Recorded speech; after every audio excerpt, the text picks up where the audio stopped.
upcoming MDL, right, for IT. So let's give it a shot. Okay. Because you've been at MDL before, right? Yes. How was your experience going through that? Because last year we just lost the MWI, right? And we have no coach after that. So everything just messed up at that moment. So our results weren't that great. Okay. But what about after that? So were you able to scrim with some male teams after, losing your coach earlier on? Because that's when Cassius came in as your head coach, right? For the first 2 weeks of MDL, we didn't have coach because the new coach can be welcome on week 3. What was the most difficult going against scrimming against these male teams for you personally? I think they have better decisions and faster decisions. So if we could just step up our game, I think we could, put a fight against them. So more to decision making. Yes. But what about micro ability? I think for MDL ID, for the macro, I think we can. On par? Against them. Okay, they're on par. I like hearing that. So, Sanford, coming into MWI, were you able to catch some matches? Yeah. Okay. What did you feel about what happened at MWI? Well, right now, it's really different. Like, they played a lot, and I think their game style right now is really improving. And I think, they just keeps improving. Keeps improving. Do you think it's gameplay overall, execution, drafting? What really stood out to you the most? For me, it's the macro play, and they really play men's team. And I think if they scrim with us, I think they can even beat us. Yeah. Oh. I really think. So when's your scrim schedule? Any scrim schedule? Tonight? Tonight? We can do it. That's so cool. So you're talking particularly based on what you saw from Vitality and GG, so grand finals. What did you think about the meta? Like the Akai popping in, is that something that you think could cross over to MSC? Well, I think yes, because we can play damage XP if we play tank utility meta. So I think it's more on flexible meta right now, and anyone and any hero can pick. Okay, so it's more flexible meta. Do you agree, Dilar? I think you were watching MWI quite closely. Yes, I agree on that. Yeah, because right now there's a lot of hero that you can flex it. Did you guys feel like there was a hero that was used at MWI that you don't think could make it to MSC? Akai? Akai? Yeah. So you guys I are didn't of a different expect opinion. I think the Grok one. Grok Rome, yeah. Grok, okay. What about anything else that stood out to you from MWI maybe? Were you following MWI last year? No. No, this not is my really. first time. What about other female competitive games? Maybe before I watched their game in MDL. Yeah.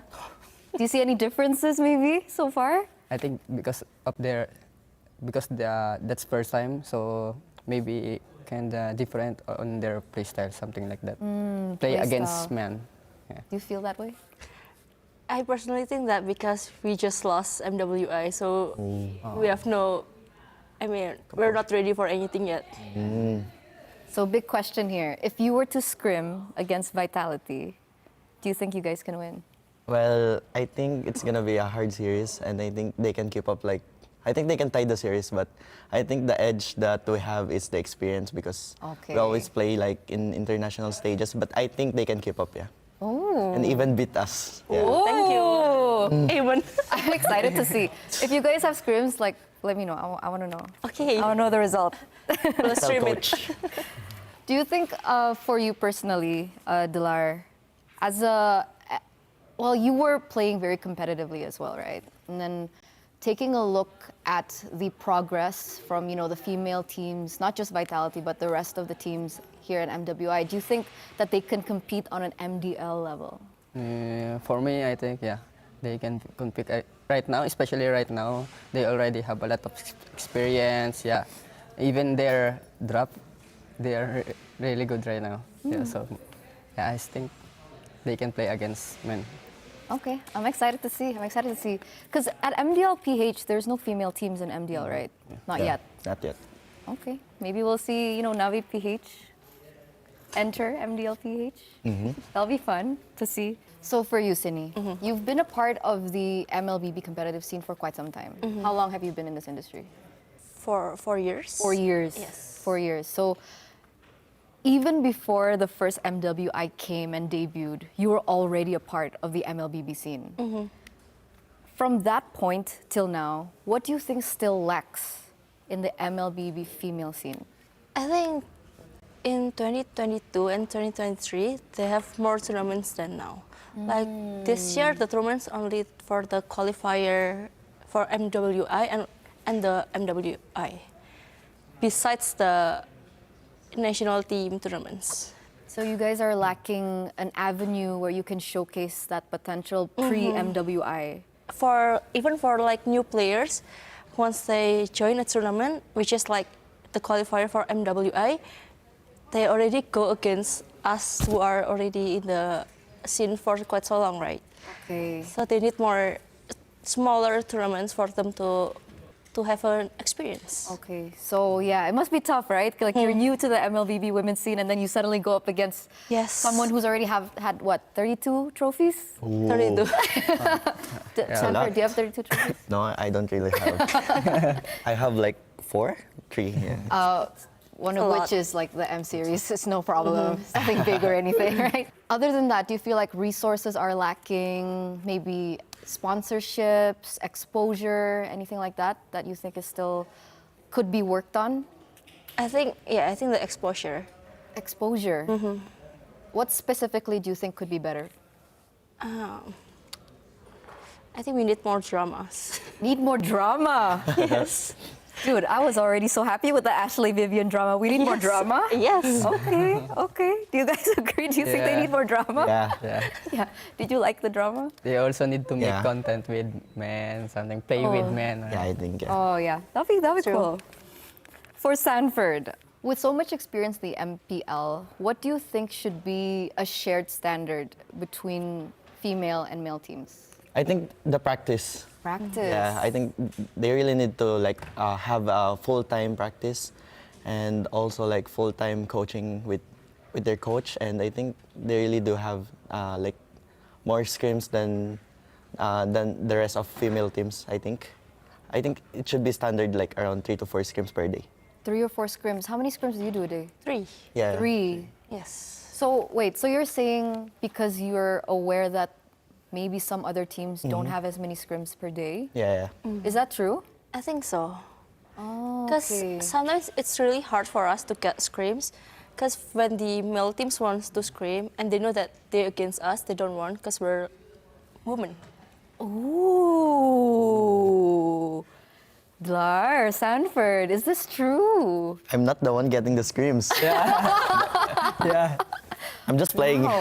Sometimes we got rejected by a couple of teams. Okay, interesting. Why do you think that is? Do you think because they feel like there's a gap of I skill? think so, yeah. So what would help bridge that problem? What needs to be fixed there? I think, as a woman, I think we need to prove ourselves more. Like, maybe for next time, which is like MDL, if we could win against a male team, I guess they'll recognize us more. Oh, very interesting. I wasn't aware that this was a problem. Do you think that there is a big structural gap, Dlar? I mean, we were talking about sometimes like the female teams getting rejected in scrims, but do you think there's another gap that you yourself notice? Maybe in the other way, they also have a gap, but based on their performance, especially the team vitality, I think they can play or scrim with the men team, maybe in the future or maybe next season, something like that. I like that. Let's hope. I hope we don't hear the same problem next year, okay? All right, because I mean, our women need to improve, right? And if you're going against the same team over and over, at some point there will be a point where you hit a certain threshold, right? Because you can learn, you can also learn from them. I like that mindset. Now, I have a really spicy question for all 3 of you. I'm gonna ask you last, but let's start with Sanford first. Ooh. What's that? Do you think that there is a difference of play style between female and male players? Is there actual a difference based on gender? I think before, yeah, because they don't have enough courage to play like the mechanical heroes. But right now, I think there's like a little gap, but not so much. Like it really depends on the player, on how they will play. Like sometimes there's a player like playing comfort heroes, and I think they must go out with their safe zone. But I think they can play like mechanical heroes like men's. Yeah. So I think there's just a little gap. It really depends. If you're saying that there are people that you think have been really good mechanically, can you name three female Three players that can play. Oh, that you think, damn, she's really good? Vivian, Vivian, okay. Ramichi, Ramichi, and wait, Nicolette. Nicolette. No, Me? You're given. You're given. He's the top one. He's champion, so he doesn't need like recognition. So I think, Okay. yeah. No need recognition, already champion. Also, you recognize Vivian. She's also the champion. That's true. Yeah. Uh-oh, Sanford. Sorry. I always watch him play. Watch her play Cho. So I was like impressed. Okay. How can you play Cho like that? Like, yeah, it's impressive. Okay, okay. Okay. What about you, Dilar? For me, yeah, top one, Chini. Because it's just right next to me, right? No, because it's really hard to play mid lane. You need a good positioning, reflect, yeah, something like that. How to react with. What's with your different favorite situation. hero that she's played? Kimi. Kimi. Yeah, Kimi. Okay. yeah, I Much agree. better than Sanji. Oh! So I'll trial for liquid Oh. next time. Okay, let's do it. That would be so cool. That would be so cool. So, okay, Sini. Sini, Vivian, Vivian. and also Fumi Echo. Oh. Because before, back then, I play against her in ranked game. And Ranked? I felt that she play like man. Yeah, Oh. something like that. In Indonesia server. Because technically you both are sharing the same role, right? Yeah. XP laner. Yeah. So, what did you think was so special about Fumi? I think her mechanics, because I saw her play Arlot. Yeah. Sanford, you know. Yeah, she can really manage the dashes. Yeah. She's really good. But what about the first question? Do you think that female and male players play differently? What's the difference between men and? Like, do you feel like there's a difference? I think react depends on the situation, something like that, and aggressiveness. Aggressiveness is different. Yeah. Like, in what way? In what way? Like, because most of the men are pushing their limit and maximizing their hero. Depends on the situation, something like that. Yeah. And yeah, that's all. That's it. Yeah, that's it. What about you? How do you feel about it? For me, also like trial, Dlar, because the response, I guess, like females, like they need to think first before reacting to what is happening. I think. Okay. And also the decision making. Yeah. So is that like a good thing or is that a bad thing? It is actually a bad thing, though. It's a bad thing. yes. Why? Like sometimes if the enemy does something unexpected, we also need to respond it right away, right? Oh. Yeah, and I think females is lacking in that way. So like reaction time is a little Yes. stalled sometimes. That's what you notice. This is primarily for Dlarsky. Okay. Okay, ready? So since you've been watching MWI and you've been following, right, all the games, what do you think was the most surprising thing about the meta? I think their draft. Anything. I didn't. Actually, I don't expect that they will pick something like Akai in the first two picks, something like that, or. So you don't like Akai? No, Yeah. I like Akai, but it depends on the team composition, something Right. like that. Okay. Yeah. So maybe they are prioritizing Akai so they can also play like Arlot, something like that. Or I think that's it. Just the Akai pick was like really weird Yeah, for you. I didn't expect that. Because I think we had a lot of unique heroes. What else did we see? Glue with the flame shot. There was? There was? Yeah, glue with the flame shot. Really? who's playing? I forget. Oh, the Myanmar team. The battle Oh, for the the third Queens. place. Yeah. The XP. Really? Oh, she brought flame shot. Flame shot glue. Really? Okay, talk about that. I mean, you're an EXP later. Well, I think it's because of when you like use the ultimate, like the grub, and then you are like just gonna press the first skill and then flame shot. I think that's the combo that she wants to do. Yeah. So it's like a cheese thing. Yeah. Can that be applied at MSC? I don't think so. I don't think so. Well, let's see. Okay, so that's what surprised you guys the most. If you were to coach an MWI team, Dolarski, are you interested in coaching? Would you consider coaching? Yeah. Yes? Ooh. Ooh, that would be so fun. What about in 2 years' time? Where do you see the MLBB women's scene? There's just one tournament, and women can play on that tournament, and also men. Okay. Oh yeah. It's one Cool. tournament. In 2 years. Yeah. Do you agree? Yeah. Yes, hopefully there is. Hopefully we can That's say that. that's the goal. That's the desire. I think. Ready? In 2 years, yeah. 2 years, yeah. I mean, if you scrim against Sanford like every day, I think it's possible, right? Ooh. Can be. I'm gonna call my coach. No, he's gonna call Liquid Woman. No. Is there anyone that you look up to for MPL? Oof, that's tough.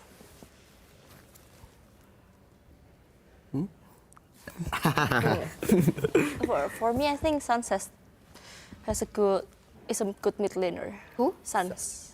Oh, Sans.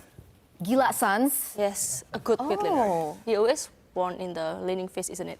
I think Gila. Laning pace. Yeah. Okay. Right? Yeah. he's good. I'm agree on So that. when you started MLBB, was he the one that you kind of looked up to? I don't think I look up to, just that I think he's a good player. Oh, so she looks up to herself. Oh, what a We need to- confidence. Yes, with the confidence ourselves. Oh, okay. If the time comes like you versus Sans, you'll not be scared. Yes. A lot really of, good mindset. A lot of times happen Oh. during ranked. I mean, if you look up to someone, Yeah. it's hard for you to go and pass Toe to toe, beyond that, right? It's really Yeah. hard. Okay, so for players, you mentioned Sans. What about teams? Is there a team that you feel like you can learn from or that you can look up to? For teams, I think PH teams. PH teams? Yes. Okay, is there anyone in particular? Liquid. Oh. Because Sanford here. Because someone's here. Because Sanford's here. Okay, so we've touched on the women's scene for quite some time here, but because MSC is right around the corner, I want to get the predictions from, the people on the couch right now. So MSC is coming up. Who do you think will be champion? I'm rooting between Onyx ID or Liquid PH, I think. Ooh, not even RQ? oh. And RRQ. And RQ. That's a lot of champions. Okay, what about you, Dolar? It's an easy question. Onyx.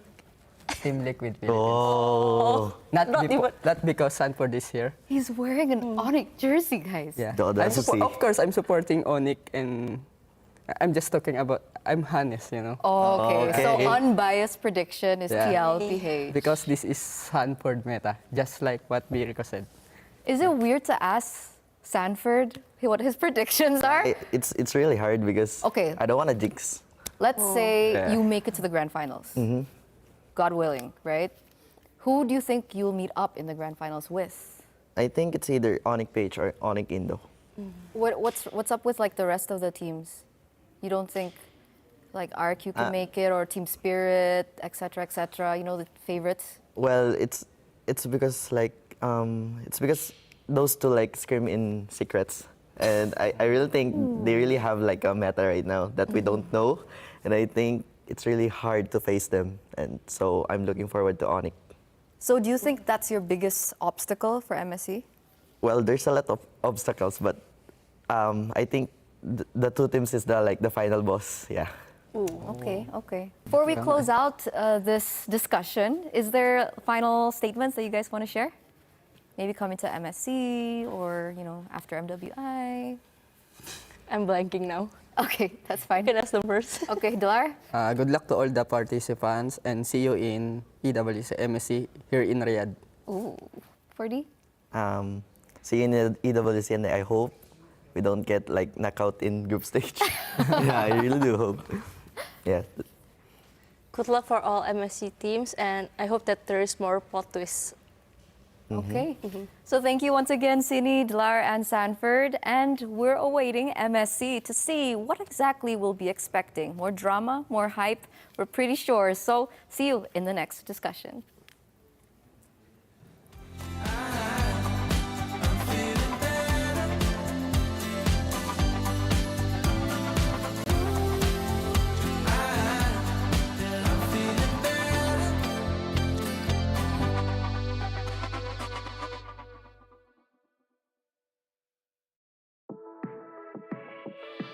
We're shining, no different than light or diamonds. It's just who we are, no stopping us. Supernovas don't burn out.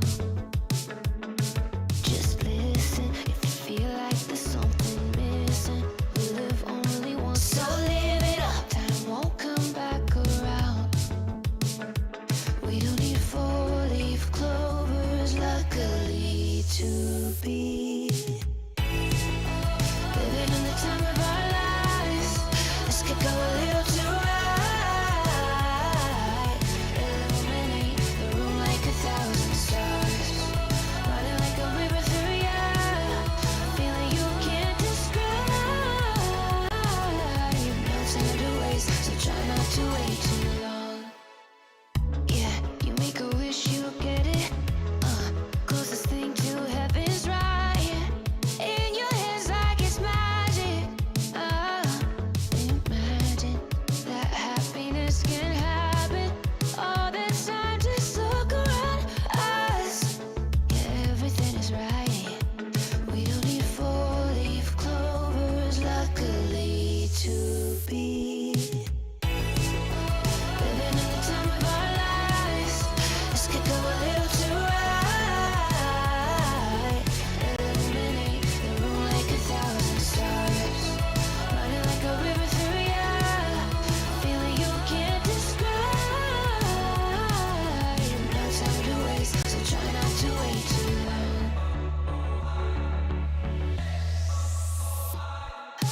No, don't waste your time.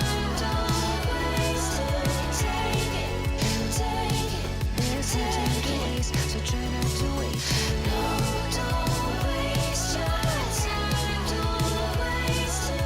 Take it, take it. There's no time to waste, so try not to wait too long.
When the world of business is constantly changing, you need to stay ahead. So what about AI to generate new possibilities? Machine learning to predict what customers will like. Or expand your business by forecasting delivery routes with real-time data. With the power of the cloud, imagine how AWS can transform your business.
Just one more trophy left. Nobody expected this. That's fine. This time, it's our year.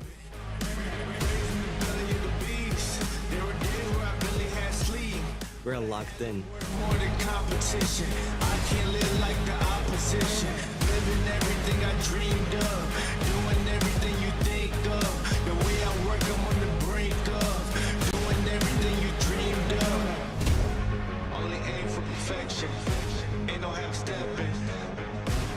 I'm gonna take you back. Spitting facts, you gotta live with that. Who got it? Who won it? No problem. We mobbing. In the city, plenty habit causing. Do or die, it's either all or nothing. Best believe I'm leaving out with something. Anytime I got the crowd jumping. Throwing rage, you know they fist pumping. I'm the king of this function. It's comeback time! What you do if you have my life? Work like Everyone knows who will win MSC 2025. used to have that ice. Lot of dudes fuck trying to have that price. Getting yo, cooking about to add that spice. Nowadays, dudes never had that fight. When the push boom, better burst your pipes. Pipes.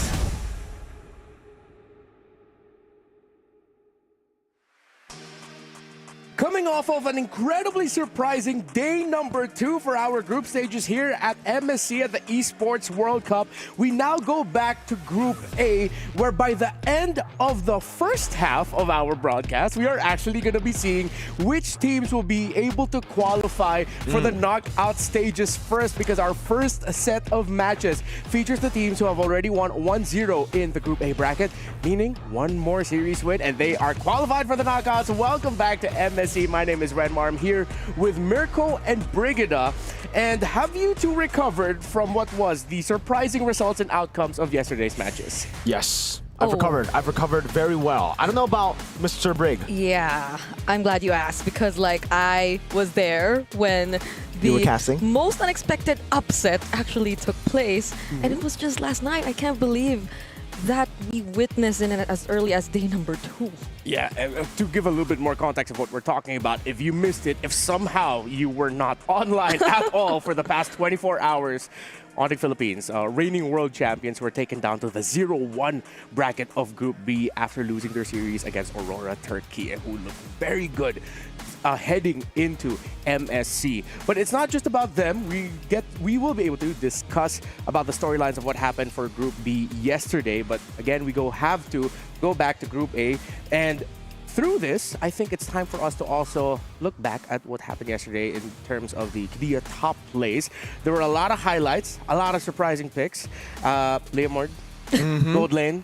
We saw the Leomord Gold Lane, the Masha XP back again, and it was mainly Zace who was, trying out different stuff. But even in the Aurora Turkey, up against the Onyx Philippines matchup, we saw the Selena picked up 3 games in a row. Now, before this, we kind of expected the Selena to be a wild card pick. We'll see it from time to time, but 3 games in a row is wild. Yeah, but I mean, even for Team Flash, the Leomord, the surprises they decided to bring in yesterday, I was sort of expecting this, but you know what I probably was not expecting to see yesterday was the fact that they started the first game in their series with that orange buff steal. He walked straight to that orange buff, and I feel like that was one of the most unexpected things or rotations I've seen so far throughout yesterday's matches. But just as we thought that was surprising enough, yeah, the upset happened, and I don't know what to expect anymore, especially heading into day number 3 where there are crucial elimination matches on the line. Yeah, who knew that Rosa was an absolute monster of the Selena? And who knew that Coach MTB and Dexar would be able to unleash the latent potential Aurora has had all this time? In an interview yesterday, Apex 47 did mention, he was like, well, the coaches came in and they really just helped us master the basics.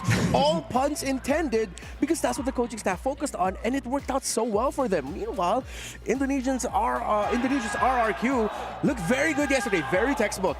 Very textbook indeed. I mean, they didn't really need to do much in that game. It was literally just also I don't want to go back to it, but mastering the basics. They have mastered that with the help of Kescute. Their drafts were phenomenal, and they just stuck to whatever they had in the early game. It was a composition built for early setups, neutral objectives. They got the neutral objectives, and unlike a lot of Indonesian teams, RQ are more of a team that like doesn't want conflict. If they get what they want, they'll just stick to it, and then they'll just build off of that lead. Yep.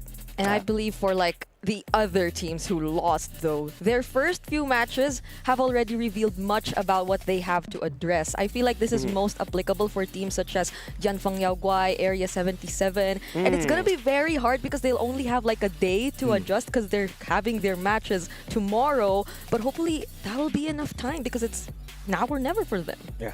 Remember, under the banner of the Esports World Cup is MSC. Well, they're sort of like together, MSC and the Esports World Cup. But I think it's time for us to update our club championship standings because that is one of the things that really have to look out for. RRQ at the 12th. Their win yesterday puts them just a step closer to being able to, you know, get more club championship points depending on how well they perform at the knockouts. Team Spirit also, I'm pretty sure, very happy as well with their victory yesterday against DFYG. And I'm looking at other organizations. Oh, wait, no, yeah. So Team Spirit and RQ, those are the ones that we're looking out for as of now for the club championship race because Team Vitality is still lording everyone. Yeah. I mean, we're still in the second week, right? Yeah, of like the 4 weeks of the Esports World Cup. But Team Vitality, they're looking too good at being the only team at more than 2,000 points. Yeah, just winning recently the MWI, that was a massive one. 1,000 points, so half of the points came through from that win alone. Yeah, remember,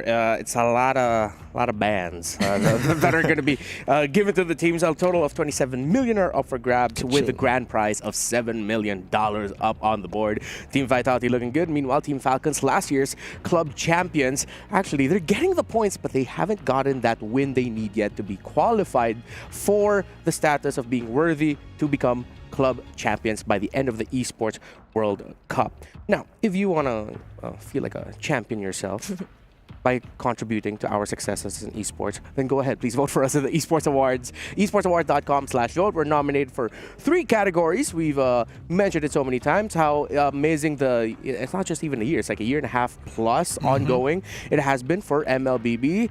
We thank you. Again, day number 1, we already broke viewership records. We're getting closer and closer to inching to that 2 million mark, and hopefully you could tell your friends to join us so that we can get some more eyes in here and to enjoy all the stories and the action that the teams bring to the table here at the Mid-Season Cup at the Esports World Cup. Now, I think it's time to also recap just very quickly how the format works so people understand how we are right now from the group stages moving forward into the playoffs. Yeah, we got the group stages here. This is where we're at. We're at day number 3 with a double elimination, best of 3 in the group stage. Again, so teams losing on day 1 and day 2 can still come back today and tomorrow to make it to the playoffs, where it'll be a brutal, classic MSC format of single elimination.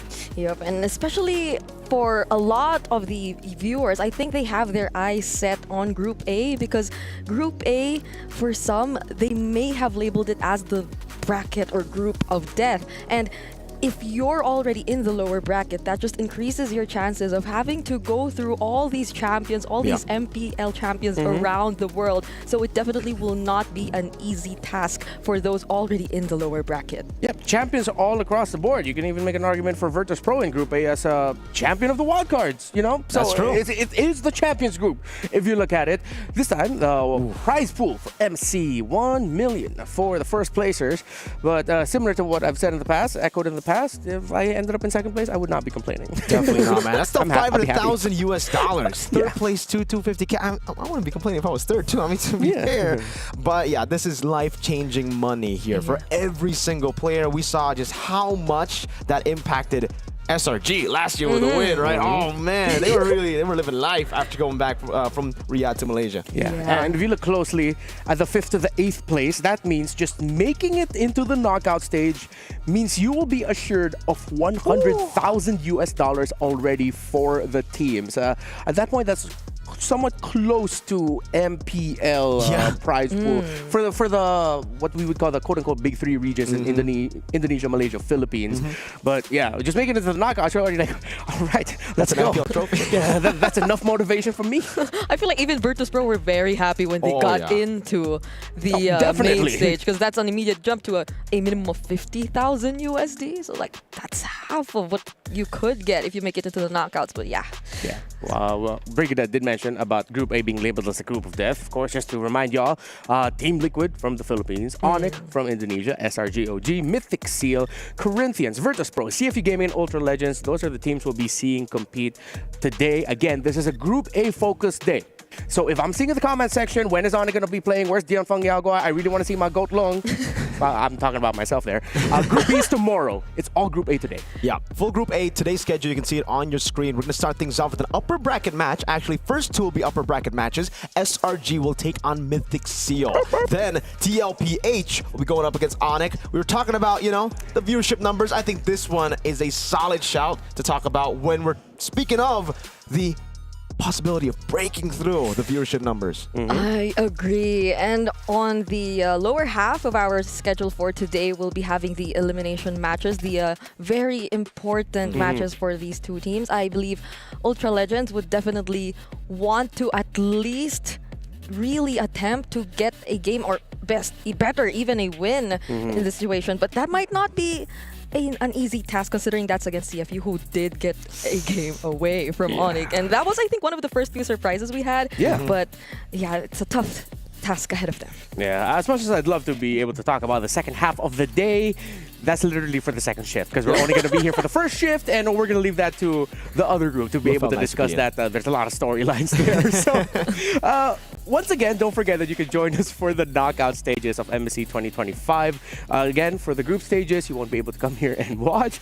But once we get into the knockouts, once we know our top 8 and we're in the bigger venue as well, the main stage for MSC 2025, then, well, come on down, join us. We're going to be here all the way up until August 2nd at the Boulevard here at Riyadh, here at the Esports World Cup.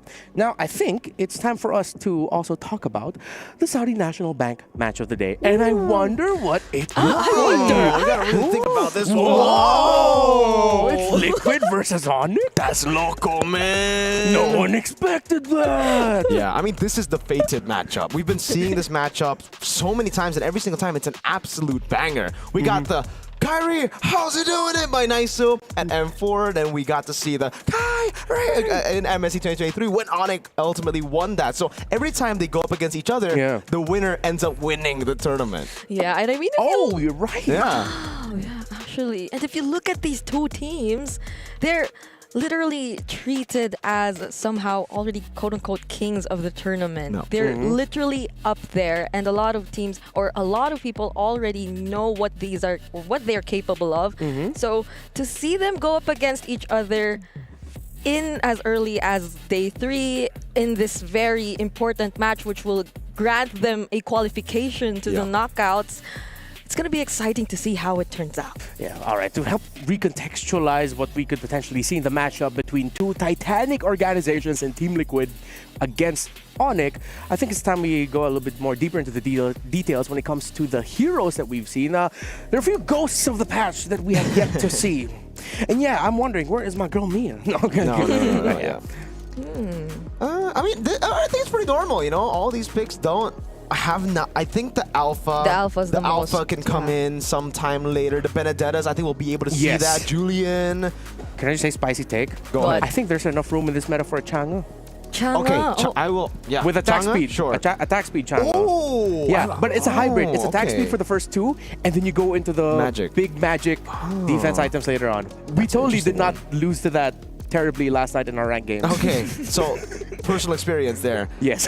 But I think for the most part, yeah, I've been hearing a lot of shots for Daira too up against utility junglers. Oh, yeah. So that might come through. That was a way that Onyx was able to counter the utility junglers back in MSC 2023 with boots and XP. Yeah. I think for me, it's the Rafaela that I was, at least when the patch was released, was thinking that it might come out more than we expected it to because of the new passive. But apparently it's not enough just yet, or teams really just don't consider picking it up. Yep. So we're not seeing any Rafaela so far. Yeah, it took a while for my boy Akai to become a staple yet again, you know. So I mean, I can hold out for Rafaela. You know, if there's another one also that I feel like could show up, and this might be, you can hear them. Were those the They're seals? ready. I think those are the seals. The seals? there. And that was caught on camera. Hopefully Odette shows up. I'm just gonna leave that out there. I think up next now, so that we can further contextualize our discussions about the team specifically, let's look at the Aramco Power Rankings. I think we can update a little bit, maybe, with some. I think Aurora especially aren't just fighters anymore. They go up to Dark Horse after their performance yesterday. Yeah, I think so far we've been seeing this around Untouchables, Dark Horse, and Fighters. I would put Onyx ID a bit higher up there, and like I don't want to disrespect them, but I'll put Spirit over VP. You know, I don't know what VP's doing down below. I mean, I think even Renmar the other day before VP did play, he mentioned something about, yeah, I think there's this great macro coming in from VP, and we saw them actually get a game away somehow still during their first series. So there probably needs to be some things fixed or tweaked here and there, but I also think that VP might still be able to find a way to adjust. Why so hesitant? You can just think, just say it. Just No, go because- ahead. Just go ahead. I mean, we Remember, only have 3 categories. She's so. the kind one here. all right, yeah. Yeah. Just a Yeah. little more, vindictiveness. Okay. All right, moving forward.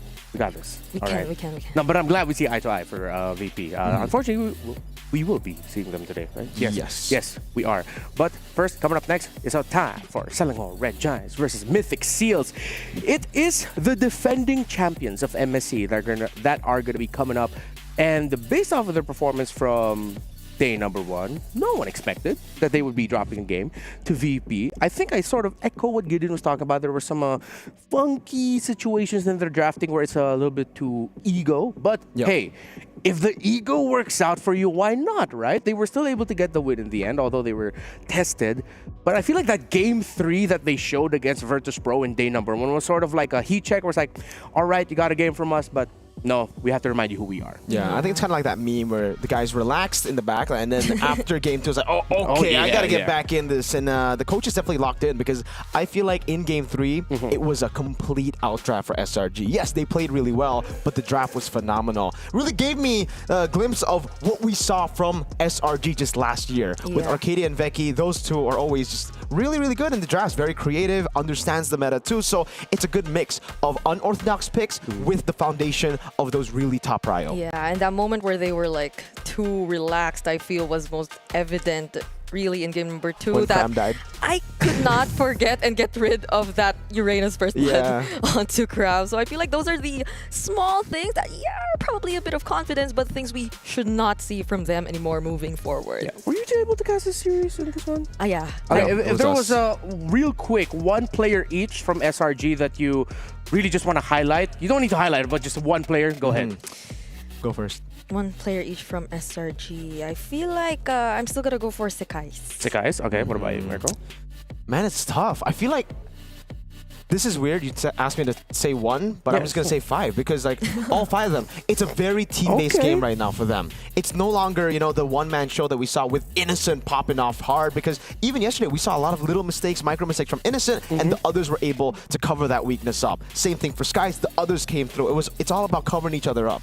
I feel like I'm just really excited about Sekais because of that challenge that Mythic Seals did mention in the interview towards SRG. Yeah, So. especially since Mythic Seals has a prolific jungler in their own right in Ken, who so far in this tournament, and for a good amount of their qualifications, has only played Joy.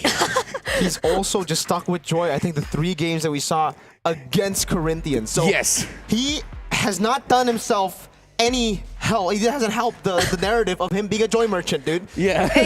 But that's the thing. This is why we're all watching out for what Ken has in mind, because he's the one who challenged Sekais to an assassin matchup. He said that in this interview that, let's use assassins. But what now? if we've only seen the joy from him. I really hope SRG don't bite into that interview. Like they don't say like, okay, you know what, let's go Assassins, because that's Mythic Seal's playstyle. I think play your own game. Skies, he's not. He's better on Assassins, obviously, but his utility isn't bad. Ken, on the other side, we've not seen it. Ask that question. Yeah, it's tough now to continue analyzing Mythic Seal because like there's always that thing of like joy. Then how many other heroes can you continue to play around the joy to really help it work? Hopefully they decide to also look into Nico, maybe having a little bit more of an active carry role. He was one of the saviors of their qualification matches, so hopefully we get to see some more changes from Mythic Seal there. We will look even closer to the matchup between the challenge, between the Skyperns and the challenge that Mythic Seals brought out to him. Yep, we're not kidding, folks. It's just joy. One unique hero. Well, Sekais has been able to show off with the Hayabusa and Lancelot added to that.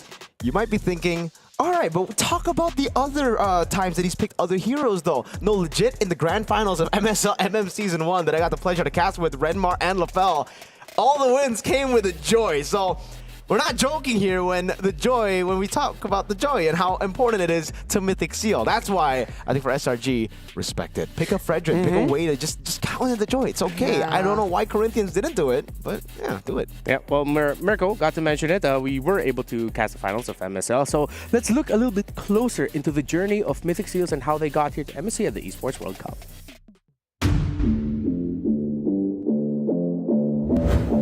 I think they're scary. Having that aggressive gameplay in international is actually quite good. Since we've had a lot, we've already beat the record for fastest first blood in 29 seconds. I think their playstyle is like more of like into playstyle, like they like to kill, not like objective taking like in PE. They're explosive when it comes to team fights. Their mechanics are amazing, but their biggest enemy is themselves. I really feel like they're a team that has a lot of excitement within them. So I really feel like they're a team that plays with emotion, and that can be good, can be bad. I think their Golden is a really good player. If we face them, I think it's going to be an intense match. New nations actually on the rise. It's between the Philippines as well as Myanmar. There's a lot of strong teams, so right now I don't know if they can do what they did back in M2. Actually, there's a chance because Myanmar people are good in Mobile Legends. We'll make sure that they don't. I think all other countries will make sure that they don't get that chance again. Well, I'm glad that we actually got to see more of what the rest of the battlefield thinks about Mythic Seals. Even Innocent himself is looking at Zippy and saying, I think it's going to be a tough one for us here. But I feel like based on what we've seen so far, it's hard to agree with Innocent in that case. Because based on what SRG showed compared to what Mythic Seals has showed so far here in MSC, I would be surprised if even Mythic Seal would be able to get like a game out of SRG in this state. Oh, yeah, I mean, in a way, I agree with you. Mythic Seal, they're weird because they dropped the game against Corinthians, but they're the type of team to actually rise to the occasion. For me, it's always weird for Mythic Seal and just the Burmese teams in general. They would lose to teams you wouldn't expect them to lose to, but then they would win against the teams you wouldn't expect them to win against. Yeah, I mean, being the kind person, you know, I wanted to have that mindset, but there are just some matchups which really make you think that, yeah, it might be a little hard for them too, but ever since yesterday happened, I'm just going to double down on this entire idea that, yeah, maybe teams can. All right, just a bit, we're going to be seeing the draft. Just a quick reminder, yet again, within the game of Mobile Legends Bang Bang, we have our Dino Planet event. It's a really fun event, although there are some mechanics out of it that, you know, can be frustrating in game for me personally. But I know a lot of people enjoy it. That's cool. Join us. Really good prizes. I just got my Jawhead skin yesterday. It's really cute. Oh, man. I am still very far away from the Popple and Koopa skin, but I will keep playing so that I can get it. Join us for the All-Star 2025 Dino Planet event. Now, I think we are getting closer and closer to the draft, and it's time to talk about a big pick in the room. You did mention SRG OG might just give the joy and just think about counters for it. What about you, Brigida? Should they go for the counter route or should just straight out ban the only hero that Ken has played so far in this tournament? I mean, if it were day one SRG, I'll be leaning into the idea that they'll let go of the joy. But if it's SRG who wants to compete with, again, fastest game time, which I believe matters a lot when it comes to getting into the knockouts and choosing who your opponents are going to be, might as well just take it away. All right, here we are. SRG, I feel like they're leaning a little bit more towards the counter route in this regard. Although Phoveus is a very powerful pick, it could also be one of the heroes that you could show up as one of the softer responses to the Joy. And they take that out, while Mythic Seals are just doing housekeeping right now. I think for the story of the red side in MSC so far, it's really just been about housekeeping for the first two bans most of the time. It's Isun Shin, and then up to you if you're also going to ban the Baksha and the Uranus, or just give one or the other. Yeah, I agree. But here, actually, there's another route that we haven't been talking about. Skies could just pick the Joy up, right? Like, we're talking about banning, countering. Maybe you could just deny it, pick it up. Skies did amazing in their first match. Yes, they dropped the game against VP, but was part of their hero lineup in the Joy. Like, Skies has been phenomenal on this pick, even in the M6 World Championship. Yeah, I feel like that can be, especially as I feel that is actually one of the biggest differences between these two teams in the first series that they played. SRG never used the same hero twice in that entire series. So that just goes to show how deep of a hero pool they have. But Mythic Seals, that's going to be the challenging part. But looking at it now, I mean, their go-to options, the Joy is still out there. They can potentially pick it up later on. Also, usually bans on EXP or Flex Prio and then a Farsa ban, they could also still go for a first pick mage, either Juicin or even a Kimmy, as a means to just take it away from Nico, as we've talked about, could also be another focus for Mythic Seals. So Baksha still left up for grabs now. Mythic Seal, they banned the Kalea. They want to trade things out. You get the Baksha, we'll get something else here. SRG, do they bite on the Baksha? Again, Mythic Seal have challenged them. Ken has challenged them openly in an interview. Let's go Assassins, guys. Yeah. I mean, the Arlot, the Jushins, those are also still available. So they pick up the Arlot instead. Solid choice. Okay. And this sets up for a Fredrin pick, right? You go Arlot Fredrin, you've already done the housekeeping of banning out the Phoveus. That means you've enabled this composition to go through. And it's great against the Joy. Yeah, so Mythic Seals right now, if they're thinking about picking up the Joy, they might have to wait a little bit longer, because so far you're already seeing picks. Even if SRG decide to go, all right, we'll go Arlen, Frederick, Moscow for our first 3 picks. And then if you pick up the Joy already for Mythic Seals, like, come on, man. I just want to play Mobile Legends. There are going to be too much bodyguards for the Joy to go in and look for the targets. Oh, finally, a new hero there. Yeah. For Ken, we get the Lancelot, we get the Assassin. I love it. And as we expected earlier, it's going to be Nico with the Juicin, a hero that he performed very well with during the MSL. Hey, the Lancelot has been terrorizing the Lanadon, man. Like, for the most part, we've just been seeing 10-0 games, 7-0s. It's been phenomenal for the Lancelots. Even in their losses, Lancelot losses, you can see like a steal from Super Ken early yesterday. Stuff like that. It's just really weird. This pick is so good, so mobile.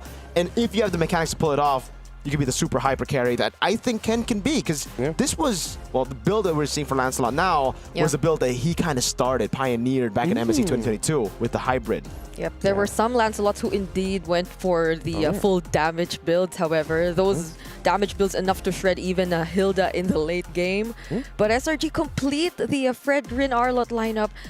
And even with the Kimmy, it's like they've set up for such a nice start in the first phase of the draft. Yeah, we each called those 3 heroes, Arlot for Brigida, the Fredrin for Mirko, and then the Kimmy for myself. And I like that they're deciding to just focus or give priority at the center of the map. When you're up against teams that maybe aren't as refined in that aspect, having something like a Fredrin Kimmy together at the center means you have priority there. But good thing Mythic Seals pick up a Juicin as a way to see and test just how good they are at that aspect. While their last pick for the first phase is going to be a CC. And so far, I like the drafting fundamentals showed by all these two teams. They've checked some certain conditions, strong front line, strong back. And I think the CC pick, more than anything, should be one of the things that Mythic Seals will be playing around from the early to mid game. Yeah. Oh, okay. Wow. They take up the Granger. I thought they might be considering that, since they might want a bit more range for their lineup. Most of their heroes are actually melee, and even their mid laner is. And you might want to play from a distance if you're looking at an Arlot Fredrin comp. Yeah. So maybe the Irthel is the closest for Mythic Seals, or wait. I feel like if they go Irithel there, wouldn't they be lagging a little bit in damage, especially up against a Fredrin in the jungle? And SRG can just shift things up. They can add another really tanky presence, and Mythic Seals won't have enough damage to whittle through the front line if ever SRG get a commanding lead. Yeah, I think Mythic Seal might be going for something like a Harith here. Like, they already have a lot of physical damage. The Juicin can't really be the sole magic damage dealer, so I'm thinking more Harith towards Mythic Seal. That's why they've already banned the Granger. It's actually a pretty good lane. If they ban the Moskov here, it'll be a bit more truthful. Like, it's maybe a bit too honest. That would lead to SRG to thinking, all right, maybe we just take away the Harith. Yeah. If it's not the Harith, the only other route that they could go for potentially, I think, is a carry. Because that's usually the rule. If your magic damage in the middle isn't that strong, you either go true or more magic damage. They banned it themselves? Huh, so they didn't have that in mind. It's like they're looking at SRG. We're in your head, bro. You thought we were going Harith, now we're banning it. Interesting. I mean, for SRG, they, like, if they considered that Mythic Seals might be wanting to go for the Harith, they might want to offer roamers with a bit more AoE. But they banned the Gatot, so... It's also a Myanmar team. And they love Bruno. Oh, yeah. They might be considering that. I think those are my two options right now for them. It's either the carry or the Bruno. I mean, the world is nice. Oh, yes, because they're going to be sticking together. Exactly. Yeah, you're right. It's just going to bounce. Oh, they take out the Moskov too, so... Okay. You know what's crazy? Zippy's the only guy, I think, in the last year that has picked up Mia in a grand final. Right, yeah. So I'm not saying that could come through, but looking at SRG and how they want to play with, the composition of a, with CC heavy comp, he has a built-in Purify. Yeah, that too. It's there, and I was only just kidding when I was looking for the Mia earlier. But if it really shows up, then that's wild. You're the one who can manifest things because others say something and the opposite happens. If it it doesn't. You know what? I'm okay with this. Yeah, I like that may be too crazy. Yeah. So Rome, I wonder what they have like in their arsenal here, because the Juicin isn't really going to be pure. It's going to lose out in mid prio actually up against Kimmy. So I'm thinking maybe Minotaur. Just kidding. Minotaur. I'm thinking more like how crazy would a Grok be here? Because you get instant prio in mid. I don't know how the combo is here, but when it comes to contesting neutral objectives, it should be pretty good when you combo with Lancelot. Yeah, but considering that's going to be a Grok with a support emblem, it'll be easy pokes from the Kimmy, because he doesn't have that MR anymore that he used to have when he's beside the wall. Oh my God! Innocent gets his pick. Hey. Wait, how sure are we that's Innocent's pick? Is it a gold lane Roger? It should be. It should be, unless it's a Fredrin gold lane. Okay, no, yeah. Let's stick with the gold lane Roger push. Oh, okay. And the Badang for Yomes. Oh, Bro, man. this lineup of SRG, just looking at it, it's so annoying to fight against. Yeah. It really is. And you'd be worried for the Claude. Like, Oh, this is a horrible lane matchup for Claude, yeah. that's why I said the Minotaur, because there's an immediate knockup. But even without the knockup, they have other ways to cancel it out, like Final Slash or even the knockback from Cram. So, okay. I think SRG have drafted a very deadly composition from early all the way up until late game. Early, they might not get some crazy wins, but they will bring you down low and they will still be healthy. Mid game, you watch out for that Roger and Kimmy, and all the way up into the late. So Mythic Seals go for a pick-off tank when they are playing a Juicin. Easier lineup to pull off for SRG. I agree. Very demanding win conditions for Mythic Seal. Very, very demanding win conditions here. And, well, I don't know. For Mythic Seal, they're just going to have to try to out-team fight the boys from SRG. The winning matchup, that Roger, was literally what got them the title last year. Yeah, it was the iconic pick. Innocent asked for it. Coach, Roger, trust. He got it, and they got the championship. Let's see if they can replicate with wins in this game number 1. It's SRG versus Mythic Seals again. Whoever wins this series will be the first team to qualify for the knockout stages of MSC 2025 here at the Esports World Cup. Mirko Brigida, let's go. Thank you, Renmar. Welcome, ladies and gentlemen, to the first match of Day 3 of the group stage here at MSC 2025 at the Esports World Cup, where we have pretty similar draft to their championship run just last year for Selangor Red Giants OG Esports. Yep. We're up against the dark horse from Myanmar, Mythic Seal. Now, what do you think? What are your 2 cents on the draft break? We didn't get to hear much earlier. Yeah, I feel like I'm watching out for the Roger. We haven't seen much from the Roger in the past few games at all, at least in the group stage. But in this current situation, which we did mention that the lineup from Mythic Seals does seem demanding, and if they don't get to pull off at least a decent early game against SRG to prevent the snowballs from happening, then it's going to be very difficult for them to manage this Roger in the latter portions of the game. So I think that's what I'm watching out for in the first few minutes of this game. Yeah, no purifies here for the side of Mythic Seal. They're going full mobility. Whoa. Heck, even the Claude that you would expect Sprint Purify on has gone for another blink in to try to get close towards that back line. Mythic Seal just want to dive. That's what they want to do, right? The Cho, Juicin, 4 out of 5 picks want to dive. The CC's kind of like, I'm in the middle. Somehow. And you could expect that even their jungler would have to do that, because that's essentially what you need to expect from the Lancelot in order to carry out what they need to do. So let's see who gets to pull off the more aggressive tempo in the start of this game, because I feel like even for Mythic Seal, you're not necessarily going to be able to convert it into kills just yet, but at least to manage the tempo would be a big part in how this game turns out. Well, here we go. Ladies and gentlemen, welcome to the Land of Dawn for game number 1. Mythic Seal versus Selangor Red Giants OG Esports. In a very brutal battle, I would say. You know, this is a battle for qualification to the knockout stage. It's a very important match for those who no longer want to go down to the lower bracket and might have to risk their chance at getting into the knockouts. So taking a quick look at the emblems, I feel like Mythic Seals, even with this lineup, just really want to play aggressively. I mean, even for Zippy, that's a damage line. That's a damage combination from the emblems we're seeing right there, together with the Master Assassin. Not the type of Claude to play it a bit more safe, or to mostly rely on mobility, I'd say. The emblems are very creative on the side of Mythic Seal here. Master Assassin, like you said, but to pull yourself together on Nico. So I guess he's expecting to flicker in more times this game than usual. We see the Inspire from Kun too. So again, expecting to just brawl it out. They want to battle. They want to fight Selangor Red Giants. OG Esports. If you think about it, like, if they keep diving in, if they keep surprising SRG, then that might work for them, because SRG might have to set things up a bit if they want to start the fights with either the final slash or the setups from Yumes. But even these skills, right, they're gonna be great counter engages or counter setups as well. So Mythic Seals, they have to be careful either way. Turtle 1 will spawn in the game. Kun has rotated to the mid lane. Nico gets 4-2. A bit of prio more from Mythic Seal. Boye doesn't decide to go up top to take the mini wave to get level 4. Yums is very close to level 4. Traction pulse over to Kun. Final slash. Oh, they committed it right in front of Kun, and he will get bursted down. Crab gets first blood, but will Nico also survive? Gets to at least use the Crimson Beacon and the Flicker to reposition himself. But Crab, will he get punished this time? There's the knockup coming in from Boya, but he's still not level 4. Oh, the Phantom Execution gets denied from Ked, and they might have to walk away because things are not looking too good for them. Nico! Gunned down by Stormy. A clean win early on. What a set from Yums.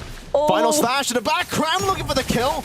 And now it's a reset over for the Vengeance. Kun, can he survive Yums? This is such an action-packed early game. First turtle for SRG. Even when Mythic Seal seemed like they wanted to fight, and they literally did dive in because that's what we expected from them. It was just punish after punish, resulting in this early 3-0 for SRG. Oh my Lord. Luckily enough, the Roger wasn't necessarily part of it, but still, it's Stormy who's looking to be currently activated right now. It's a 3-minute turret take up top. I thought they would get the gold shield, but that's it. No, they get a full turret. Cram and Stormy. Oh, that is such a massive win for SRG. Now, it was already big, but that multiplied it. Now they have prio all the way for Turtle 2 as well. Look at that gold lead for the mid lane. It's already tough, by the way, as a Juicin to be down 200, 300 gold against a carry mid like Kimmy. Now that you're down 800, 900 gold, it's, I don't know. I mean, I wonder what the call was, because Boye, as you mentioned, didn't get his level 4 yet. But he was already standing there trying to at least get some information in the turtle pit. So it felt a little impatient from Mythic Seal because they didn't have the full set of utilities or resources yet that could probably give them some sort of advantage in that fight, but they still decided to position themselves in that way, which gave easy access to SRG OG to commit to the fight, knowing that they also were somehow ahead. And now they're the ones limiting the movements from Mythic Seal, potentially might even try to deny or even disturb Ken in his farming. And this is what you don't like to happen as Mythic Seal, because you know the conditions of your lineup, and if you're the ones being constantly dived, then you're not able to do it anymore. And you really don't want your CC to be behind. Same thing as the juice in. Now Cram again walks up. The conceal used up by SRG. They're just throwing resources at this point. They know they have the dub in their hands when it comes to neutral objective battles. Unless Mythic Seal pull off a crazy steal, but Yums is scouting so well, and Ken won't find the angle. It's free. Oh, final slash! Oh, they don't even care about Boye up top. They're going after Kun, forced to use the Vengeance, but that's gonna be enough. Innocent did join that, so probably it was a way for Mythic Seal to get some trades courtesy of Zippy in the bottom lane, but that doesn't change the fact that things are looking too good for them. They're after this important objective in the mid lane, which is the tier 1 turret. Their mid clear is pretty bad without the Lancelot. He's going up top to farm up, and Mythic Seal have lost a turret. It was a turtle for turret down below. It was okay for Mythic Seal, but now that the mid lane turret falls as well, SRG, again, get immense value, but somehow find themselves in a position where they're not as far behind. I think it was 2.4, 2.5k, so they did drop it down a bit, but it also just could be because Selangor Red Giants' jungler, Skies, hasn't cleared any of his jungle creeps yet. So now that he is doing it, it should be back to where SRG started with the lead. Yeah, and I feel like in this situation, you'd have to think twice about whether or not you actually want to go for the setups, if you actually want to look for the pickoffs, especially as Boye, because even earlier, yes, he's able to somehow stand in front of the members of SRG, but none of his other teammates can do the same. It actually feels like Mythic Seals are quite hesitant at this point, but that might be the best way to go. If they feel like they don't have enough resources yet, they're probably gonna wait a bit more for Zippy to get the items, because I mean the backline access is there either way, but you have to be wary of the potential ways that SRG can cancel you out if you intend to go for those dives. And turrets are falling like flies for Mythic Seal. Their turrets, SRG, sieging so well, utilizing the strong arm early game composition to get everything they want and to snowball out of control. So far, 5 objectives taken, 3 structures, 2 neutral, and there's no response by Mythic Seal. They got a turret down below, but that's about it now. Cram with the final slash. Good shot, Boo. Didn't connect onto Boye, so that's one resource already down for SRG OG. Kun, though, already using the Curtain Call and the Yo-Yo Blitz. Cram gets trapped in the middle of 3, but it's Boye up against 3 members of SRG as well. It seems like he's bought enough time. However, Mythic Seal are still not able to convert anything out of this, and instead it's Innocent who gets to find the kill. Good scratch down and an amazing frontal back by SRG. Cram was the MVP in that fight. Yes, Innocent got the kill, but you put your eyes on Cram. If you see a replay of what happened, you saw how Cram 1v4 got away without utilizing Flicker, so he still has that resource to use in the next team fight. That big final slash Flicker can still come in, and he already won the team a team fight. And I feel like that's my biggest concern right now for Mythic Seal. Boye, the way he's playing it, okay, that was close. Will they be able to punish Innocent though? Still not going to be enough. The traction pulse will catch up to Zippy, however. My goodness, SRG, they're just so quick to respond and going back. Boye seems to be a little too, I don't know, far away from his teammates. Oftentimes, like, I understand the attempt or the intention of wanting to look for a setup, but the others just can't catch up. They can't keep up. They're being zoned out too well by Cram, as you've mentioned earlier. So tough for Mythic Seal now, as SRG are controlling all the tempo on the map. And a big concern for Mythic Seal is the fact that they also just don't have damage. They isolated an Arlet. Now, Arlet is tanky, sustainable, but not that tanky to be able to usually survive a normal 4-man dive on him. Cram, that's a stun. Final slash into the traction pulse. Clean from SRG, and Mythic Seal can only just get to the tier 1. Boye couldn't do anything. Nope. And imagine the first one who spotted him out was actually Stormy, which normally would have been very dangerous. Because Stormy was already right in front of him. He didn't have the flicker though, and there was no one near to really provide the follow-up, but that's, I guess, game sense. Game sense from Yums, doing his best to really scout wherever Ken could potentially come from. But does Mythic Seal want to attempt contest this upcoming objective though? I mean, in terms of levels even, if you look at it, right, Ken is surprisingly ahead of Sekai, so might they have a chance, or would they want to risk it? I mean, that's just the beauty of the Lancelot. You're so good at farming and maneuvering in jungles too that you get a lead either way when you're behind or ahead. That's why it's been able to snowball out of control in games that you get 2-3 kills early. And even in the games you lose, you still have impact. Nico, Crimson Beacon. Final Slash coming down as well though. Cram wants to go in. Lantern Flare. Okay, but look at the fist crack. Catching Kun. Ken gets to dash away though, but the Blazing Duet coming in from Z, dealing a lot of damage. But Boye is actually going to be the first casualty. Cram nearly takes out Kun, but it's not going to be enough. Innocent though, I feel like the moment they saw Innocent, they felt like they had to somehow walk away. Zippy still wants to go for it. A greedy move that he has to pay with his life. CP walks up, thought he would have the BMI in time, but needs to respect Stormy and that mobilization. It was an attempt on the steal too. Ken didn't want to fight for longer here because he wanted to get an angle to go for the retry steal, but unfortunately he timed it wrong, and I guess Skies is just way too clean with it. Look at this, the gamble by Ken, throws out the Thorn Rose, it becomes a 50-50 on the retry. Skies held down the composure of the Sky Prince. Zippy, yeah, we see that one more time. That's a Crimson Beacon as Cram walks up. Ken? Yep, Cram gets to find Ken, but will still be able to puncture his way out of danger. But that was a very interesting decision made by Zippy there. I assume he knew that there were other members of SRG, but he probably didn't expect that they... He thought he could tap the BMI before that came out. That they could hold him down before he got to return to the BMI. So now Mythic Seal in a very difficult spot, still at 0 kills for this entire game. And SRG OG might just get to access all of their holy shields, or better yet, even take down an inhibitor turret away from Mythic Seal. Look at the build, folks, for you guys who want to play the Roger in the gold lane. Traction Pulse, bringing Kun back. Zippy's holding. The Lord will be cleared out here with the help of the Holy Shield. That was already half HP for Kun right away, but the final slash connects onto 2, forces out the Crimson Beacon. They didn't need to do much, but Mythic Seal already burned so many of their resources just to get away. Ken trying to defend, doing his best, but they're just gonna settle for that inhibitor turret. So clean. Selangor Red Giants OG Esports.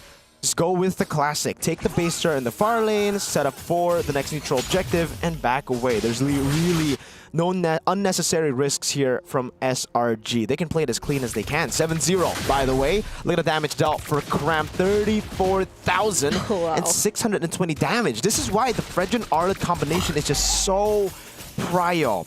Unless there's a Phoveus open, and that's why SRG, they've done better housekeeping. They've banned out the Phoveus, they've set up for this, and Mythic Seal just seems like they didn't really have a response to it. It looked like we were building to a response, but the last 2 picks were more of like a, aight, let's get more dive, instead of actually responding to this crazy threat that is the Arlet. There's no one stopping SRG OG from diving in, from doing their thing, and to be fair, this has been a relatively quiet or even cautious game from Innocent. It's not the type of Roger who just keeps going in. It's more of the cleanup type of Roger, which is why Mythic Seals, it seems like they just try to do so much, burn so much of their resources even before these crucial heroes of SRG OG get to join the fight, but now they might actually try to do something else.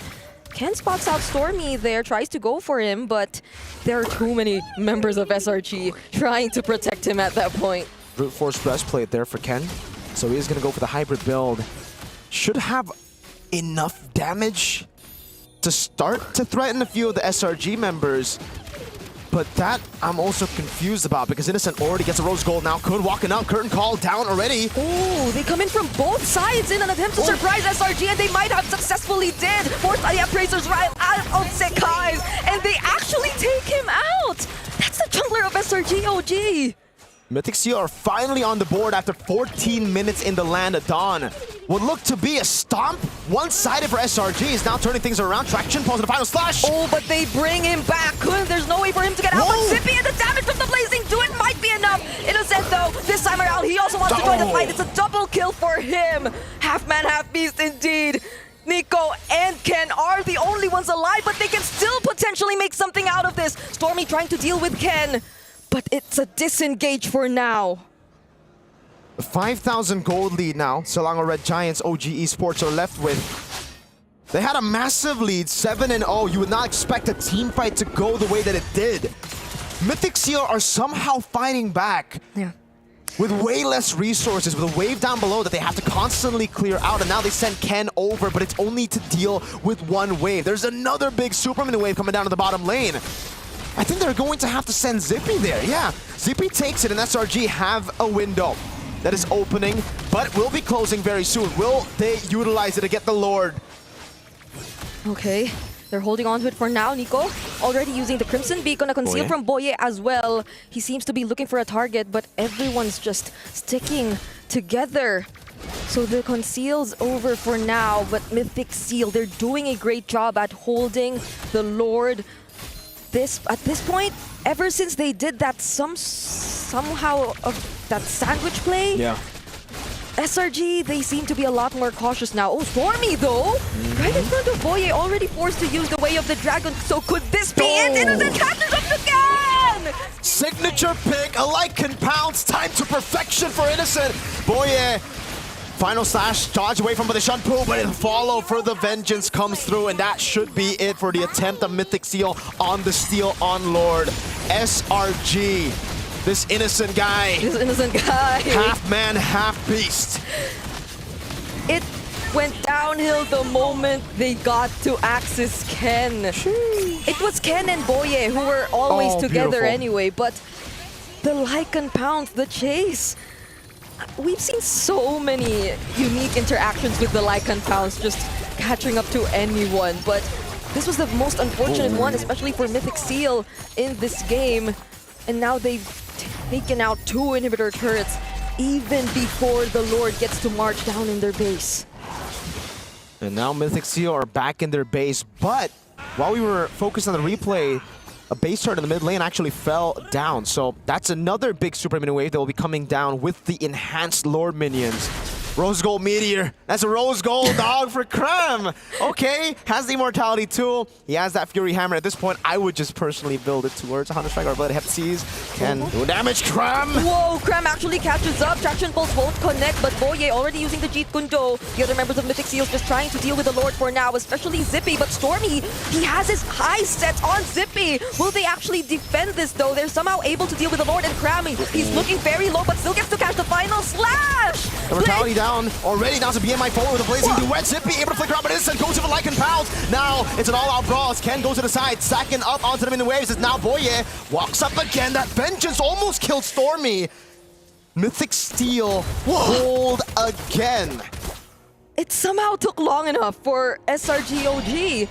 Kram, he tanked so much damage, and Sekai's as well. I feel like that was enough time for Mythic Seal to actually capitalize on the way they were already near the base. They had their base turret right there, and that their damage dealers were already farmed up. So they've extended this fight yet again, 18 minutes into this game. Even despite that very dominant start from SRG, 0 kills for Mythic Seals up until the 11-minute mark or so, but now things have completely changed. We're already at equilibrium. In terms of items, in terms of the gold advantage, I agree with you. There's not really that big of an advantage anymore for SRG. But the lane dominance is definitely still for SRG. They have those 2 base turrets, and fortunately for them, it's still the far lane, so they can still play with that. But yeah, they don't really have anyone that can stay in the side lane to capitalize on that fact. It's more of a forced error. Ken walks up. Boy is there too. Oh, the final splash, but then he gets to isolate Innocent. Gets to dash away, however, but Ken is the first to fall. Blazing to it, also already committed, but the damage, you can already see it coming. Stormy! Why was he there? Now Nico goes in with the Crimson Beacon. They try to chase after Boye though, but Innocent and Sekai's, they have to keep themselves alive.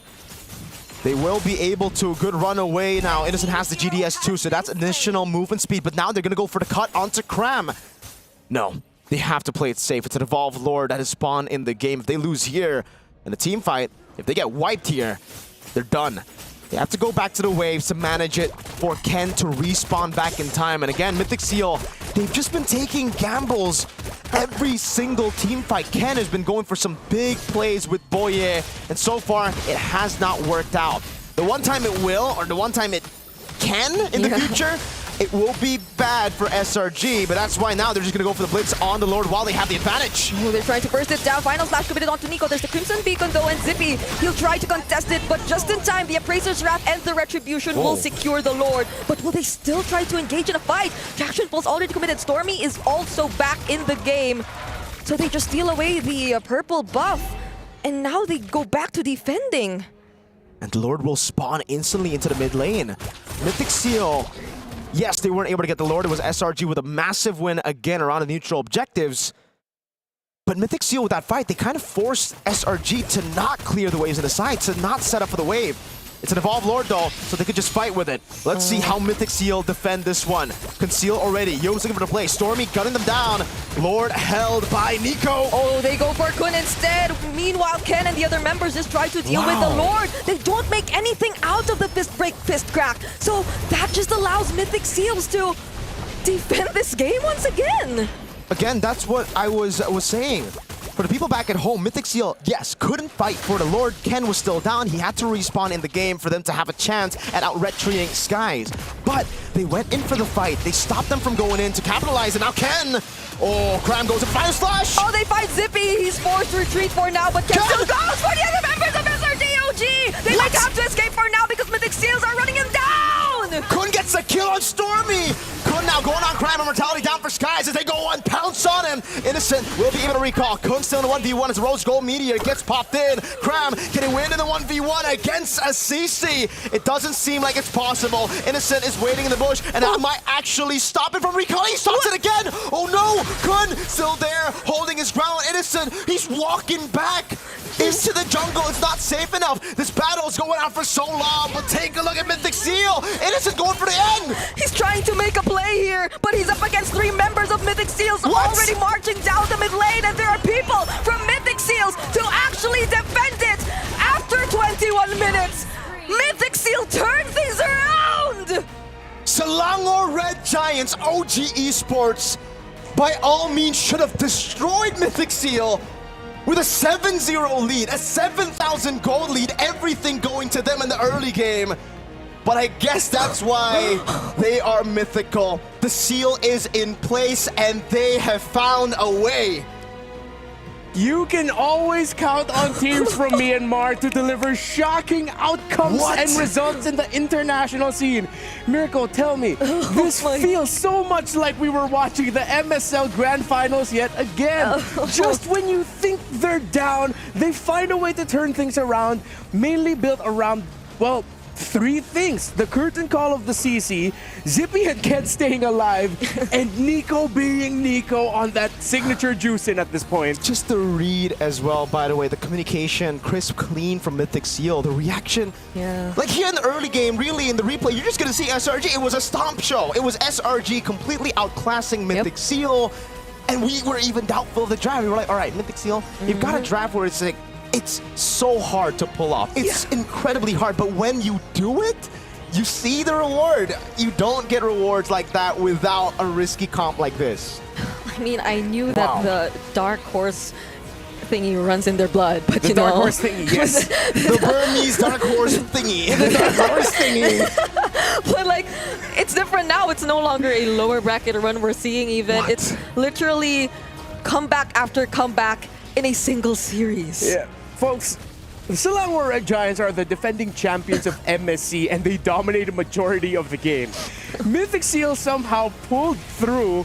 This is the first time I've ever seen a team willingly give up map control to just beat their heads against the wall of, we will always contest objectives, and still somehow win the game through sheer force of will and defense. Mythic Seal, wherever you are, you need to give Mythic Seal a round of applause. That was a very good game of MLBB. Yes. Not in a normal way, right? Because I think in the past, the way that we've seen MLBB games is like, all right, the PHPH macro game, the Indo micro game. This was a mix of both, and also just mythical fights going on. Dude, how they hold on to an Evolve Lord? Like, they defended that like it was nothing. And look at Boye, he's 063, but all this. Yeah, dude, the chat was literally calling the Cho dark system. Everyone's like, bro, what is this Cho? Ha ha ha. And now Boye gets the last laugh. Yeah, he's like, I still got the win, guys. 063. That is the KDA of MVPs. Oh, man. But look at the KDA of Nico and Zippy. 3-1-6, 2-2-6 for Zippy. And they were two of the major conditions as to how Mythic Seals stay alive. You also really gotta appreciate how Mythic Seals, especially in that second to the last Lord push, where they managed it in such a way that they split themselves. They sent two guys to pull the Lord away from the base as far as possible. The other three members of Mythic Seals were like, oh my, Yum set us up, but you can't push with the Lord. Your Lord's dead. You spent too much resources trying to kill us. Yeah, I think it happened a lot of times. That great decision making in terms of pulling the Lord to the side and assigning the right person to deal with it and the others to deal with the other members of SRG2. And I don't know why it feels like there was a bit of panic from Yums because there was the conceal during that last sequence or their last attempt to actually win with the Lord Siege. But he just settled with Kun, and Kun on the CC is someone who could just bounce off or out of the wall. So they weren't really able to convert that into a kill, which eventually for Mythic Seals seemed like a signal for them to just go for it. They were able to fight back against SRG, and we did point out the triple flicker battle spells from them as well. I feel like that helped a lot in terms of their chasing against SRG.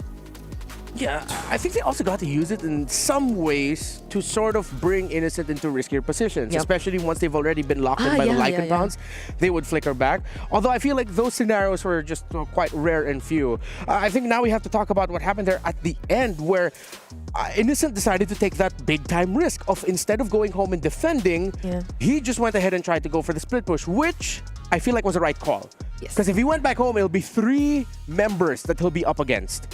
He's not going to be able to defend that. Mythic Seals made the right call also to just tell Nico, dude, go back home, please. Yeah, defend. that's the thing.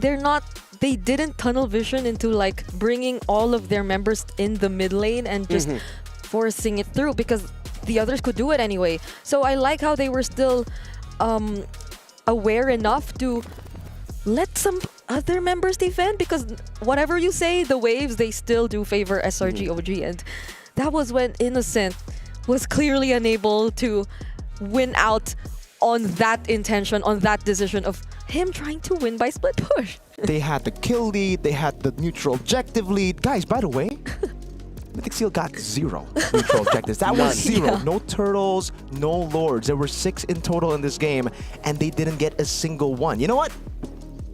That's my hot take of the day. We don't need objectives. Oh my god. You only need one major objective. The enemy base. That's it. You can get the Lord, but no neutral objectives. No neutral objectives. All right. No, but yeah, it's like, this is why the first 10 minutes of this game, I will admit this, frustrated me. Watching how Mythic Seals play, it's like, why are you guys heavily contesting objectives? You can go ahead, push that bot lane, which in their point of view is their top lane, so that they have more minion wave push there, because you can see the members of SRG giving up control there, just letting the minions push that. But then it all worked out for them in the end somehow. This perplexes me, and now I am more terrified of Mythic Seals as a team and a concept. Because how can a team that willingly gives up objectives tell me win a game of Mobile Legends like that against the defending champions? That's up to Eterna, man. She has to ask the questions. That's not our job. Let's ask Eterna. Eterna's got to ask that question if they win, okay? Because we saw a mythic comeback in game one. Mythic comeback. We'll see if SRG can pull off an immortal comeback to reverse sweep this game because, again, this is high-stakes situation. I don't know how to answer that question, Remmer. I'll be honest with you. Even with the shakes, I still couldn't think about it. I was like, I don't know. I can't explain it. They won MLBB by throwing the fundamentals out of the arena. How they handled this, it was great. Playing around the curtain call, drawing them to as far as they could away from the base. Yep. You can't. Dark Horse for a reason at this point. Undeniable. Mythic Seals. Wow. Wow. I feel like Ken really does want to XP tier, challenge by the way. guys. Oh, wrong Ken. Sorry. No, it's a different Ken. Ken. It's a different Ken. Close enough. He wanted to save my boy so He bad. is my boy, though. That's my boy. Yeah. He's been rooting for Ken since 2022. Everyone is his boy, but yeah. You're my boy, Remmer. Thanks, bro. It's just, I am in a state of never-ending shock. Yeah. Ever since yesterday, ever since day one, even in day 3, a single day in the group stage just cannot go by without something as unique as this happening. Yeah, we always get surprises one way or another. Whether it's a series, whether it's a single game, or multiple individual games. So now at this point, no matter what Mythic Seals draft is gonna look like, I'm not gonna say anything. I'm not gonna say anything. They're the team that breaks expectations in the best and worst way possible. I mean, that's what both of these teams want, right? They want Mythic to Seal. exceed and beat expectations set by everyone towards them. Yeah. And Mythic Seals are doing a very great, good, beautiful, impressive, majestic, mythical job. Yeah, we're running out of adjectives here. Dude, let's get to game 2. I just want to see game 2 at this point. Like, dude, do you see that? Like, I wish I could just yell out to Mythic Seal. It's like, hey, how'd you guys win? yeah, well, Well, they have their headsets. Eterna, on, that's so up to you. Go, just, hey, request. Yeah. Don't ask the question. Yell. So if you interview Ken, hey, how did you win? Because like, dude, oh my lord. Let's skip the pleasantries and just Yeah. Honestly, we are reacting this way because that is one of the most clippable, covered games of all time. That was unprecedented. Good luck to the Clippers. Good luck to all the Clippers out there, all our content creators. Crazy. Break that down. That is really good. Head into game number 2. Now, at this point, I can't even criticize the draft I don't anymore. want to. No, because we actually liked SRG's draft a bit more than, so it's like, and we actually didn't like Mythic because it was like, oh, super gambly, high risk, high reward. It's too difficult. You can make it work. It's not from Mythic Seal. They're like, difficult. What's that? Yeah, this draft Not in is the easy. Burmese dictionary. Yeah, we just extend the game, what, 17, 18 minutes, Yeah. and then we somehow beat them in their own game. You know, that's all Give part of the plan. every neutral objective. Give every neutral objective. And what was that? All their wave clear in the end was just on Zippy, but it worked. Yeah. That's Zippy another great point. It's 2 heroes, Claude and Dexter. No, that's true. I think that's one analytical point we missed out. Claude is actually 2 heroes in 1. So SRG, we're at a numbers disadvantage. Wait, what about Roger? He's one dude that can transform Into It's another dude. Yeah, that's Yeah. different. It's It's not like the wolf is like, hey, wolf form, go out there. It's like, hey, no, it doesn't do that. Yeah. It's actually not a wolf form, it's a gun form. Where does the gun come out? How do you he transforms into a gun wolf? Huh? It's a gun wolf. It's not just a wolf. The For gun the appears Transformer from skin? the gun appears from nowhere, right? No, he always has that. This is how crazy that first game was. We're at this point of analytical debate. Wait, sorry. Because even When he goes human form, the gun appears yes, from nowhere. Oh yeah, and where does the gun go when he becomes a Exactly. werewolf? Oh. Wunton. That's a question for you in the lore. Okay. So how's the weather today? what would you do with $1 million? No, I swear, I feel like. Thank you for bringing up the Okay. draft. We need to just Thank let's go. you. Let's go. Come on. All right. Okay. Same things. At this point, no matter what Mythic Seals draft with, just expect that they can win with it. Because like I would have said maybe that's why the Roger isn't being picked as much, but I can't say it was a bad game for the Roger. Yeah, it wasn't a bad game for any of the picks of SRG. I think in terms of like quote unquote bad game, you can say is cram, but it's not a bad game. It's naturally you put yourself in dangerous positions because you're an R-lot that's setting up for the badang to go for the follow-up. So no one in SRG had the bad, well, except for that one time Stormy jetpacked into its front of like 3 dudes. Except for that one That was time. one thing, but that's one thing. He had to fix his headset after that. Yeah, I was like, that was one thing. That's what I've been seeing, though, noticing a lot in MSC 2025 here. The Kimmies, whenever they go Purify, it just seems so awkward. Curtizi yesterday, and then today it's Stormy with the Purify. So it's almost like you kind of need the Flicker, even though, yes, you have good mobility. It's another tool that grants you safety because you're so vulnerable, you're so squishy. Yeah, because it seems like a bunch of Kimmies now use the jetpack as a means to engage and go forward instead of escape. So maybe, that's something that we can consider as well for the Kimmy discussion. And I think the bans, though, are still very similar compared to game number 1. For any marksman, though, like everyone would argue, just don't dash in or don't jet back in. So. You know, there is that too. So like, okay, maybe they should think twice about those decisions. But so far, it's just exactly the same, except maybe not the Uranus ban. They take out the R-lot instead of the Uranus. So. Ooh. So I think we're gonna get Sakai-san Assassin at this point. Oh, if it's a Uranus Prio for SRG? Because the R-lot ban, I'm thinking, is like, okay, we're not gonna go for the R-lot Fred combo. Or maybe don't lean too hard into it. Are you a fan of changing like that much of the draft, though? Like, because this is going to be an entirely different one for SRG. Because I feel like in that game, it wasn't really, an outdraft situation. They kind of won. They won hard in the early game. It was just the clinical discipline, and also now they have the read on Mythic Seal of what they want to do. But it will be a gamble to go for the same draft again, to be fair. Exactly. Although usually, maybe because of just my philosophy on things, it's a little bit too much of a change. It wasn't broken. Again, the game 1 draft of SRG was not broken. It's just that Mythic Seal, they outplayed you. But then you can repeat that game multiple times, and SRG will still be able to replicate those same results for the first 10 minutes of the game of them dominating. Yeah. So I wonder if they... Okay, there you go. They pick the Jushin instead. That's a good pick. Because they take away a very strong pick for Nico, and it seems like Mythic Seal know how to play around the Jushin very well. Now, so Mythic Seal, did he still go for the Lancelot? Because at this point, I feel like when the Yi Sun-shin is taken out, the Lancelot is very, very prio. Yes. Usually, maybe you go up against the Phoveus, you don't want to, pick up the Lancelot, but again, Phoveus has been banned out. But the question is, Lancelot or Joy? Because it's Ken. Yeah. That's the big question now. Do they still want to go for the signature pick, or do they go with what is in the meta now? Yeah, if they decide to go for the signature pick, oh no, they're still going to go towards the Lancelot, and this time a Moskov. Very early. Are they expecting that SRG is going to go something like the Fanny or the Joy? That's usually one of the reasons why you rush the Moskov. I guess, I guess that's what they're expecting, because usually we do see the Fanny ban against Skies. They have left it open. The CC gets picked up with the Joy, so it's a good read by Mythic Seal. They're picking up the Moskov now.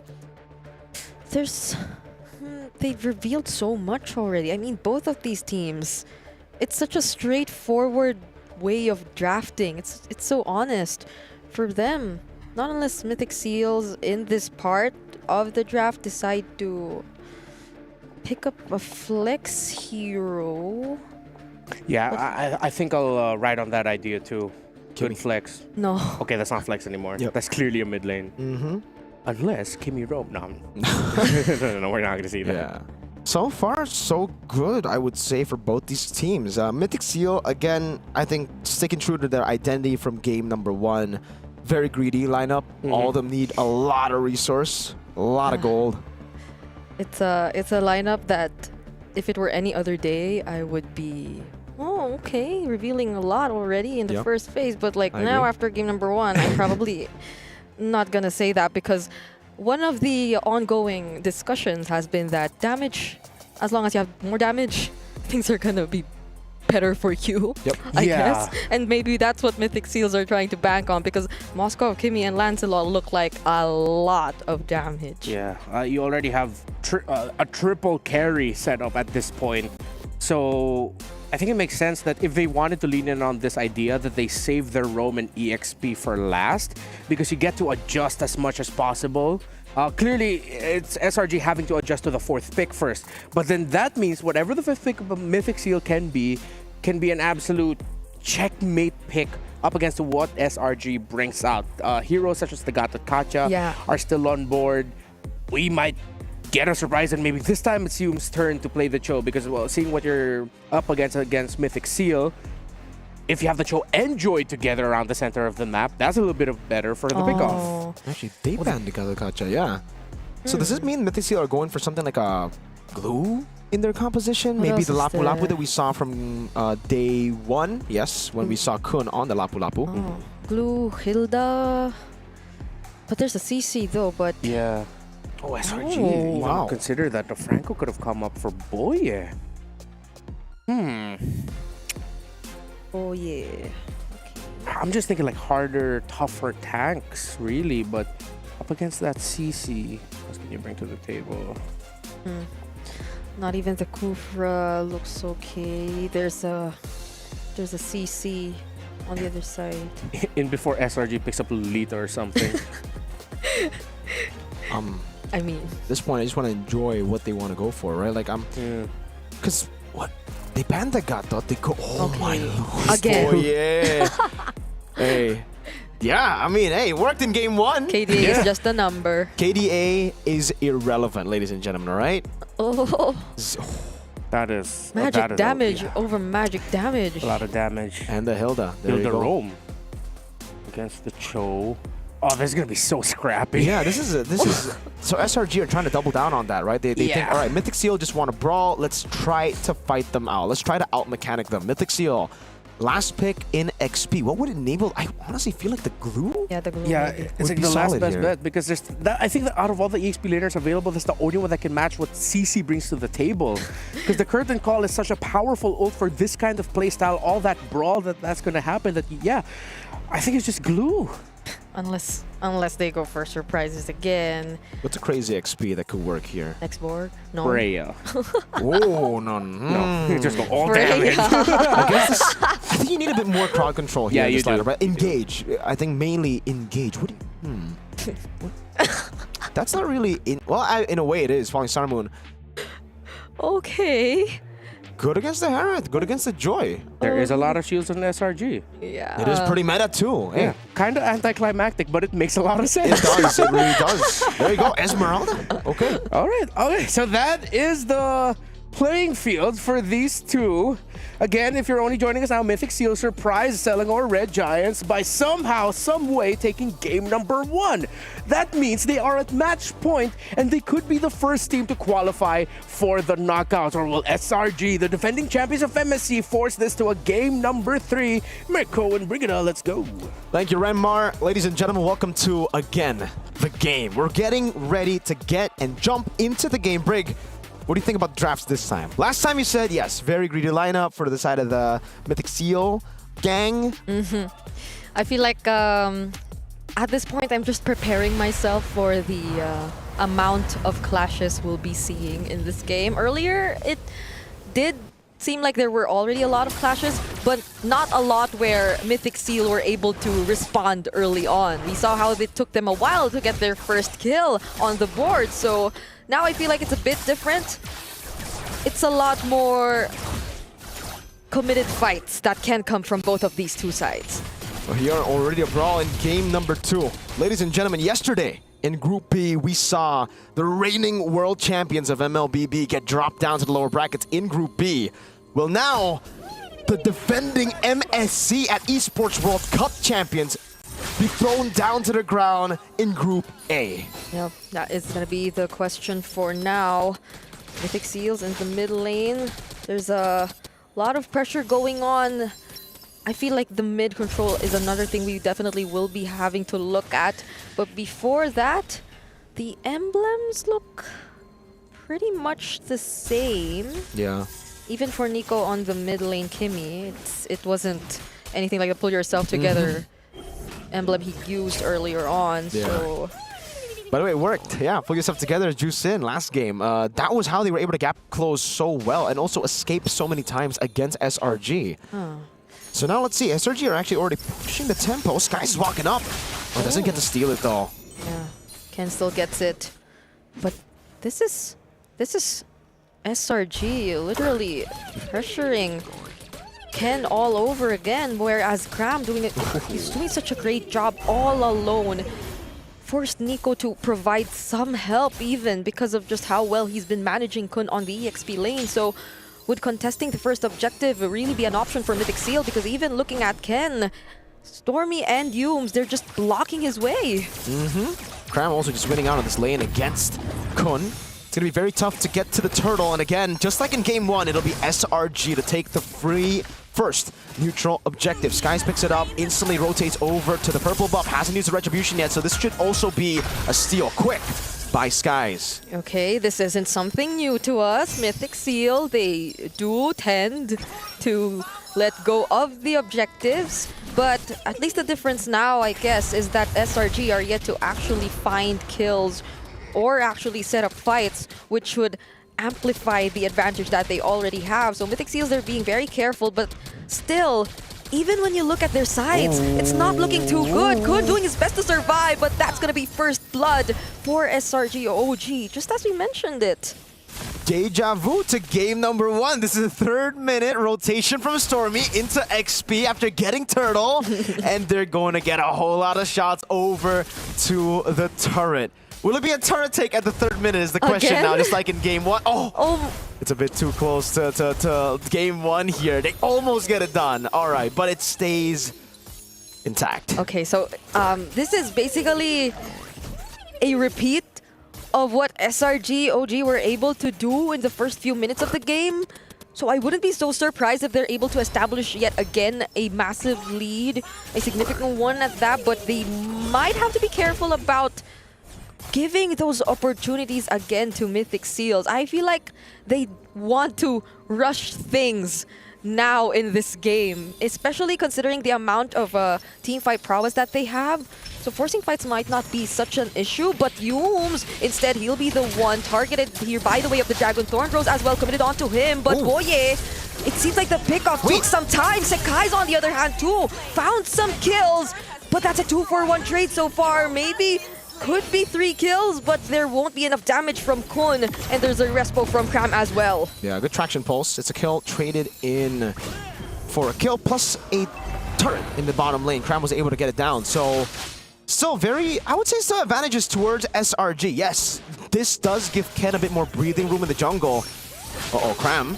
Oh, that's half HP for him. Another way of the Dragon converted into a successful pickoff. That's one member down for SRG. OG Yumes also half HP, but Sekai's gains access to Ken and the other members, but will settle with Boye for now, but it's a double kill for Boye. Sekai's will he be able to secure the objective? It seems like it's a no, it's a triple for Boye actually. What a redemption from him from game number 1, but Innocent making it just in time. Finds the kill onto Nico. Gets the kill back. Mythic Seal again turned the gold lead around. SRG had the 2,000 gold lead, and now it's going to be the punish for Sippy, 2 up top. I'm trying to think of who... Yeah, obviously it's just worth it for Mythic Seal. It was an all-out win. They lost Nico, but that's about it. But the biggest question of all, I mean, I understand. They just pour in all of their resources. I mean, who gets the last hit doesn't matter, I guess. But it all went to Boye. Like, yeah, the Ken got none of those kills. I mean, got the objective. No, not even the objective. It was Kun. It was Kun. Hey, man, Ken has taken a big brother role, as was said by him yesterday in an interview with Eterna. So that's part of the big brother role. You let your little bros pick up kills, pick up objectives. You just sit on the side being like, all right, brothers, you got it, right? And really for Mythic Seal, a win is a win, right? They still just want to equalize this goal lead, get a bit more time so that they can scale up into their mid to late game power spike, which is going to hit quite big. SRG are going to have to rely on Innocent now very early on. Innocent's still farming really, really well, so don't count him out. Don't count SRG out. They still have a... Oh, wait. Zippy's actually taking a shot. All right. Just gets away. That gold lead. There you go. Yep. Big one only on Innocent. Kun. Oh. Is he actually gonna fight this? Yumes is here, but are they aware that Nico and Boye are as well? Get some vision because of Stormy. The way of the Dragon is committed on to Stormy instead. And Nico, there's the follow-up. It's not gonna be enough though, so... Yeah, I feel like SRG needs to really reset after this. We're seeing a lot more responses, reactive ones, coming in from them. So for Mythic Seal, they've already done the tough job of getting the gold lead into And even standing here, through team fighting, they've been able to get that. Now it's SRG's turn to try to turn things around. Yeah. But Mythic Seal have the hold on side lane at this point of the game. You gotta remember that the Moskov will constantly be in the side lane. Mythic Seal could actually just give turtles and trade it for turrets. Like they did in game number 1. And finally find a way to turn things around come late game. But Sekai's though successfully takes the objective. But this is going according to plan if you're Mythic Seal. Boye though, there's a lot of damage coming in from Cram. They might have to respect that, but a beautiful falling Star Moon and the follow-up damage coming in from Nico. They're able to deal with SRG, even with the limited manpower that they have. All things might change this time though, because Zippy might go in. Still won't. It's a... Okay, they don't risk it for now. But again, Mythic Seal, the problem in game 1 was they were just so far behind. They lost a bit too many fights in the early game that it was difficult to find any trade that was actually worth it, right? Like, turret for turtle is very, very even. Sometimes you would actually give the advantage to the turret. Game 1, they were too behind to get those advantages. They were just getting wiped and wiped every single team fight. Now it's a conceal hold up. Oh yeah!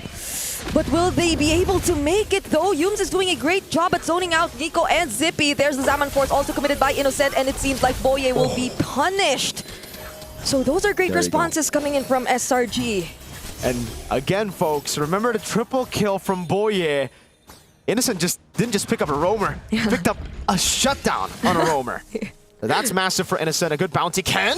Whoa! Starting to deal a lot of damage way earlier in the game compared to game 1. And again, to go back to the point before the team fight started, it's all about now being in a better position to come back, right? But it's for both teams now. For SRG, it seems like that game 1 has woken them up, the sleeping giants that was in game 1.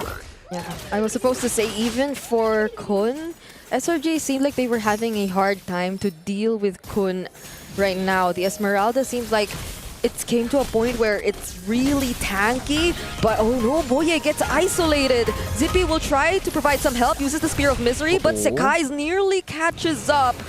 Fortunately, he survives though, and could this be an opportunity for Mythic Seal? Crab is also very, very low. But there's an upcoming objective they might have to reconsider. They're just splitting up the map. Ken doing a good job at trading on the other side of the map while SRG trying to get Prio down below.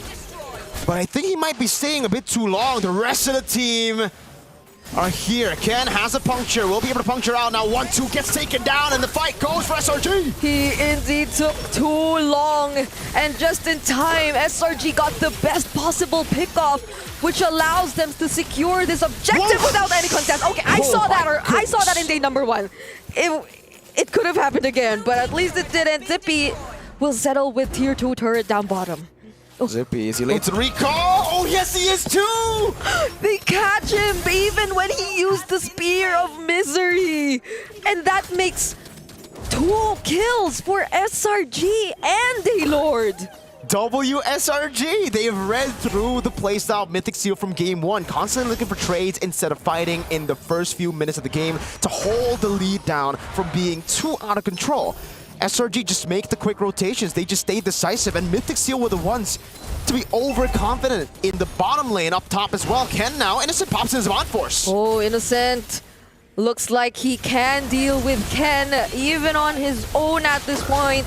Just dodging all those punctures and all those thorned roses. But now Mythic Seal, could they do what they did in game number 1 in defending and prolonging this game? Oh, Falling Star Moon won't connect. But that is going to be the question. Because this time around, SRG, this is a 3k gold lead, and they have to make sure they don't repeat the same mistakes they did as well in game number 1. Holy Defense already down in the mid lane. Now in the bottom lane, they are going to go for the siege. Yums walks up, Holy Shield pop again. Ken walks up, Kun able to get away, Ken with a puncture. Ah, that's a lot of damage coming in from Innocent. But somehow, someway, they're still able to hold on to their inhibitor turret. So again, Mythic Seal, they're back in the same situation of just trying to prolong the game. This isn't a Claude anymore, however. It's a Moskov and a Kimi. I feel like that's still a decent amount of wave clear if you're Mythic Seal. Oh, Stormy! What? Again? Wait, they actually find the kill! that was so delayed. He ends up popping the Purify, and Boye goes in too. Doesn't want to go, doesn't actually get the proper angle. But yeah, Stormy, I think it was either like don't Purify and at all or Purify earlier, right? I think that was just like a, unfortunate mistake from Stormy. It's during these moments where Mythic Seal just find the turnaround. So SRG, they must have learned from these kinds of situations. They can't they didn't overstay in the base or near the base, but they were somewhere Mythic Seals could immediately or quickly access, because you still have to consider that Mythic Seals, their lineup, they're very high in terms of mobility. They have the Lancelot, they have the Cho, and most of the things start with the Cho or the Esmeralda. So heroes like Stormy should be in better positions if put in these kinds of situations. So SRG still have the lead, still have the advantage when it comes to the side lanes too, remember, in this game. Just like they did in the last game, they have to stay clean. They cannot be making those kind of mistakes with one person overextending. And luckily for Stormy, the Purify will be up anyways in the next fight. So that will be a big resource that he won't be able to utilize. Wave will be pushing up top though. Oh, they don't use the Crimson Beacon, but the Lord is already down to half HP. Cram uses the Curtain Call and the Yo-Yo Blitz onto Kun, but Kun is just so tanky. Boye finds the kick onto Cram, but is that the right target? Ken dashes in, uses the Thorn Drones, will try to steal away the objective, but Sekai secures it for his team! Uh-oh, Zippy caught in the bad spot now, able to go away. Yums with the flicker forward as Kun tries to run away the other side of the map. It's a Moskov versus everybody. I don't think he'll be able to survive, and it will be Yums with the swing of the War Axe to take him down. Mythic Seal lose the neutral objective and 3 members for a trade of Stormy. It already looked like Kun was doing such a great job. Kun was doing a lot, got the attention of Stormy, but the change of targets, it was too fast. They decided to focus so much onto taking down Ken and Boye. They let Stormy, left Stormy alone. Could have been bad, but it was okay. But in the live cam, it seems like they're already approaching the base. Oh, it doesn't land. Ken gets the dungeon, finds the kill onto Innocent. SOD won't connect, however. Mythic Seal, again, find a way to deal with this for now. Mythic Seal have found yet another angle to punish SRG. Yes, this is looking a bit too similar to game 1. I'll be honest with you. Like, in terms of the turret takes, it's mid and bot too. And the mistakes, you wouldn't expect a mistake like that from Innocent or an overextension from SRG like that after game 1, but you just saw it. They can, again, it just comes down to the reset. They've been better on the team fights too. Okay. So they just need to calm down. They gotta calm down. They gotta let a few of these fights go. It's fine, you know, in a 4v5. Oh, Kun though, he's dealing a lot of damage. Phantom Execution connects onto Cram. SOD lands as well. Nico finds the kill. Sekai might be the next target, but fortunately has the dash. Mythic Seal, something just activates when they're in this point of the game. As me and LaFell and you know from day number 1, they just need to be behind. Innocent walks up against Kun. Okay. It's alright, both these teams are just going at it, dude. Like, SRG really shouldn't have been in that position while Innocent was down, taking a 4v5 for no reason. There were no objectives up top as well. And it's the same for Kun. There was actually no reason for him to be up in the mid lane so far up there. But yeah, he might be falling next into. Look at the cut, look at the cut. They can actually, no. No. Okay. This is the point in the game where you just cannot be seen.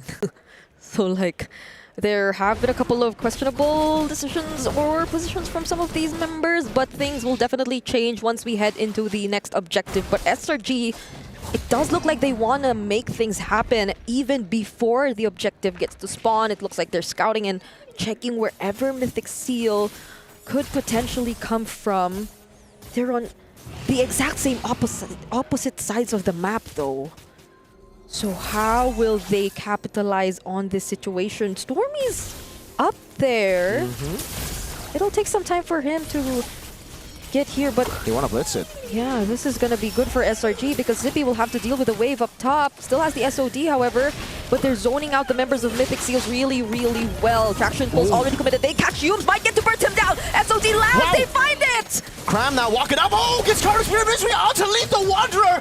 What the hell? Boye with a way to drag in from out of nowhere. Zippy goes over to Spear of Misery. Ken walks over the puncture. Innocent has him on force. They actually tried to take him down, but the damage is too much. Nico will have to reposition himself as well, while the other members of Mythic Seal just focus on working on the Lord, and they finally get it for themselves.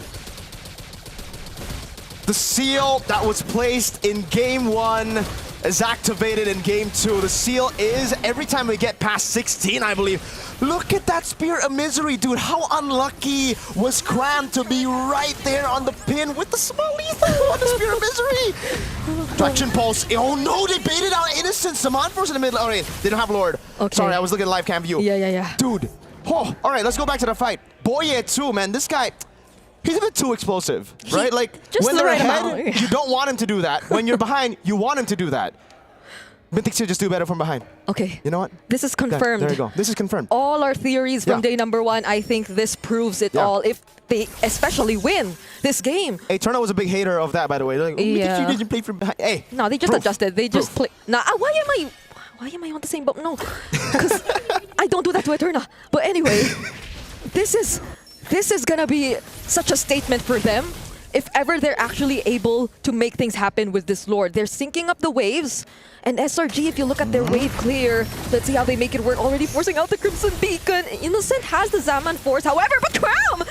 He's just getting shredded by Zippy. Yeah, damage from Zippy is ridiculous. It pierces through the turrets too, so they gotta be careful. Mid lane base turret taken down now. They're gonna be looking to go up top. Boye is walking up. There's a Cannon in too. Phantom Execution to get the turret. Okay.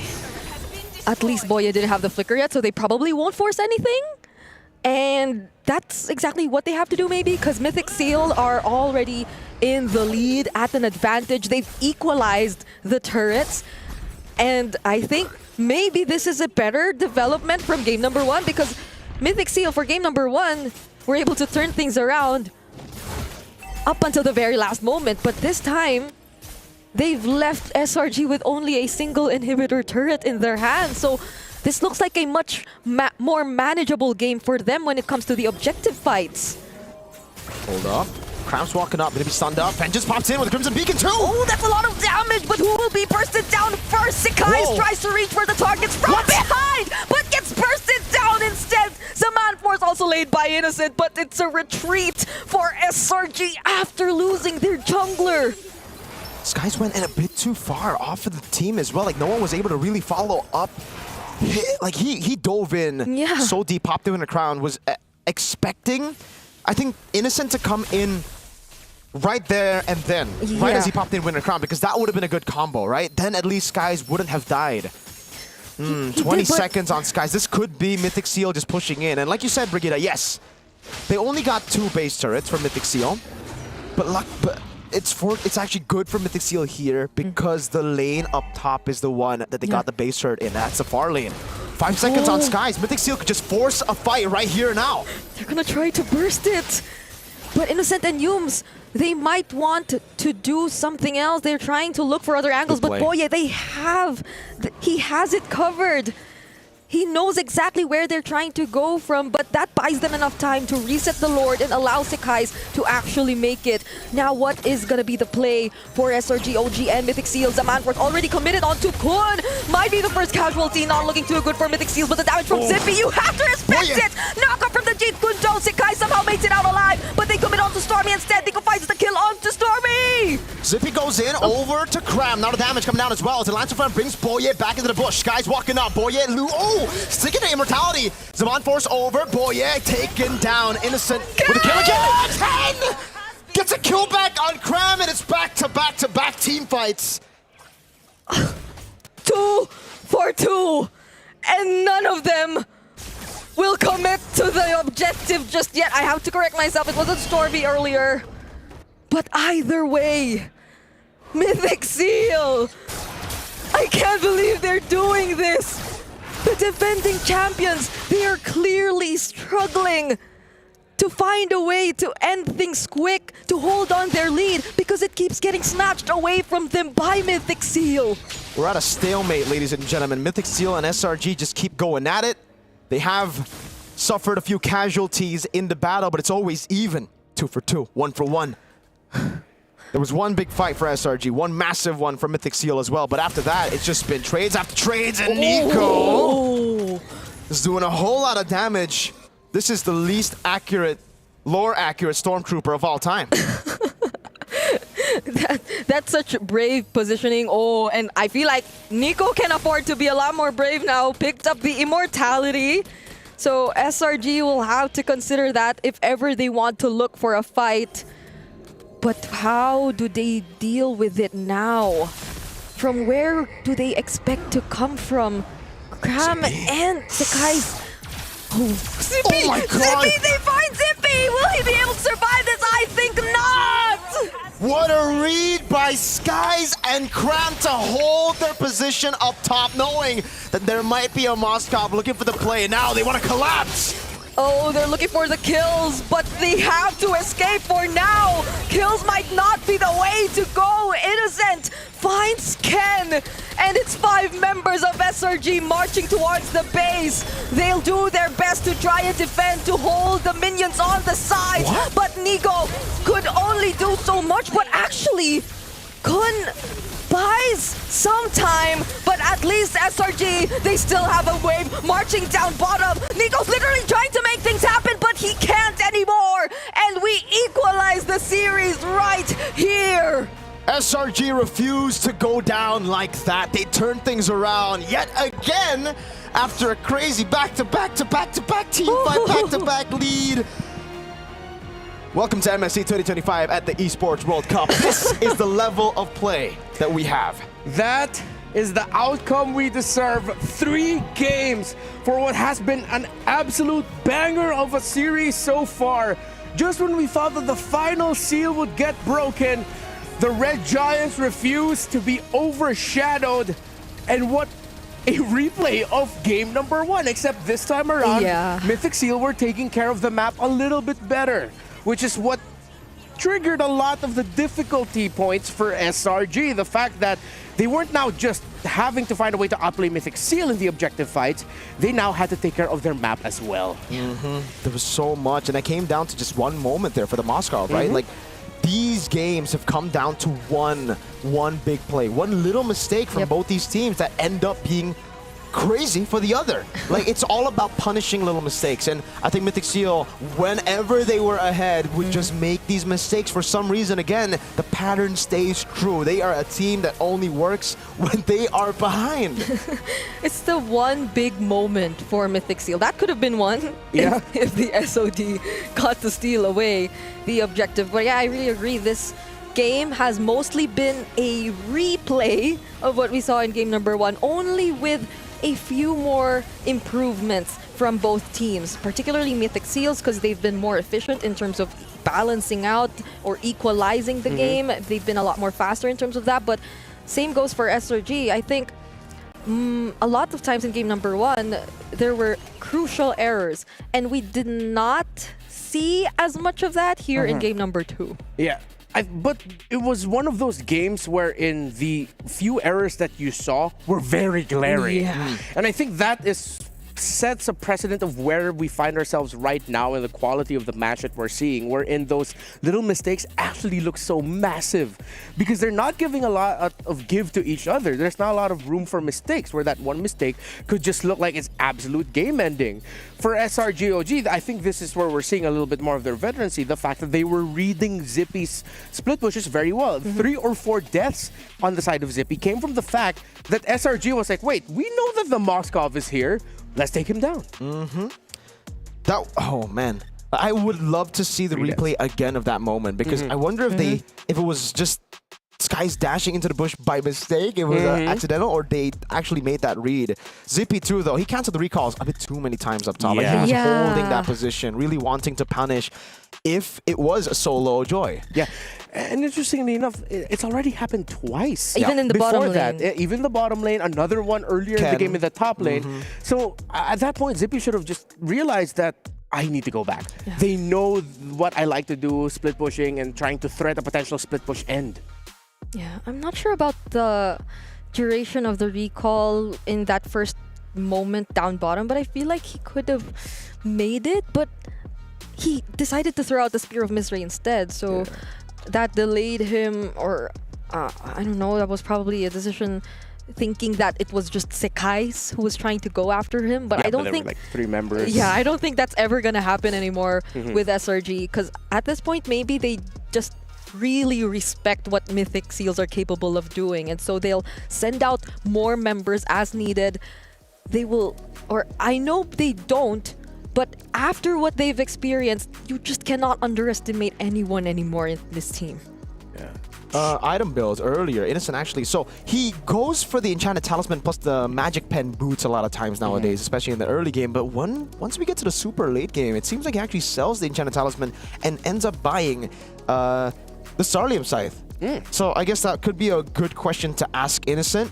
Like, what is the Enchanted Talisman just good in the early to mid? Why sell it late? For Eternal maybe later in the interview if they win. Yeah, because I mean, generally, Enchanted Talisman does give you higher CDR, but it seems like there are more good things that come along with the Starlium. Because at that point in the late game, you don't need that mana regen anymore provided by it. So maybe that's one of the things, and hopefully we can get Innocent's take on as to why he would go for that build path. But again, this is one of those games where despite the few glaring errors and of course the notes that we've put already onto Zippy and when to just go home, recall and finish that off instead, it was just a very good game by these two. Macro, great. Micro, those fights are really, really good. Boy, and now I feel like after what happened to his Cho in game number 1, it's like, all right, I get to show a few more things here now with my Cho. Able to time the Jeet Kune Do flicker and Way of the Dragon combinations very well. I like that he wouldn't always initiate with it. He would save it sometimes as a counter. It's just a lot more praise for these two teams now in this game number 2. Yeah, I wonder if Boy wants to go for another Cho. 3 games, 3 Chos, you know. Last time it was Ken just playing Joy. Maybe now it's he's also just played Lancelot. So yeah, it's just Lancelot now. He just really wants to stick to what works, I guess, for him. Now the question is, will they actually just take the Joy? Because he got what he asked for. Assassin battles. Guy's obliged in game number 2. And it worked out for SRG. Yeah. And we also saw a lot, I think, so far in this series where the effect of having a juice in these long, stretched out, micro-centric fights. Just how much utility she provides with that crowd control and the constant threat that she has with just bringing out the Lantern Flare. That we're gonna really have to look at the mid lane as the main contention point now for these two teams. Which heroes end up in the mid lane and which heroes end up in the EXP lane. Because Cram Kun, Stormy, and Nico feel like a lot of the focus of these fights. Yeah, I mean, even for the first few minutes of the game, we saw just how dominant Cram was in his lane. It took a while for Kun to actually pose a threat up against SRG whenever he tried walking towards them. But this was the moment. This was that decision which changed the game. You notice something, remember? Shouldn't have cancelled that. I think it was the same thought. He thought it was just Sekai's. Exactly. He thought it was a solo Joy, thought he could punish the Joy after using all of that and the electrifying beats. That's why he popped in skill 2 right as Skies walked into Bush. And then he saw Cram and he's like, oh no. Yeah, a bad read, unfortunately, for Mythic Seal for Zippy's Mythic Seal Zippy gold lane. And it ended up being the crucial mistake to send SRG into a 1-1, to send both of them into now a best of 1. Oh, I think this is going to be a very tough call for who's going to be calling which side they go on for game 3. Please remind me on this. The loser usually, so Mythic Seal get to choose Mythic sides. So now it's a tough call. Yeah. Are you going to continue refining on the fact that you've been drafting from the red side, or are you going to flip the script and show up with a different strategy of how you draft on the blue side? But then if they go for that, then that changes the dynamics of how they've been drafting, because so far, again, they've been drafting their comforts, that strategy of playing from behind. How will Mythic Seal fare as a team going into game number 3 if ever they go blue side, if they decide to play for the early game, if they decide to go more aggro?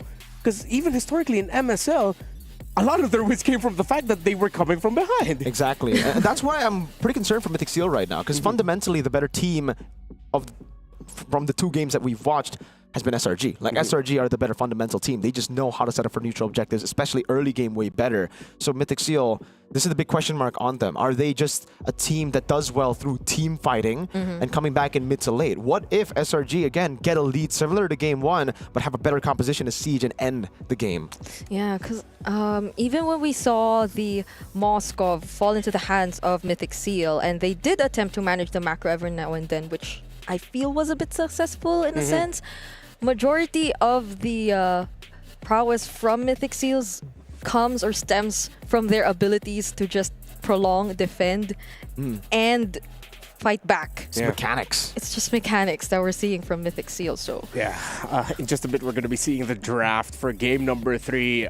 You are waiting alongside us for what has been a fantastic series so far. So if you have time, hop onto your game right now. Open up your MLBB client and do the All-Star 2025 Dino Planet activities available. If you haven't opened up your eggs, if you haven't done the little dinosaur jumping across, claim the dice roll, claim everything that you can claim through the event so that you don't miss out on the Proto Hunter Popol and Koopa skin, the skin that I know I will be definitely missing out on unless if anyone from Moonton wants to make it magically appear in my account. Or Moonton, you can make it buyable. Make it buyable. Or maybe like down the line. he got the Jawhead already though. Yeah, but I haven't had to even get got the I Jawhead. had to get the pass for that. There's a Dino Planet pass as well. Yeah, we saw the Jawhead skin here in MSC also by Louise, I believe. They lost though. And it was a loss. Yeah, 0% win rate so far. But hey, don't worry. Zetian was at a 0% win rate yesterday. 100% for Juicin. Now, today it's been the Juicin has just been winning games. Yeah, and Zetian has not appeared at all. Not banned, not picked. Teams are finally realizing, you know what? Yeah, maybe we can let go of her. It might be better to just get the Kimmy and the Juicin. And I think, going back to what we mentioned earlier, that might be the main focal point trade. Kimmy, Juicin, Farsa, going around those 3. I agree. I feel like Valentina is in a weird, awkward spot right now. That it's very, very selective of where you can pick her. But if you pick her at the right time, at the right composition, she could do some absolute monstrous things. So other than that, what are we feeling here for the picks, the orders? What do you think we could see? Juicin Prio, I think that has to be the big the big change now, because it's not a pattern anymore. We saw Juicin picked up game 1 by Mythic Seal, and so far Juicin has only lost 1 game this tournament. Throughout 3 days, 1 game. I agree. Unless they decide to change things up in the bans, which allows for other picks to be open. Because if yesterday the Kalea has always been prioritized, it has been banned all the time. Yeah. But things might actually change. Yeah. I think SRG are actually going to put Mythic Seal in the difficult position. If ever that they open up the Kalea, it'll be up to Mythic Seal to decide whether or not they'll pick that or the Kimmy or the Juicin as their first pick. It could also be a possibility of SRG falling back into an Arlott Fredrin combo that is easier to get if you're on the red side. So now this decision by Mythic Seal to put themselves on the blue side might actually be faring a little bit better for SRG. Because now there's so many decisions Mythic Seal has to consider depending on the bans of Selangor Giants. Yeah. Well, right now I feel like the Farsa 2 might be open. Unless they ban it out too. Because the bans have always been the Farsa, what was that? The Farsa, Kalea, Arlott or Uranus. Yeah. But right now all of these things are still open. So I actually might have to agree with you. The first pick will be very important for Mythic Seal because I feel like a lot will be left open in this game. It's the last ban of Mythic Seal and the last ban of SRG. I think this is why Mythic Seal are really taking their time considering their options. With SRG, they can deny a combo or a power pick. Either or could be good for Mythic Seal. But whatever happens, SRG will have to clap back right away with their last ban. This will really dictate the draft. I agree. So Farsa has actually been left open. Oh, yeah. Okay, so they banned the Kalea. Mythic Seal are signaling it's like, we want the Farsa, we want the Juicin, either of those two. So SRG, I think they just go for the trade, right? I think it's a bit too risky for them to not go for the trade, to just ban 1. Or what if they... Kimmy is a good option too. I think we're all leaning towards the idea that whatever Mythic Skill has, it just needs to be super impactful for Nico.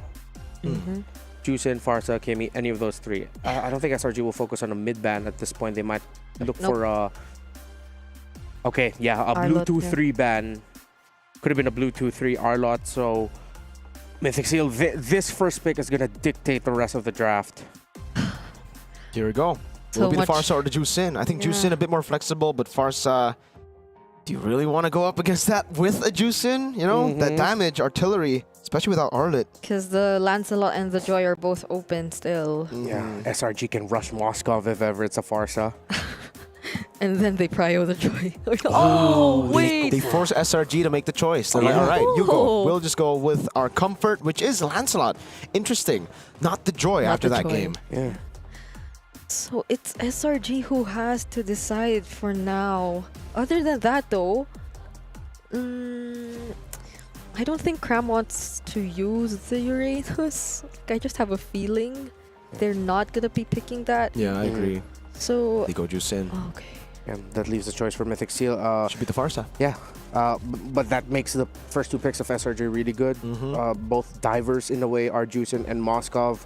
Usually we see the Moskov as the response to a composition that is playing around a Farsa. So I think whatever Mythic Seal will draft, I think they should not lean too heavily into the team fighting here. They need at least one option that can split and open up the map well as the Moskov can. Yeah, and Mythic Seal will... If they go Farsa, they can't go... Okay, they go Badang for Boye. They don't actually go for Farsa. So we will see Farsa completely ignored in Game 3. Yeah, because this is a Nico mid lane, Kimi. Interesting, but yeah, Signature Boye at least. Yeah, signature. But they are leaning towards team fighting. Okay, that's my only note going to be now for Mythic Seal, so that I don't have to repeat it later. Just make sure you take care of your macro. Yeah. This is also a really good way to shut down the Joy pick. That we saw very far away already for SRG. Like, it was going to be the Joy up against a Lancelot here. We just want to go assassin. So Badang usually is already a good way to deal with it. So now I feel like we're gonna be looking at the EXP matchup, which is gonna matter a lot for both of these teams, because the CC is still there for SRG, and they're the first ones picking after the bans if they want to replicate what they've been doing for the past 2 games. Or no, yeah, because like the CC's been working really well for them if you look at it. So it's been the one always dodging the fist break, fist cracks too. And now we see that in Mythic Seals again. But let's see if Mythic Seals lets that through, because they have a chance to take it out and change the dynamics of the EXP lane matchup. Yeah, good Harith ban. There you go from SRG, taking away a counter against the Joy. They've already picked up there Moskov you as well. go. Yeah, the CC gets taken out, so... Cram. I'm gonna have to think about heroes for him, because he has just been doing better on carry heroes over, you know, the Uranus's enabler picks. Yeah, it can't be someone who stays in the back. It needs to be someone to front. Someone that he can spam recalls with. Like, go up front, The spam Hilda. recall, put the sleeping liquid sticker up. So maybe the Hilda could be an Maybe, option yeah. if But they then- really want to go for a team fight. Then that puts the pressure onto Yumes to go for a harder tank, or at least follow-up. They can go Hilda, Gatot, Gacha. So you put the Hilda on Crime, you put the Gatot, Gacha on Yumes. Plus a Gatot could still potentially slot in for Mythic Seal at the EXP. However, it is a very rare option. We usually see the Gatot, Gacha now as a roam. Yeah. They're respecting the flex potential. There you go. They actually ban out the Franco. They think the Badang might not go to the hands of Boye. Could still be a signature Mythic Seal Badang Gatot Kacha move. I will do it again. There we go. Let's go. As the official preacher of the Church of Akai. Oh. Put Akai in the EXP lane. For Mythic Seal? Oh, yeah, for Mythic Seal. Yep. Put your Badang on the roam, put Akai in the EXP. If they want to secure the first few neutral objectives, actually, I agree with you. And it's great against Joy. You already have one way to beat it. Put in one more. So this is going to be a surprise if Mythic Seals does not actually play from behind and just actually win. It's going to be a Hilda for the last pick of SRG. So you go Gatot Kacha and Brody or even Beatrix at this point. Oh, wait. Yeah. I don't know about that. Zippy. It's good in lane against the Moskov, the Brody. The Vitrix is a skill matchup. But do you want to go without a Purify? Without it? And then this is where they bring out the Bruno. They go Granger and Glue. There you go. Okay, less crazy. Yeah. Less crazy, more orthodox. But yeah, this is a perfect setup for Hilda XP. Like, this could not have played better into SRG's plan to go Hilda. Yeah. Lance, Kimmy, and Granger, that's food for the Hilda. But I guess the Glue could be the way to... I think Mythic Seal, they're thinking, all right, we're going up against the Hilda either way. We have enough peel to deal with the Hilda, is what they're thinking. Yeah, probably. But it seems like they're still thinking. Yeah, because of the peel, because of the Glue too. If you go Hilda here, yes, you can counter these 3 picks in the Lance. There you go, yeah. They need anti-CC. They're scared of the Glue mount. Yeah. You needed the Raging Slash, a CC immune on the Lapu Lapu when using Bravest Fighter and the Raging Slash. Great last pick, Swerve, and this allows Cram to do Cram things. Yes. Carry, stay in front, and set things up. It needs a lot of communication from these two. Thank you for joining us so far. This has been a fantastic start to day number 3 of MSC at EWC. Remember, who wins this series secures the first slot into the knockout stages. Will it be the defending champions Selangor Red Giants, or will it be the champions of Myanmar in Mythic Seal? Wherever you are, make some noise and show your love for these two teams, because I'm sure this will be an absolute banger.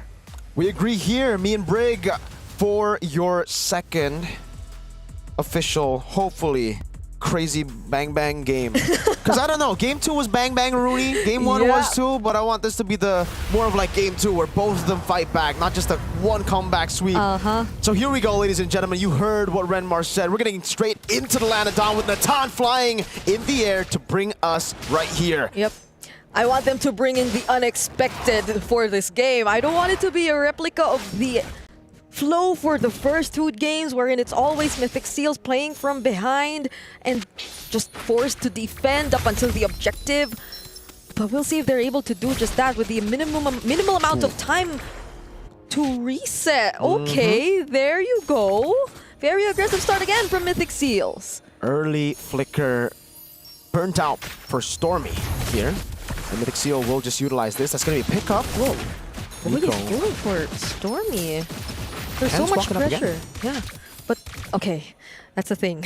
They cleared the minion wave too early on, but this is the matchup we've been talking about. I feel even in the draft, finally a Lapu Lapu returns up against the Glue, and I feel like it's gonna fare pretty well for Cram, but doesn't take the fact that it doesn't take away the fact that it's annoying. Like, the Glue is gonna be annoying whatever you do. Very annoying. Anyway, it will be very, very annoying. So for SRG, they got to be careful. Whoever gets mounted will be very tough to deal with here, especially considering, again, Gatakacha, immobile roamer. If you go in with an AOG, or if you get mounted, you can't even use the AOG. I think like the Glue will just stop those AOGs constantly once you channel it. Yeah, the amount of crowd control that Mythic Seal can put to stop. You almost put in early kill onto Zippy. Things are looking good, but on the mid lane, they traded out Stormy as well. Yeah, so they get a trade. It's going to be Zippy for Stormy, but that means Mythic Seal can capitalize straight off the bat with a Turtle start their first Turtle in a game. In the series. Yeah, in the series. Ladies and gentlemen, game 1 and game 2, they lost the first neutral objective battles. This time, it changes. Mythic Seal have gotten a bit more value than SRG early on. That's what we're saying. That's a clear change in approach from Mythic Seal. They no longer want to just let go of the objectives as much as they can. Boye has the Fizz Crack but won't use it just yet. That's enough for Fumes to be forced to recall though. This is really great pressure coming in from Mythic Seal so far. Except the fact that Zippy was taken out in the bottom lane. But it's all right. The thing is about the Granger is right, the fact that, yes, you can get solo killed, you can get ganked, you can die, but you're still not going to be behind of your laner. Why? Gold Crab. You almost had like 90% Gold Crab take. That's going to be AOG. Over to the back now, Zippy! Only knocking up Nico though, and Zippy, again for the second time around, gets taken down, but a beautiful Thorn Throws catching 2 members from SRG OG. Again, Boye gets the double kill though. unfortunate for Mythic Seal. You would not want those kills to be on Boye. But technically, it's still a good trade. See, now it's weird because, like, is it a good trade? You got Zippy. I think that, you know what? Just because Boye got the kills, I'll say it's worth it for SRG, all right? Okay, okay. Because it's a kill on goal. We were just talking about this. You can be behind on the Granger and you can still come back, but that doesn't mean you go 0-2, right? 0-1, sure. 0-2, that's the limit. If you go 0-3, that should be where it ends for you still being able to hold the lead through Gold, Crab, and Minions. Yeah, it could have been somehow balanced out if some of those went to Zippy or to the damage dealers for Mythic Seal. But then again, it will still allow Mythic Seal to keep the pressure going. This is going to be another very confident game from Boye, and we're seeing it time and time again. Now even Kun doing a lot to annoy not just Cram, but now even the other members of SRG. This is where they intend to fight. They want to bank on the idea that they can really make use of their team fight capabilities considering their lineup. It's mid prio. Stormy sent that as well. Nico, immobilization. Stormy pinned down, has a Crimson Beacon, gets away. Yums! Oh, uses the AOG but knocks up no one. Wow. And somehow Kun gets to find Stormy. Will be successful in terms of taking him down with the help of Nico. But that's already one man down for SRG. And look at that Flicker Fist spray coming in from Boye. Fist crack launch just in time. Sekai's is the next target. Kun is clean on this glue. Wow, what a rotation by Innocent landing the SOD. Did you see that mini sidestep from Kun to dodge away from the second skill of Joy? Yeah. Clean gaming and great response from Boye to punish a no mobility Joy at that point because he missed that skill. Now Mythic Seal the ones capitalizing on a turret up top, and they could break the mold. The pattern that has been Mythic Seal do better from behind. Mythic Seals have been scary when they've been very consistent in terms of taking back the lead when playing from behind. But this version of Mythic Seals seems a lot more terrifying for me because they're able to do this great of a job in the early stages of the game up against SRG OG and even being the first ones to convert into a structure. So it's actually SRG who's behind right now. Be careful. Look at that, right? By the way, this is what we were talking about. Look at the Granger. 0-2 and 2 still. Oh, the cancels constantly. Yums unable to pop the AOG. Finally gets it. But you can see the gold lead. Yep. 0-2, no problem. He's still just 100 gold behind, which means it's practically nothing here as they clear the wave and they're looking to go for the dive. Traction Pulse. Oh, they find Stormy somehow, but Sekai's will try to disturb the members in the backline once again, looking for Zippy. There's the knockback coming in from Boye, but Sekai's still gets to walk away. So, again, going back to your point, yes. Hey, Zippy, 0-2, not 0-3, man. 0-2 is the limit. Now he's past the limit. Now it's SRG's turn to think. This is also Brigido Y. Oh, wait a minute. They're just going to mount. Oh, that's a lot of damage. No, they still have to respect the anti-CC. Yeah, this is why. Yeah. You say it's scarier. In a way it is. But in a way, it's scarier as the Mythic Seal fans too, for the Burmese people that are like, oh my god, they're ahead. They might throw. Yep. That could be a potential angle to look at because Cram goes in with the bravest fighter looking for a fight. Oh, but Flicker's out instead, so he won't have the Flicker for this upcoming objective if ever they do want to contest.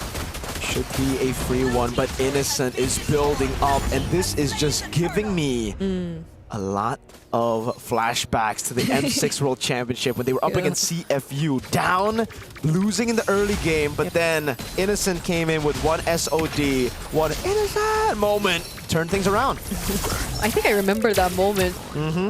But then Mythic Seals, they're gonna be careful for now. I think they too are well aware of the fact that even when things are looking to be good, Innocent has been managing the waves well, and their gold laner hasn't been in the best position so far. There's always Sekai's hunting him down. So even if you want to think that they could do well in terms of prolonged team fights, Sekai's just denies them of that because they immediately eliminate one of their major damage sources. So that 100 gold lead that existed earlier has just ballooned into a lot more and could grow into more if they don't get to watch out for Zippy from this point onwards. The big win condition right now is a capital INNOCENT for Selangor Red Giants OG Esports, and that's what they're banking on. They're just holding the other side of the map. Every time Mythic Seal make a play, make a move, they send Innocent to play cross map, get minions. Yeah. Now for Mythic Seal, can they stop that from happening by either going bot, catching Innocent, or pulling off a 4v5 and winning before Innocent gets there? Yeah. I mean, Ken was already there, so Innocent didn't try to force a fight, knowing that there was Ken. So it seems like they're trying to actually respond to the pressure right now. If you look at where Boye and Ken are going, they find Innocent. That happened in just the blink of an eye, by the way. Yep, just like in game number 2 when SRG were the ones to beat or to kill Zippy on the Moskov, now Mythic Seal do the same thing. The Lancelot's so mobile and the Badang so good. Oh, wait! Oh, forced to use the flicker because they have no Crimson Beacon. Stormy, that's 2 kills for Mythic Seal, and they have a Lord. They can take this Lord if they want to. Still, Sekai's is alive, however, so they might want to engage in a fight instead. Yums has the AOG as well, but will they decide to go for it? Sekai is already being poked down pretty low. Oh, Crab jumps in! Oh! Cat in the back, that's a Spirit of Misery from Innocent, but all of them are down. It's just Cram. His Brave Spider cancel almost a steal from Innocent, but Ken secures it with Retribution now. It's Cram mounted on Zippy, finally gets those stats racking up. 3 in a span of 1 team fight. Mythic Seal are well and truly the ones holding a position to send SRG down, but mainly to make it to the knockouts. Man, Ken on the Lancelot. Whenever he picks a hero in game 1, everybody should just settle and say, all right, that's what he's going to be playing the entire series, because he gets better every game. Yeah, and honestly, you see how Yums struggled in terms of using the AOG at that moment too. Like, Boye timed his crowd control skills so well, which denied SRG of that potential knockup, because those 3 members which were left, Cram, Sekais, and Yums, they clearly seemed like they wanted to contest, but hold on, Ken! Will he be able to get himself out of this? It's a no, but Cram! Okay, they go for the Bravest Fighter in. Innocent gets a shutdown. The flashbacks. Flashbacks, M6 all over again. Just a different team though. Mythic Seal, you cannot afford to be doing those things up against Selangor Red Giants OG Esports. They're a team that knows how to punish every small mistake. And that was a small mistake. That was a pretty big one. That's a bounty to the pockets of Innocent on Moskov. If I were Mythic Seal, I probably would not want to pick a fight in the purple buff of SRG OG, or in any position where you sense the connection too. I mean, it's just Cram who could give Innocent all the information. And to be fair, that SOD which landed on the objective earlier was a very close call. Like, that could have been something, or that could have been a steal, but now they go for Yums. Will he cast the AOG though? He gets to, and Sekais does not find the kill on Zippy this time. But you can still see the damage racking up. Like, SRG are building towards some crazy damage in the late game with the Joy and the Moskov. Question is, will it be enough? Can they get an angle on Zippy and Nico? So far, they have been able to get on Zippy. Nico has been very good in the back. So, yeah, damage dealt here. Wow, it's actually Karam amongst the Mythic Seal boys. That's high. 38,000. I mean, even from the very beginning, we saw just how much he wanted to maximize that passive from the Kimmy. And to be fair, I feel like Nico has less problems to think about compared to Zippy. Like, Sekais has his eyes set on Zippy and not Nico. But that can potentially backfire too. Nico still is a decent source of damage, and if any, he's the one who's always forcing out the Crimson Beacons. He's the one always pressuring Stormy, and if you actually look at Stormy, this isn't such a good position to be in as the Jushin. Ken has done a good job at, managing the waves down below, so it'll be a slow push here with a 4.5k Goldie from Mythic Seal. They want a team fight. They're confident in winning a team fight. They have been winning team fights. Let's see if they can do it again. Innocent in the bottom lane has the SOD. Mythic Seal prepping for this one. Yums with an angle, but Kun goes in. Phantom execution! That hurt! What? They get to burst down Yums with just the pressure from Kun and the Phantom execution. Nice. Now, how will they try and attempt to contest this Lord? The SOD does not land. Ken will have all the time in the world to focus on his opponents, and he takes the Lord along with it. Everyone falling, only Innocent here getting a trade, getting something on the map. He does get it, but look at Nico, he wants to cancel it. He will be able to do it. Innocent jumps in with the step, goes into the base. Oh, my Lord, Innocent! Walks it over, gets a kill! Cannon minion! Innocent! He cannot do it, not in time! The base open! He's tried everything to save this game! There's another wave now in the bottom lane. Innocent looking for clear. Kun holding it. Can he do it? There's the Lord. It has already spawned. They might have some time. They might get to buy some time. And he forces a reaction out of the other members. Will he actually go for the SOD? Oh, no. There's the magic sentry. Oh, he just goes for it, but boy! Finds the pin. Innocent down. Ken on the purple buff. Cram jumps in with the Brave Spider. The Lord still in the mid lane. He utilizes the second part of it. That's a Thorn Rose by Ken. A pin down again. Cram flickers out. And Mythic Seal have all the tools necessary to utilize this Lord of the mid lane. Ken! Okay, Ken can't actually deal with Cram. He just needs one more hit. Boye gets it. Sekai's, Yums, and Stormy, the trio mid, they're the ones who have the responsibility of holding things down and holding things together. But Yums, he won't be able to knock up anyone. They're gonna go for the base! Silago Red Giants OG Esports fall to the dark horse. That is the Mythic Seal. Planted in game 1, fully sealed in game 3. Mythic Seal will move on to the next stage of the tournament. What an upset, what a performance. The final seal has been broken, and Mythic Seal has fired the warning shot heard across the world. They are the first team to go into knockouts and carrying the legacy of the Burmese. Mythic Seal with the biggest shocking result of the tournament so far. This is such a statement for Mythic Seal. Even from the very beginning, even when many have possibly favored SRG OG over them in this matchup, they did not make things easy for the Red Giants. They made them struggle to get the win. Okay. And the mechanics, we said it probably could be somehow a limitation, but in this game, in this series, they proved that it's actually not in any way a limitation for Mythic Seals. They've been overpowering SRG through these mechanics. At this point, they're not just dark horses nor fighters. They have launched themselves into a position where Mythic Seal can definitely be considered a contender now. The first into the top 8. When I put them in my top 8, I had conditions for Mythic Seal to improve in certain aspects, and they did just that. We'll now toss it on over to Eterna with what seems like to be Nico and Ken from Mythic Seal for the interview. Thank you so much, casters. We're here with Nico as well as Ken, and apparently Ken is translating?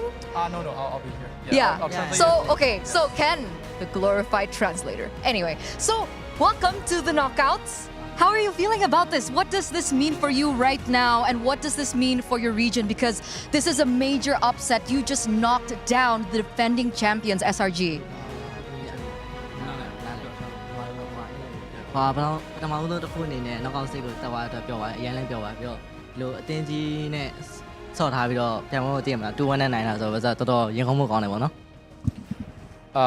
We're very happy and we're very pleased with the result, but we still have more to show. And I feel like today we haven't showed our best performance. I think Game 3 was where we really showed our real performance. So I'm just really happy that we won, and I'm more excited for knockouts, for playoffs. Yes. Okay, excited for the knockouts. So the thing is, this is a little bit of a flashback to M6, right? Because you guys were also able, well, Falcon Esports were the ones to take down SRG as well. So what does this mean for your region? I think this just shows just how good Burmese teams are. Even though we qualified here, it was really hard, fighting local teams.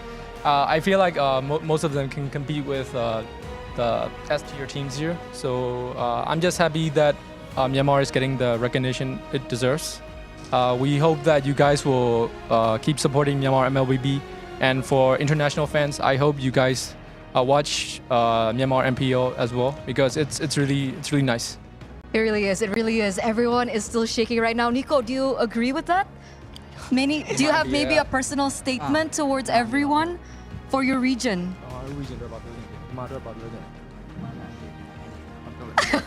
You're gonna give it to Big Brother Ken? He will translate for me. Okay, he's translating. Nico said he just hopes that MPO will return, and that's all. Okay. They will be coming back, and you guys are looking to do exactly that. Knockouts right around the corner. Now, Nico, back at M5, you were a jungler, is that correct? Yeah. Okay, so now you're transitioned into the mid lane. How has that transition been? Is it hard to adapt? Is it easy? Because I'm too good to play jungle. That's why I change my role. So he's too old. Too old? Too bro. Oh, too what? Oh, too bored. He said he's Too bored. Yeah. Oh, jungler is boring. Yeah. So you gave it to Ken. It's like, nah, don't want it. Yeah. Okay. Nico said the reason he doesn't play jungle is because he doesn't want to play the tank jungle. He just wants to be flashy. Oh, okay. So you want to be more flashy. I know this is kind of weird because you're right next to him right now, but I was wondering, what has Ken's impact been on the team? And what is the one thing that Ken has taught you that you remember up until this point?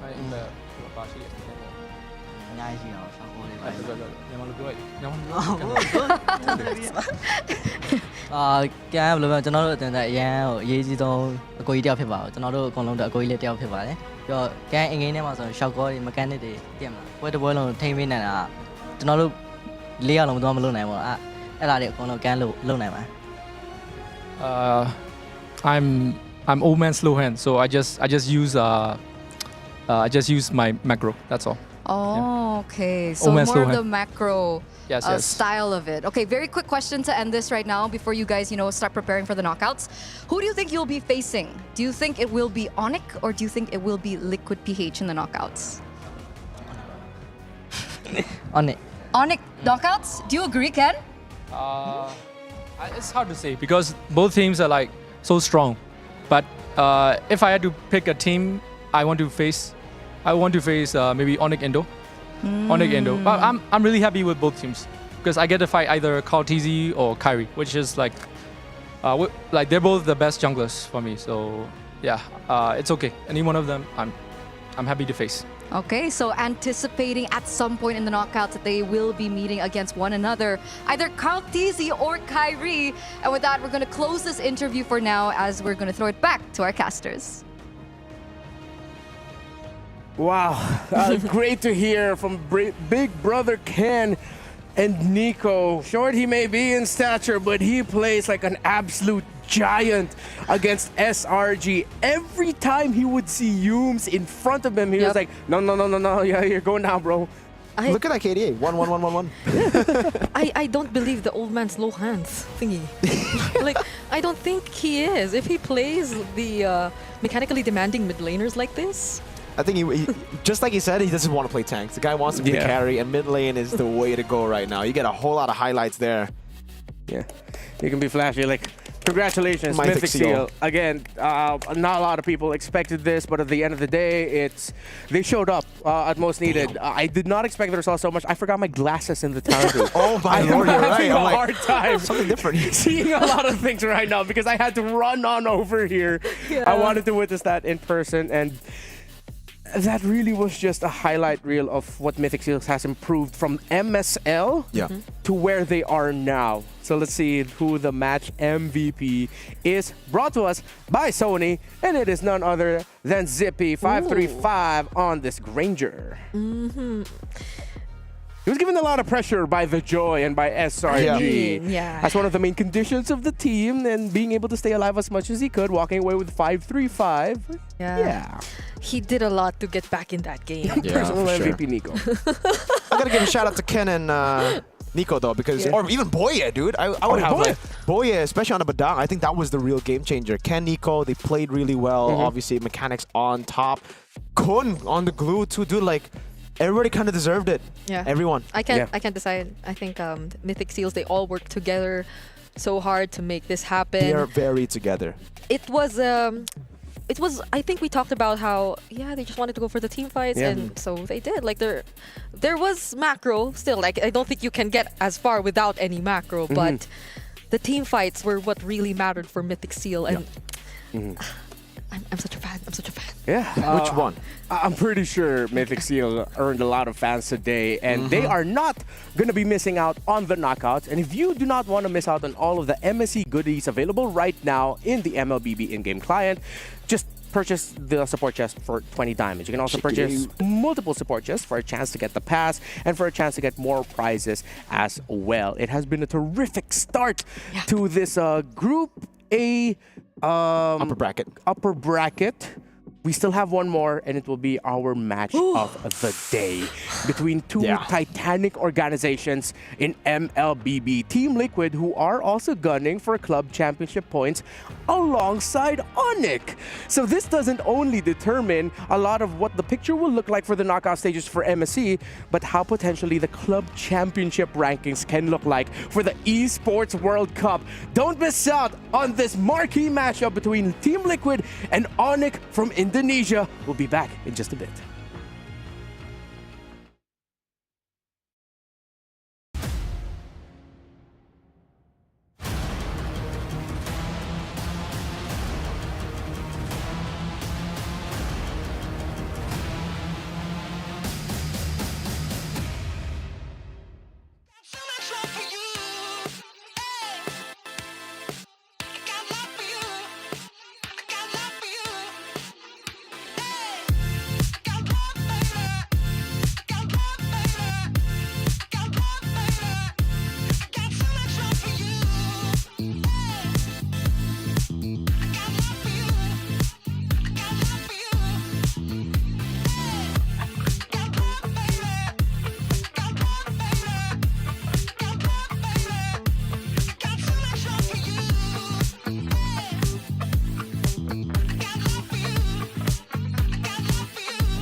Level up your gaming experience with over 8 billion playlists, only on Spotify, the official audio streaming partner for the 2025 Esports World Cup.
Welcome back to the MSC 2025 here at the Esports World Cup. And if you do not want to miss out the upcoming action for the knockout stages, who, by the way, Mythic Seal has just qualified for, then you can purchase your MSC 2025 tickets. They are still on sale, and you could just go ahead and find those tickets over on webook.com so you can be a part of MLBB Esports history live here from Riyadh, Saudi Arabia at the Boulevard at the Esports World Cup. When the knockout stages begin, it is only up until August 2, which is the grand finals day. So if you don't want to miss out, go ahead, find the tickets on webook.com. It's still me, Renmar, here with Mirko and Brigida. And now it's time. I just realized something which I told you behind the scenes. Because of the win of Mythic Seal, one of these two teams behind us will have to go through the lower bracket. And it looks like they might, I'm going to have to double check if they will have to face off against SRG. But they're going to be the same state as the defending champions, SRG. Oh man, this lower bracket. I mean, we knew Group A was gonna be brutal. Oh, yeah. But this is so brutal. Yeah, I think the winner of the loser of this match will actually have to go up against Virtus Pro or Corinthians. They're correct. So yes. they'll be able to avoid SRG, but it's weird. It's weird seeing these teams like SRG and one of these two teams go down to the lower bracket. Yeah, but now, I mean, these two teams are still in the upper bracket. And Team Liquid, Oheb himself mentioned in the opening bumper of our show that we already know who's going to be winning MSC 2025. He didn't say it was going to be them, but you know, it was his face. You already know. They're one of the favorites to win this tournament. Team Liquid are going to be going into this with a star-studded lineup. A lineup that majority of them has won world championships, multiple MPL championships. By the way, that's the GOAT Carl Teasy. Resurgence in the Sansan duo, a new duo born, Baby Cakes, Oheb and Carl Teasy, who, by the way, Oheb is also a world champion in his own right. Yeah, so a whole lot of world champions here for TL. Rig, Yep. what do you think about them? I think I'm most excited to see these guys. The Sansan duo, because I feel like it was in this exact same meta wherein their connection was established or was introduced, because it was all those aggressive XP laners coupled with burst mages which allowed them to really perform the way they did back then, and we're not too far from that kind of meta now. So I feel like this is another way for us to see if it is indeed TLPH's meta, because that's what a lot of people believe is right now. Yeah, and it's not just a jungle meta wherein you're required to both be able to equally play assassin and tank fighter. It's more of just like for Carl Teasy, hey, I can still focus on just running assassins, but if I can, you know, my Akai and Fredrins are still very dependable in this current meta. It's more of like a second option tanky fighter jungler. So that's why Team Liquid right now, there's a lot of people discussing that this meta is built for them. While on the other side, Onyx has seen a resurgence in Indonesia. Finally, the kings of Indonesia again. Lutpi has definitely stepped up alongside, well, Kyrie has always been there, but Severo in the gold lane has been a fantastic revelation for the squad. He's been a great addition to the squad. Again, Severo has added multiple layers of aggression to the squad. That was, again, kind of lacking with the CW lineup. Like, CW has always been the consistent guy that gets the job done, but they lacked that ferocity in the previous season, especially considering the gold lane now is much more, especially in the late game, in a hyper carry spot. Keyboy's back to his prime. It does seem like for Onyx, just like they said in the Hero Shop video, Sun said, come back. It's comeback time. It's comeback time. I don't know how to do Sans' voice, but that's how they're feeling. They feel like this is their best form ever. I have to agree with that. Severo does feel like he's been that guy to take a bit more risks in terms of the team fights, even for the previous times wherein we saw them play. And I know there has been a conversation of him being the X factor, but I kind of have my eyes on Sans right now as well, because like even for previous matchups, even for other teams, I feel like a lot of our focal points have been on mid or EXP, as you've mentioned. This is a clash of champions, because here's a bit of a fun fact for you. Since MPL Philippines and Indonesia Season 13, only 2 organizations have won the championship. These two, Team Liquid and Onyx. So Team Liquid won it in season 13, season 15, and MPL ID season 14, and the inverse of the other. And it features the matchup between what is arguably considered two of the faces of the game, the GOAT Carl TZ and the Sky King Kyrie. Dude, that's crazy. What a stat, right? Onyx and TL, even when it's not the PHTL and the ID Onyx, it's the PH Onyx and the ID TL. It's a faded matchup, we know. And the two times that they have met in a tournament, the winner of this matchup ends up being the champions. In the M4 World Championships, it was still Echo. They were still, under Echo. They beat Onyx. They ultimately ended up lifting the M4 World Championship. MSC 2023, Onyx beat Echo as well and ultimately won the MSC 2023 championships. So this could be a determining factor for who could be the champions of the tournament. But again, they could still meet in the knockouts. Exactly. And if you don't want to miss on anything MSC related, again, please look for that MSC 2025 pass available. 20% off all throughout this event. It's only available for a limited time until August 7th. So if you want if you want your hands on that Nathan skin, it's a fantastic looking skin, by the way. Very worth it. Although it's very difficult to play Nathan right now, but if you can make it work, I mean, it works out. It's really good. But there are also really great goodies to get. You can get your avatar border, which features MSC 2025, and those are limited, and those usually only come back when the next MSC is back. So go ahead and purchase that pass. Now, I think it's trying to imagine what this matchup could be. I'm just imagining like a setup battle against JP and Keyboy. Bro, Sans versus Sanji with the mechanical. Ooh, it's like across each position, you could imagine just a crazy battle between the opposing forces. Yeah, honestly, it's crazy. That's true. Because even when you mentioned that Carl, if ever he doesn't want to go utility now, he still can go for his Fragrance and Akai's. That's true. But the way he's played the first series, at least, it does really feel like it's Assassin Carl TZ back again, because I feel like there has been some sort of hesitation, especially in previous MPL seasons, when it comes to him using his assassins. But now that doesn't seem to be the case at all. All right. I think it's time now to look a little bit closer into what this potential story could be between Team Liquid Philippines and Onyx Indonesia.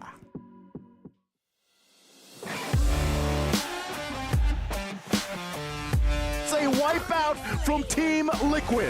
I'm confident and excited because we've been practicing very hard lately, and I think it's gonna be a heated match because we are both the champions in our own region. Kalau pede sih yang pasti happy sih, pede banget ya satu tim. Ya excited juga soalnya lawannya kan juara MPL PH yang ngalahin Onyx PH. Nah, ya kita pasti bakal ngasih yang terbaik buat di semifinal biar ya bisa lolos playoff. Looking for Detective, they'll clean out the lane. Onyx playstyle is very micro based because they're very good with mechanics, but us in TLPH we're very good in macro because our playstyle in Philippines is very like objective style, while in Onyx Indo, they're very like skirmish style. They always take fights even if it's early game. So yeah, I think it's gonna be an exciting match. Oh, Keyboy jumps on into the base. He gets taken out. Kalau gameplay mereka ya mainnya agresif banget lah. Dari ya kita nggak bisa bikin mistake yang kayak lawan CFU kemarin yang miss di early game yang bikin mereka snowball lah. Soalnya mereka kalau udah snowball ya pressnya bagus banget. They wipe them out. A great fight for Onyx. My message to Onyx Indonesia is let's have fun and let's give the people a good fight. Buat Liquid PH kasih game terbaik aja buat semifinal, dan buat OHEP ya kasih 100% kekuatan lu karena gue pede banget buat ngalahin lu. My message to Sapero is train hard because I'm training even more hard.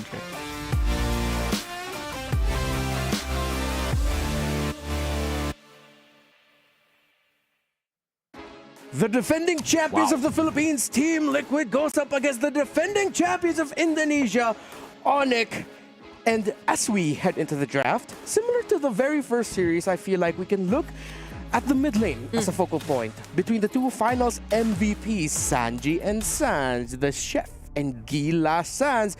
What picks they'll end up with could determine how these two teams will be playing from the early game, because it was Onyx who acknowledged, Severo especially, they are really good in the early game. Yeah. And we have to watch out for that. Especially Turtle 1, right? Turtle 1 is TLPH TLPH way to, it's like a gateway to get that snowball going. And just like in an interview, just like what Mr. Savero said, they can't afford to be giving that over. Such a big lead in the early game, just like they did against CFU, that caused them to lose out 23-2, was it? In game 1 against CFU. So yeah, TLPH better when it comes to punishing those little mistakes. Wow, 1-1 taken out here on blue side. I think that's like a respect for the mechanics of Onyx, of how they fight. Team Liquid talk about how good they are with the skirmishes and team fighting, and up against a team that's great with team fighting, you do not want to give the 1-1. Liquid go ahead and pick up the Yisun Shin Rush. Sort of a way to tell. Yeah, it's like a throwback to one of the best picks, where Carl TC won his first ever world championship in MLBB. Wow, that's interesting. I mean, the Yisun Shin has always been banned out, but there are a lot of heroes actually open, such as the Farsa. I was just about to say it. And now it's Sans who gets his hands on that. But the Zetian, I wonder if they'll ever actually consider that, because knowing Sanji, I feel like his playstyle differs a bit. And when you look at how mid laners have been using the Zetian, it can be aggressive, but it looks overall defensive. I agree. I think it's more of a juice-in pick right now for Sanji, right? But it's banned out. It's banned out here, Excuse me, though, you're yeah. right. So that's why it's Onyx, they will always go Farsa when it's left open, right? And that's why they've already banned out the Juicin and the Kimi. They were forcing TLPH to make the trade. Whether you go Farsa, we pick up the Yisun. Oh, wow, this is a tanky lineup with the...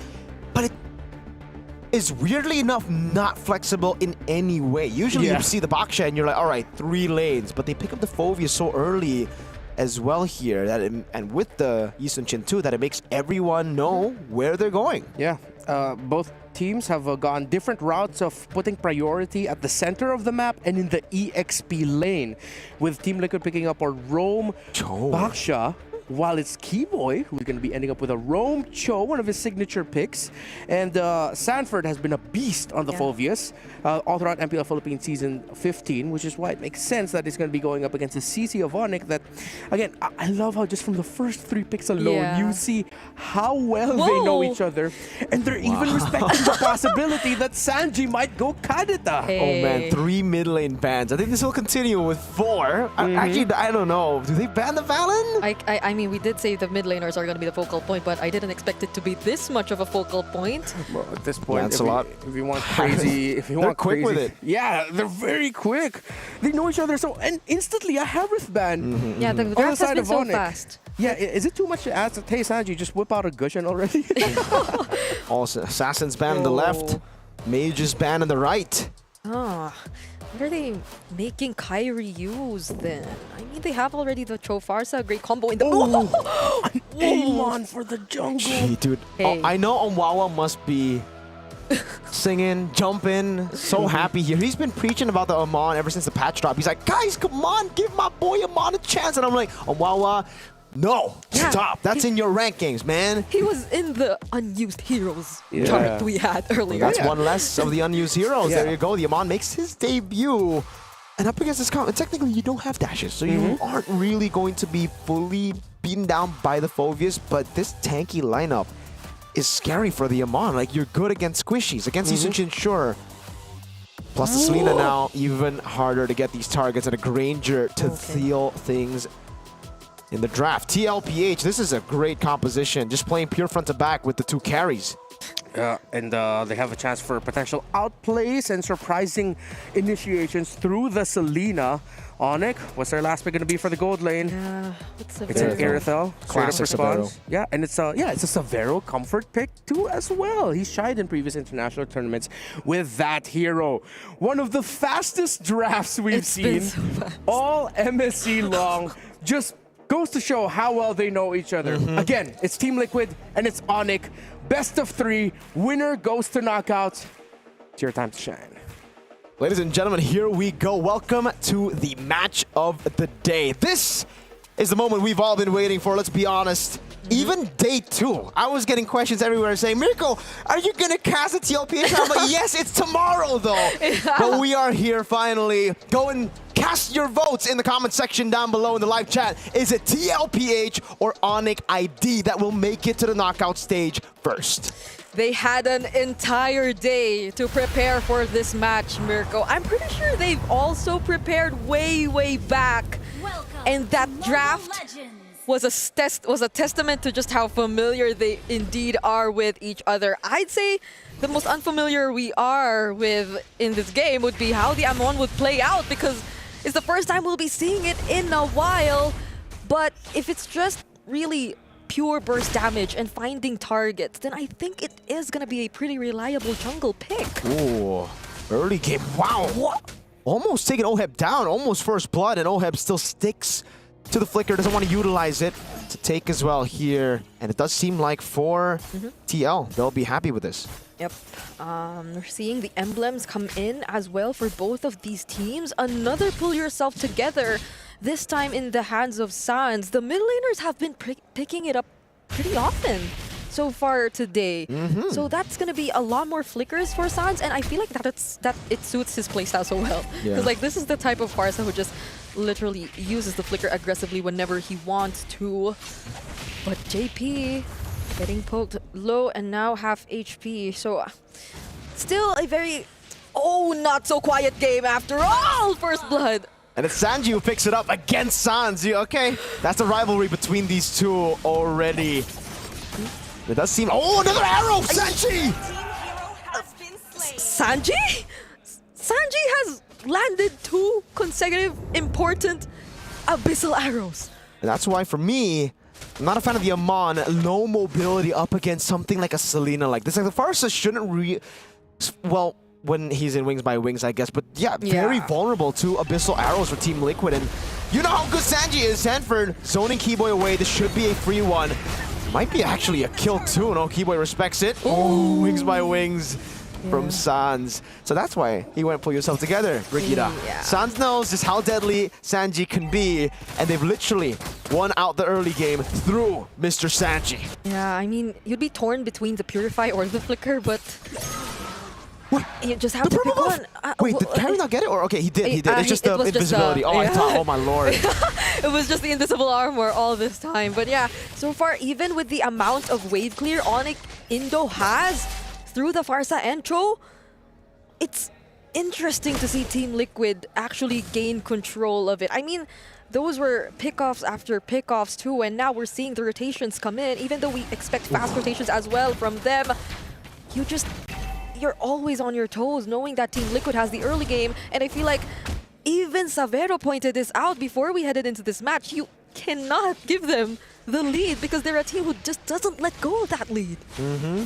But it's not like they were giving the lead. It's Sanji forcing the lead out of Onyx. And you know, sometimes you just can't help it. When an Abyssal Arrow lands twice on 2 prio targets, you just gotta take it and try to come back in Turtle 2. And that's what Onyx are doing right now. That's why they're playing super safe, extra safe, after seeing how accurate Sanji can be on the Selena in the early game. So let's talk about these individual lanes, because it's interesting to see that the Savero hasn't actually been winning out this lane entirely. You'd expect the Irithil to be the counter here. Both teams have been rotating into the bottom lane. OHEB doesn't have Purify, so could be an angle to gank, but JP is just too clean with those rotations, always covering these angles of attack away so that Onyx can't get OHEB. I mean, it was great that he was able to recover, because earlier on, I think in the first minute of the game, there was an early rotation from Sans, and we saw OHEB being poked down very low. So it's great that he's able to at least come back in this game, manage his lane a bit better, but he fully respects that this matchup might not indeed be that favorable for him. Onyx ID have their eyes set on Sanford. They might try to burst him down. There goes the third airstrike. Will he get away with this? The other members of TLPH actually make it! And Sanford survives. Sans able to flicker out of the Abyssal Arrow earlier. Kai joins in. Abyssal Arrow landing! Keyboy providing the cover as Sanji again is the man you need to watch. Sanford survived that, and it's TLPH with a win again. You can see the lead getting too crazy now for TLPH. Carl Teasy was already 2 levels ahead. Now he's gonna have a smoother road in his own jungle, just clearing things up as OHEB picks up the gold crab and will push this lead even further. JP down below, Sanji too. Yeah, you kind of see where this might just be going, because the Yisun Shin is having a pretty decent time early on. Will Keyboy actually find a target, though? He lands the Way of the Dragon onto Sanji, but Sanji, he just won't go down. The Endless Shards won't even be enough to take him out. Savero tries to deal with the other members with a heavy crossbow, but there's a clear lack of damage still from Onyx ID. Yeah, Kai popped in the ultimate, was not able to get Sanji, and that's a squishy member, so this is a problem for Onyx. They're just lacking damage in the early game. All of the kicks have not resulted in kills, and it is really bad for Onyx. They kind of need a snowball going for this jungle. Savero's doing damage at least. They were almost able to get a few kills, but almost is never enough. TLPH have been the absolutes in game number 1 so far, and that's a concern for Onyx. Kind of like a victory dance for Team Liquid. Sky Piercer done quite early in the game for Mr. Oheb. Yep. I mean, Keyboy, he's had some very decisive way of the dragons. He spots out the likes of Sanji. He gets to use them and land them on these heroes. But again, I think it's not just the endless shards, right? Even the Feathered Airstrike can't provide enough damage just yet towards the members of Team Liquid, so they'll have to play things a little more careful, even trying to go after Lutfi, forced to retreat under the turret. This is a massive problem if even the EXP laner is struggling this much with just the presence of Carl TZ and Sanford. Yeah, Carl is building up to be a monster right now, scaling very well into the game as Onyx continue to do that too. They still are scaling up. It's just, right now, they gotta scale faster. TL are doing it at such a rapid pace that Onyx might actually get outscaled. Keyboy jumps in with Jikundo and the way the dragon cancelled. The Dark Wave actually cancels it. Endless Charge this time gets to take Sanji down, but JP finds the kill onto Keyboy and is blocking the path of Savero as well. Oheb also makes it to the fight. Carl looking for some targets, but they find Savero! What a Dark Wave with the flicker. Savero kiting away. Oheb with the shot. Savero taken down. Luppi now pops into vengeance. Oheb caught in the bad spot. Dark Wave landing onto Sans. Sanford gets him down. Now it's a shield unity. How did they put themselves in this spot? Now Kyrie is finding the way to clap back. Infernal Pursuits coming in for Sanford, but that won't help him get out alive. It's such ripple for Lutfi this time. That's the fight that Onyx ID have been hoping for since Turtle 1, and it finally opens up in Turtle 3. Keyboy doing a good job at zoning. Carl still able to secure the purple as Kai gets the turtle. Gold lead now down for TL to 1,000. Let's take a look at that fight against Sanford. What an amazing Dark Wave to land on Savero with the flicker there. Even Savero wasn't aware of that, but it did put the rest of TL into chasing mode, and that's what you don't really want up against this composition. Kai got an easy flank, was able to clean up, and it's a CCO. And I feel like that was too aggressive from Oheb as well. He had to commit the flicker to chase after an Irithel. And you know that Irithel are the more favorable matchup when it comes to the Granger, because you'll have to have a bit more precision in terms of landing those Rhapsodies. And then again, they found themselves in the middle of 2 turrets of Onyx ID, so things weren't looking too good for that fight. And fortunately for Onyx, they find a way to somehow catch up. There still is a significant lead, especially in terms of the gold laners. But Kyrie, after that moment, at least he's able to close the gap to a 300, 400 gold lead. The missile arrow lands, mounts shocker over to the back. Sun's taken down by JP. Keyboy looking for a trade. Oh, will they still go for it? They cancel it with the Dark Wave, but the Curtain Call was already committed as well. Keyboy trying to look for a kick. He lands it onto JP, but he's a tanky member. Now Sanford gets punished, but Oheb, he just keeps throwing out those Rhapsodies. The Abyssal Arrows are landing so easily for Sanji. He's threading the needle all across. Savero, no heavy crossbow utilized here for Savero. He'll just take that, or he'll let Sanji take that turret. And yeah, Onyx are on the back foot again. Team Liquid, dude, that was such a crazy engage from Carl too. That Mountain Chakra on Sans, so explosive. And maybe this is why we don't see the Farsa as much anymore. Maybe Farsa's just a bit too vulnerable. A lot, or if not almost all the members of Team Liquid can just try to close in on the Farsa, and it wouldn't be that much of a problem anymore because you force out either the flicker or the wings by wing. So he somehow gets to escape, but Sanford, denying the conceal immediately. Abyssal Arrow nearly lands, but JP, he might just get bursted down this time. Lutfi trying to take him down, but there's the Feathered Airstrike to finish him off. 1-4-0, but the Abyssal Arrow lands in the back. Sanford with the flicker forward. Sanji doing the same. The San duo working. Dark Wave from Sanford. That was literally a flicker to take down Sans, and now they find the kill on Kyrie as well. Not even Savero with the heavy crossbow can do much. This is clearly an opportunity for Team Liquid to take the objective if they want to. It's a small win left, small win right, then a massive win with an explosive Abyssal Arrow. Again! Again, Sanji is just too darn good on the Selena. Ladies and gentlemen, there were 3 mage bans earlier in this game, in the drafting phase.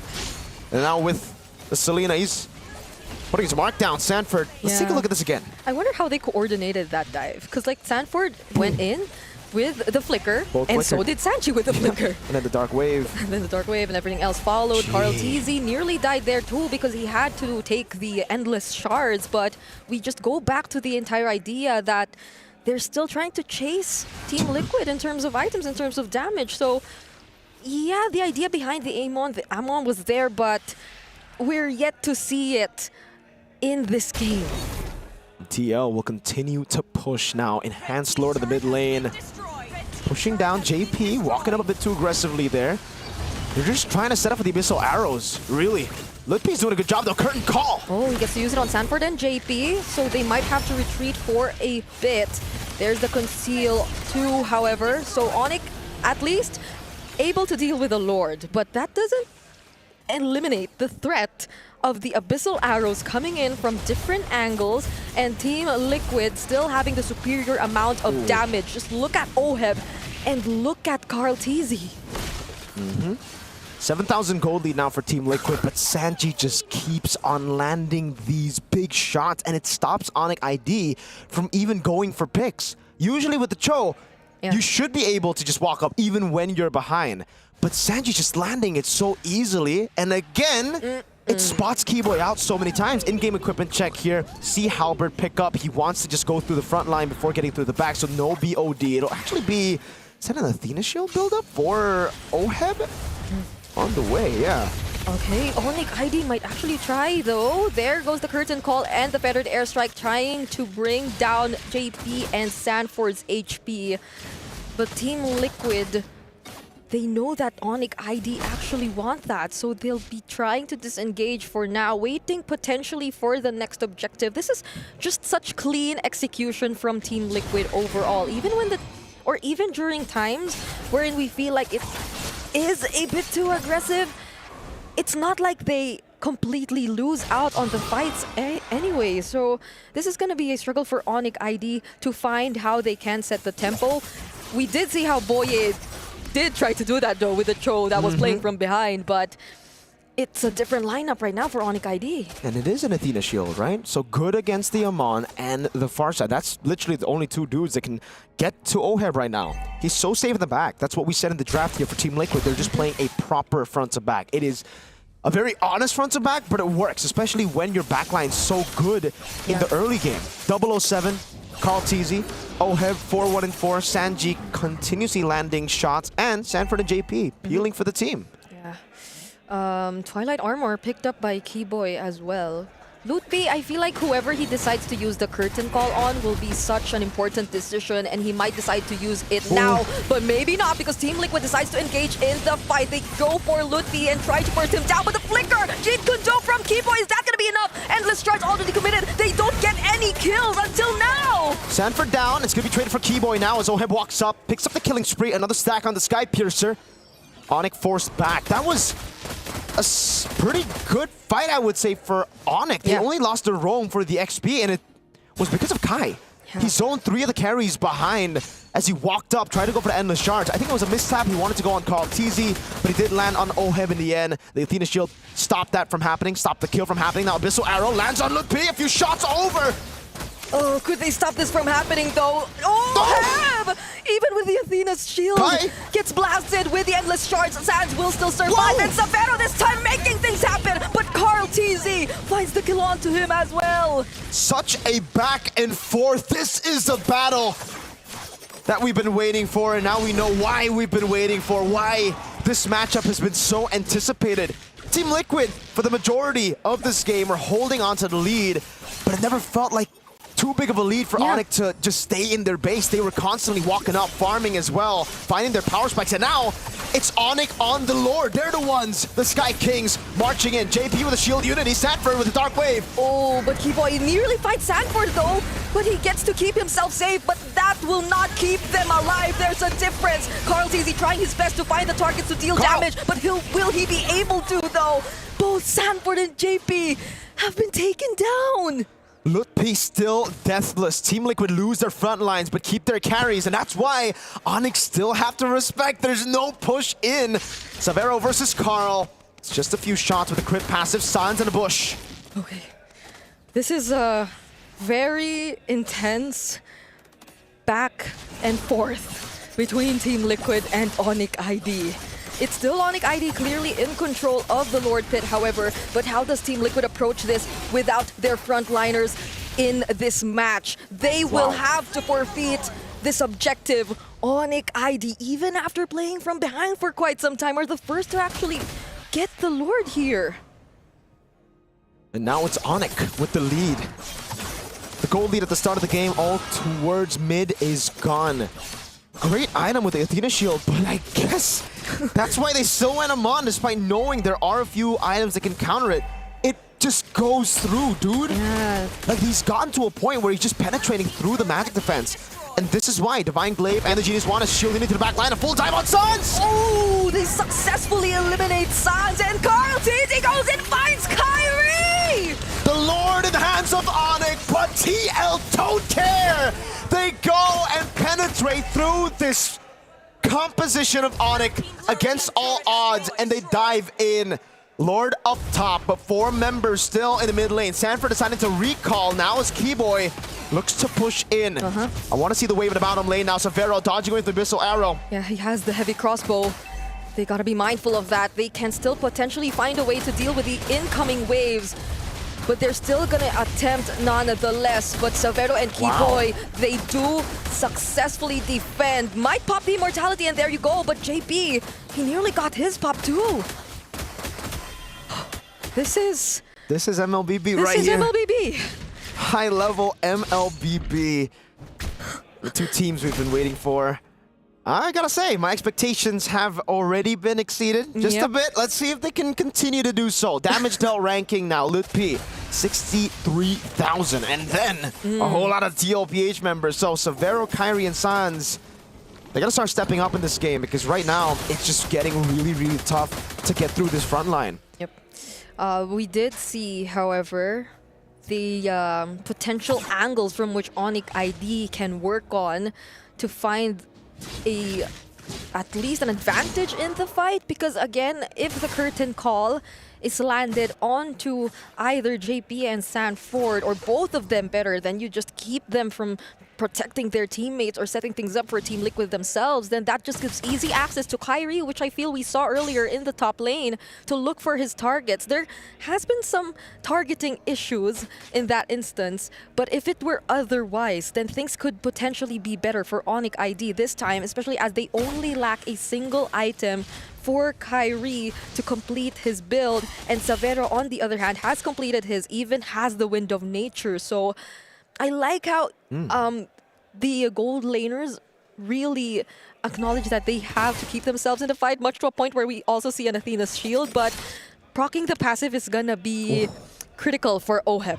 Holy Crystal done for Kai, Divine Glaive for Sans as well. So we were talking about them having to get more damage to actually go through the front line. There you go. Holy Crystal, Divine Glaive, they have more penetration, they have more brute force damage on Kai with the Holy Crystal. Good Shenpu from Keyboy, might be going for the pick now, goes for the Jikundo, doesn't actually end up going for the way to Dragon. Good Abyssal Arrow stops Keyboy in his tracks. Yep. But the wave up top is favorable for TL. That's slow push. Yeah. And Lutpi at least still has his curtain call, and they didn't want to go for JP. They knew that there were other more important targets to go after. They blocked Keyboy, they deny him of his attempt, and somehow Sanji finds Savero, might be punished too, but Kyrie, he's next. There's a flicker from Sanford, but Keyboy and Lutpi, they baited him out. Now JP caught in the tough spot. Lutpi walks back up. Keyboy looking for the Jikundo. Will be able to get it down now with the Chunpu as well. Immortality down for JP. Lutpi zoning them in the back line. It will be JP falling as Lutpi continues to the chase. Doesn't have the curtain call just yet. Pops into vengeance. Chases down the goat. Carl buys the immortality and gets away. Keyboy! Oh, but there's a flicker. We have the Dragon and the Fettered Airstrike. Still has the Traceless, however, but Kyrie gets the last hit. Wave up top crashing. Onyx need to deal with it. That's going to be a whole base turret taken down. Can they go for it in time? No. It'll be a base turret take for Team Liquid, but Onyx win the fight. Oh, what a back and forth from the two champions. This 20-minute game. I feel like it hasn't been that long even because of just how the back and forth has been like 20 minutes, going. I agree. It doesn't feel like 20 minutes, but okay. That was such a play from Sanji, yes. But I feel like Team Liquid could have been a little more careful because they already had the Lord.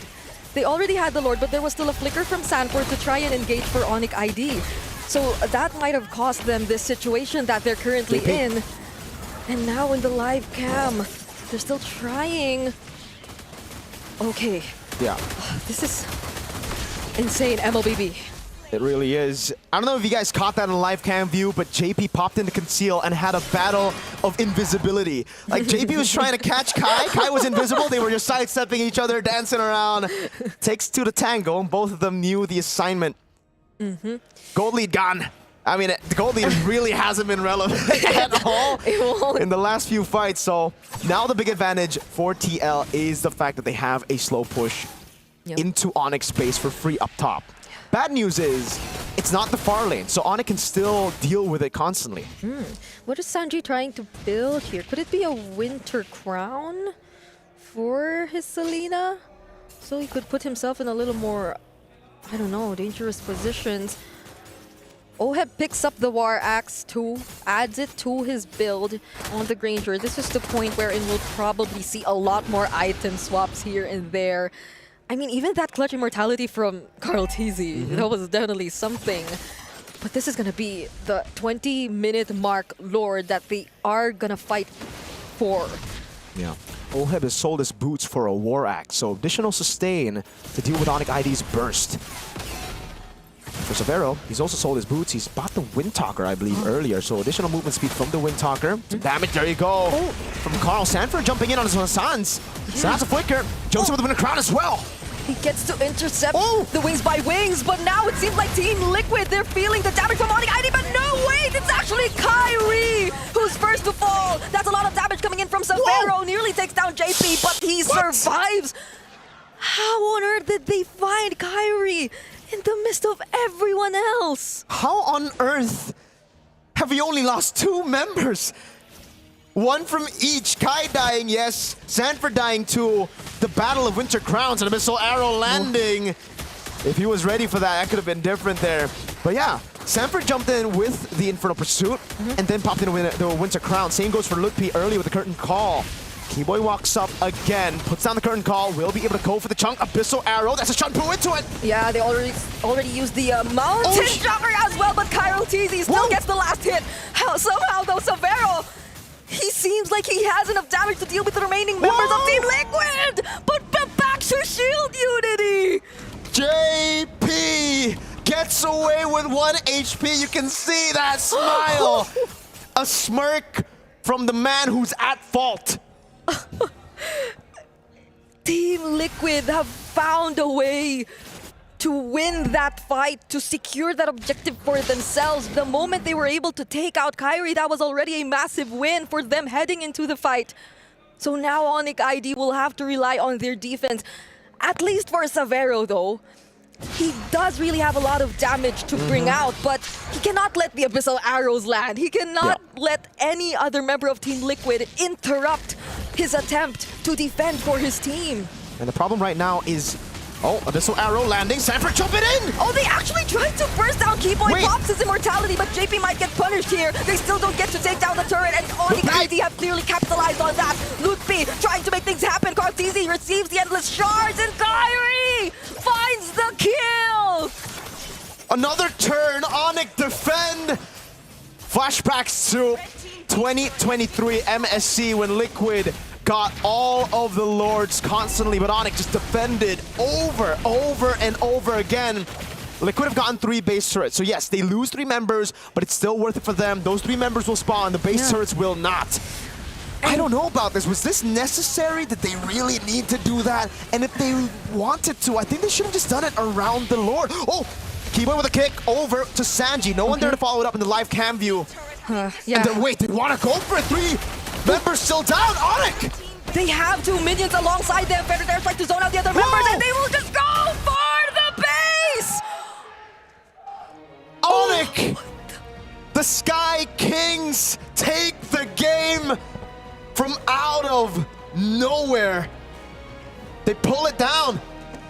What the heck? Okay. Inhale, exhale. But I'm not gonna take it easy and breathe because what a performance by these two teams. Clearly though, Team Liquid a little bit more over-eager in multiple scenarios all throughout, while Onyx ID were forced to play a little bit more counter and responsive, which they were able to excel at. Brigida, how many times has this happened in MPL Philippines Season 15? Where Team Liquid, looking to end, looking to push with the Lord, dives under turrets and lose way too many. What a read by Onyx. A lot. It happened a lot of times. And that moment you were talking about, I believe, before that one-way push done by Onyx ID, yes, it was questionable from Team Liquid because the turret was still standing as well. So they had to receive a couple of turret shots. There was a clear way for Onyx to get back at Team Liquid. And so I don't know. It's the exact same thing we've been seeing from them ever since. Yeah, and I really want to commend Ludwig here on this CC because the curtain call is perfect against teams like these that are way too over-eager. You just realize, oh wait, no, it's fine. We're slowed a little bit. Yeah, we're kind of tethered. But that sets you up to getting bursted and damaged down by your opponents. Yeah, I just want to I want to watch this replay again and let the game sink in, dude. That was such a good game of MLBB. One that it's been a while for me, at least, to watch this kind of MLBB that I'm like really proud of. I didn't feel like I casted I didn't feel like I casted a 24-minute game at all. This is beautiful. Beautifully done by Onyx. Again, like you said, Renmar, the counter engages, the setups, I think the zoning individually as well by Kyrie. It's a very underrated part of this game where, yes, you have Litpi zoning in the back, but it's also Kai. You never know where he's coming from just because of the invisibility. And multiple times you get to see the micro plays constantly from both these teams going at it head to head. My favorite was actually during the live cam view while we were in the replay because JP was concealed, Kyrie was concealed. Both of them were just like dodging from the shield unity. JP trying to get it. Yeah, they were just trying to fight each other. Weren't able to fight each other, however. But I think what I also really appreciate about Onyx here is that every time that feathered airstrike by Sans comes up, you sort of see this instinctual, all right, let's protect our captain, guys. They just put up a wall enough to stop the cavalry or buy time for themselves. Meanwhile, for Team Liquid, the signature Team Liquid playstyle.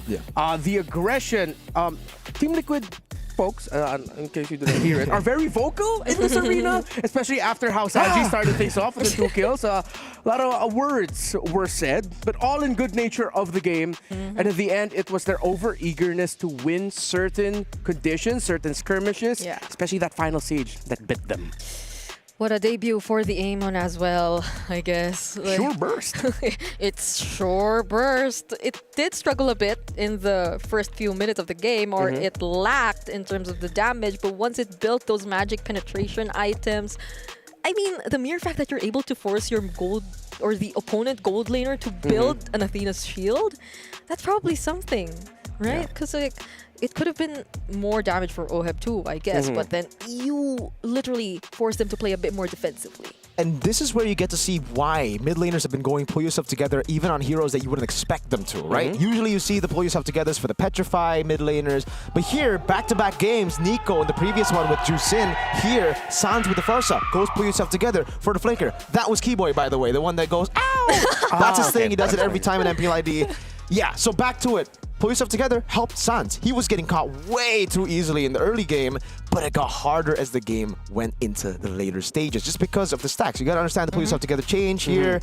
With the change, you actually stack up the cooldown. Yeah, and for people wondering, how come there's no Purifies on the side of Team Liquid Philippines? Well, more priority is on repositioning than it is just being able to take away crowd control effects. You're gonna wanna be able to avoid certain things before they even happen instead of actually cleansing it, and especially since you're going up against a Farsa, that repositioning is incredibly important. You saw just how closely contested this game was. Team Liquid Philippines, hopefully they had enough of a heat check though. Because again, too over-eager, and clearly Onyx are ready for that. Yeah, there have been a lot of times. Some have been good, have been in sync with the other teammates. The San connection, we see that. Even Carl TZ dashing in every now and then. I mean, I think it's also the nature of their lineup because this is technically a back xenophobia, so like they have no other way to approach the fights but go forward and dive in. But there were some instances where they could have used that mobility to keep themselves safe or to regroup after securing something that could have been already beneficial for them, like the Lord, like the objectives. So it's just a little bit of polishing, I guess, and not getting, as you said, too overhyped once you're already in the lead. Yeah, it seems like they overlooked at some key moments. One of the things you have to do when you're up against a CC is you have to whittle down the CC first. Yes. If your EXP laner or your roamer dive way too deep and the CC of the opposing team is still too healthy, most of the time you will lose that trade because of what CC brings out in terms of the damage and the crowd control that you can't help out. Usually it was Sanford who already decided to dive in the back, but then behind him is the CC who's just going, hey. There's not much Liquid can do to help Sanford out in those scenarios. Yeah, it becomes really tough because you can't really target the CC either, just because Onyx drafted for a composition with too many carries, too many ways to deal damage, so you end up targeting Lutpi, Kai, Sans gets free hits all around, Severo too. That was the moment. Yeah, also a bit of a head scratcher for me as to why Sanford decided to go with the flicker in that scenario when, again, they already have the Lord, they could have backed.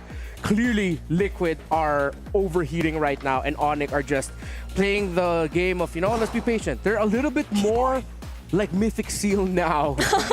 And Mythic Seal. Mythic Seal.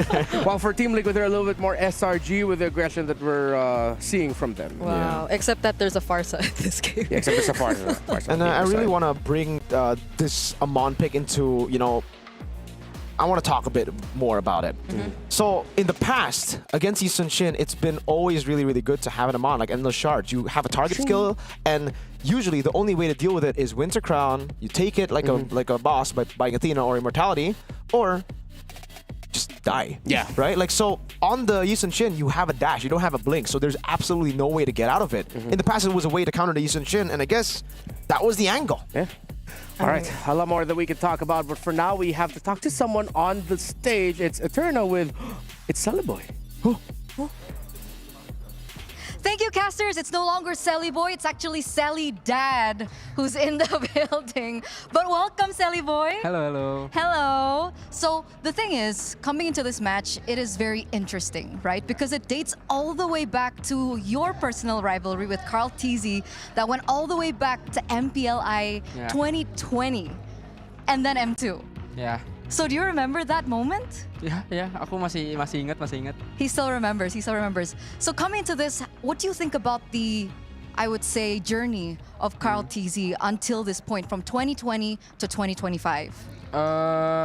Dia masih konsisten ya.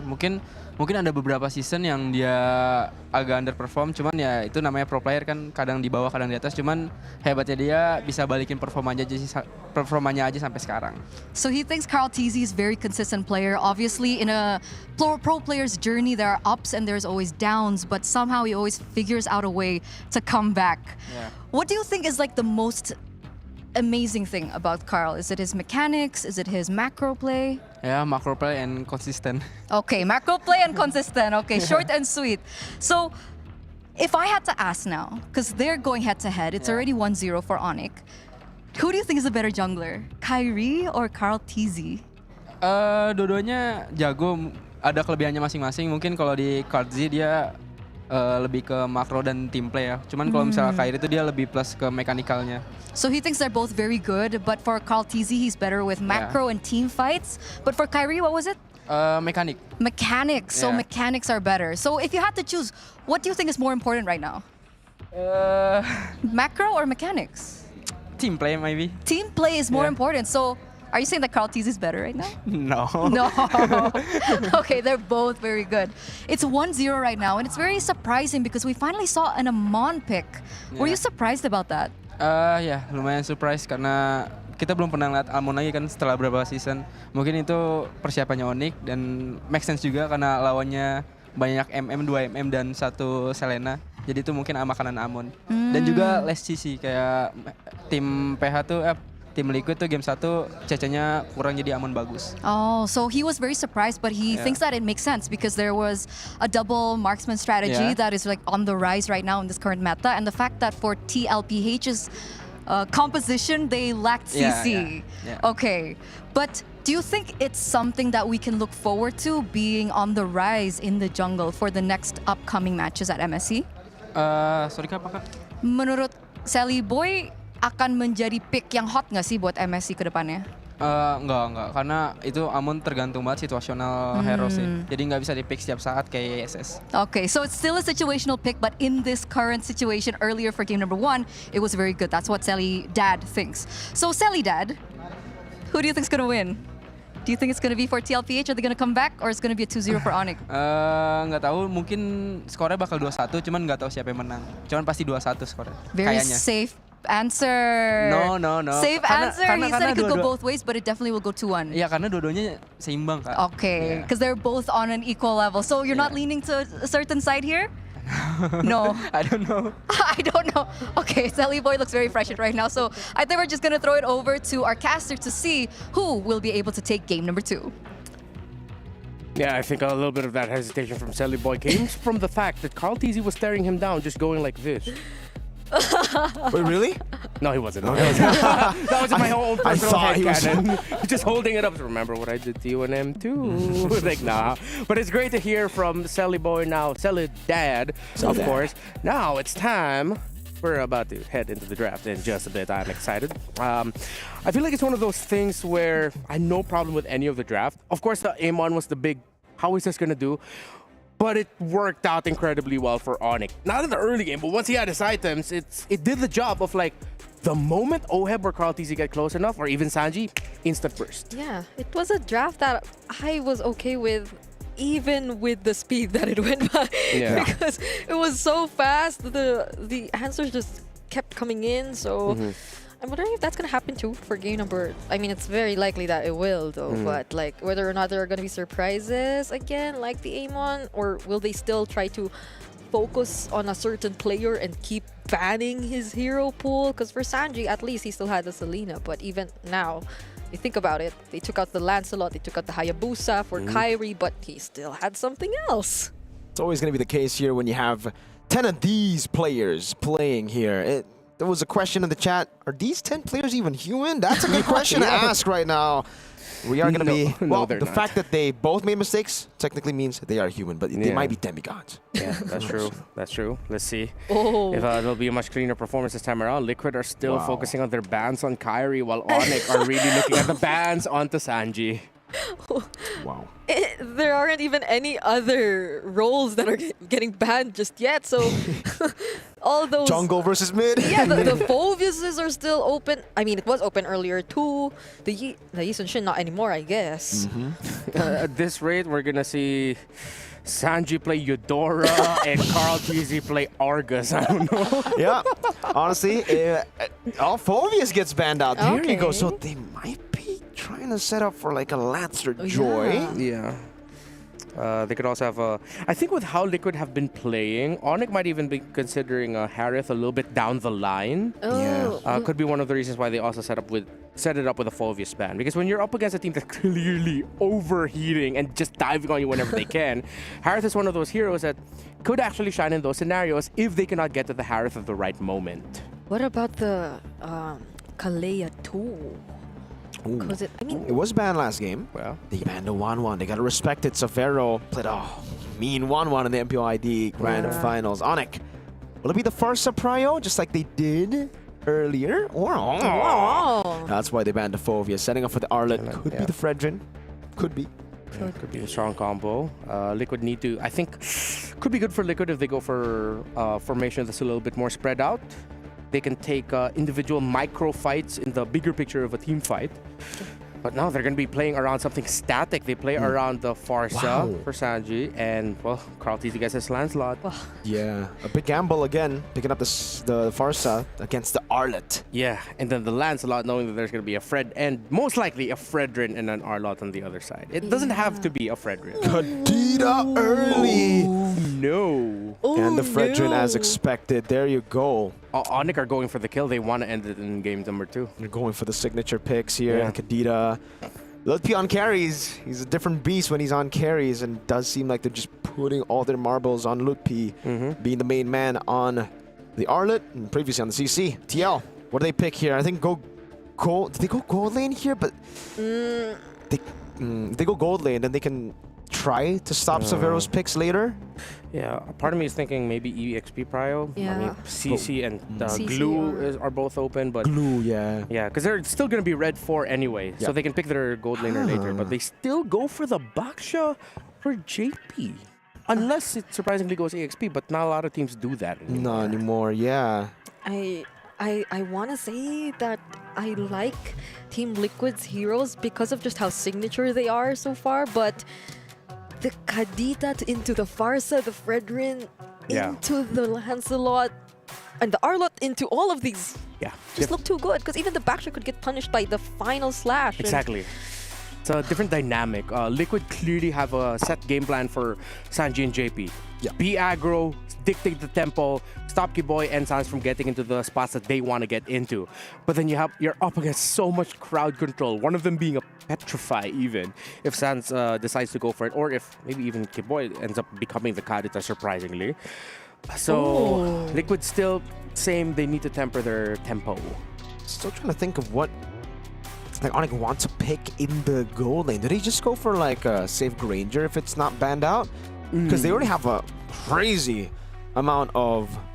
But no, the Lancelot will just get to him, no? Yeah. But there's so much dive in crowd control that maybe you can just pick either the Granger or anything static, really. As long as Onyx talk about them making sure that someone is with Severo, they should be safe from Carl TZ. Could this be a Claude angle too, if they really just want to dive in against the Farsa, right? Yeah, that's a possibility. Although Moskov is also still open. Yeah. Which I think Liquid might want to consider stealing away. Yes. Yeah. Thinking about the Moskov too, honestly, but Onyx so far have banned out the Lapu and Uranus. I was hoping to see the Lapu from TLPH in the latter portions of the draft, but now they might want to ensure the matchup since they've been limited this much.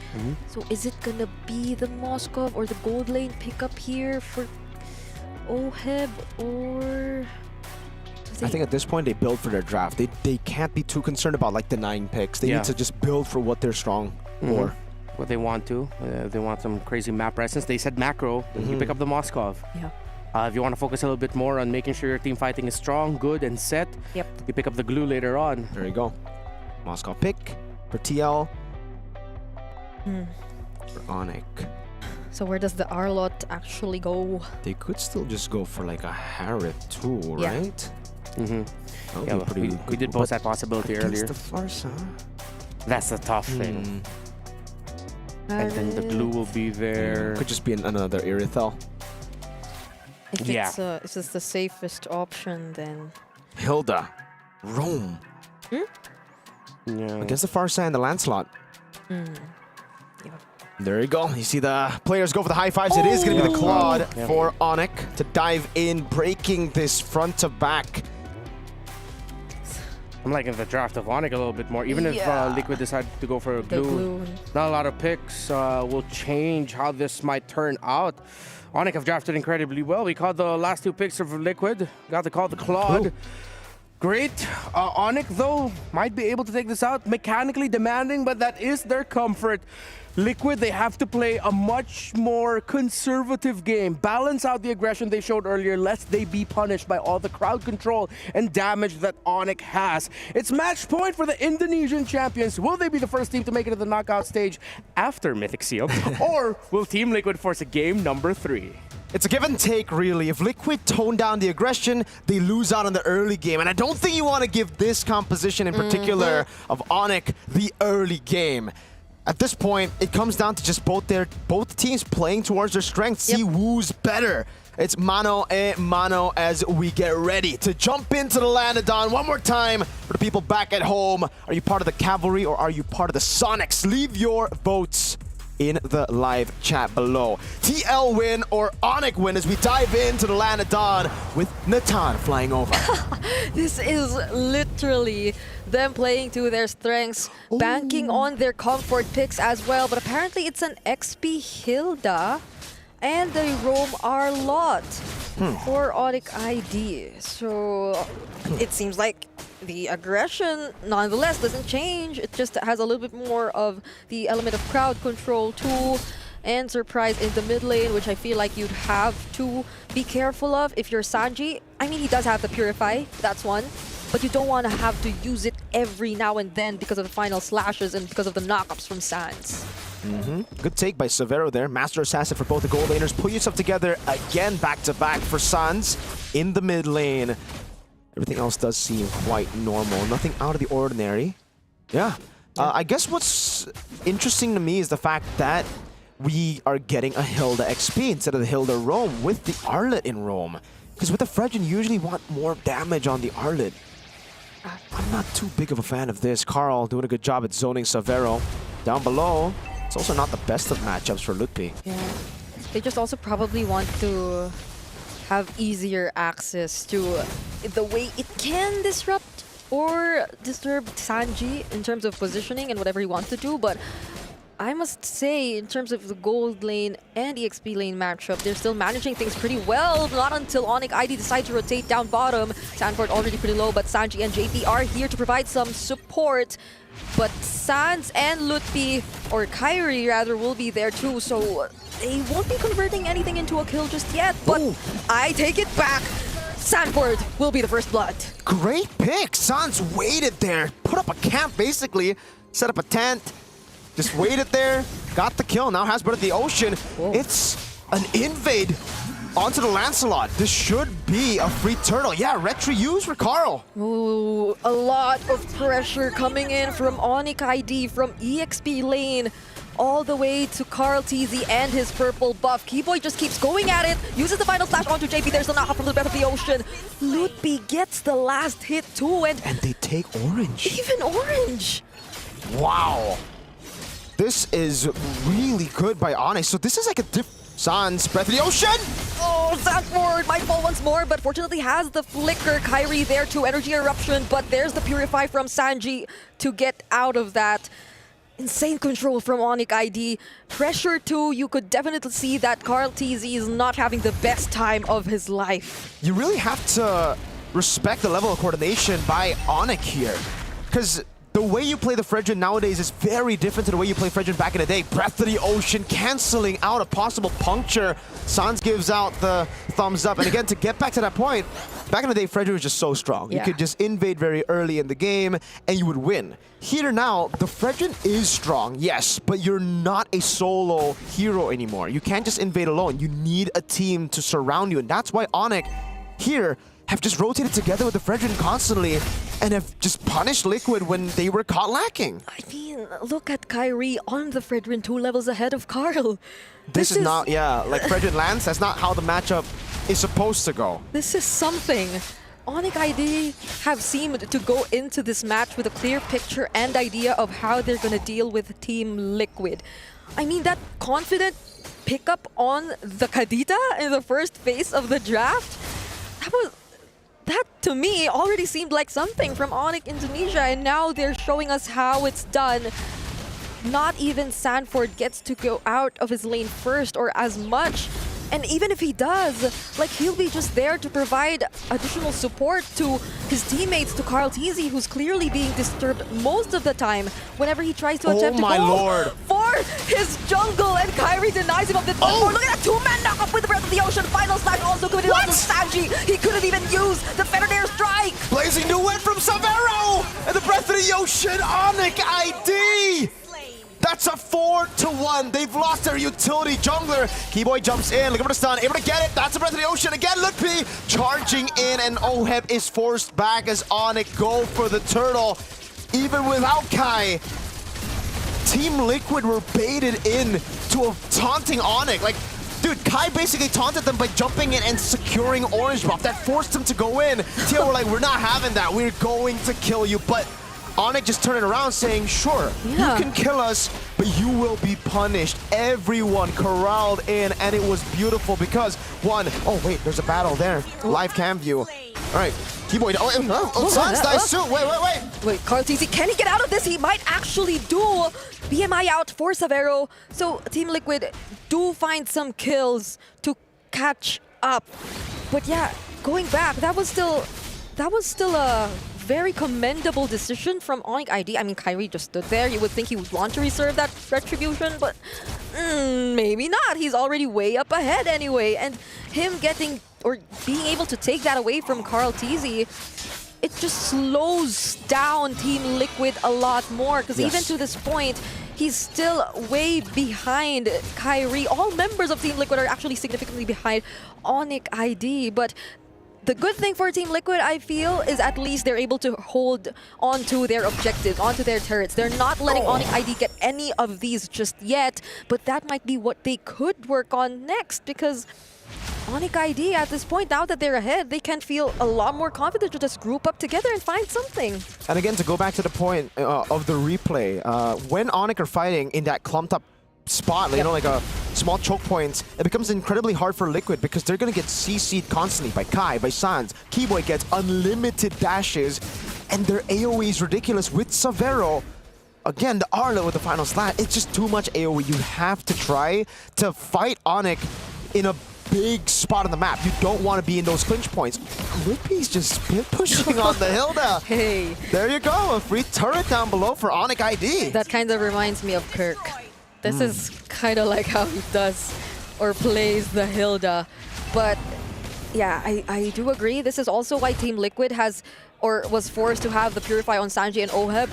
When things get too messy, it's almost a guaranteed way for Onyx ID to get the pickoffs because they can just layer their crowd controls after one another. Sanji already uses the wings by wings, and they can only do so much, get some information. Every now and then, they can't really confidently go in for the contest as of this moment. Nope. I think the one thing we can talk about Liquid is the fact that they have really good clear. Lancelot, Farsa, and Moscow. So they have a plan B here. If Onyx ID get a crazy lead, Onyx will still have to team fight their way into a victory. Like, there's no way they can just purely siege with this kind of composition. They're gonna jump on Sanford. Oh, look at the chain, CC. We just mentioned it, but there's a split somehow. Sanford gets to walk away, but Onyx ID, they seem to fear no one. Even Sanford looks or can be a target for Onyx ID at this point. Even if you look at the items that Savero currently has, just needs one more item to complete that Trinity build, and you could already expect the damage, his potential to shred down even the tankiest members of Team Liquid. To think that we already saw the Blazing do it too once in this game, I believe, and it was already dealing a decent amount of damage, so Team Liquid have to be very careful about this. Sans goes in, bursts down JP, might actually finish off the kill. There's the counter predator strike coming in from Sanji. Carl TZ, he doesn't land the Phantom Execution onto Zavero because he's still at the BMI, and Keyboy still finds him! A mount down as he brings him back under target. Keyboy still getting the kill! And now Lutpi, it's Kyrie who tanks the turret to ensure Lutpi gets away. Keyboy for Carl and JP. Sanford walks up, Breath of the Ocean landing, now with a knockup too. Blazing away from Savero!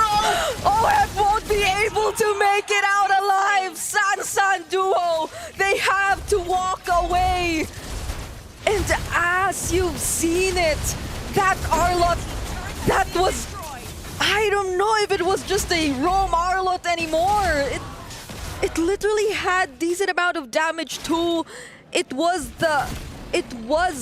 the one able to get that last hit onto Carl TZ, dived in, took that risk, forced the fight even under the turret for Team Liquid, but yet again, JP, he could barely move, he can't do anything with all these final slashes and Breaths of the Ocean. Kyrie wants to go for more, Feather Airstrike coming down as Keyboy goes for the side, able to go for the stun now. Constantly putting it down, another vengeance on Carl, he jumps in, almost. Maybe getting the kill! Saves wins the game for Liquid. That's a breath of fresh air. Okay, I apologize. That was a surprise steal. Too much of a surprise from OHEB. I can't even recall if there was anyone who could have gave out the information to him. But it was such a well-timed spear of destruction, allowing Team Liquid to still stay in the game, although they somehow still are, no matter what you say, but it clearly has been under control for Onyx ID. Now they will attempt to take this in this mid lane turret, but there are too much members from Onyx ID trying to keep it together. And all the while this was happening, Mirko, I did not notice how well managed the bottom lane was for Team Liquid. So that was probably also something OHEB was able to do, and now he's working on the other side of the map as well. 3-item power spike, 10 minutes and 47 seconds to claim it. And this is looking good for OHEB. Looking good for Team Liquid too. They've bought a bit more time. Remember, Onyx ID, they're kind of fighting against the clock here. The composition should get outscaled. Should. I'm not sure. We'll see, because it should, right? The Farsa should have a better late game than the Kadita. Everyone, except for maybe the Claude, right? So it's a battle of prolonging the game, and OHEB literally got them a get-out-of-jail-free card with that steal. Yeah, and Team Liquid at this point have also probably realized that they should be picking where the fights take place, because in those very narrow spots, it's clearly Onyx ID who gets the advantage, and I think we talked about this earlier too. So now that they have a bit more room to move around the map to decide on where they will be choosing to engage Onyx ID, then they can potentially be the ones to position themselves first and not get taken by surprise as much by Sans. Still is a major threat to Team Liquid. We can't deny the fact that he is, but I think that's another thing too. Like, they have to be careful on who they're letting or who they're assigning to check the brushes, the members of Onyx ID, because even JP can get bursted down, and we've seen it happen a lot of times in this game. So that's something Team Liquid definitely has to consider in the upcoming seconds or minutes of this game. But so far it seems like all they want is just to manage the map and the macro before the next fight breaks out. Yeah, because they know OHEB. OHEB spotted in the bush. Spear of Misery baited out, and OHEB sent back to the base. So yeah, they know that OHEB is the guy that can make things happen right now. Clearing out the side lanes, appearing in fights, stealing lords. Mans can do everything. And that's why TLPH are going to have to bank on him, at least for now, to continuously hold that way for them. Because if not, then Onyx get a free forced error. Yeah. And now it's Onyx slowly approaching the Lord. Might be the first ones to actually position and set up for this take. They know that OHEB has just cleared the lane up top. Keyboy is someone you have to pay attention to, but it's not actually any other member they try to go for. It's Sanford who they try to burst down. Sands will also get to receive the damage from the Fettered Airstrike. Ludwig trying to zone the other members, but Carl trying to fight Kyrie head on in terms of the retribution, but Kyrie actually wins it out! Kai wins a retry, Savero wipes the back, Carl gets a kill on Kai, but it's 3, 4, 1. Lupi walking up the bush, Carl on the orange buff now as he goes in, secures the orange buff. Keyboy looking for the chase, goes in, able to get the vengeance, but that's about it, only one. Carl should be able to escape. He has all his skills intact for him to make it out alive, but can they still save the game? Final slash picker committed on the Sanford. There's the Breath of the Ocean. Chain CC all over again, and Savero with a free hit. There's still some bit of sustain, but it won't keep him safe. Phantom execution from Carl! Jumps in with a puncture, saves the day again. Feathered Airstrike coming down too. Mid lane base turret will fall. That's an SOD landing. Gets a Spear of Misery, pins him down. Sans falling. T-Boy as well. JP's the one who gets the shutdown. OHEB didn't get a kill, but TL get 2. Okay, so after that, Team Liquid have somehow still showed some signs of life. They're definitely fighting for this. They want to go for the turrets. 2 members. They see and feel the damage coming in from Saji, and Carl sees as well. He finds Lupi, and now it's Savero. He's after! Carl TZ! What are you made of? 7 seconds on Sans. Carl jumps in the base. We saw a comeback in game number 1. We see the GOAT shine in game number 2.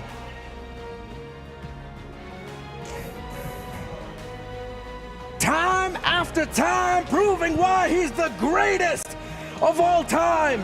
And this titanic matchup is forced into a game number 3 by Carl frickin' TZ. You have to put the frickin'. It's... Yeah, because if I said another word, I'd probably lose my job. No, I was on you with that because of just how well he performed in this game. And to think that he's been constantly bothered in the jungle for majority of the game. He just looks for that one opportunity and opening to turn things around. That's great. This. How could you? Like how could it be better? You cannot write this stuff. This is crazy, dude. Oh my God, Carl Tusok TZ, man. Carl Tusok TZ. Hey, I mean, that was already such a great start for Onyx ID. Oh my God, dude. Everyone does better from behind.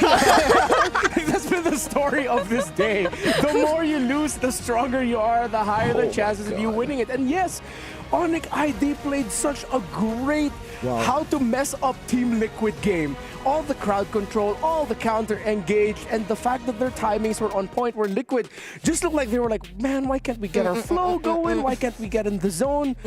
But then a siege, a push, and then Carl TZ happened. The Lord Steel, that's a delay to that point too. Oh my big money Lord. Oheb with a big money spear. It's one of those things that really, I get it, why our community says, sometimes I feel like, you know, our MLBB is a little bit too scripted, bro.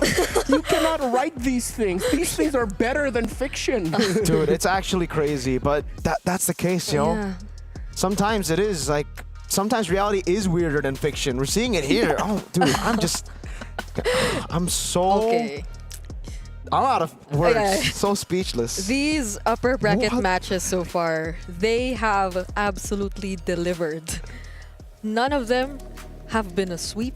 None of them have been a one-sided performance just yet.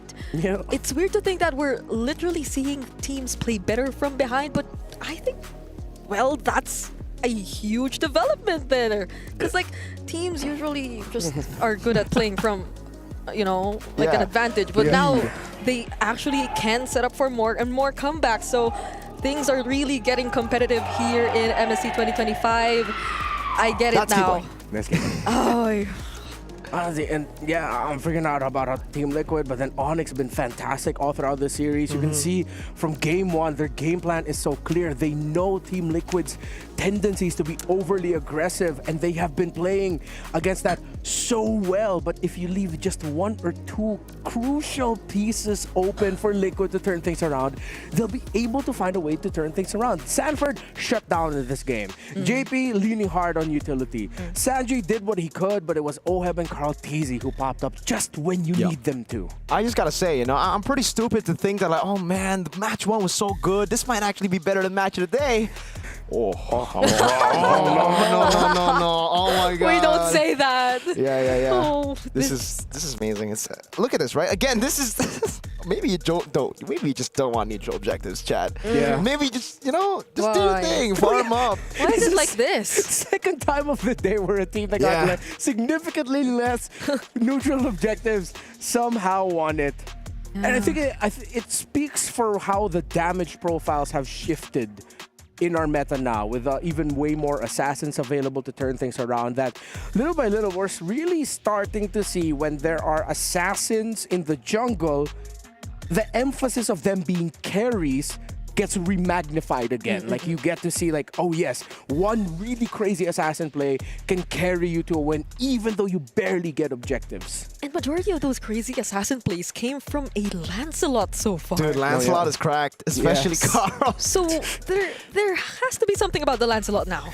They made a skin for him. I mean, come on. There's a reason why. 828 gold per minute. Of course, this would have been an absolute crawl for a Moskov. Sanford just took almost 7,500 damage per minute. He took everything. Him and his mini longs as the glue.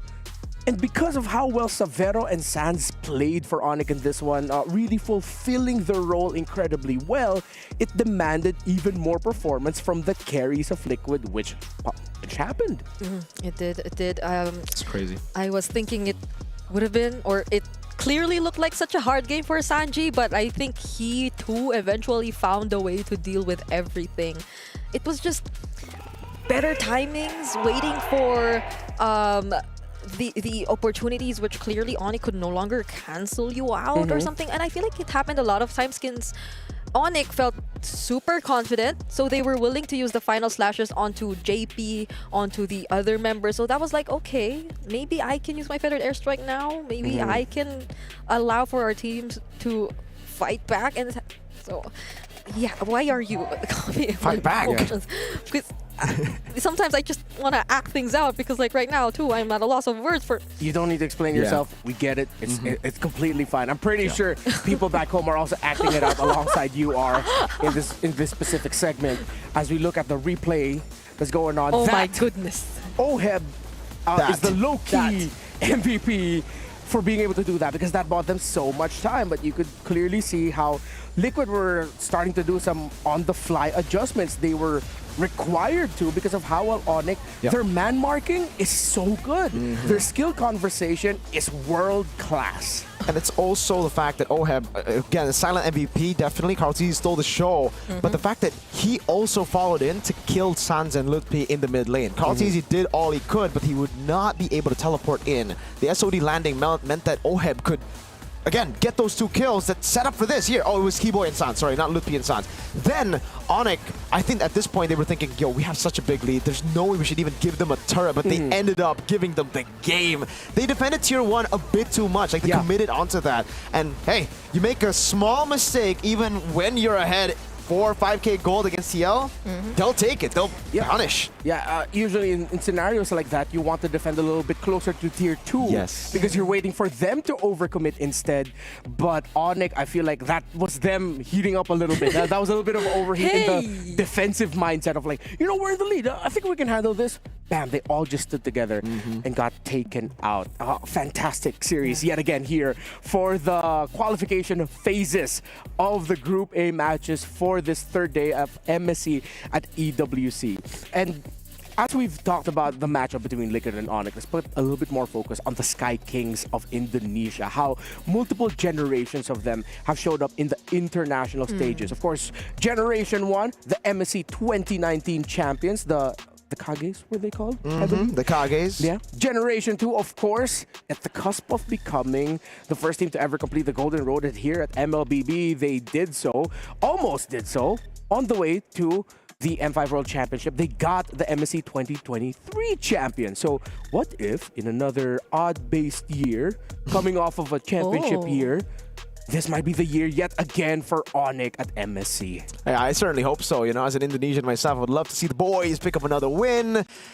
But, you know, they're up against monsters too. So at this point, it really comes down to just who's better. It's no longer about those, you know, the storylines are cool, but it's not about patterns anymore. It's about who's just better at MLBB, who's better at tapping their screen in the land of dawn. Yeah, I mean, like not all roads lead to Carl TZ, but multiple dreams have been ended by Carl TZ. But this is still qualifications. We're still in groups. We're still in knockouts. No one's getting eliminated today. So now heading into this game number 3, I think now we have to discuss about the Lancelot and the Assassin pickups and know how that is going to change the picture of the draft. Because I think as great as Onyx was around that Fredrin, I'd want to see them consider changing the tempo and just go, all right, let's just go Assassin versus Assassin again. Maybe not the Amon, although it was great, but you know, some really crazy stuff. But before that, it's time to watch a little thing that we've prepared for you. Recalls happening left and right. The sky splits open as the Sky Kings descend at the arena. I want to get a revenge for Onyx ID, and I think Kyrie is doing good now because of the Lancelot meta. Immortality, he goes for the final execution. The Thorn rolls Kalau yang TLPH yang gue dengar Sanji, want to revenge, semua yang satu hal yang mau gue bilang ya kita juga ready buat balas dendamnya Sanji. I think Carl TC win because of the meta. Strike, Carl almost easy. Goes in, cleans up a couple kills, gets a double. They're both good players and mechanical players, so I think it's gonna be a intense match. I think RLTZ will win because he's the GOAT. Dia menang, tapi kita menang. In stage, we're like equal.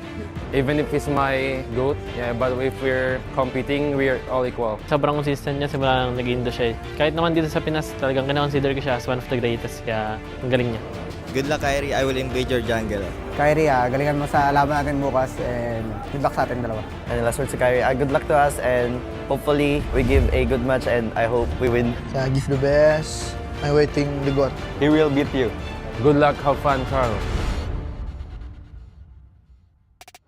As heated as this match has been, especially on the stage right now with the words being exchanged, it all just comes from a place of mutual respect. They know how good each other are. They know how there are monsters on both teams that needs to be respected and played well against. So of course, we're getting full intensity, some of the best MLBB we've seen in a very long time, although we always see a lot of great MLBB, but something about this is just so special. We're heading into game number 3 now, into the draft.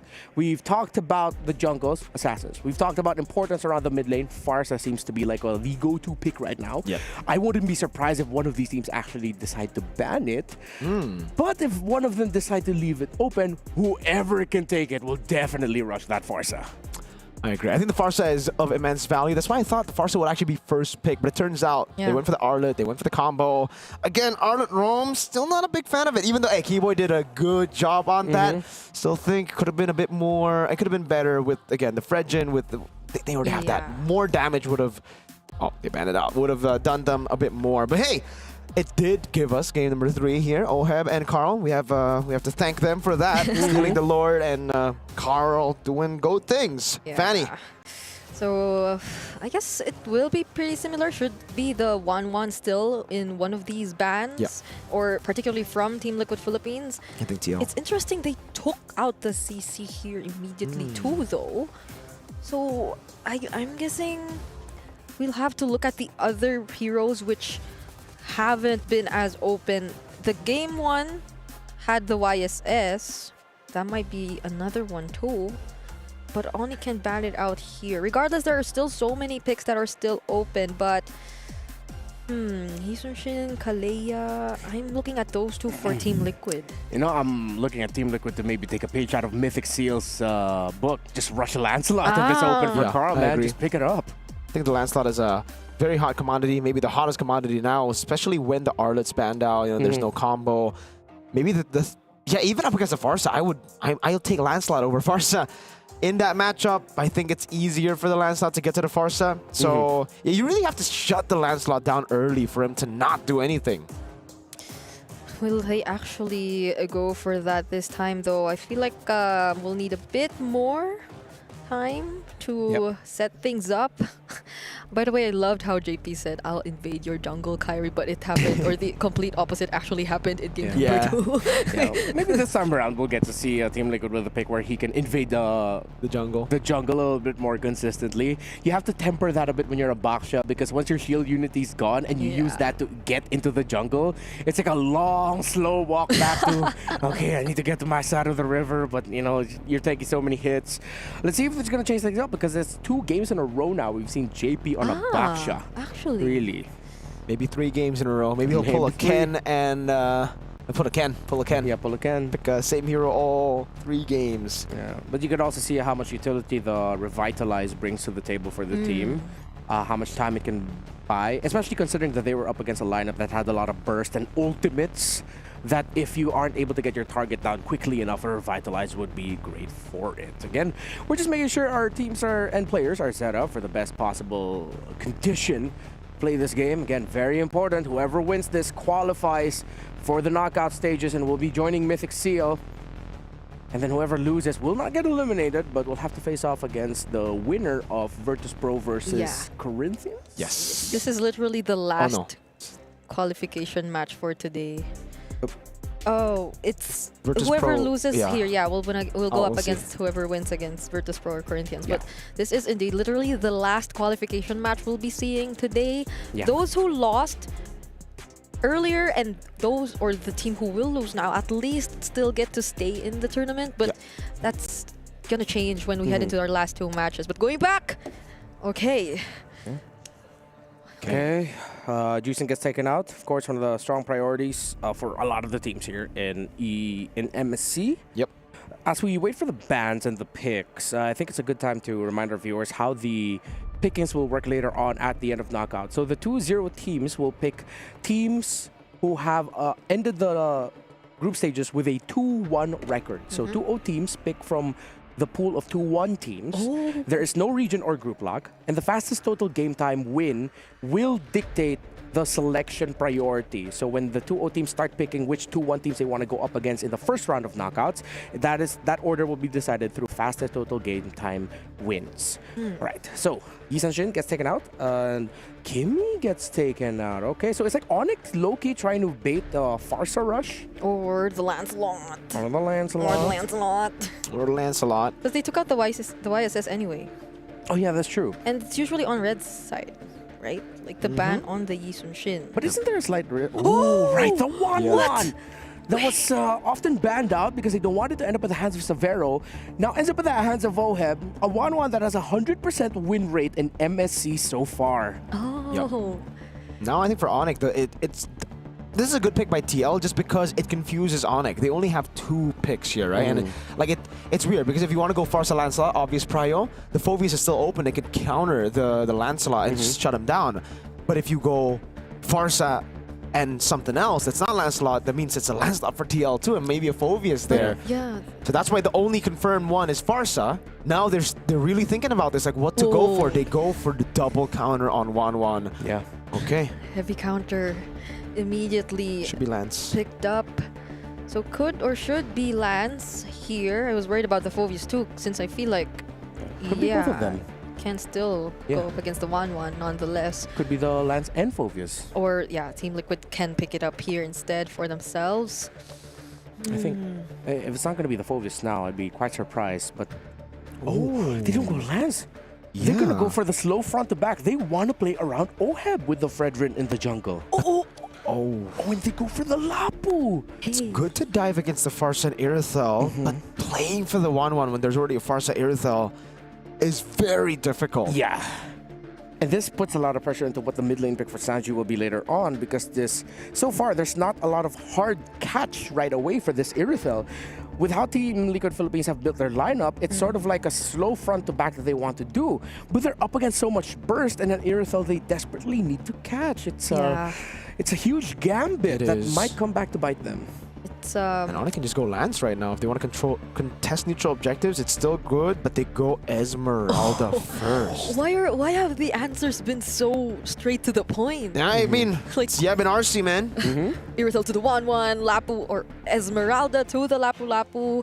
And it's been Onyx answering these so far. Like answering these picks, countering these picks. Team Liquid Philippines, it seems like they're drafting in a way that's just according to whatever plan they had in mind heading into this game. So not entirely sure if they're fully able to consider the lineup that Onyx has right now, because the way it's looking real good. Yeah, this Esmeralda pickup, along with the picks that they already have, they're already taking out the Selena. It's sort of like Onyx trying to bait Team Liquid Philippines into considering even pairing up their lineup with a low Yi in the mid lane. But considering they already have an Esmeralda and they take out the Karita as well, yeah, they're trying to force him like, go low Yi, go low Yi. And if that does happen, that might actually be tough for Team Liquid. Could still be a Valentina too, right? You can steal the Feather Airstrike, try to utilize it against the Irithel. The Dang gets banned out. Kyrie can still get his hands on Haya. That was banned in game number 1 with the Lancelot, so now it's open. Hayabusa would be really good for them, considering they'll be playing a tight formation, but it's a tight formation that has one overly aggressive diver in the Lapu-Lapu, which increases your chances of dealing more damage into the 1-1 and whatever the mid lane pick will be.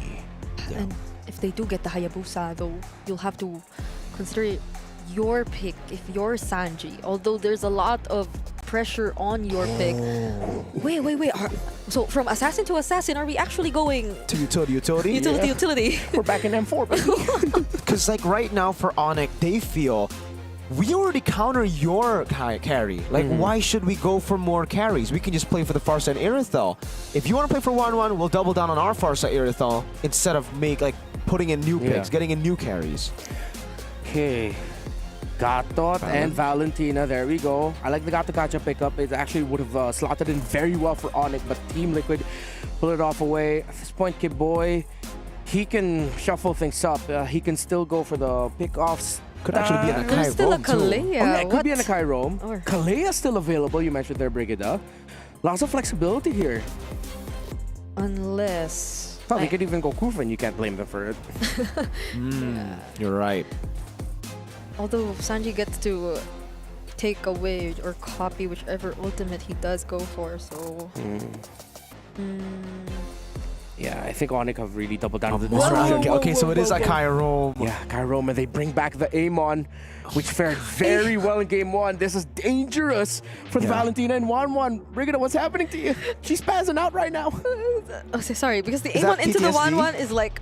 Yes, I don't because want it. you don't have Blink on 1-1. You're forced to go Inspire. You only have dashes, and that Endless Shard, it truly will be endless, and it's it's target. It's a target skill. That Amon pick, which delivered big for Onyx in game 1, is now the final pick that could potentially launch Onyx into the knockout stages. But Team Liquid have a lineup, and they're playing around their big money gold laner in Oheb. I'm just excited to witness this Titanic. Game number 3, it's Liquid and Onyx.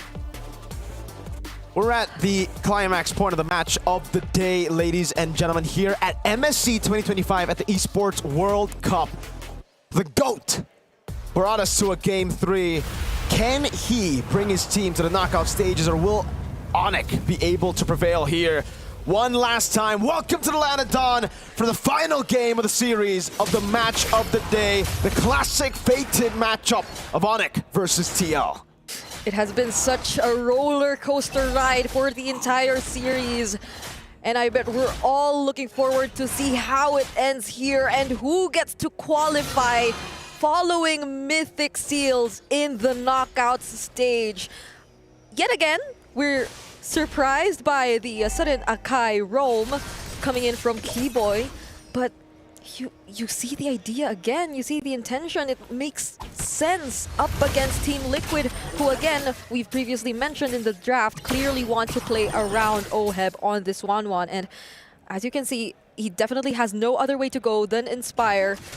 So hopefully he gets to keep himself safe, because for sure the Amon in the later portions of the game is going to be a huge problem. But in as early as now, actually, I think the bigger problems are the laning matchups. Yeah, Esmeralda just dominating the Lapu Lapu. Lippy up against Sanford.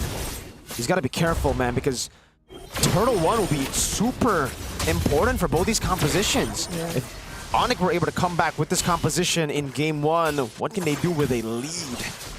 It's gonna be very tight for Sanford to get out, or to try and get out of his lane. Because again, the first few objectives are going to matter a lot. That's a pull yourself together for Oheb, by the way, on the 1-1. So we're seeing the need for the Inspire to be available often for him. It's clearly an escape mechanism, but also a way for him to survive, because you amplify your lifesteal once you get hold of your Inspire. This is going to be an immediate burst on the Turtle though, for Team Liquid. So Onyx ID, maybe they feel like they don't need to do much just yet. It's a clear advantage for them lineup-wise anyway, and even wherever you look at the map. Yep. There's no real reason to, you know, force out neutral objectives when you can't, when you're in a position where you're not strong enough. This is the thing about the Akai Roam. You are very good, I think, Turtle 2 onwards. Turtle 1, pretty mid, pretty bad, actually. Because without the ultimate, you're useless, straight up, on the Akai. You need that ultimate, especially up against the Valentino, who can just steal it away once he gets level 4 for Turtle 1. Yeah, I think the only thing I personally do like about the Akai in the early stages of the game 2 is the amount of damage he can actually bring out against anyone who he sees on the map. But from Team Liquid, I feel like they just are very cautious about where they position themselves at this point. It's very important for them to get through the laning stage, because they're clearly playing at a disadvantage. You see how Sanford is clearly being dominated here by Ludpi even. It's great to see that he's actually keeping up in terms of EXP. He got to level 6 first even, up against Ludpi on the Esmeralda, but no action happening just yet. Sanji, though, really... Whoa! Okay. That was a flicker. Explosive mid lane matchup we expected between the two final MVPs of their own region, Sans and Sanji. Keyboy able to escape. Flicker for flicker, but it will be faster for Sans. Pull yourself together. So that needs to be a point that we have to remember in the next fight.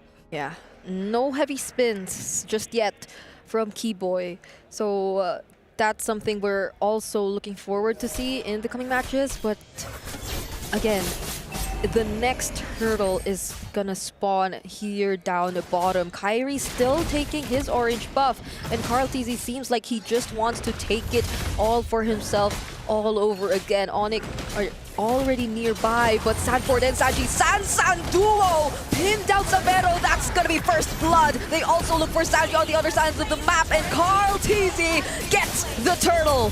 A disaster for Onyx. Ludpi gets away with Falling Star Moon. They lose out Turtle 2. Liquid are pushing with their lead now, 2-0.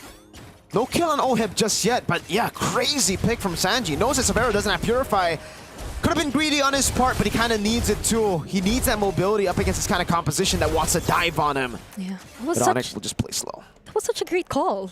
Amazing call. He literally used the heavy spin in that spot, which denied Onyx of whatever the intentions they had of wanting to contest for that objective. And this is a pretty interesting take to, or in terms of our expectations looking at the draft, because Team Liquid, after those two objectives, even without a massive team fight breaking out just yet in this game, they've already established and secured the lead for themselves. Oof. JP walked up, trying to go for the taunt. Yeah.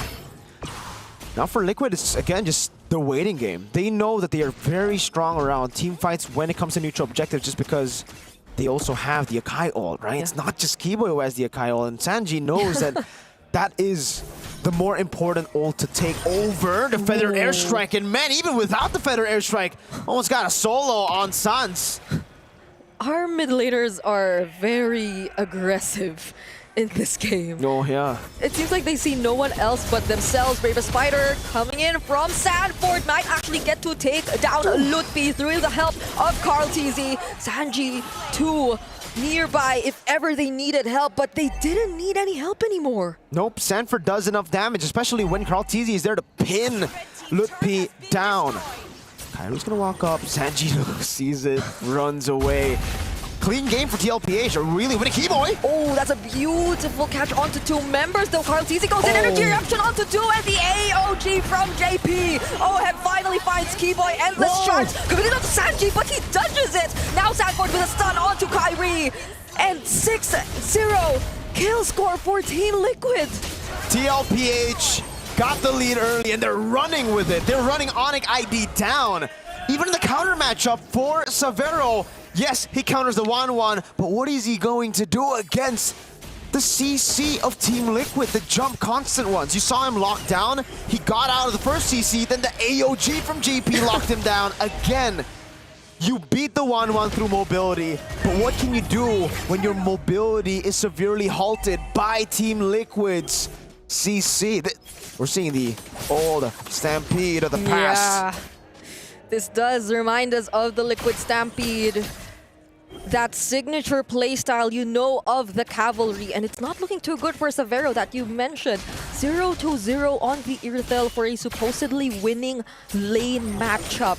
So it's gonna take a lot more time for him to actually rack up on those items, on those goals. He's actually 2K behind Oheb in this point of the game.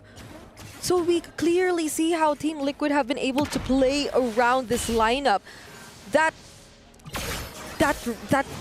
sprint was also used a couple of times, but not even the sprint was enough to keep him safe. No, another heavy spin coming in from Keyboy might actually get the kill onto JP, and on the other hand, Sanji, they actually find Ludpi. There's the crossbow of Tang, however, and Keyboy too. Wait! He will find himself taken down by Oheb. Was actually pretty dangerous there. Kai walks back up now. TL with a massive win again. Ooh. Zanford. Dude, it's almost like he sees Kai and he's like, no. Walks up, gets a stun. It's like an automatic trigger on the bravest fighter. Sanji though does just another airstrike, but there's a flicker from Sans. Oh my lord. Oh We're my seeing God. so many battles across the board. This is a 6,000 gold lead for TL, but Onyx are somehow still fighting back, making it close sometimes. Oheb again. But he went for the crossbow tank, was close. The crossbow. He's alone, he's alone. Got it just in time there. But Carl's just 2-tag. He can do whatever he wants. He doesn't right care. Now. He can do gold things. He can do gold things. He can use the energy eruption on any target he sees. And Onyx ID, They have to scale. they have to scale. They're a bit hesitant at this point, but it's understandable as to why. Here we go. Amon's appearance at MSC. Amon currently posts a 71% win rate in 7 games throughout MSC history. Two of those what? We're from Kyrie. We're from Kai. And All a right. 100% win rate. Well, that could be the end of the 100% win rate for Kai as TL secure the Lord. First Lord of the game over to TL. So far, all the objectives going to TL. There's something going on between these mid laners. Oh, we know there's something going on.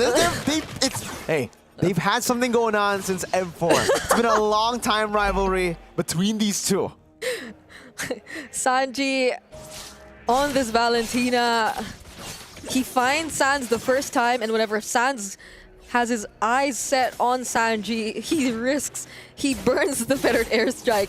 Even the flicker at times, he willingly does all that because I do feel like Sanji too has been a very important factor in the game, in the way they're able to carry out their team fights despite that disadvantage we've been talking about in terms of the draft. Because whatever Sanji does, it's always the heavy spin that turns things around for Team Liquid. It's always that counter engage coming in from them that somehow wins them the fight, but the holy shields are about to go down. And it will go down to the bottom lane, defending from the Lord. Now in the mid lane, TL capitalizing on that, pushing it in.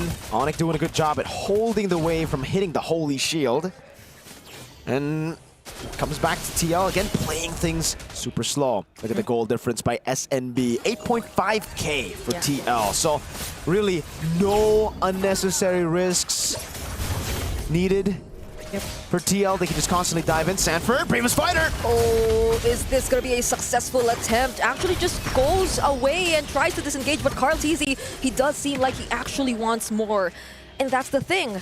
Team Liquid, now that they're in this position, they cannot afford to make any mistakes similar to the previous games, similar to what they've been doing in MPL Philippines Season 15. And speaking of that, they find it along to Lumpy! Huh? Where did Lumpy go? Team Liquid! They snatched him. They put him in his pocket. Where did he go? Dude, that's the tankiest dude on the team, right? That's Esmeralda, right? But the Esmeralda. Okay, now, I guess Keyboy's tankier, but on a 0-3. 0-3, yeah. Oh. Okay. On a 0-3, and the matchup was against a Lapu-Lapu. So this should have been an okay situation for Lutpi, but the manner in which Team Liquid just carried it out through pure macro decision-making in the early stages of the game. This is really impressive from the Cavalry. Incredibly impressive, and for Team Liquid, they also have learned from Game 1. It was a bit too scrappy despite the lead, so they toned it down. We know TL are a very aggressive team, yes. But like they said in the interview, what they really shine most with is early game aggression into macro plays, utilizing that lead to just win it out simple.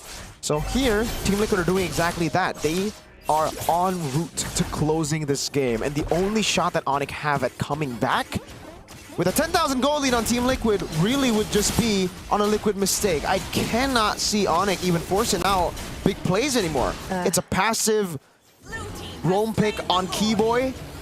And not much engage on XP. Sanford! Oh, goes for Savero, forces the heavy crossbow, but the stun lands onto Lutpi still. This time around, though, they won't be able to burst him down like a while ago. So Onyx ID will still have all 5 members for this upcoming defense. Here we go. 11,000 gold lead building up. Liquid Stampede running wild on Onyx ID here. Sanji's feeling it, walks up the face, dashes forward, splashes Onyx with damage. And the Lord is still coming in. TL, let's see what wave, how they decide to tackle this siege. What kind of wave manipulation do they end up doing? Is it just going to be the 3-wave? No. I think it's a hold on bot. Yeah, it's a slow push on bot as they push in mid and top first. Let's see how this works out. Yeah, they're gonna sync up the waves, and they all have their utilities and battle spells intact. So Onyx ID will have to be very particular in how they defend this. But Kyrie, he might have put himself in a very difficult spot. Gets taken down by Sanford, and there goes the AOG from JP. There's a flicker from Keyboy. Somehow keeps himself alive, but not even the damage from Severo is enough. Sanford, too good at video games. Gets it down, Carl. Oh, will they still actually try to fight this? Because even right under the base, the cavalry won't let up. And this might just be it as Team Liquid secured the win. The Liquid Stampede is back. Liquid with a win, a reverse sweep up against their bitter rivals. First game with a comeback, second game, another comeback, but for the side of Liquid, all smiles for the Cavalry here. And Onyx will be sent down to the lower brackets to battle for a qualification to knockout stage. Game, set, Cavalry takes the series. A titanic matchup. And yes, spicy as they are, sportsmanship at the end of the day. They know how good both of them are, and they just really want to show their best. And in the end, it was Team Liquid with their best foot forward in their last game. And it feels like a character arc for Team Liquid, indeed. Because they've learned from the mistakes of Game 1 and even the mistakes of Game number 2, despite having losing matchups in both side lanes. Yeah. They stuck out with good decision-making and macro. This is a different version of playing from behind. There was no behind at all for TL. They all the way from the start just won it out, and it was beautifully done here. It really gives us a glimpse of the M4 Echo form, right? Like the Liquid Stampede, it just stomped from the early game towards the end. And dude, Sanford on Lapu, oh my, come on, bro. Did you see that? Like Kai was walking up trying to be like, yo, what's up, man? 4v1. Nah.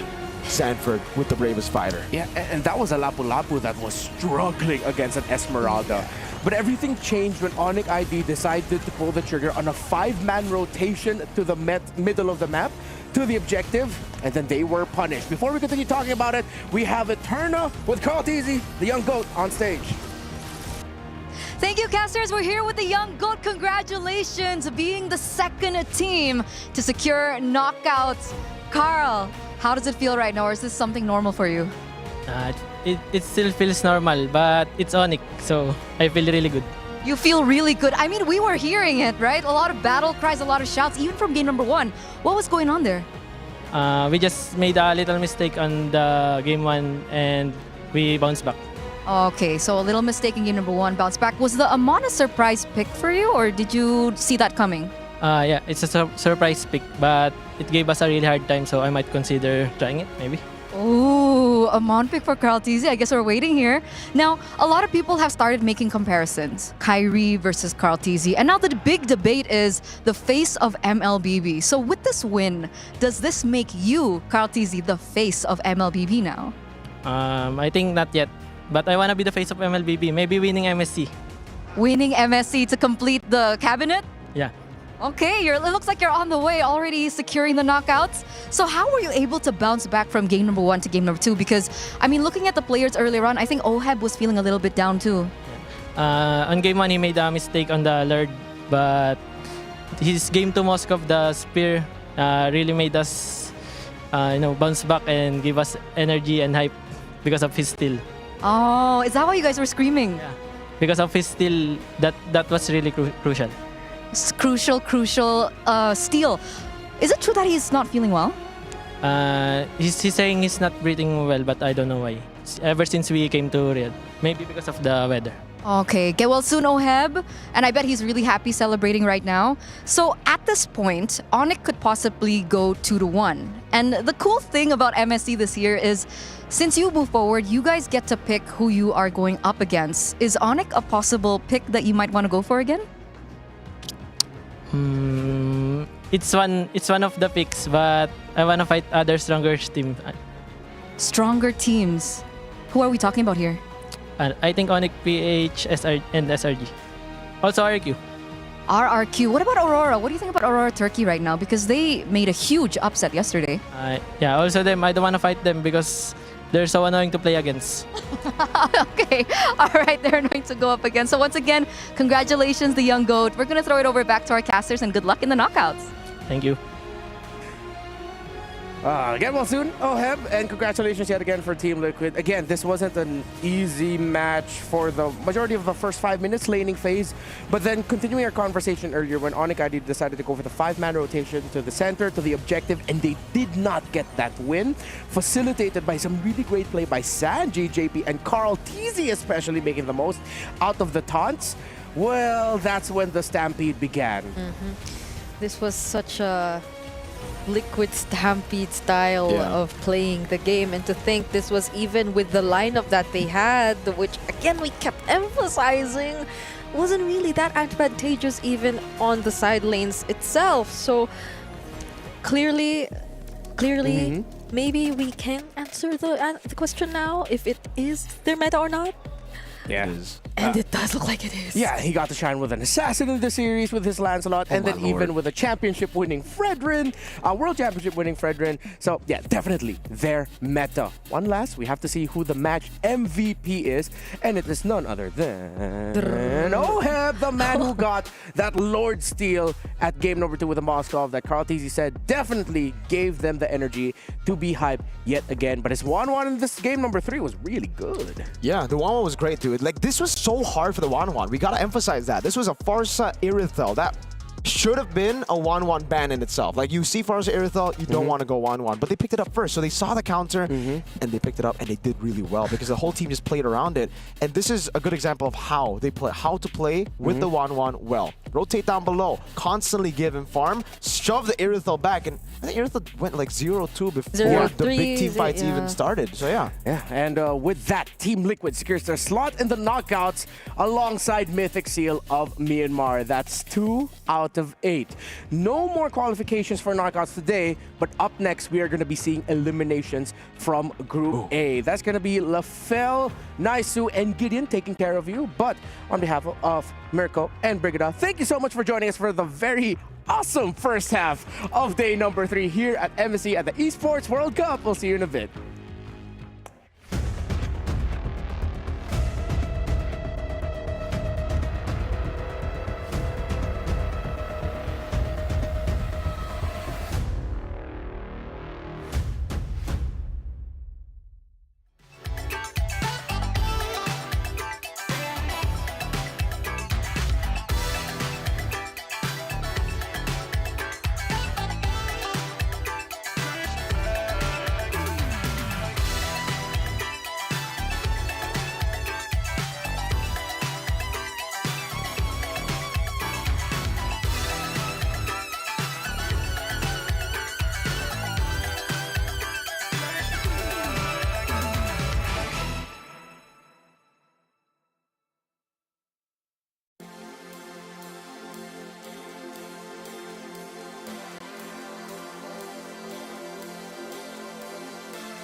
This land is calling.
Lancelot is stupid good.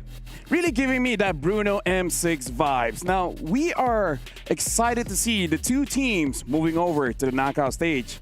But now, it's elimination.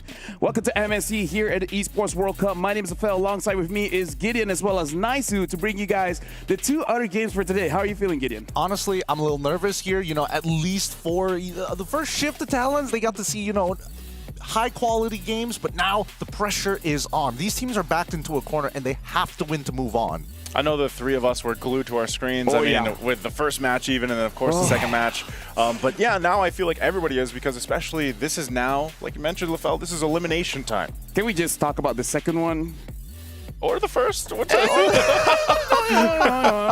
Since you say or, it's an option. Let's talk about the matchup right now. CFU going up against Ultra Legends. Now, here's the thing.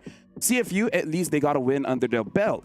Ultra Legends, right now, not really looking all that great so far. But again, they had at least one day to really prepare, to see how the meta is shaping up, to see what kind of draft that they really want to bring against CFU. I mean, I'm hoping that they're bringing something else to the table, right? As they come into our arena, I'm hoping they're feeling confident. And based on their faces, they look like, hey, we are ready to play. We are ready to play as 5 because their early game is one of their strongest points. But then when you look on the opposite end, CFU, definitely one of those teams that you have to keep your eyes out upon. Hopefully they don't overheat today. I think, you know, going back to what we saw from Ultra Legends as we built up their story back on the first day, you know, it was great to go ahead and see what their journey, I mean, what they've been through and everything else ahead of them. But again, I think the work is going to be cut out for them because their opponents, CFU Gaming, had although they lost, like, they had a really good showing. Really good show, yeah. I kind of feel like Ultra Legends are one of those teams that actually perform better under pressure because, again, looking at their run in MPL MENA is like, they came out of nowhere, right?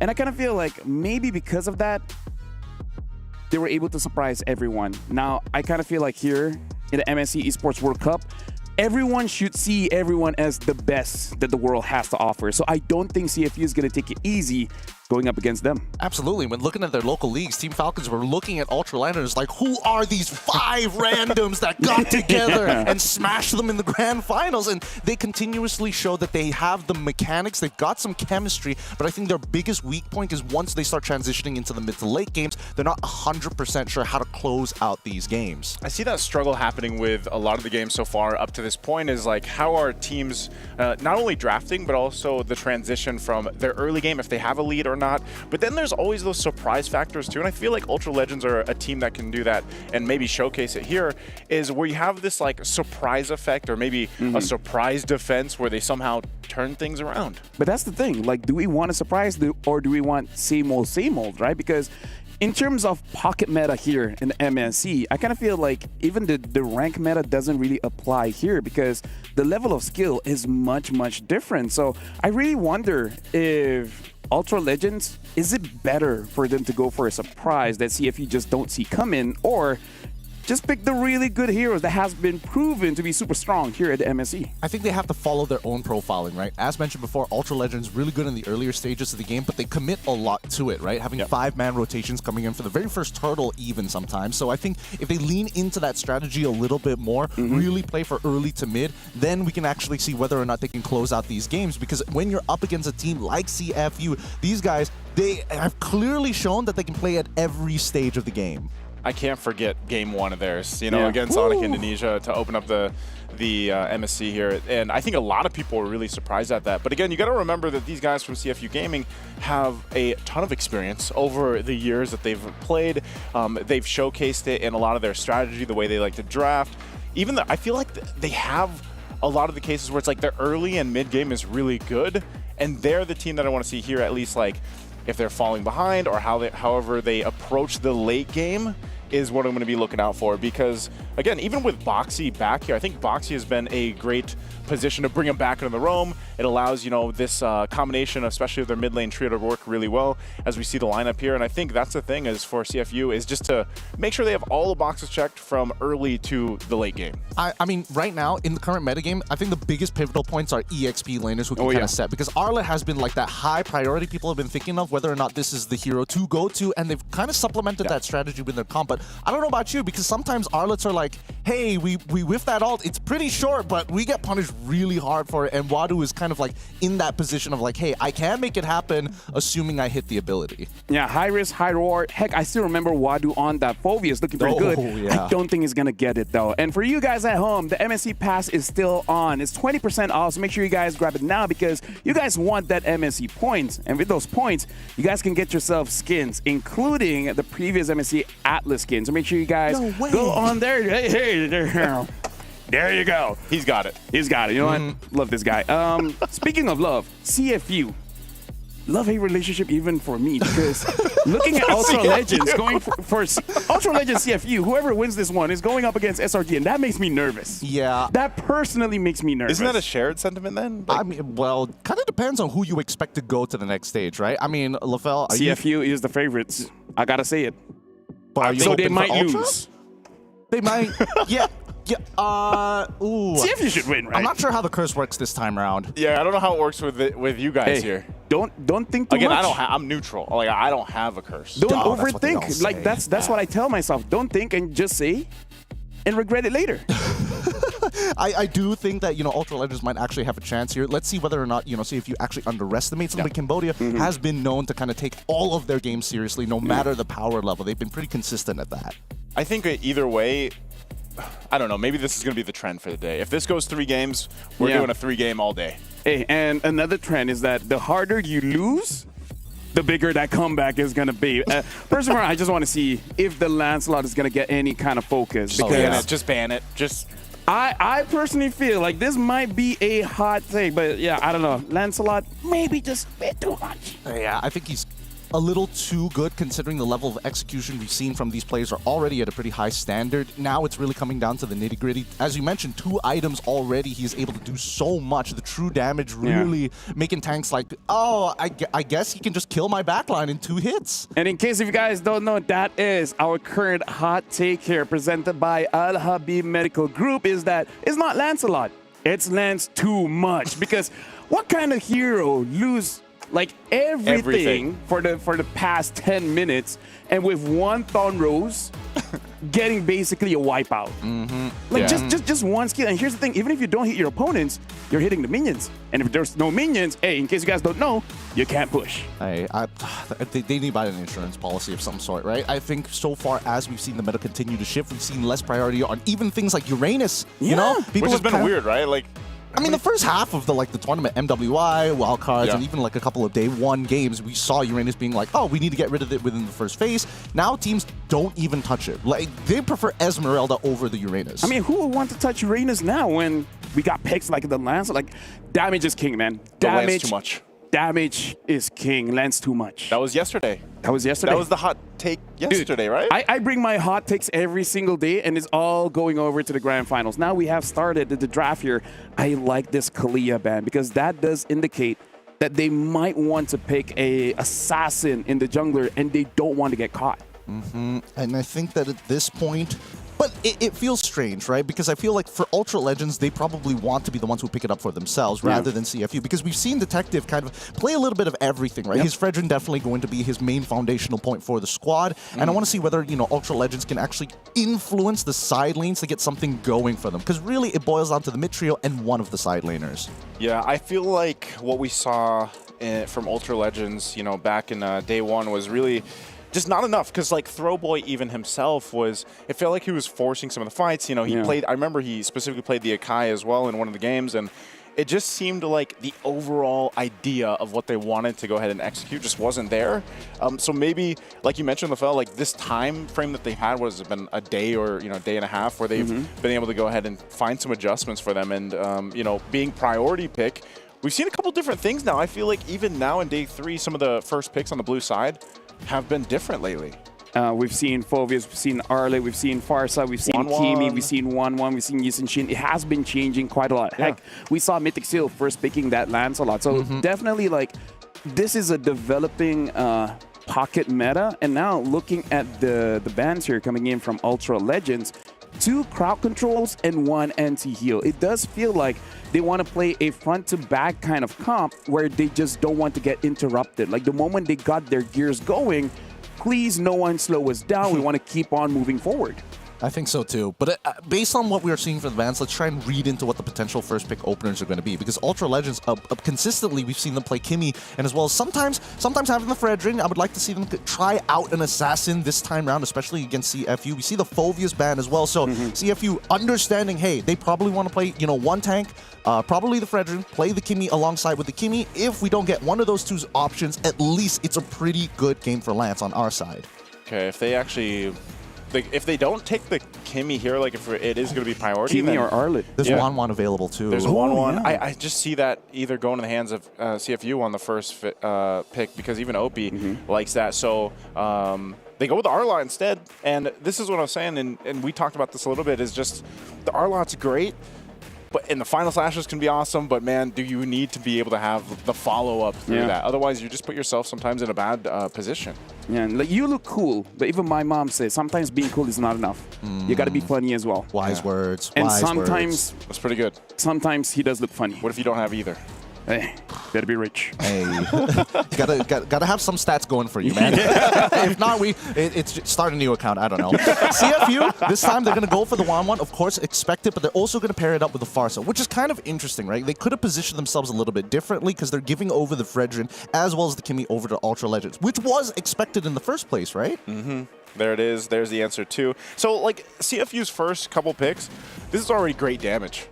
Profile, spread out. You already have the Farsa. Here it is. Here's Uranus. It's coming through, man. First phase. Somebody's going to have a stinky finger. Either way, I kind of feel like this Farsa pickup is really to make sure that you protect your own 1-1. Because, again, that's just one of the picks that the 1-1 doesn't want to fight against. This is a good time for CFU to ban out gold laners just to make sure that this 1-1 is not going to get interrupted. Because the thing is that Ultra Legends, they have the Fredrin. And that's kind of what you want with both the Arlet as well as the Kimi. But the 1-1 kind of likes going up against the Fredrin as well, because in her eyes, it's free weakness stacks. Absolutely. And I think, naturally positioned well against the Arlet, assuming that you can either face them off in, like, not really a 1v1 scenario, but definitely trading abilities 1 by 1, right? You don't want to deal with both Arlet and Fredrin at the same time. Could this? Do you guys think this is just going to be jungle Uranus? There is a chance. There is the flexibility of that, right? Like Yeah. if it is, like, because then what if that's a new thing, Fredrin Uranus? Like could you call him utility? Like No, he doesn't really. I kind of feel like if he's a jungler, it's more of a zoning kind of jungler where you want to play for the turtle, but you want to play in an extended fight. You know, grab your stacks, grab your stacks, grab your stacks, and then once everyone's there, you go for a fight. Because I kind of feel like having a Uranus inside of the jungle incentivizes fighting, but it's continuous fighting. You can't stop. It's kind of like having Alice in the jungle where you want to keep on fighting even when it doesn't really make sense. Sounds more like a breakout of Pink Eye to me, but I think for the most part, for the most part, at the end of the day, it works well and synergizes. This is like an old combination of Uranus plus Farsa, right? Yeah. You slow down your opponent, shred their MR, Farsa gets good feathered airstrikes down. So really, it's just how do we stop this feathered airstrike? That's the key point for Ultra Legends. And I think even for the side of CFU, they understand that, right? Let's get rid of the Lapu Lapu, make sure that we have ways to ensure that our Farsa can kind of hold her ground. Actually, now looking at it, Uranus will make it very difficult for Fredrin to survive a very long fight as well. Yeah, that's why. So I think it's still flexible, but you can see like Ultra Legends goes and bans out a couple of more junglers. The Cho is going to be picked up here for the roam. Really good, really good. I like this a lot. Because with the Cho, not only do you kind of force Ultra Legends to show their entire hand without giving a free EXP, you're still, again, there's still a good amount of junglers available. Worst comes to worst, you still get the Hayabusa, and that works in your favor. Ling also kind of works decently well. Oh man, Ultra Legends are prepared for it. Moskov gets locked in. Let's see, are they going to get another support? Are they just going to sacrifice the Arlen and say, hey, you got to figure it out in the EXP? Just hold it down, basically. I think they would, but they go with the Esmeralda, so okay, they pick up the Esmeralda. If this is going to be the Uranus in the XP lane, then that's the classic matchup that we've seen in many years. So, well, this last pick for CFU will actually tell us where that's going to be ending up going. I wouldn't mind having a CC here, honestly. Yeah. Right, CC good against the Esme, good against the Arlet, good against the Fredrin. There's a lot of matchups here that the CC does well. Just put Uranus inside of the jungle. Because if Uranus is in EXP, what do they want? Oh, we haven't seen this in a while. Yeah, this is... I was thinking about, like, where else are they going to get sources of damage unless they wanted to throw Cho into the EXP, but I think Lucas is pretty well positioned here as well. It does very well in the 1v1, whether it be Arla or even into the Esmeralda. Later in the game, he's going to start falling off, but having access to Flicker is huge to kind of rip the front line and back line into half.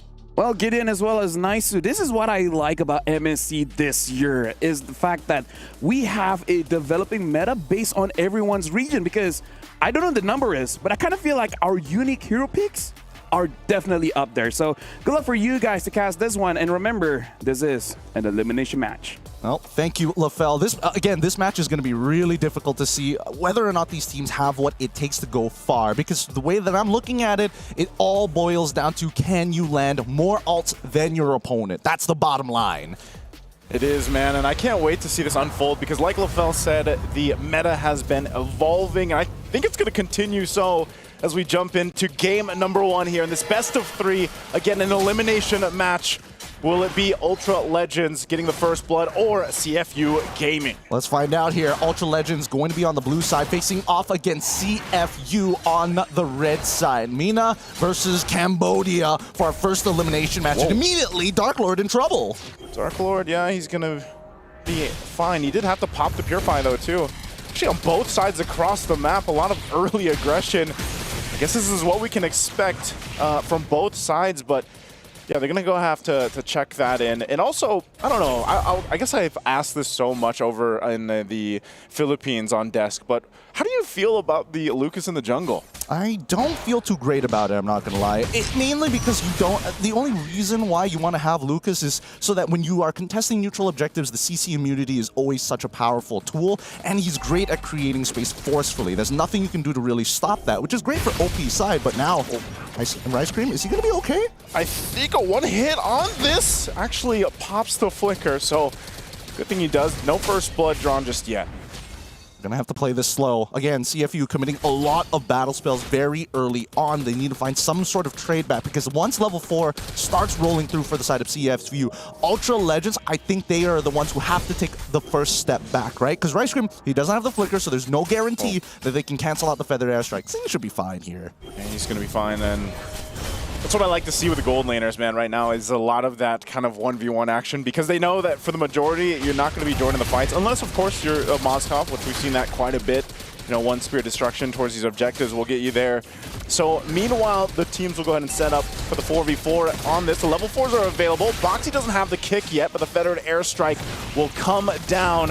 Boxy takes a little bit of hits. Wadu trying to zone them out, but it's already going to be the first blood for Rise Crim. Throwboy does fall, but Detective will get the turtle. And it looks like we're going to take a quick little break here, but looking at it, they trade kills across the board and then an objective for CFU. A little awkward to call the pause in that fight, but we'll see, because this might just be the first time we might actually use our rewind system. Finally, it's been years and we've been asking for it from Munton since forever.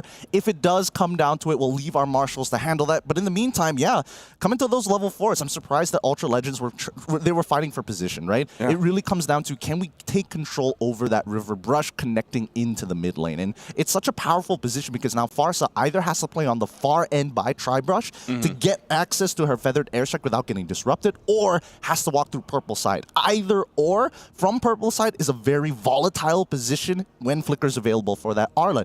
At the end of the day, Lucas still at level 4. I'm expecting him to be the one to secure this upcoming turtle, but again, big assumptions here. So, depending if we jump back into this game or not at the current time, like, he did secure it, I believe. He was able to secure the turtle, but that's the thing. You have such an advantage around the Feathered Airstrike early on, and I think they play that route. And it would have been maybe a little bit different if Boxy was actually level 4 and he had the kick available, but him and Wadu did a good job at just zoning out Ultra Legends. Oh, whoa. I hear sounds. Okay, we're back into it. So Rise Crim will go down. It's a double for Detective. Okay. So jumping back in, yeah, he got 2 kills and he did get the turtle. Oh yeah, so we're not pulling it back this time round. Looks like a little unfortunate for Ultra Legends. I'm not sure who called the technical pause in the first place. Regardless, CFU will get this initial push onto Pharaoh's side as Box CCCCC is going to be on this top side. CFU at this point of time, pretty good, because now that Detective with 2 kills underneath his belt, first items are going to be a little accelerated for him. And with that first item, I'm not sure what he's going to go for, right? Is he going to go, you know, build the Fury Hammer into the War Axe, or go straight off with the War Axe, knowing that he has to tank a lot more damage coming into these fights? Yeah, I feel like it's been a while. You know, it's been a while since we've seen Lucas specifically in the jungle, at least over in the Philippines region. For, you know, he was up there in the beginning. Wadu, though, has Consecrate, going to get Final Slash out of the Feathered Airstrike here and takes the brunt of damage as Quanok picks up a kill. A good response. Boxy thinking about it, but won't actually commit. But with Detective here, they want to put pressure on this orange buff. He knows he's got a lead and a level advantage too. Gonna go for Throwboy. There's the kick. Not the angle they're looking for, though. Now Dark Lord gonna join this fight. Boxy is in trouble, though. Gonna get Final Slash. Rise Crim, whoa! Detective goes down. They find Boxy as well, and it's a big pickup for Ultra Legends. Ah, that was such a huge whiff from the Beast Bomb. Maybe if that connected, they could have done something else. Opie was about to get the Feathered Airstrike back online, too. Really unfortunate. CFU Gaming had the right ideas, but they're forgetting about priority. Look at this fight actually occur, because we do see the initial movements from the side of Dark Lord, and that makes all the difference in these types of fights, right? He's holding on to his he already used his Falling Star Moon early on, but more importantly, it's that Final Slash that turns it around, and you can see that Rise Crim is getting even more value from it on the laning phase for this Moskov. Right on cue there, Gideon. As soon as you mention the Final Slash, you get a nice little look at Rise Crim finding Sing up top. And now this second turtle of the game is going to be up. Little traction pulse thrown out there. Still going to be controlled by CFU for the most part. But they're going to have to fight for this one. Boxy once again trying to zone them out. There's the Feathered Airstrike. Wadu gets the turtle secured though, but they're in trouble as Boxy's going to fall. And there you go. Appraiser's Wrath to come down. Throwboy's out of the picture, but Wadu still on the hunt. It's a big trade here. 1 for 2 right now, but CFU, they get the objective. He's a little hungry boy. They're, again, Ultra Legends, they are currently up with the lead, and they want a little bit more. I guess they do. Opie in trouble, but Wadu trying to cut them off. A Dark Lord, he's burning. What? Wadu. What's going on? I think he was thinking like, all right, I could take a bit of damage. I still have Flicker. I got this. And then Quinnock hits his passive stacks, and it's like, fight me. Fight me. Try me again. Do it one more time. Hey, man. Maybe, you know, maybe Wadu forgot, but you're not going to cover much ground as Uranus. So Boxy has to kick his way out to live this exchange in the mid lane, but hey, Ultra Legends, they've done a phenomenal job at kind of correcting the course here in the early game. All right, I got to call Zipper on this one. Pull up the item list real quick because we need to see how far Wadu is from getting a Radiant Armor, and at the very least, oh, he goes for Dom Ice first. Okay. Interesting. Okay. Oh, he's in trouble. He's in a lot of trouble. Yeah. Because again, this Dom Ice is not going to help him much. He's just getting punted around. Okay, he's going to go ahead and use that Consecrate. He still survives. Somehow, someway, Detective's going to join the fight, jumping on in, looking for the Blast Wolf. Landed though, but the Feathered Airstrike will pick up the kill anyway. Detective still working on Rise Crim, and there's the kick also from Boxy. Rise Crim is still running away, but finally the Detective will pick up a kill. Can Throwboy get here in trouble as Spear's gonna be coming down to join the fight? Pharaoh will go anyway. It's a whole-on brawl in this bottom lane as Opie's still alive. Pharaoh and Throwboy working on Wadu. Wadu is tanking up, but gets taunted back, and there it is. They pick up another kill, and it looks like they're gonna go for this turret as well, as Opie is just forced off. He's gonna drop down the Feathered Airstrike, but I think Ultra Legends is gonna be happy with that fight overall. Are they happy? I'm not even 100% sure about it, right? They do end up losing in Tier 1 topside. They will secure this turtle. At the end of the day, is this really helping with their current game plan of scaling up fast? Quinnock is actually in a very good position. Rice Crim, yes, he's great, but Dark Lord in particular, he's got to be really careful, right? I think the pressure is starting to get to him. Those Falling Star moons, they matter. Oh, that final slash is going to get him kicked into the turret. They're going to fight it anyway. The Traction Pulse and the Star Moon comes down. They finally get the turret. Spirit Destruction just lobbed on through. But it's an objective, ultimately, which Ultra Legends gets, and that's what they needed. Yeah, because majority of the lead is going over to Dark Lord, but he's not the main carry for the squad, right? A lot of it really boils down to whether or not this Moskov can start scaling now rather than later. Wanwan has been a non-factor for a majority of these fights, only being eliminated once, and you can tell the gold lead isn't that far away between both of the gold laners, right? It's only the 100 to 200 difference so far, and Opie is comfortably scaling, right? He's already gotten his second item ready to go, and right now we really need to see Wadu start building into the Blade Armor as well as the Radiant Armor. He needs it so bad so he can start peeling Quinnock without fearing him. Good eruption there, but still not enough. Feathered Airstrike dropped down in mid lane. They'll get blasted to bits. Crossbow tank popped off as well. Wadu holding the front from Throwboy. They find Dark Lord, and they're going to be able to find Throwboy as well. Ooh. But Appraiser's Wrath will not have enough damage to pick up anybody from CFU. Yeah, unfortunately, Pharaoh a little bit late to the fight here. CFU Gaming was able to recuperate and regroup a lot faster despite the initial damage being thrown out from Ultra Legends. Boxy is playing a strong game. Let's look at this replay one more time, right? Because we see Boxy start off by taking down Ice Cream to ensure that Opie is going to be fine. The Feathered Airstrike got max value onto Rice Cream as well as Quinnock, which is the big issue, right? Ultra Legends must understand, if we are going to initiate these fights, it's very ult dependent. This is tough too, you know, ult dependent or not and everything else. Ultra Legends, now they're starting to get picked apart. And it feels like, you know, they're going to have to kind of hone back in. And this is what I was mentioning back when we were opening up the segment here was, you know, they kind of need to hopefully refine their mid to late game transition. And so far we have to see that happen because the Lord is up now. Ultra Legends is fighting for space. They're trying to fight for, you know, the fact that this Tier 1's almost going to fall here. And CFU knows to punish this. They might initiate this fight. They're going to drop down a Feathered Airstrike. Again, the flicker forward. Spirit Destruction to follow through. Pharaoh joining the fight. He's going to go ahead and help out, but the crossbow tank popped off on Dark Lord. He tanks up a ton of the hits, and now they're still going to be going as Quinnock's gone. A big blast once again. They have to retreat under the Tier 2. They're just going to fight it out anyway. Throwboy keeps them in check.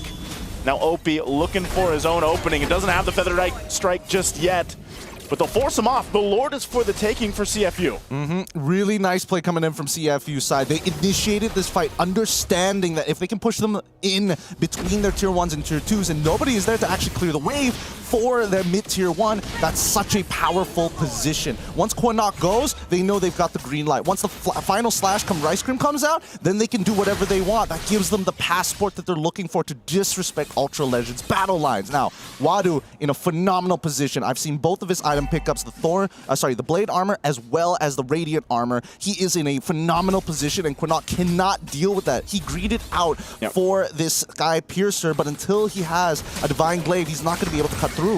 And like you mentioned, you know, that's what Wadu really needed. He needed to be able to go ahead and be that kind of just front line for the most part. And Aboxy's been doing a great job too on this Cho, as difficult that it is to sometimes find those angles. He's going to go ahead and get traction pulsed in onto the turret. He could be in trouble. Tries to get away, but the turret's still going to be work done. They find it finally, but there's the crossbow of Tang as the airtime is there. Still under the turret. Sing not able to pick up Throwboy though. So they traded out the 1-for-1, but the objective's secured. Shields are going to be popping up here, and they still have to deal with the Lord. These conversions from CFU are so very, very good. I got to give it a Rice Cream.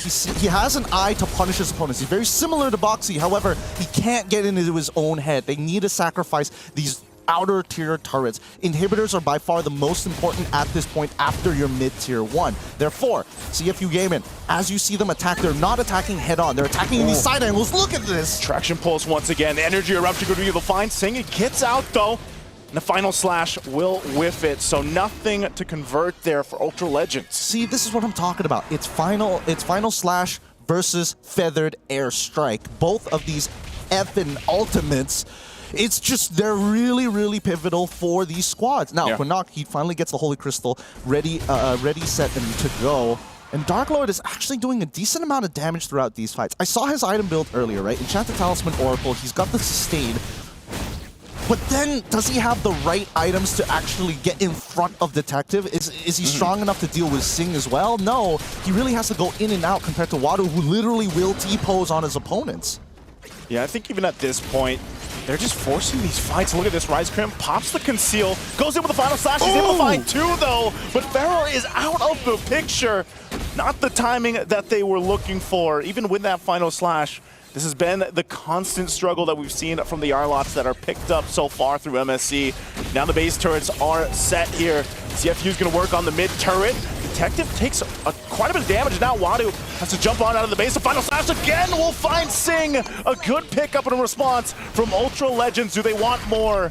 They stop OP from the feathered airstrike a little bit longer. Throwboy will jump on forward, but that might be all they get. Marksman for marksman on either side. Seeing you gotta be careful, right? Because it's really hard to react to the final slash. Even though you have an inbuilt Purify, you're still going to get disposition unless you got really fast fingers. Even if you're dispositioned for half that second, that's more than enough for Ultra Legends to really jump upon you, because their whole lineup, every single person, has CC. Oh, again, the fight breaking out. Traction pulse on the feathered airstrike already expended. Boxy, though, trying to jump into the fray. He flickers out defensively, and now it's Detective. Lord's going to be ignored. They go in the fight anyway. Detective is gone, and the fight still going on as Wadu going to be the next target. Pharaoh does want to overcommit. Zing just around the corner alongside Boxy. They're going to go for Dark Lord here.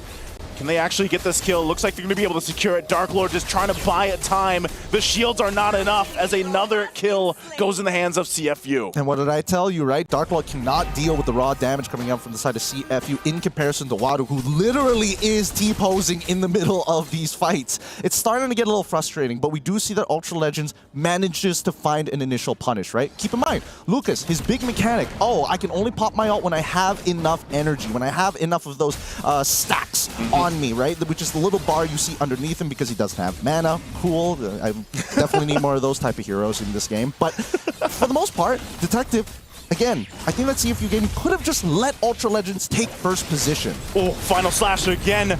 Forcing the fight, a Spear Destruction. Pharaoh's going to join the fight, but Rice Crimp could be in trouble. Detective now going for Pharaoh. He pops the Wind of Nature, though. He's still going, but he has enough damage to pick it up as Quinnock is gone. But Throwboy came in, got the Lord, but they're losing the fight. 4 down for Ultra Legends. Going to be making it 5 here. It's going to be a wipeout as they go through, as Dark Lord doesn't have enough. And CFU Gaming might have lost the Lord, but they're going to get the wipeout they needed. The mid turret goes down, and they have the push with the minions. They'll take first blood in this best of 3. Really great target prioritization coming in from CFU. You could see the forward thinking in a lot of their plays. The itemization was good, and even so, Ultra Legends, they just fell in between the smokes and the mirrors, and they couldn't tell how they needed to play it out.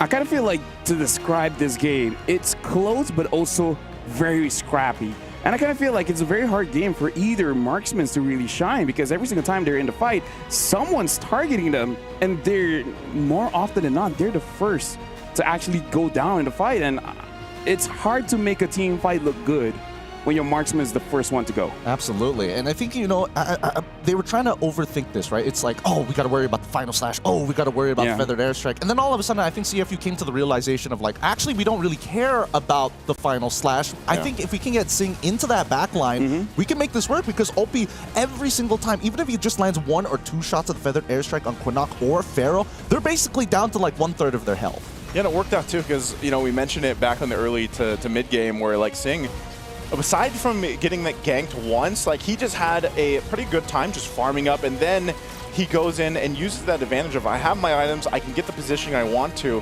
Especially, I think a big part of it is, as you mentioned, Gideon, once Wadu got those defensive items, the Radiant Armor and the Blade Armor, he was enough to go ahead and zone out a lot of this. And then Detective, like you mentioned too, was a lot of the timing when he has that ultimate available and he can actually put pressure on the right targets. And a lot of times it was Pharaoh.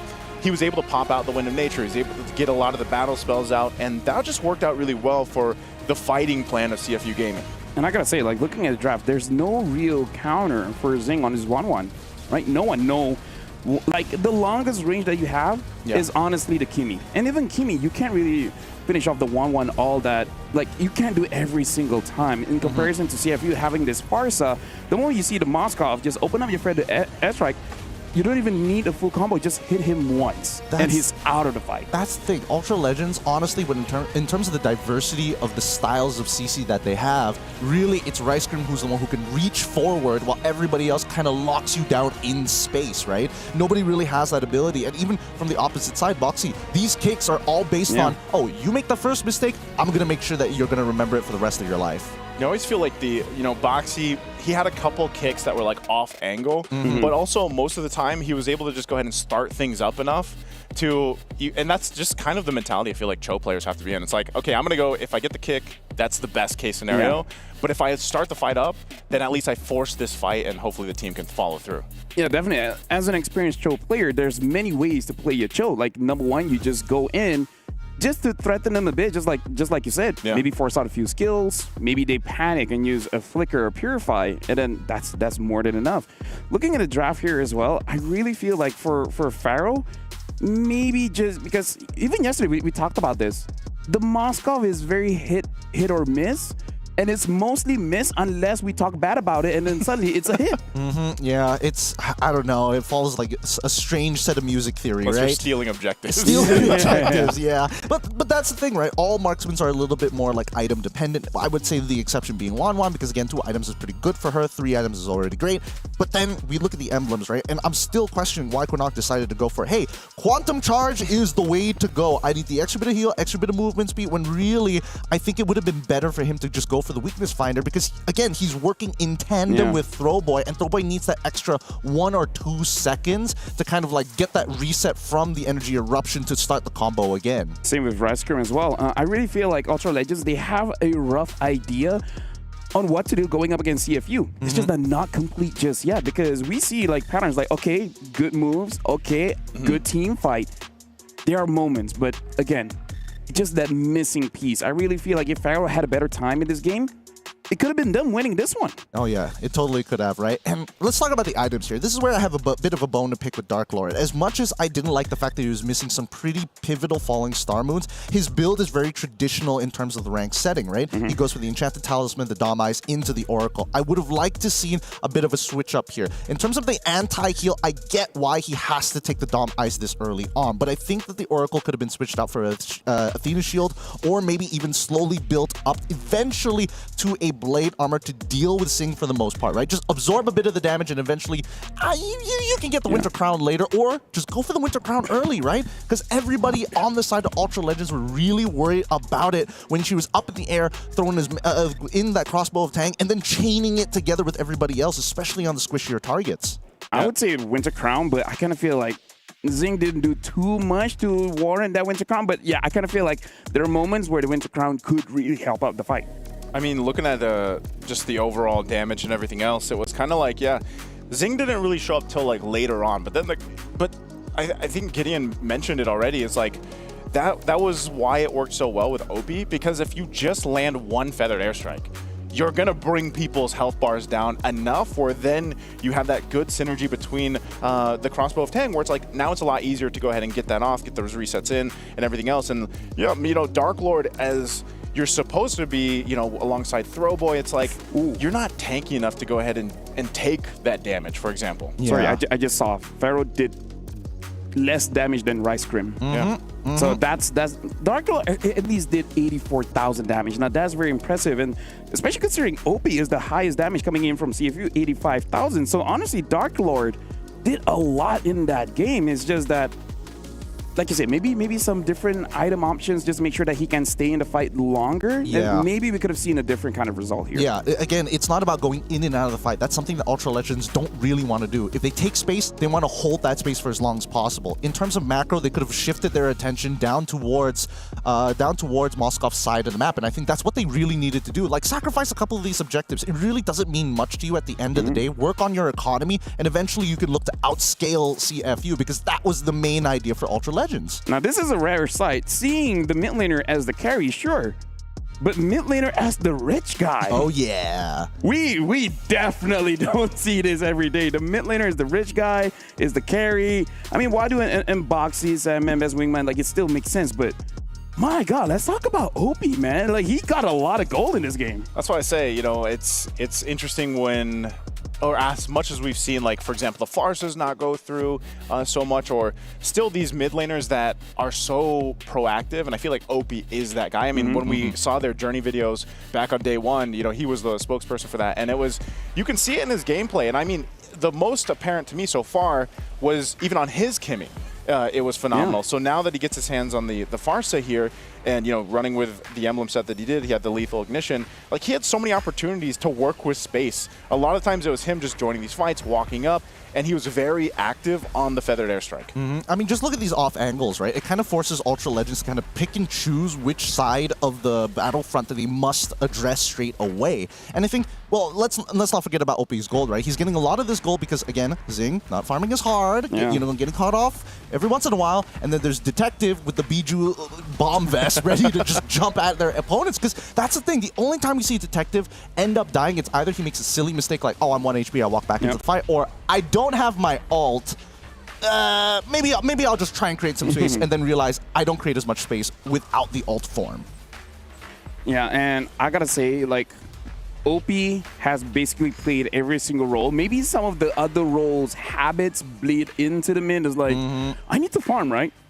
Yeah. Right, and like minions are good, right? I need items, I need to carry, right? Like, I really feel like it does help him out a lot, understanding how each role thinks, making it so that it's easier for him to actually capitalize on everyone. Yeah. I think looking at the positioning here too in these highlights, it's just like, he does a really good job at just finding the right place to set up for the most time, and dropping down the feathered airstrike, and even dropping down the stuns. Like, it was good enough for OP, and that really shows just his experience again as a player. Yeah, I think at this point, Ultra Legends, if they are going to try and bring this 5v5 against CFU, they need to make sure that CFU Gaming is questioning their macro. Do I have to split them, or do I have to stick together? That's the main thing that we need to see from Ultra Legends. I mean, right now I want to bring it back to everyone coming here, coming to the MSC, into the EWC.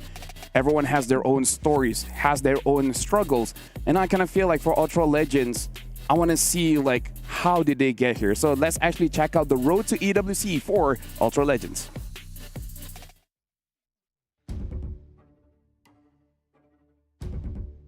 The most dangerous thing about going against us is that we play like a team and we depend on each other. It feels great to be in EWC. We had a difficult journey to be here, and we will do our best. Of course, it's a great honor because it's my first team win and I won it and qualified to this EWC. Oh, Troll with the Tsunami Slam! It's Pharaoh to secure the Lord, and Pharaoh with the kill as well. Dark Lord will get Coffin. Look at them. They're blitzing this. They're rushing into the back. My toughest moment is when we was playing in lower bracket finals and the electricity went off. So we had to go in the car and play in wild data. We had a hard group and we won. But look at Rice Cream, he has the shortcut, they will jump in and just brawl at you. Pharaoh gets the kills over Troll, and that's a Sky Piercer popped as well. Dark Lord getting Sanji, it's Sano screaming in pain. Agony is in their eyes as Falcons, they will get their wings clipped.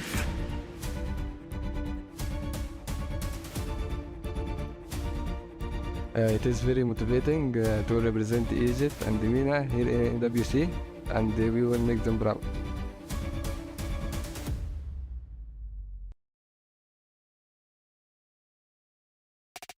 Talk about a story. Not just did they win against Falcons, but they had to do it in a car. Like, if you look at their story, it is absolutely amazing. But speaking of which, for you guys at home, I hope you guys are playing MLBB after this game, because we still got to see who makes it through, because the All-Stars are still here, but it's only up until the 5th of August. So just a little bit after MSC. So make sure you guys play now and actually complete all those tasks, because there's a chance for you guys to get a Popol and Koopa skin. Make sure you guys do it quickly, because, hey, when this is over, no more chances. And now let's talk about this game again. What does Ultra Legends really need to do in terms of the draft or the gameplay for them to get a win against CFU? I think a lot of it comes down to, can they make CFU question their decisions, right? They need to start posing multiple different problems rather than having to go head first every single time and say, if we win the 5v fight, it's a simple answer, but sure. But when you see CFU kind of doubt, and especially when they overheat, because they are prone to overheating each individual player, that's where you see more and more mistakes start to show, and that's when Ultra Legends can capitalize. I think for them, it seems like that this isn't good. The main thing that's not going to change is that they just like to fight. I think both these teams like to be a little scrappy, like to go ahead and for the fights. And so maybe as they go in for the second game draft here in just a bit, they build a lineup that is going to give them the best chances to win those scrappy fights. Because again, I think even the itemization we already talked about in the breakdown, they need to be able to itemize for winning those early game fights, mid game fights, so that they have a better chance in the late game. So if I look back at my nuggets of knowledge, lose enough where your opponents are confident, but don't lose too much where you're 10,000 goal behind.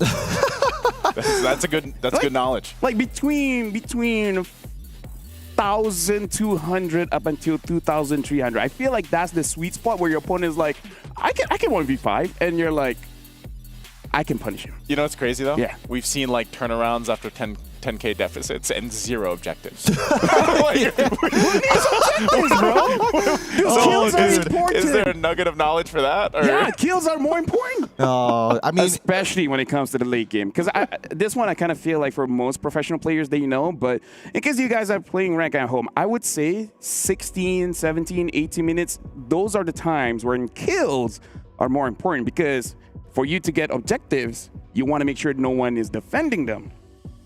So kill them first. Yeah, there you go. I'm following. Yeah. That's good. It's a good strat, right? And also the consideration of death timers, especially in the later stages of the game, has been such a pivotal moment, right? Sometimes you don't even want to like, oh, we guarantee the pick.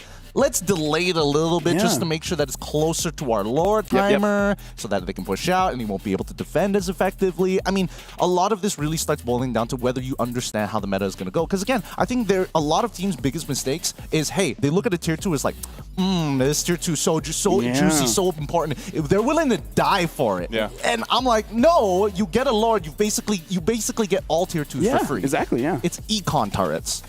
I just feel like a lot of the teams right now, even in the matches today, they're willing to fight under tier 2, tier 3, tier 3s even into the base with the Holy Shield still up, and that seems to be a game plan for a lot of teams right now. I kind of feel like macro is definitely good. That's the preferred way to approach a game, but I kind of feel like everyone is getting a good understanding of how to move around the map, where it comes to a point where who has a better fighting comp. Because I feel like if we go back all the way even before MSC even started, we see a lot of teams having very interesting drafts where you can play the side lanes, but then eventually you come to a point where you have to fight.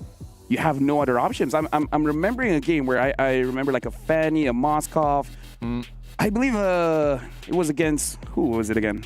Fanny and the Moskov on the same team? Yeah. Was this yesterday? Yeah. Was it DFYG?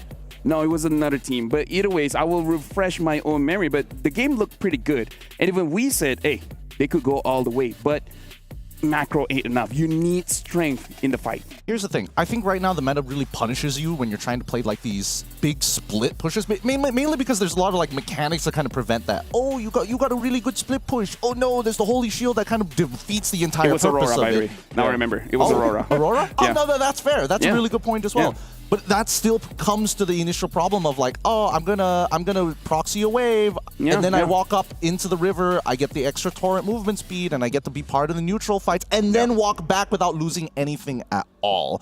I feel like there's just been a really, like, I am also a fan of the meta right now. I mean, we think back of last year, MSC's meta was very staple. Like, it was a very solid just game plan every single time. And now I feel like there's a lot of breathing room for different things to happen. You know, you still have your standard picks as we get into this draft here, but also you have these more, kind of unorthodox strategies that seem to be working for specific teams out there.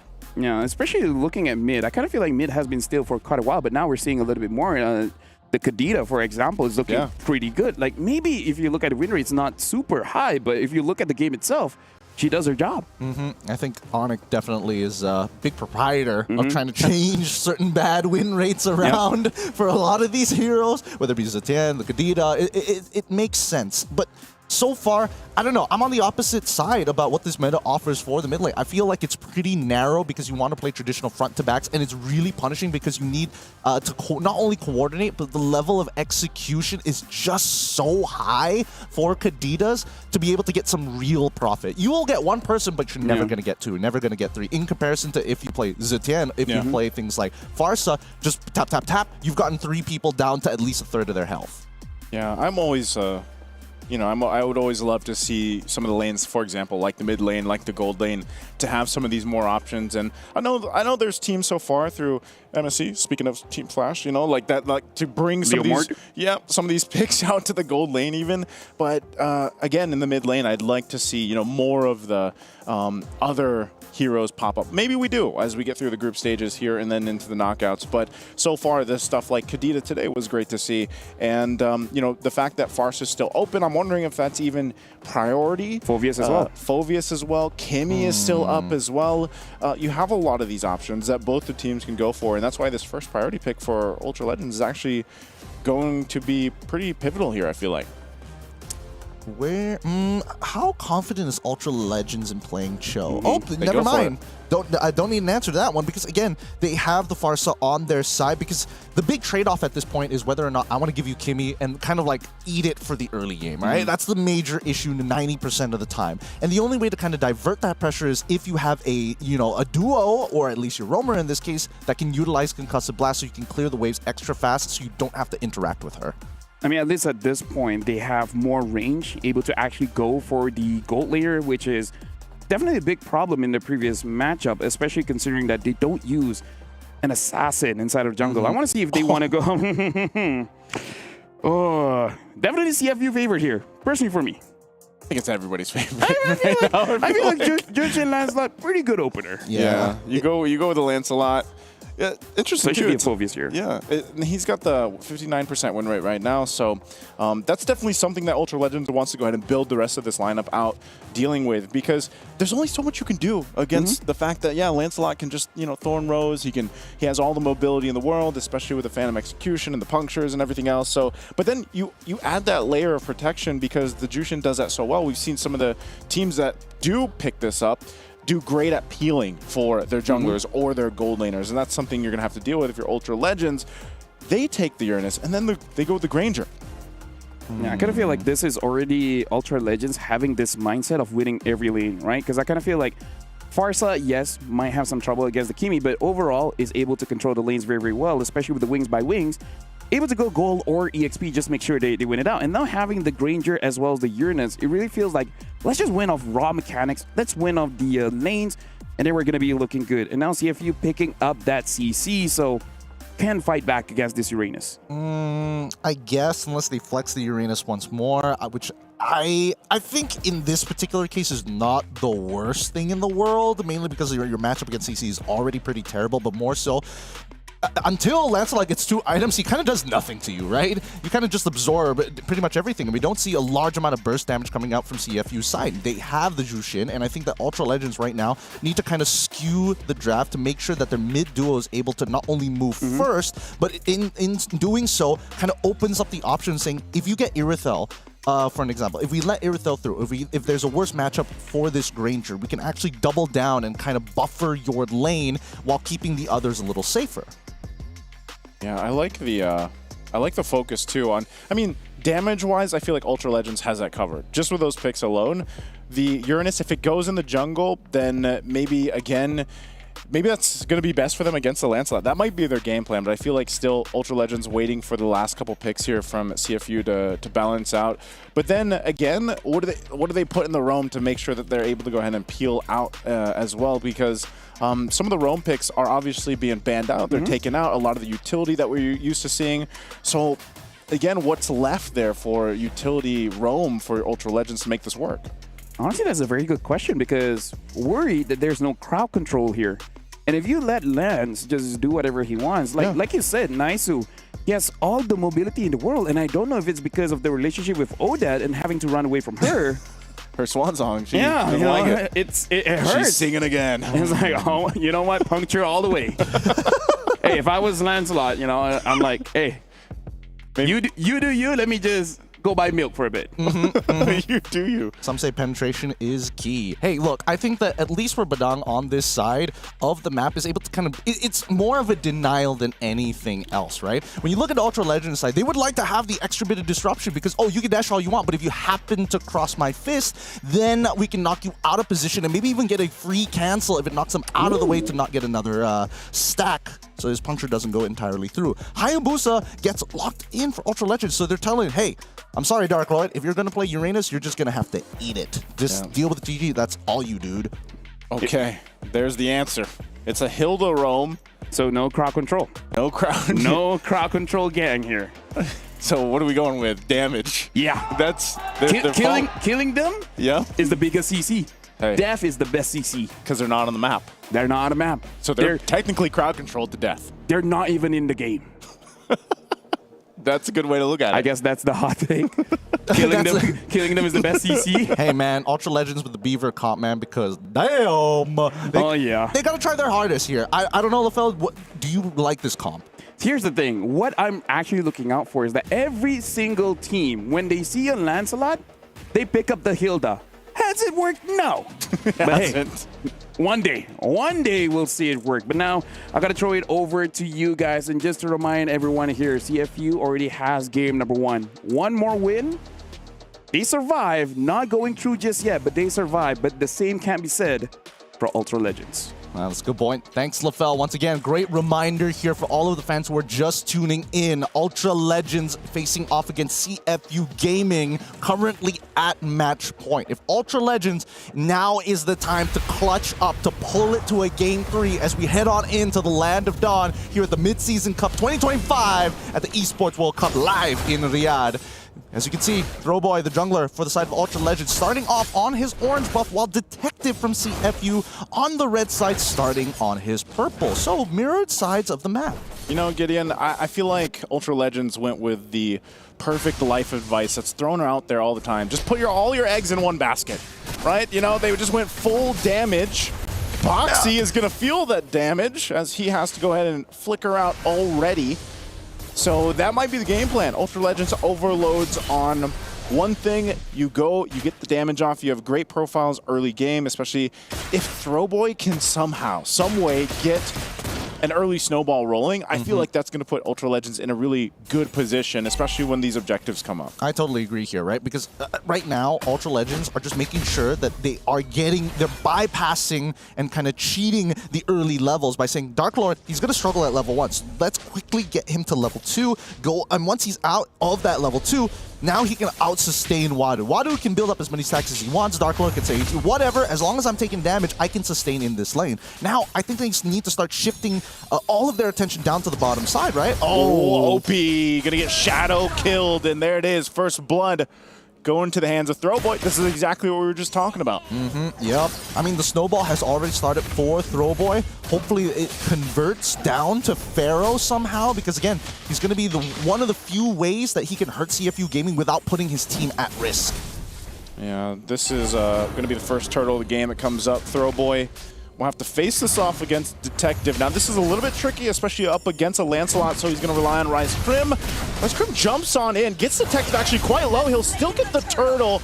Turtle secured for CFU, but can they survive the fight? Throwboy picks up a kill. Detective follows. They're all quite low here. CFU's trying to run back to the turret as OP falls next. A massive pickup already for Ultra Legends. No! Wadu, what are you doing here? And Zing jumps in, flickers out, he gives him another kill, and make it another. As Ultra Legends just gets everything. Zing was looking to correct his mistakes from the previous game. It's like, sorry guys, I extended the last game a little bit longer than I should have, but this time it's going to be different. I swear to you. But as we saw this fight progress, they're just a little too tanky. The base damages from the side of Ultra Legends, like Dark Lord, there is no killing him at this point. You clearly do not have the burst damage to do it. Detective needs 2 items. Wadu needs War Axe. Alpi, probably never going to kill Dark Lord unless he's got he's fully stacked on his Sky Piercer. But he's 3-0-2 now. He's 3-0-2. He's kind of strong. He's going to be a big problem. I mean, he's going to definitely dominate the top side of the map. Yeah. That's basically your lane now, if you're Dark Lord. And hold on, another play in. They're not giving him a chance to breathe. OP will fall, make it 8 kills now in total for Ultra Legends. Hey, I think they are following the game plan. Just throw damage at CFU. Yeah, and right now the walls are crumbling down for CFU. This snowball lead is actually really good. 3 minutes into the game, 3.7. That's one of the higher leads we've seen so far for this squad. And now they're transversing it down to the bottom side. Sing, I don't know if you're going to escape this. You don't have a flicker. He does get out of dodge. So now Rise Crim going to be in a bad position. Gets zoned out completely from the rest of the squad. He falls, so 1 kill now for CFU Gaming, and that was something they really need. I mean, Ultra Legends, they can afford that. It's Throwboy now here on the top side. It's going to go ahead and go for Wadu.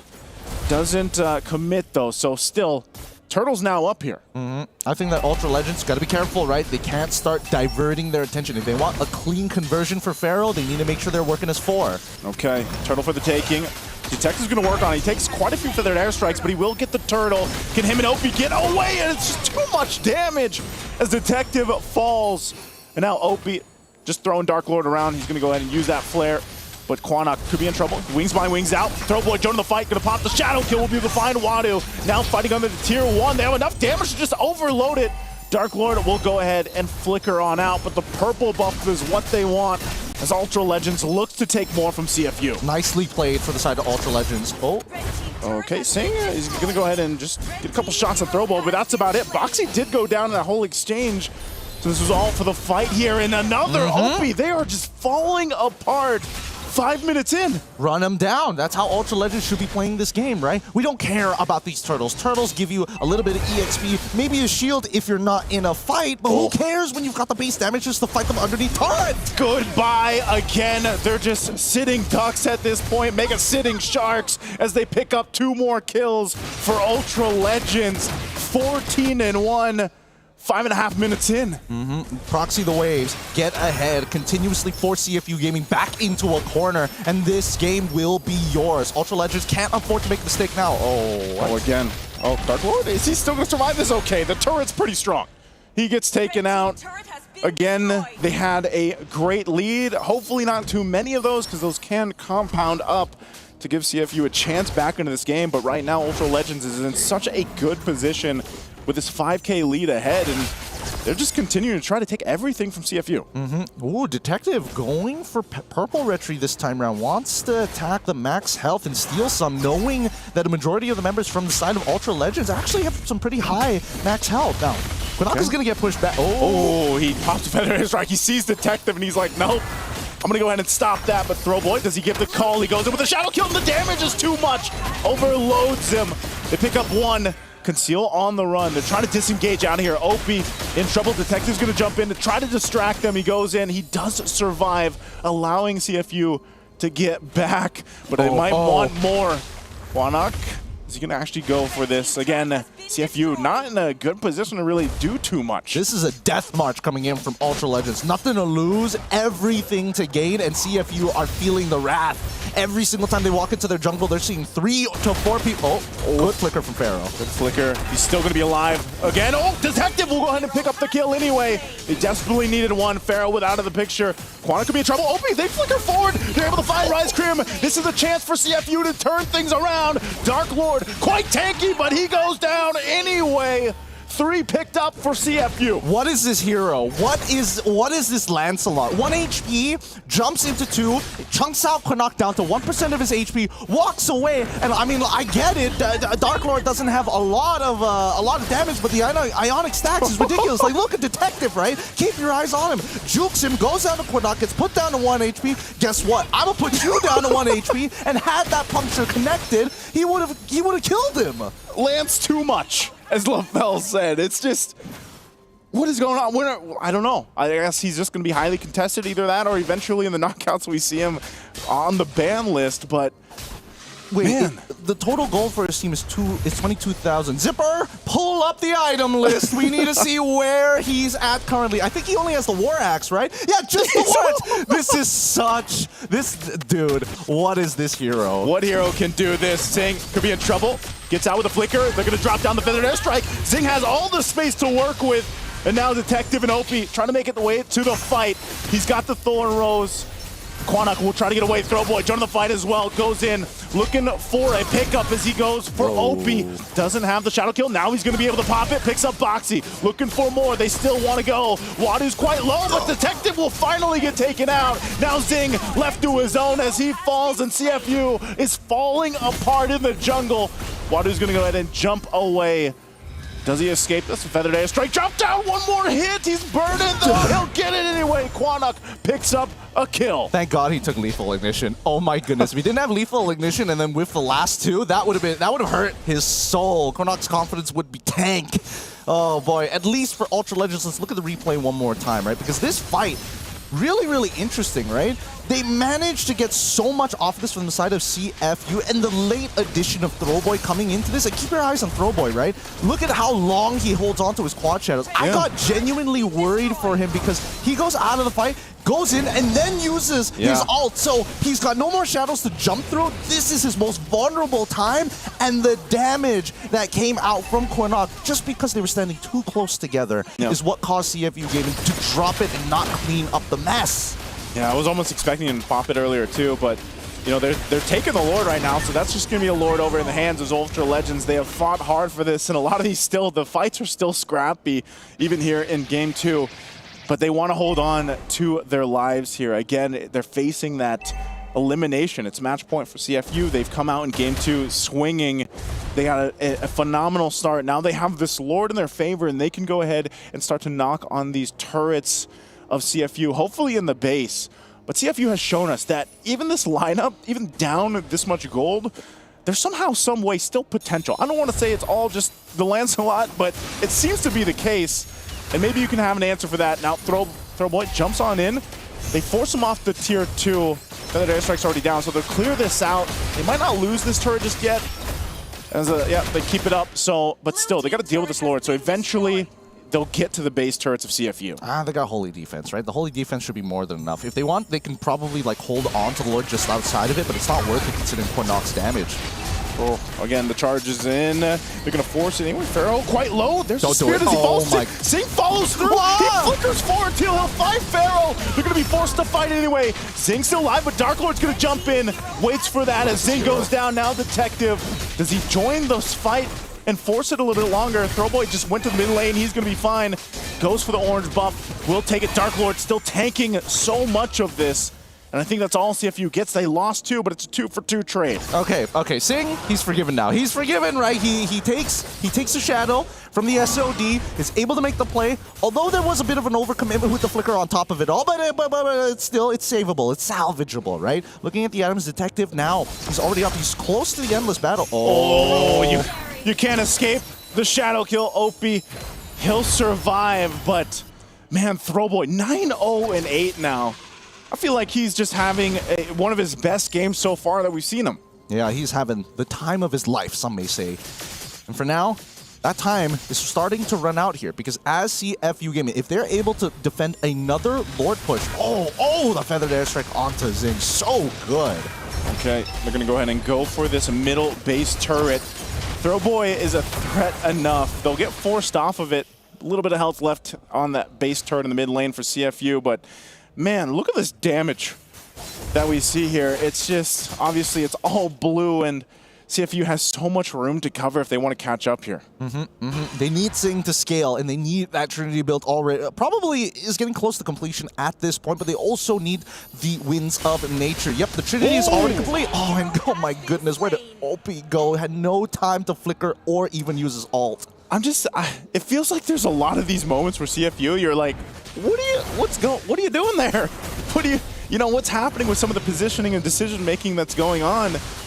And maybe they're just kind of scrambling at this point, being this pressured, because I just feel like the pressure in terms of the map and trying to get the resources and everything else is just kind of getting to them a little bit here. Yeah, CFU Gaming is very, some would say emotional. I would say that they are momentum based, right? If they're feeling good and they have that push, that initial first blood, the whole team is riled up. That's when you see CFU Gaming coming up with some insane plays of their own. But right now, Ultra Legends have all of that momentum, grinding CFU Gaming down to a stop. And you can see that Throwboy is now starting to get a little disrespectful, right? Yeah. The siege from Ultra Legends is just so much better in comparison to CFU. As long as Connacht is able to at least hurt Sing, I don't think they have anybody else who can clear waves as effectively, right? Detective will need to commit and put his body on the line, which Ultra Legends will tax. This was the game plan all along here from Ultra Legends, right from the draft. Overload the damage profile, and they've done just that. They're going to kind of take this mid turret as Lord charges on in. Zing already so low, has to flicker out. He's going to go heal back up, but Boxy jumps in. Now the front of it all. Zing jumps in, pops the Wind of Nature. Doesn't find Pharaoh, but he's going to go ahead and take Quanok down. He's left alone. The team can't get to him as they deal with the Lord. And now CFU in trouble. A shadow kill going to be popped off. Again with a feather airstrike. Detective will go in for the last-ditch effort, but it's not enough. Still with a few members left. Can they end it here? But Opie and Wadu and Boxy might be enough to keep CFU in this game. It was messy, it was scrappy, but they'll stay in it. CFU Gaming, they have to start talking to each other. Something is going wrong here. Sing jumps into the middle of the fight. Does CFU Gaming hold one person at the Lord and then create a pathway to allow their boy Sing to actually walk away safely? Or they could double down and try and commit to the fight. Because again, Pharaoh, he wasn't expecting to see Sing be that confident. As soon as the Winds of Nature was purchased, he's like, let's 1v1 right now. Hey, keep him guessing, you know? Like, that's if you want the best way to win, just keep them on their toes. Oh, man. No one else would do this, but I will. I don't know, but they're running out of balance here, running out of toes to keep them afloat. And Ultra Legends, it's a 6.2k, but at least they defended against this Lord, which is what we were looking for in the first place. Now, CFU Gaming, at this point, the extra gold is only to start switching out items, but look at the damage taken, right? Dark Lord is basically unkillable in a lot of these scenarios. And sometimes Dark Lord is dealing enough damage to hurt Sing before the fight even starts. Yeah, it's... I guess the way to make this work for CFU is continue to buy yourself time. Like, you know, you got some of the defensive items at least for seeing the Wind of Nature at least, and you know, for the rest of the team to kind of catch up there, especially these objectives. I just don't think you see them in a world of contesting them, and it might be better for them to just go ahead and be in the base and try to make that happen. I would also say if it wasn't so, the way this game has gone, it's like, well, you could put Sing in a side lane and push it out, but I don't think that's the plan. I think they just want to go ahead and fight it out. It seems like that's been the decision, but I got to agree with you here too, Gideon. I think they just need to make better decisions on the team fighting strategies that they go into these fights as we see them actually come close to this Lord here. Which is so weird because when we saw Boxy's going to jump in anyway. Their Sing goes in. They pop the Wind of Nature from Pharah. Pharaoh's still alive though. They decide to go opposite directions, and Throwboy might just look to end the game. He's going to jump for the kill anyway. Sing pops the Wind of Nature. It's him and Boxy, but Pharah comes in with a kill, and they'll just clean on up. They went for the Hail Mary play, but it's not going to work anyway. Throwboy cleans it up. They'll go in, take the base, and Ultra Legends makes it happen. We're going to a Game 3. Ultra Legends got so disrespectful at the very end. They knew they had checkmate at that point. They knew they had crushed the battle lines. They've dug out those trenches, walked through the minefield, and now they're going straight for that base. They could have ended the game at any time, but instead, they decided to dance on the corpses a little bit. I gotta say, like in that game, I had a lot of questions, but it's all the same questions. What are you doing? What do you do? What do you doing? Oh, dude, I gotta say, Zing on that Moskov played like a Thomas. he went 1v5. He won it all. And here's the thing, I like that my hot takes or my nugget of wisdom is looking good, because I think yesterday I was like, damage is kind of good. Damage is king. Yeah. And I didn't thought that they would have all 5 damage dealers, because I kind of feel like of all the roamers, I would put Hilda as a damage dealer. She kind of does a lot, you know, from her first kill all the way to her ult. And here's the thing, CFU Gaming, I kind of feel like you don't need to be an analyst to say they were not coordinated. Like, what was Zing doing? What was Detective doing? What is everyone doing? I almost felt like it was all like, each of them was like, I got this. And like another time it's like, no, I got this. No, trust me guys. Okay, I failed twice, but hey, 3 times the charge.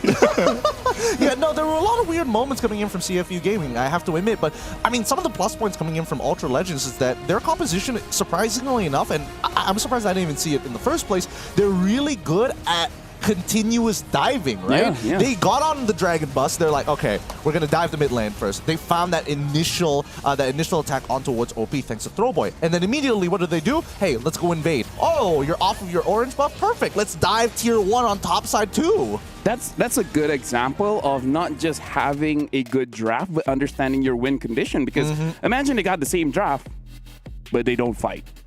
Like, what if they try to play the macro game, right? I like that no matter how quirky your draft is, as long as you play it as intended, hey, it's gonna be looking pretty good. Yeah, I like it because we all called it in the draft before we even jumped into the game. It's like, yeah, you're going to put everything into damage, and you're going to look to get this snowball going, and Ultra Legends did that exactly. So props to them for making it work, because there was a very tiny window where I was even like, oh man, like, yeah, it's still a Lancelot. Like, he's still somehow doing crazy things with, what do you have? Just a War Axe, right? Just a War Axe. Like, just a War Axe. And it's like, yeah, if that gets too out of hand, then you're going to have trouble. But Ultra Legends does a really good job at starting strong and then continuing to put the pressure everywhere they need it to be. Also a sprinkle in of, you know, what's happening? What's going on? What's going on? Like, so that just ended up working really well for the lineup and the strategy for Ultra Legends. I gotta say, I only see like 32 kills in ranked games. Yeah. We don't see this kind of score line that much. I don't know if this is like the highest kill count in MSC so far, but either way, that's pretty high. 32 kills. Think about the difference between when we see, you know, some games that are like, you know, 6, like there's still some games that are like 4 to 6 minutes in. Maybe there's like 2, 3, 4 kills. I didn't expect this. Like, this was a battle right here for game 2. I've got the meme already. Ultra Legends versus CFU scoreline on one side, on the top, on the bottom, RRQ versus Area 77. Like, it's just the lowest kill count game you will ever see. That is the scale to work with here. It is kind of ridiculous, right? You would imagine with the 32K lead, especially in a professional play, that this is the time where it's like, we're stopping you so hard, but the conversions, I have to admit, were a little weak, right? They didn't take enough economical damage. They are just preventing their opponents from getting further into the game, which allowed CFU, again, some pretty good base defenses of their own, but the numbers do not lie. Dark Lord, again, with Dark Lord and as well as Rice Cream kind of, you know, trading the aggro between turrets, it became ridiculous. Like, you are not safe underneath their turret. They just had too much health to cut through. I gotta say, it does look like Ultra Legends is kind of like someone's asking, like, when do we fight? And the answer is, yeah. When do you fight? Yeah. Just go, you know, and I feel like that's gonna, I don't know, I feel like maybe this is the best strategy for Ultra Legends maybe moving forward. But then again, it's like, how often can that work? Look at this. Look at across the board the numbers here. Dude, 22 most assists, 10,000 damage taken per minute, 48,000 damage dealt per minute, 926 Goldberg and Rich Guy like almost 1,000. You know what's really funny about this? What's funny? If Ultra Legends get eliminated, at least Throwboy will have some of the best jungle stats of the group stage ever. Because even when we're talking about some of the best junglers around the world, nobody has hit 926 so far within EWC's very own MSC. And then comes to the question, why'd you use the Fredrin? Like if this is what you guys got, why did he use an Akai before? Why? I guess out of respect. Respect. That's why this one, it's all about disrespect. This is about desecrating graves. So lose enough that your opponent is confident. And that's why you slap him. Yeah, keep them on their toes. Keep them on their toes. Let them not know what's going on, right? Don't let them know your next move. Yeah, because, I mean, you see how they play. For the first time, we're seeing that Ultra Legends literally do not care what your game plan is anymore, right? You got to react to us because we will always make that very first move. And admittedly, you know, Ultra Legends definitely, you know, put their foot too hard on the gas and may have broken the floor sometimes, but generally with the lead that they have, it's almost impossible to make too many mistakes. Like when you're seeing Throwboy, every time he presses his ult, he's almost guaranteed to kill every time. Gideon Naisu, I kind of feel like if we have a tier list, all right, for heroes, I kind of feel like Moskov, he doesn't fit in the tier list. You just got to put a few faces there. It's like only them. Yeah. It's weird because it's so hard to utilize. We're so used to seeing Moskov be picked up so much, right? Yeah. But I feel like he's just in this weird position where it's like, especially when you play it like this, Yeah. you're very aggressive. You know, you're going to put yourself in a bad positioning. And then really, I feel like the only thing we've really seen from Moskov so far through MSC is like amazing objective steals. Like that's the most memorable. And now, yes, some heroes, you know, a whole lot of heroes are not going to be able to do that. So maybe that's one of the factors. It's like, all right, let's just pick them up so we at least have this option, and we can put side lane pressure on that too. But yeah, Moskov just doesn't seem to be doing too well so far for MSC. I can hold on our opinions for now about Moskov and everything because we have seen decent plays, not crazy plays, but I think the main issue here. Who? Oh, from who? Yeah. Oh, Heavy Innocent, they did an okay job, you know? Couple of faces. Yeah, a couple of faces. Now, here's the question, boys. What if? What if? Game number 3? Yeah. 10 damage dealers. Hear me out. He's like, hey, you know what? Damage is kind of good. What if we do that too? Like early damage, or are we talking about like late game damage? I'm talking about Kadita roam, Selena roam, that kind of thing. The Eudoras, the... Maybe that's stretching it, but you know what? Make the unique hero pool even bigger. But yeah, I kind of feel like in this pocket meta, at least 3 damage dealers. I kind of feel like having 2 is too little. I want to say yes so bad. They just say yes. They just say yes. You need sustainable heroes. Like, I'm not talking about like tank heroes. I'm talking about like those that can go in the fight. Oh no, I'm down to 1 HP. 5 seconds later, I'm back to full HP sort of scenarios. You know what I'm talking about? What? Just get Guardian helmets. You know what? You're right. He's just smart. He's smart. Just pick a, you know, it's like pick a damage dealer and go Guardian helm. Dude, it's like he's good at his job or something. Yeah. It's crazy. It's almost like anti-heal got nerfed to the ground. That's true. Actually, it's just 10%, but oh my goodness, 10% is so huge. So big, gigantic, humongous, some may say. Yeah. Some do say that, actually. But yeah, going into this game, because I kind of feel like Ultra Legends, finally, they're playing their style. Oh, yeah. Right? And I kind of feel like this is the trouble with a lot of teams going into international, getting into their head, like, we got to play like the Philippines. We got to play like Indonesia. We got to play like SRG. Like, no, you just got to play what you know is good. Why use the Akai and Fredrin when your Hayabusa is one of the best that we've seen so far? Probably because of scrims. That's what I'm saying. Oh, yeah, true. Scrims usually give you either a false negative or a false positive sometimes in terms of your read on what the quote-unquote pocket meta is supposed to be. But at least for Ultra Legends, now that they've been pushed into this corner, they're like, oh, whatever. We don't care about the scrim results at this point. Let's just fight. We might get eliminated, so you know. I was going to say, maybe part of this strategy and why they're playing their game is because, like, this is the game they had to play when they were playing in cars. Yeah, yeah. They had to, like, we only have so much time. We need to end this fast. yeah. Maybe just don't take it too seriously. Like, the moment you get yourself into the moment, you're like, guys, this is just another game. Imagine us in a car, imagine us in a living room. And I kind of feel like talking to a lot of pro players, some people feel comfortable playing on stage. Yeah. Some people don't. I think this is like the Coach Yeb philosophy of it all, right? The Yeb effect, some may even call it, why Onyx is kind of looking to try and get back into that form. Because again, it's all about good vibes, good times. It also translates into the game. Yeah, I feel like they were having fun. You know, that game too, like you could, I know maybe our viewers can hear it, but they were having fun. Yeah. So there you go, folks. If you guys want to win games, you got to be vibing. You got to have good times. So pick your party wisely. Now, CFU, first pick, Ultra Legends is going to be the second pick here. Still banning out the Kalia, and now CFU is going to ban out that Matilda. Now I feel like maybe they're taking the first pick because the Farsa looks pretty good. Farsa is looking kind of juicy this time around. I mean, both sides have played a really mean Farsa, so I wouldn't be too surprised if it becomes a prior pick, and CFU was like, nope. Okay, so they could have taken it first, but then they banned it out. So what is, like, Arlet, Phoveus? I think Kimmy? Ban out the Arlet. I kind of feel like maybe ban out the Kimmy, because I kind of feel like the Jushin is a problem, but Kimmy is mad annoying. Yeah, I think unless CFU decides to pick it up priority. I don't know, man. It's so hard to say like first picks for blue side because we've seen so many different ones, which I'm not going to complain because it's a nice position to be in where it's like we don't know right away which first pick is going to be.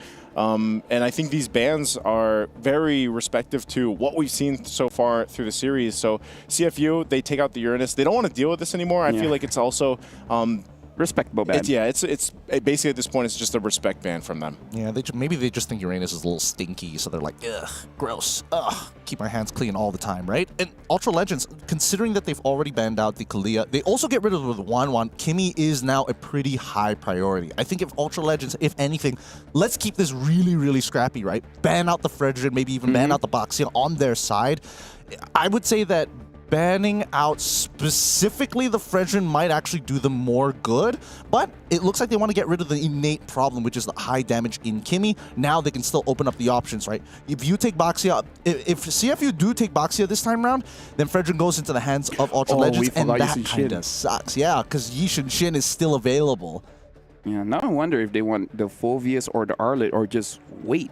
And pick something more prior. I mean, like, we saw Kyrie use the Amon to deal with the Yishin Shin, but I kind of feel like that's a Kyrie thing. I don't think everyone else can use the same way. I was going to say, they even had that specific statistic for it that, you know, he did have a 100% win rate on the Amon net. But, yeah, I don't know. I don't know if we see other teams pick that up. They're going to go for the Jushin instead, plus the Arlot. So they'll have that final slash to work with again. And again, a big part of that, making that work, is just allowing yourselves to have a follow-up of damage that they can have. And I think the Jushin really helps that because you can even beacon into it, and then, you know, of course, you can throw everyone around here. So I think I don't know, man. I think Ultra Legends, do they still want to go to Moscow, though? Here's the thing. You know what I don't like about Arlet? Is that usually when we see the Arlet, it's going to be a utility jungler. Yes. That's the reason why I don't like the Arlet. Yeah, I mean, not now. Not now. Interesting.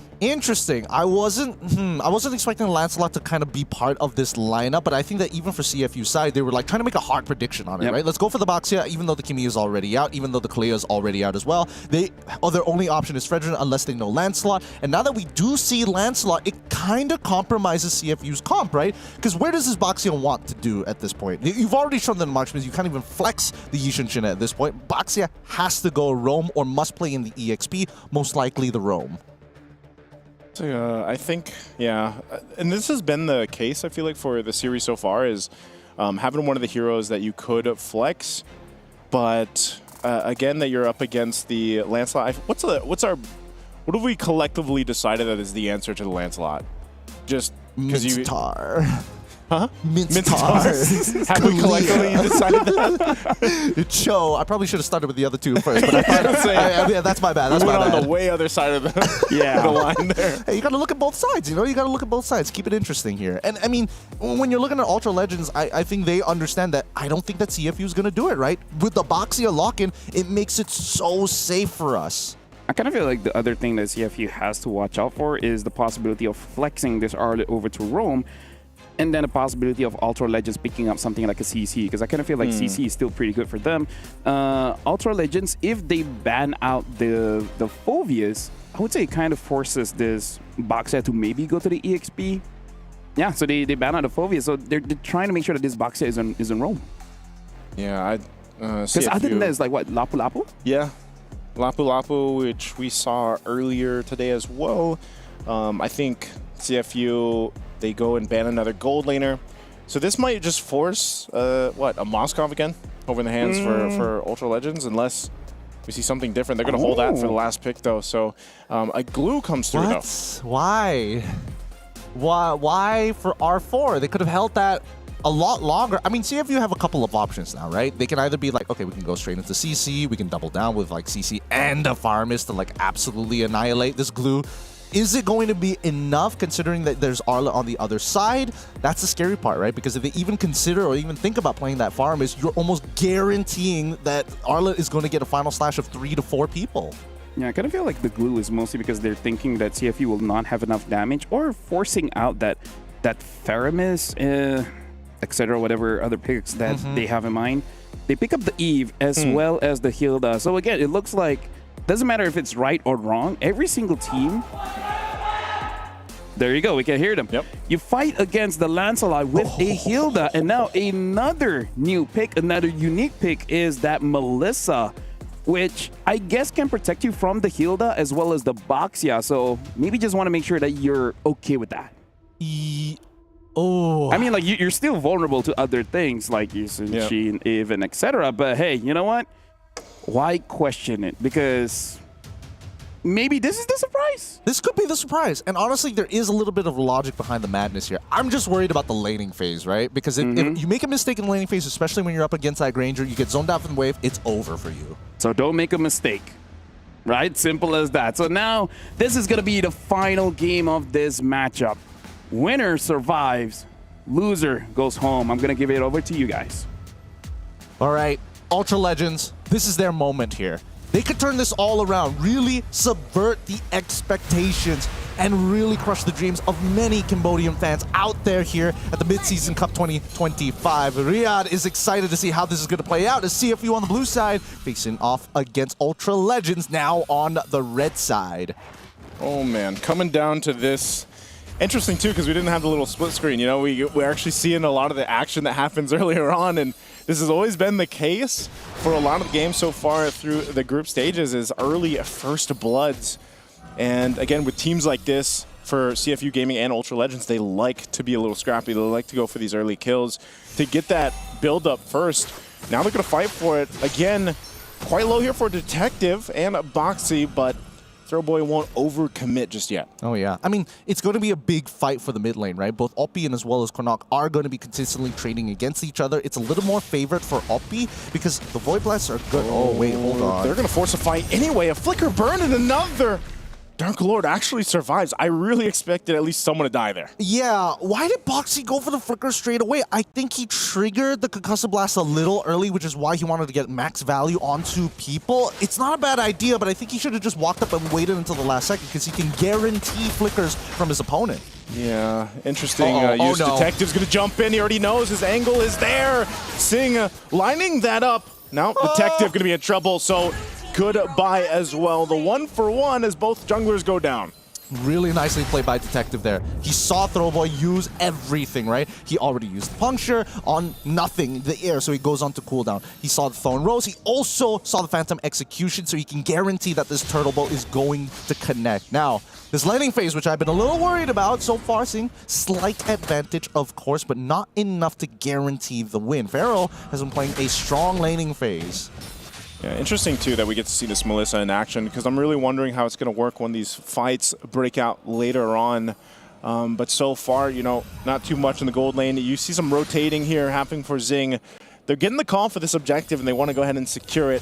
So that might be mirrored down. We might see a whole-on team fight, but still, Boxy going to be in trouble. Now level 4, they're going to go ahead and drop down the real-world manipulation as he falls.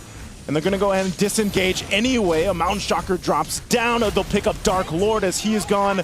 And they still force off Ultra Legends off the objective. And both gold laners just were like, you know what? We'll just go back to the gold lane. will go ahead and farm up as the face-off for this turtle breaks out. Nah, they didn't want to deal with this at all. Now that the level 4s start to come through, Sing should have an advantage in lane, but Throwboy, he's in a lot of trouble. He can't deal with these frontline tanks, right? And that's how you want to utilize it. Wadu as well as Boxy are doing a very good job at not only maintaining their lanes, but applying pressure onto Throwboy. He is not allowed to walk around for free.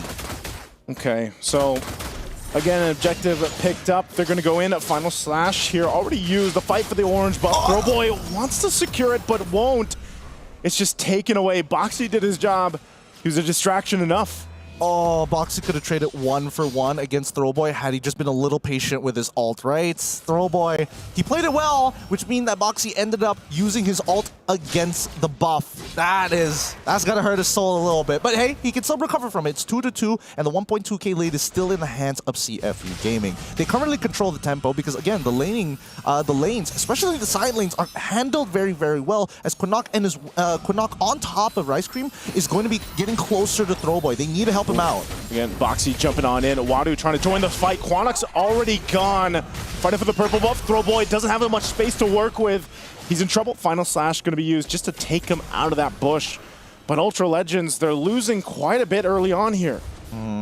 Where was Rice Cream in that fight? He needs to be around Throwboy. He needs to be around Quinnock. Those are the only two that he should care about. Dark Lord and as well as Pharaoh are holding out in the lane completely fine. They need to mirror the movements. The man-to-man defense must be shown from CFU Gaming. Because right now, CFU Boxy is able to kind of control the tempo just by his existence alone. They read into the scenario. Maybe they could be on bottom side unless Ultra Legends are able to open up the map. The lack of information is costing them. So I guess when we think about Ultra Legends here, and you know they're not too far behind, but it's like as long as Pharaoh can go ahead and farm up, maybe this Melissa will play a big part in these later team fights, because right now it just seems like it's back to what we saw in Game 1, where it's like kind of wondering like where is the synergy here, where's that communication from Ultra Legends, and I feel like they're just trying to make this lineup work right now and trying to secure Throwboy his buffs, because it's been a struggle, and CFU Gaming has done a great job at putting pressure where they need to. As this next turtle is going to be up, they have control of it. Once again, a Mountain Shocker going to go ahead and knock down and find the members of Ultra Legends. They'll go anyway, but the turtle's going to be secured by Detective. They force him onto the tier 2 turret. Boxy will jump on in, gets out of dodge though, and still, as no one goes down, objective secured for CFU. Hey yo, Boxy is still a pretty nasty hero. That's literally Boxia plus Hilda taking on 4 people at once. Oof. 4 people at once. 4 people at once. Right now, they're still going to be going for more. Rise Crimp, they get the flicker out. Oh! Zing comes in with a cleanup, though. A great shot there with the Death Sonata, so good timing from CFU. Hey, a God-given headshot right there. Zing, not gonna miss it, right? He needs to be very proactive, must understand where his battle lines are, because his tanks are shredding. Like, they're not even peeling, they're absolutely shredding Ultra Legends, and that chafed skin exposes the sweet meat underneath that Zing must take advantage of. I mean, at this point, now that he's eventually going to build up, I'm pretty sure he already has a Sky Piercer at this point, or should at least be completing the Sky Piercer. Those stacks are going to be very vital, because Ultra Legends, as the game goes by, Dark Lord is going to be an ever looming problem for them. And unfortunately for Grangers, they really struggle to deal with glues until they get a Malefic Roar. And that's still pretty far down the line. It seems like they're working really well with this 4K lead, though. Final Slash going to find Opie. This might be a moment as Dark Lord picks up a kill. Now Pharaoh going to be in trouble. Zing joining the fight, but he's off on the angle. Pharaoh runs on back. They're going to force it anyway. They bring Wadu back, but Boxy is going to put pressure on the backside. Tries to go in between the turrets and will be spotted on out. So Opie's the only one that goes down. At least Ultra Legends able to find something. Man, nicely played by Ultra Legends, and more importantly, really good on blocking the shots coming out from Zing. They cannot afford for him to get further into this game. He already has a 1.7k lead, being the majority shareholder in terms of the gold lead. Detective, he doesn't mind. He's currently 2 levels up onto Throwboy. In terms of denying resources, CFU Gaming are really good at transitioning and converging on these types of leads by taking away the smaller camps from the side of Ultra Legends, forcing Ultra Legends to kind of stick closer together. I mean, look at this, right? When they do, they saw the red tree come out. That's going to be a free turtle for the side of CFU Gaming. Yeah, so they'll be 3 for 3. Now putting pressure here in the mid lane. RWM already dropped by, and there's another body for Zing. He's able to find another. Mountain Shocker dropped down, and they're forced off of the turret as CFU gets double objectives here. Turtle as well, and then the turret now Throwboy should be able to get out. An off-camera kill too as Quanok falls. Now Throwboy gets back to base, but right now, man, CFU is just taking what they want. They're taking everything from the Legends. Oh, no plus ultra this time round. CFU Gaming playing like sharks in the water, and they can smell the blood for sure. They're taking everything off of the map. No bit of gold is left wasted for the side of CFU Gaming. And these Cambodians, right? Detective already at level 12. Sing already at level 11. They need to just play around the RWM. Because again, Ultra Legends, they don't have any answer to the RWM other than Pharaoh. And even then, Pharaoh doesn't have enough items. Yeah, and if he's caught in it too, it's like, you know, you can still technically get damage even if they go away. So trying to hold on what they can. Throwboy trying to clear out this lane so they don't lose too much of the turret here in the tier 2. They're desperately trying to hold on. But again, they can't really do much. Quanok gonna be in trouble. Opie gets taken down, so at least they find something again, but they have so much ground to cover here. You know, how many more times can they do that? No, they should stop doing that, right? Why was OP using his RWM when literally none of his teammates are nearby? They know that they've cleared up the top side, therefore by process of elimination, I wonder if they're on the bottom side of the map. Conceal's gonna be used. Rice Crim, the next target. He's overloaded. Can't even use the final slash. And now Ultra Legends in a tight spot. Detective goes in, but he backs off. Boxy as well, I guess. It's just CFU being like, you know what? We won't get more. I don't understand why Detective didn't traceless into that, right? He could have killed Throwboy. He definitely could have forced Pharaoh to use his ult, but even with the two crits from his range, he should have been able to kill Pharaoh in 2 hits, no problem. So, I don't know. Kind of weird there. A little bit weird, but either way, it's a safe play from Detective, right? If you're not chasing for these kills, you might end up giving away your lead. Because keep in mind, he is 3 levels ahead of Throwboy, and the Lord is coming up. So the safe option is now, might just be the final nail that CFU Gaming could ensure to get an inhibitor turret early on in the game. Does Ultra Legends want to actually contest this despite being down so much here? 7,000 gold behind. You can see Throwboy's just going to be on that bottom side. Maybe puts pressure, but as soon as he's spotted, actually, you know what? CFU's just going to go for this anyway. They blitz the Lord. They see Throwboys down there. I'm not sure if they're able to force an interaction. A final slash will bring Wadu towards the turret, but they're going to be forced to fight anyway. They jump on in between everything, and they just fall apart. Double for Zing, and it's 4 down, and Throwboy just has to watch his team get dismantled by CFU Gaming. The shield's going to go ahead and pop as well, but they got even more. The Lord and the kills. They can almost guarantee an inhibitor take. Look at this fight, right? This is what we want OP to do. Drop the RWM when your team is nearby. With the Traceless, Detective, and the Mountain Chalker, most importantly, he can guarantee positions, but the extra movement speed can allow him to sneak around into that back line. The anchors of Ultra Legends, if they get caught in the RWM, it's a guaranteed win for the side of CFU as they hit checkmate angle 10.3k. This is going to be a tough one. Even though this is only that first Lord, they still have a couple Holy Defenses online. This will take so much work for Ultra Legends to go ahead and stay in this game, because it seems like CFU is just willing to go ahead and force these fights. I would be surprised if Rice Crim actually goes for a final slash and forces it. They should just hold on, clear these out, see if they can buy themselves some more time. I'm waiting for the RWM, and here it comes. There it is, concealed. There's the final slash. It's going to be on Wadu. RWM already dropped down. They force it in anyway. Dark Lord jumps in, separating from the fight here. As the Lord is still up, they're forced to go heal back up. Ultra Legends is still alive, but Dark Lord bought so much time. He'll flicker on towards the turret. As the Lord was cleared, Ultra Legends managed to stay true. No one falling. Quanok jumps on in. I think they'll follow through with this. They have to watch out for these shots coming out from Sing, though. But they stay in the game. They held on. They're looking for more. They find Boxy.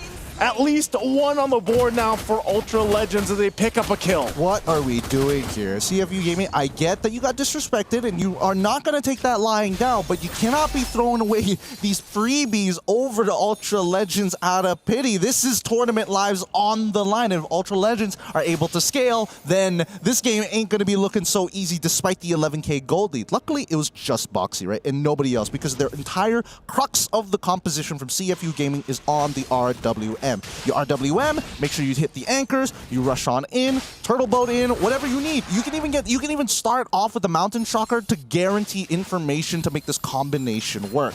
So just chill. Mountain Shocker going to be dropped down. Detective at half health. RWM forcing them to back off again. Zing goes in, picks up one with a Destinado. Are they going to be looking for more? Wadu inside the base. A conceal was used as well. They got the waves pushing in mid and top. And without Throwboy, can Ultra Legends stay in this? Again, Turn Lives up for grabs here. CFU ready to fight. They're going to force Rice Cream on the defensive. They're held back, but Zing goes in forward anyway as Quanok has to go back to heal up. They got to clear out the minions. Quanok, there's the final slash from Rice Cream, but he's gone. And now CFU, the shark bite is too much to handle as Ultra Legends has to bow out of MSC. And that's the momentum we were looking for. Once the sharks smell blood in the water, they're going to be knocking you right out of the surface. Nicely played by the Cambodian squad as they take this game 2-1. Yeah, congratulations to CFU. They survived this onslaught. But yeah, like you guys said, unfortunately, this is it for Ultra Legends. And I gotta say, in that game still, a lot of questionable plays, but still, when Zing has a hero that he can just focuses on his own positioning and just staying back, definitely looks much different compared to something like a Moskov. In this game, CFU Gaming looks much more comfortable. Oh yeah, so much more comfortable, right? You saw that flicker at the very end. You saw the way that he played the laning phase. And more importantly, I feel like it was kind of... I'm not sure whether the weird moves were because Zing was like, hey, give me something. Give me some information. Boxy, walk up. Die for me if necessary. Opie, drop down the RWL. I will make it work. Because it just feels that he has a certain aura around him when he has that comfort pick. Yeah, it was pretty apparent. I feel like CFU, even with the lead that they had, there was still some, decision making where it's like, yeah, what's going on here? And I feel like Ultra Legends, if they would have somehow, some way, not to been so far behind with this kind of lineup, maybe they would have managed to stay in the game a little bit longer. But ultimately, it was the same story for CFU, where it's like, we have this kind of lead. Let's go ahead and take some of these risks. Let's make some of these fights happen, and be a little proactive on the RWMs and everything else. And maybe this also was just one of those games where it's like Zing's like, I might have made some mistakes the previous game. Let me come into this game and have a redemption arc of my own. And I feel like he did just that in Game 3. Yeah, here's the thing. I feel like there's a lot for us to talk about, but now we got to go over to the interview with Eterna. Thank you so much, boys. That was such a roller coaster of a match. Congratulations, Boxy, for that win. How are we feeling at this current moment right now? Good, feeling good. Like it more. So he said he's feeling really good because this is one more step getting closer to the playoff. Oh, that was a very long translation there. Something fishy is going on. But I heard that there was a little fun fact that was going on, that apparently the more that Detective, Wadu, and OP eat, you guys perform a lot better. So what did you guys eat for breakfast earlier on? ចឹងគាត់សួរថាដោយសារតែ OP មួយ Detective ញ៉ាំអីគេព្រឹកហ្នឹងបានគាត់ធ្វើបានល្អជាងហ្នឹងធ្វើបានល្អជាងមុនអញ្ចឹងព្រឹកមិញគាត់ញ៉ាំអីគេ គាត់ញ៉ាំបាយ Oh, he said they eat rice. Oh, they ate rice. With what? What did you eat rice with? ញ៉ាំបាយមួយគេ ញ៉ាំមួយប្រហុកឆ្ងាញ់ He said that they eat something good. Oh, they ate something good with Yeah. rice. Okay, keeping it secret. Okay, some secret recipe there going on. Boxy, you're a veteran. You're so shy. Is this why? តែមិនបានអៀនមែន មានអៀនណាបង He said no, he doesn't. Oh, he's not shy. Okay. Maybe I'm just reading too much into it. Here, so next up, you guys are going to be facing SRG. What do you think about their performance so far? Because everyone feels like SRG's performance has been a little bit shaky. អញ្ចឹងគាត់សួរថាយល់យ៉ាងណាដែរចំពោះ performance របស់ SRG ដែលសារតែប្រកួតក្រោយគឺយើងនឹងជួប SRG ហើយ SRG ឥឡូវហ្នឹងគឺមានអារម្មណ៍ថាគាត់លេងអត់សូវល្អដូចកាលមុនណា យ៉ាគាត់ឥឡូវលេងអត់សូវដូចកាលមុនអញ្ចឹង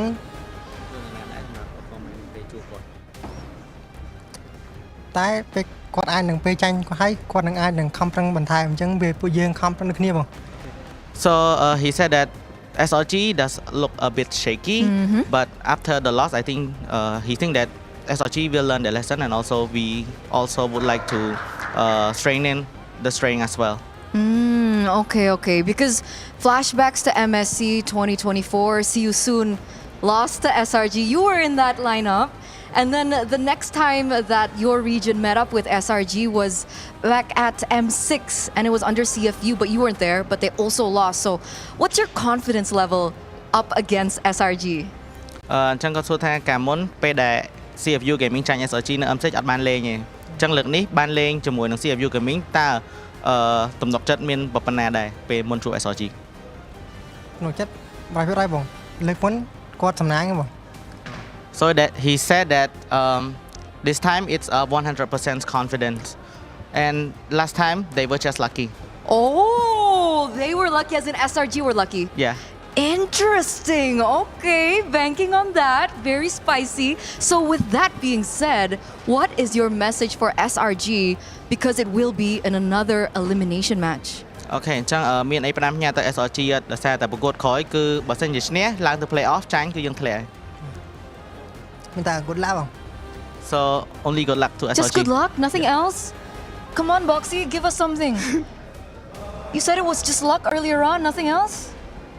good luck in airport Oh, good luck in airport. Okay. I'll get you next time, Boxy. I'll get you next time. But once again, congratulations for moving forward here at the MSC group stages. Hopefully we'll get to see you in the knockouts as we're going to throw it over back to our casters. You know what? Shout out to Eterna. Yep. Right? I kind of feel like she handled that very well. Because, hey, Boxy ain't shy. He ain't shy. He ain't shy. And he ate. Like, he ain't. He ate. What did he eat? He ate like rice and etc. And something good. Yeah. I can only assume it's camel. I don't know. What else? I'm pretty sure they're not eating sand. So that's the only possible meat that I can think of that is special. I mean, for me, I just ate omelets, yogurt, fruits. Did you have it with rice? Did you have rice? Yes, I did. I did. Are you shy? All right. Great words. I don't know, man. Cameras make me nervous. But now, speaking of nervousness, let's look at the match MVP for this one to see who really deserves it. Boxy got into it, but it's Zing. Notably on that Granger. Redemption. No deaths. No deaths. Hey, he's coming out with some pretty high GPMs at least, right? Hey, is that the highest? That's the highest GPM we've seen. 1,011. Oh my goodness. He was locked in. Holy shield. He's just like, guys, I'm so sorry. I'm so sorry for the Why past don't we couple ask of games. him what he ate? Rice. Probably split it in half right. with Hopi or something. I don't know. That's probably why it only happened like in the latter half of the game. It's like finally it digested. Or just be like, I legit don't know what this is, but damn, it's good. Right? And then for you guys at home, again, there's a lot of teams left here. Some teams are going to get eliminated, but hey, make sure you guys grab that support chest. It's only 20 diamonds, and it is a way for you guys to show support to your teams, and more importantly, for you guys to get some goodies for yourself. Make sure you guys support us as much as you can, and after this, it is going to be another elimination match. Now, we're going to see if today is just going to be full of 2-1s. We're going for a short break, but after this, it is going to be the final series of the day.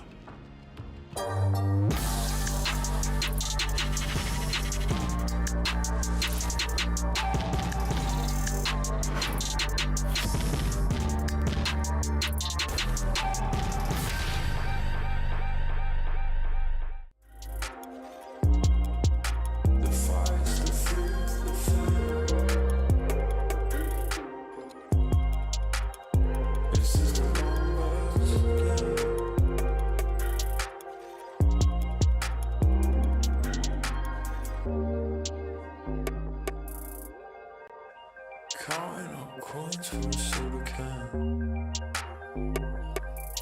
And there's nothing going on, no game plan, no plans. So I'm jumping out the fire, back into the frying pan. I'm trying to disconnect from the stats and the spray tan.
Games here at MSC are clearly value for money because we've been having 2-1s the entire day.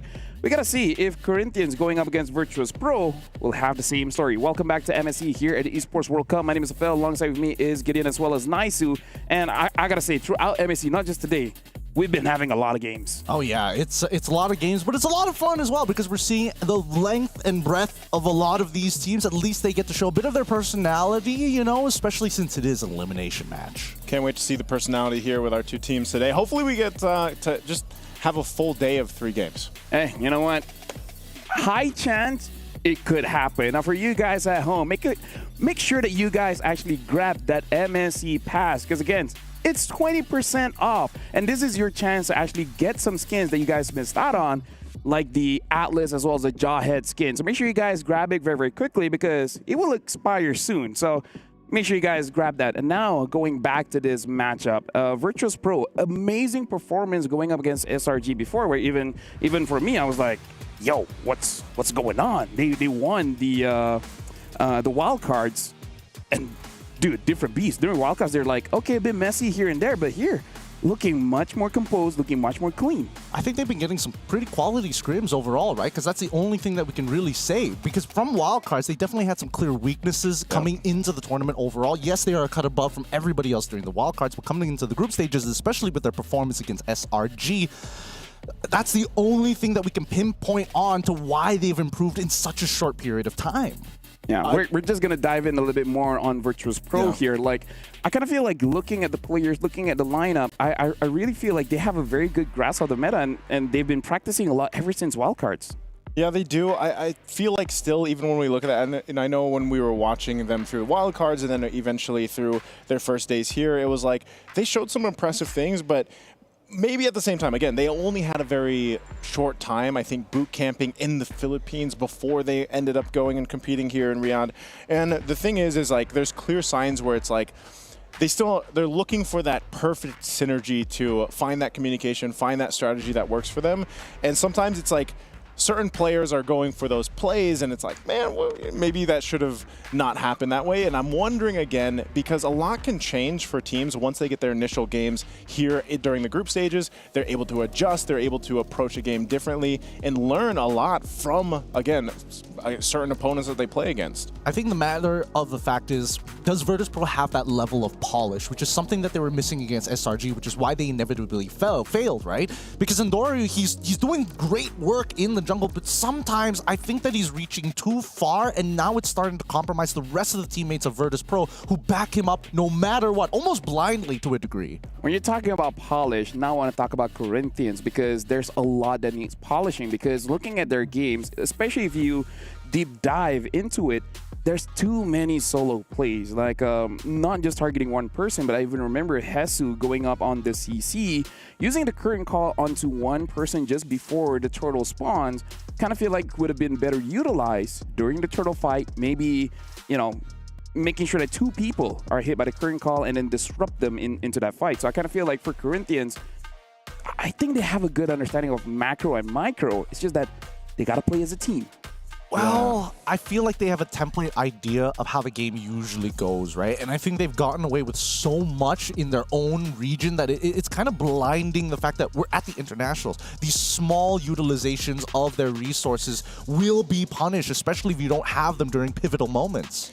Yeah, and I think when we look at this too, again, like, you know, specific players here have more experience than others, and of course, you know, we have our imports as well, and there was some comparisons with Endorio and Flick, of course, and their decisions on how they've approached their journey up to this point. And I think it's the same thing, even for Corinthians. It's like, even with all that experience, just like we mentioned for a lot of the teams here, it really comes down to just not getting stuck in tunnel visioning of, like, it seems like there's some cases where some of these positions or players, they're so stuck on making things happen individually that, again, it comes down to making those plays as a team.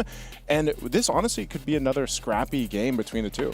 Honestly, it definitely could be. We're going to deep dive on more analysis on this game. But we also want to say thank you to you guys, because this has been a decade of success where we are being nominated for 3 different things in the Esports Awards. So make sure you guys go to esportsawards.com/vote, where we are nominated for Game of the Decade. No way. Oh, yeah, for sure. Yes way. And M5 World Championship as the live event of the decade. That's crazy. Thank you very much. And finally as well, Moonton as Publisher of the Decade. Who could have seen that coming? Us! But yeah, thank you very much to all of you guys, because, hey, a decade is a long time. It's a long time. It is a long time. It's older than a few people. For sure, yeah. I mean, I hope they get into Namely Mobile 9 years old and below. Yeah, anybody? 9 years old and 11 months to be really particular.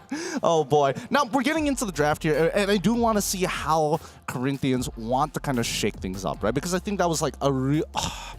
It was a pretty big pain point for me watching them get away with how much they did in the draft and still honestly making it as scrappy as they did. This time around, we're going to have VP at least on the blue side up against the Corinthians on the red.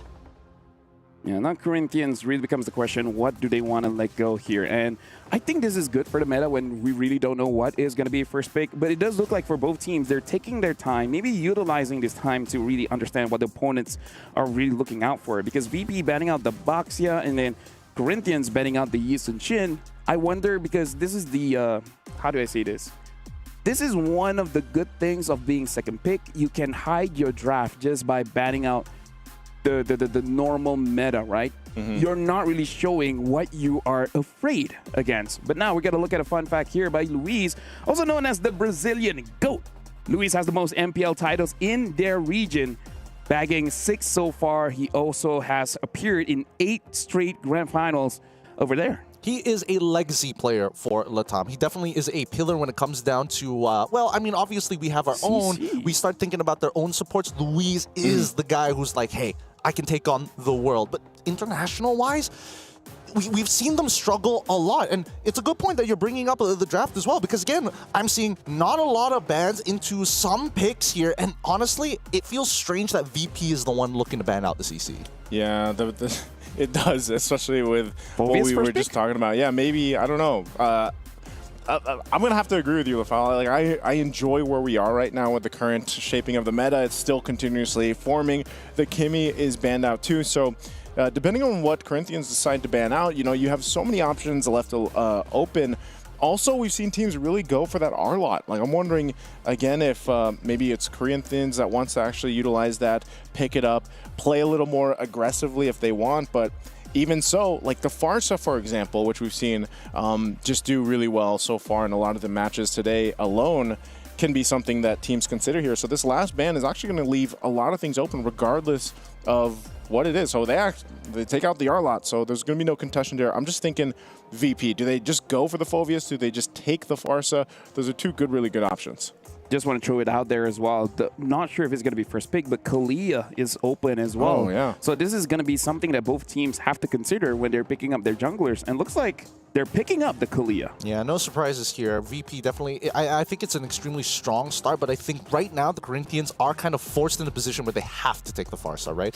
It's just one of the easiest combinations that you can do. Feathered air, Tsunami Slam, Feathered Airstrike. It's just so good, so good. But what do they pair it up with, right? I think that's the real question. Do they want to get the Frederick? Because right now, based on what we're seeing in the bans, right, without the Kimmy, without having to worry about the CC2, if Lancelot shows up, then you can pick up Phoveus as the counter pick, unless Blue side decides to pick both of them at the same time.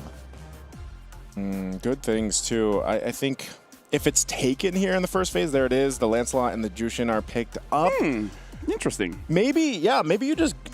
There's a good chance you see the Fredrin picked up here. Yeah, Phoveus, maybe Phoveus Fredrin? I mean, I don't know. Phoveus Farsa seems pretty good because Kalia and Farsa are a good combination, like rice and good things. Yeah. that is a good combination. It's funny because in Malaysia it's like rice and how do you say ketchup? Soy sauce? Yeah, like that's one of the combinations for Malaysia. But now, yep, the Phoveus does go through, but instead of the Farsa, they're going for the Granger. Why is there the neglect of Farsa here, right? Maybe they want a Selena. I suppose, I mean, sure, yeah, but it just means that the Corinthians are going to take Purifies anyway. I see no reason not to actually go for it, but sure, why not? At least Super Igorka, he is very comfortable on the Granger, so I'm all for it for the time being. We'll see what the second half is going to be, but first, let's see whether the Corinthians want to kind of change things up, because I feel like it's very clear what they want to ban out in that second phase, and they're also, they also go for the counter pick to the Kalia with the Gatot. So now they've got Disengage. Can they find Appeal? Yeah, I think either way, this is what I'm saying, man. Like, the first phase is so different from match to match. It's really nice to see here because now you're going to have VP going in, focusing on the gold lane, most likely, because the 1-1 was already taken out. You know, you picked up the Granger first, so you could actually, you know, force in some of those picks in the gold lane a little bit more here if you really wanted to. But also, I would say, just in general, there's still some quality picks-ups, and Corinthians are the ones to go ahead and take out the Farsa because I really was expecting that to be picked up in the first phase as well. So mid lane, I'm thinking for VP, if you want to go ahead and close in on, I don't know if it is actually going to be a Selena, but it does give you Kadita? A Kadita is good for burst damage and could work really well with the Kalea too for just pick-off potential. And again, that might be some of the plan here, is to really just have an answer for the Lancelot, because we have seen as crazy as Lancelot can be, you can put enough pressure on him that you kind of shut him down from doing too much, like in the early game. Yeah, but the thing is, because VP already has the Kalia as well as the Phoveus, we're not going to be seeing any Hildas to really oppress the Lancelot. Now, the reason why I even bring up the Kadita, because I kind of feel like some teams, they're having this idea where, again, something like a Lancelot, something like a Gato Kacha, you're more about how do I survive as a mid laner, because there's not a lot of mid laners that can, you know, survive. Like the ones that I'm thinking of is something like a Kadita, something like a Valentina. And now I actually like the opening draft coming in from both because it's very balanced. We see crowd control, we see frontline, we see damage, we see burst damage. So both are actually starting off very, very good. And now Corinthians banning out the Farsa as well as the Joy. VP banning out the Moskov as well as the Uranus. I still think there's still a lot of options. Even something like a Harif maybe eventually can come out. I suppose, but I think one of the few interesting picks that we saw from VP coming out for the wildcards was the Lunox, right? And I think that's something that they're holding in their back pocket. We'll see what the Corinthians decide on first. The Harith is going to get locked in. A decent amount of damage profile. Pretty diverse overall for the Corinthians. And now, here's where it's going to get interesting, right? Are they going to go for the Lunox? And if they do, are they going to pair it up with a Hayabusa? Because I think that's the only assassin right now that can truly punish both Harith alongside with the Zhu Xin, especially seeing how the meta is shaping up in the group stages. That's a good question here, and they're going to have to answer a couple of things too, but also I think, you know, if your VP is able to hold on and then build into that, wow, okay, the magic resistance is going to really help them. 0% win rate, by the way. Huh? 0% win rate. 0% win rate. The Fanny hasn't done too well, so is this just confidence? I mean, I have seen a couple games where Endoryu's played it. Yeah. And there's a Selena, by the way, that you called earlier on. Yeah, Nuggets of Wisdom. Interesting. All right. So right now, VP, they've concluded their composition, but with the Fanny alongside with the Selena, on top of having the Kalia, it really punishes opponents for taking the Purify, right? You're going to get out of the initial CC, but if you get hit early by an arrow, then it gives opportunities for this Kalia to take advantage of you. If you're low, the cleanup squad is expected to be this Fanny, and they don't have much of an answer for it from the side of the Corinthians. This has been set up very nicely by Real Solo, and they go for the Edith at the very end, so a very standardized comp from the Corinthians. Yep, some CC as well as a way to handle the Phovias. Not gonna lie, another pick that I was thinking of that could actually work might actually be the Terizla, but we haven't seen any so far. But hey, Unique Heroes has to rack up here. Virtus Pro going up against Corinthians. Again, this is an elimination match. I think for both teams, they have very solid drafts. So it really is about execution, which I kind of feel like for Virtus Pro, definitely a little bit more difficult. Now I'm going to throw it over to Naisu as well as Gideon to cast the final series of the day. Thanks, LaFell. All right, our final best of 3 to conclude things off for the day. Potentially 3 matches here if we're going. I mean, we want 3. We want to see it go all the way, especially from 2 squads who want to put their names on the line to brand themselves potentially the best team in the world. As we head on into the land of Dawn, once we're done with this series, only one team gets to move on. The other gets eliminated here. Live in Saudi Arabia, we go into a tech pause. Just real quick, just a short one. It gives us some time to actually talk about the comps a little bit. Yeah, the comps, but also just to throw it out there too, in case you guys missed it, the team that wins this will be playing against Onyx. That's who they're gonna have to meet. So like, you know, you focus. I'm a firm believer in what a lot of the players have mentioned. You know, they're told, you know, just focus on one game at a time, one match at a time. But I'm sure they're also like, hey, darn it, we have Onyx ahead of us after this. We won, but did we? Oh, I'm on. Okay, well, we're going in. Hey, thanks, LaFell. Always love hearing your input on this. Let's jump right into it, right? Because now it's going to be the fast leash. Whenever you see this Selena on your composition, if they're not throwing traps for your jungler, what are you utilizing these traps for? It's going to be a fast clear for Andoryu on the side of Virtus Pro playing on the blue side, and it's going to be Flick from the side of Corinthians playing on red. They're going to have opposing side starts, but with a quick clear coming in from the side of Andoryu, I'm curious to see where the first gank is going to happen. I would imagine it's the mid lane, but considering that Luis, smartly enough, deciding on, I'm not going to take the flicker, instead I want the extra sustain from the Revitalize to maybe protect my teammates from Andoryu. Yeah, a whole lot of tenacities here too for Corinthians. Oh my god. You know, Luis he's got to be tanky enough to deal with this, and Revitalize is really going to help them too, but also, again, mid lane is still going to be seeing some action here, but that's the main thing. It's a Fanny in the hands of Andoryu. He has, you know, being a Filipino player himself, like Fannies usually are pretty impressive over there, but I think still the same to be said, like Flick, he's done pretty good things on his assassin jungler so far through his journey, but the main thing is what team is actually able to go ahead and stall out that scaling ability for both of these heroes. Now the big thing for the Fanny is, like, I feel like the shutdown is far more punishing for a Fanny, especially all the talk we've done about the Lancelot, how literally you can still be a threat with literally a War Axe. Yeah, and that's the thing, right? Because a lot of it just boils down to whether or not you can actually hurt the Fanny by stealing away her purple buff. Right now, it's a little tough for the Corinthians in the early stages of the game. You would expect that, at least for Frost and Louise, once they hit level 4 and onwards, then it becomes an easier time. But this is on the assumption that they were on opposite sides of the map, right? This Harith, he doesn't mind. Oh, hold on. Okay. Pluto already has to pop the flicker, so this is just control for the turtle. They'll get that. Knowing too that that purple buff was up and Undoru just went to go for that. So they're going to trade it. So it is a first turtle in the hands of Corinthians.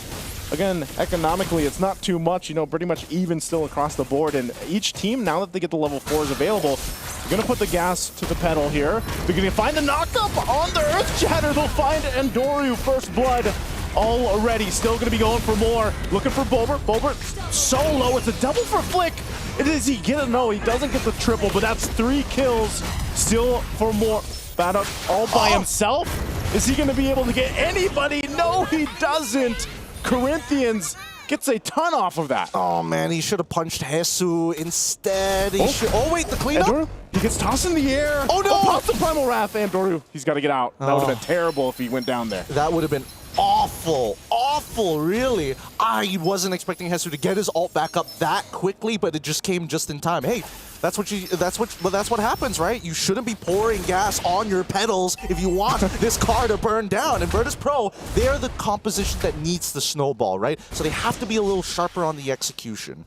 Man, you just and you're the lineup that has to snowball. Like in this situation, when you go through a fight like that, you put yourself in even a worse position now, where you know you've got to find scraps where you can, and maybe that's where you plan to having a Selena, for example, and being able to do things with the Kaleo, which we usually see once that Tsunami Slam is available. So maybe it's going to be them just kind of finding these moments where they can, but Corinthians with a nice little lead. The fact too that Flick had a double kill off of that earlier on puts him in a great position against Andoru right now.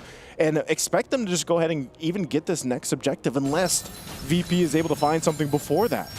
And right now you can see that the mid duo, right, they're not working together anymore. That both supports are opting to leave that lane. Super Igorka needs to make sure that he doesn't accidentally lose his flicker, because in this matchup, if Ubatizi is able to land his Salmon Force right on top of Super Igorka, oh no. That's a nice Abyssal Arrow. It's going to be able to find Hesu. He still has the Primal Wrath. There's a Tsunami Slam, though. He's going to force the fight anyway, ignoring the turtle. They're separated from each other. Andoru quite low, has to get out. The Flick will pick up Pluto and the turtle off of it again, as Hesu will also find one.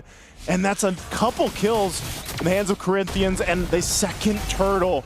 So they continue to win these fights. This is not looking good at all for Virtus Pro. This is really starting to hurt them. If they had a Farsa instead of putting Bobber on the Selena, this would be a different case, because at least they'll be able to apply the damage consistently. But now, it's so volatile, right? The rotations, they keep on applying damage to Hesu, thinking that he is the weak link, but playing on this Edith is so safe, right? Especially in the early games. That Primal Wrath, they have to respect it. Yeah, it's really... And then it's crazy because it's like you have that extra layer of, okay, I'm really low, let me pop the Primal Wrath. But then even with the Warcry ammo, it's like you do considerable damage too. So then you're like double checked if you're VP. So again, they're gonna have to really consider these fights that they take. Because even if the arrow lands, it's like you're still in a precarious situation where it's like, if we follow up on this, are we actually gonna be able to convert a kill if it lands on anybody else? And when you think on it, who else is the arrows most likely going to land on? Hesu is eating those arrows and he's putting himself, or it's going to be Luis when he's there for those fights. So VP really has to play around those considerations. Yeah, I think the worst part about this is that there's no way to get immediate profit, right? Everything has some form of setup, and more importantly, it's not instantaneous. Even if somebody gets hit by the arrow or somebody gets caught by the Tsunami Slam, there is moments in the animation where if you want the big profits, Bobber on Selena needs to kind of dash through them to get the full value of the damage. And Pluto, there is the timing of the Tsunami Slam for holding them over the air, all of which Louise can just use the AOG. Okay, they're going to force a fight anyway. Pluto quite low. He'll actually go down from Hesu, picking up a kill again. And that's what I was saying, man, that you got to respect the damage that comes through. And they don't. They're forced off this. There's some cutting happening here on the bottom side. That's what Andoriu's forced to do. Third turtle's up. Flick's gonna go ahead and join up, force him off of that turret. But now with the objective up, we're gonna see Corinthians take the tier 1 up top and make their way for the turtle. Flick, he's starting to get a little low on his mana here. He's got to be careful, right? Especially if a fight breaks out in a big fight, in a matter of fact. Despite having the purple buff, things could get a little dicey. Hasu gonna go in again. It goes in with the onward Earth Shatter, forces him away from the fight. So Flick's gonna go for Phantom Execution in the Thorn Rose. Will find Pluto. 3 for 3 for the Turtles. Virtus Pro can't find anything right now, Gideon. Hasu a little bit too late on that, but still, they're completely in control of this game. Yeah, Corinthians are playing a stronger game. Their composition allows them to kind of do whatever they want at this point. And especially with a 3.9k lead, right? Flick has been able to secure a majority of his team's overall kills. And you can tell that it's starting to develop into a compounding lead. And despite that, surprisingly, Hesu is the one who's coming up with a large chunk of the sharehold when it comes down to their gold lead in the first place. 1.6k against Badcourt, who really needs his first couple of items. It's crazy because he's been everywhere. He's been in all these fights too. And, you know, again, you kind of forget about the Edith sometimes. When we get through the drafts, it's kind of like, man, a lot of teams don't like to pick it right now, but when it does, it usually performs pretty well. And so this has been a great start for Corinthians, especially with Hesu, you know, still sitting deathless. Hasn't gone down at all and is pumping out enough damage even with that gold lead that he has. So Andoru's in that position where we see a lot of Fannies or just assassin junglers in general get to, where they're forced to push across the opposite side of the map, see what they can get, kind of play catch up, because if they don't, then they're just going to be drastically behind against the opposing jungler. So Andoru's really just in that position. When you pick up a Fanny, you're almost thinking that, man, are we going to see all these crazy cables and kills convert? But in this case, no, because you don't want to fall too far behind, and you're already, as a team, quite behind. Yeah, and I think the worst part about it is that Andoru recognizes that his item build reflects it. He got a Fury Hammer, but he decided to complete the War Axe first. He's even... Ooh, he stole it. Bulber. Bulber. Flick's a little... Flick would probably be a little upset. He's like, okay, sure, no problem, but we can still go into the opposite side. Let's try and deny this Fanny that purple buff, because that's something that the Corinthians haven't done just yet, despite having a pretty outstanding lead 9 minutes into the game, right? They need to start pressing in and really start to wrap their hands around the neck of Virtus Pro, because right now, Virtus Pro, with the way that they're playing, they're looking closer to DFYG yesterday. Yeah. And this could be a good position. Hesu's not going to land that one that he was looking for, so he's going to get punished. Tsunami Slam, but the AOG in the backside. You're going to force the fight into the jungle. Andoru cabling forward. They want to get space for this Lord take. They might have just done that as Corinthians. Stays together. They get the Lord.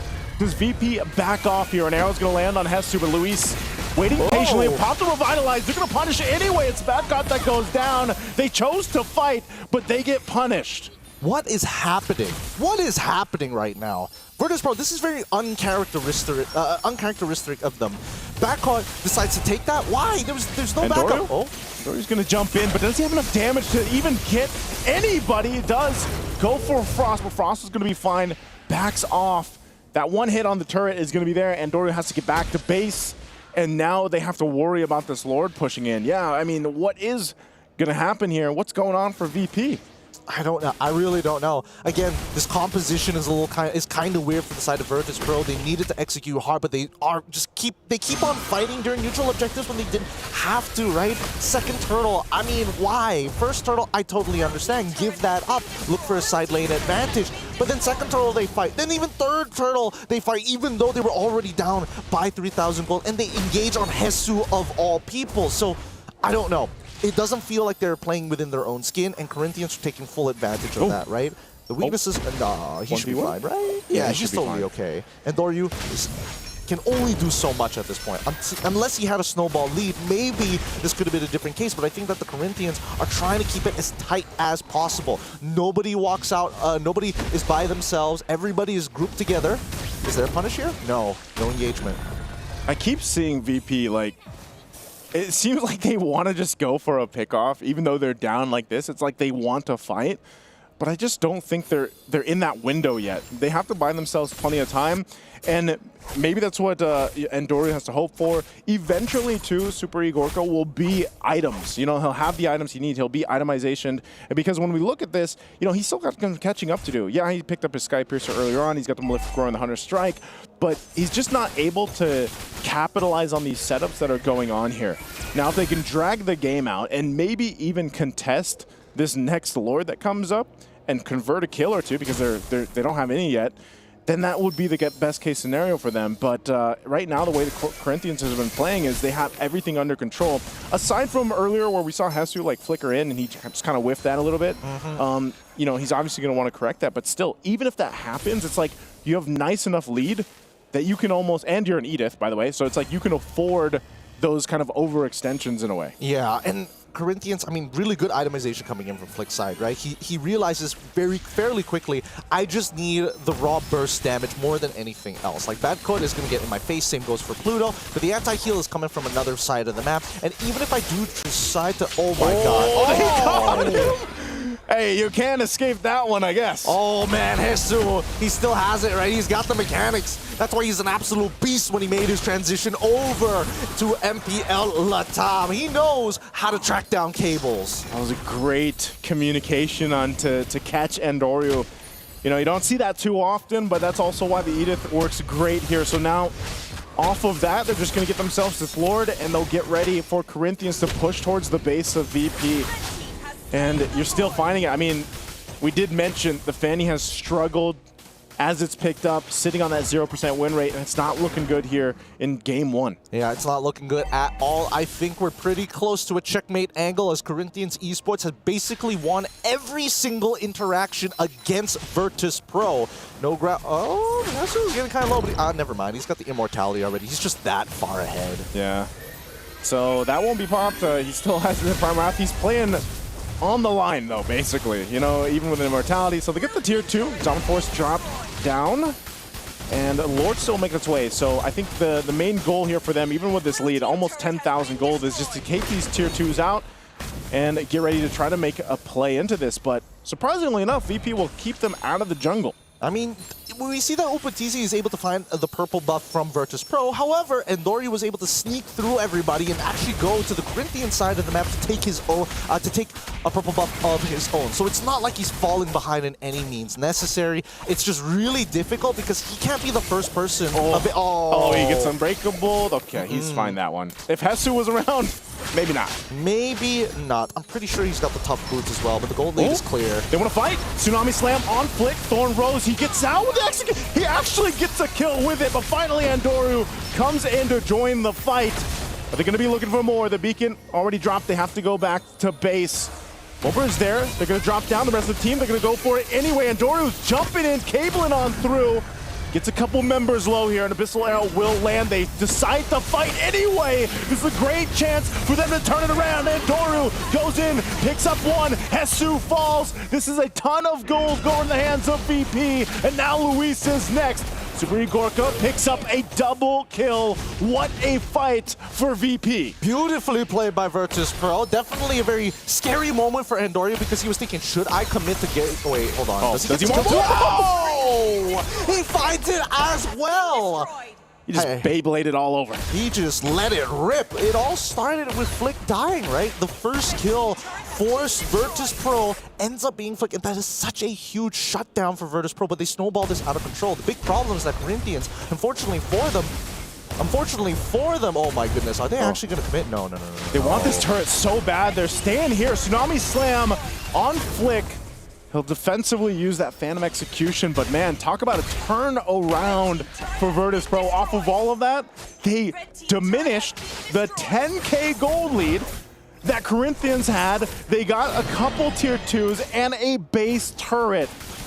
That is what you do if you want to turn a game around. Oh yeah, I mean the shutdowns, two mega shutdowns. One on Hesu, one on Flick, really kind of skews the favor into Virtus Pro. But on top of that, as you mentioned, the Econ turrets on the sides, all the outers are gone as well. So this big gold sweep, a 10K gold sweep for Virtus Pro, worked out only because Corinthians decided we're going to disengage. but we're still in a really tight space, so Endoryu got a ridiculous amount of free damage on the correct targets. Upatizi wasn't expecting him to re-engage in the fight. He was expecting Endoryu to actually recall and then come in through traditional paths. It was a great, I mean, that fight alone was one of those moments where it's like, that is the communication we needed to see from Virtus Pro, because they made that call and now they have this control over the next Lord here. And Endoryu, all by himself, he's going to deal with some damage. Can he actually go 1v2? Oh, Flick will kill Endoryu. So now VP's forced to get off of the Lord here. I'm not sure what the game plan there was from Endoryu. But why? I think he knew that Flick was going to use the Phantom Execution, just not sure when. Tsunami Slam again. They're just going to go fight it out. Dominant Force already dropped down. They're forcing him back. Bulbro picks up Hesu, but still Flick dodges the arrow. He's just going to go for the Lord, and Upa will secure it. But still fighting Pluto. He's taking the brunt of the damage. It's a double for Upatizi as Corinthians find themselves back into this game. Oh my goodness. If we can have a slow-mo of that Lord take. Oh no. He's going to get the mortality. Bad caught. Going to be gone. And under the base turret, Flick jumps on in. They want to just go ahead and march this in. The wave is pushing up top. And Endoryu, he's going to go ahead and clear out this mid. That wave is in the base here. So Corinthians, they'll have to go ahead and wait to push in with the Lord. Endoryu, he was looking for Flick, doesn't see his own purple buff, quickly goes into enemy territory to check their purple buff, doesn't see anything else. All right, I got to back away. Nothing they could do. But man, I would like to see how close it was. The margins to Bobber jumping in on that fight, sacrificing his life, trying to steal away the Lord, and it ended up going over to Upa. Really goes to show how close these margins are. See if VP can defend against this to stay in the game as Corinthians, after losing a 10K gold deficit or gold lead, now they're marching into the base already, dealing with it as Pluto's going to be gone. Endoryu swinging on around, but the Lord is still healthy as Corinthians decide to fight out, but they're so low anyway. Super Gorka still going to be alive, and Endoryu, Flick is gone. The fight is breaking out. The Lord finally goes down. Can they end it here? They're going to lock onto the base, and they will, as Corinthians slowly but surely will win game one. Oh man, the Corinthians real happy about that, finally getting a game of their own, loud as ever as they continue to represent Latam here at MSC. I gotta say, I think I've said this before, but I have a lot of questions. But it's mostly just one. It's like, what was going on? Because I gotta say, Corinthians, they had a very, I would say, perfect game, right? The entire time, they were perfect. Only like one mistake, and then Virtus Pro, like you said, Naisu, from 10K to nothing. Like, I don't know, personally for me, looking at MSC, I really feel like for all of the players here, they got to start training their bodies, because I really feel like they have this natural talent to play basketball, because they make amazing throws. It seems like that, because how many times do you see where you lose a 10K gold lead? You end up getting back into it, and then you win the game. I mean, most of the 10K gold leads that we see are just absolute blunders, and then the opposing team that diminished that ends up winning. So, you know, it's good that Corinthians finished this, but I think it was still pretty close. Let me just say, Corinthians, their inhibitor was destroyed first before Virtus Pro. Yeah. That's how insane that turnaround is. Yeah, that turnaround, actually, the fight was so long, right? I think in Corinthians' perspective, they're like, we're going into this fight, the waves are actually, it looks like it's in our favor, let's actually extend this a little bit longer, and by the time the entire wipeout, they look at their waves and then realize, oh wait, it's actually pushing back into us, and thus why so much of the structures were taken away by Virtus Pro. But let's just look at the post-game, right? Because this was a near perfect game for the Corinthians, and I just have to criticize what was going on for VP's draft. They could have gotten really safe combinations. Why go for something so extremely mechanical? I mean, I understand picking the Granger over the Farsa when you look at the KDA 4-0-3. Super Gorka actually played very, very well in this game. It's just that everything else, because Fanny was one of the most feared hero in MLBB. Yeah.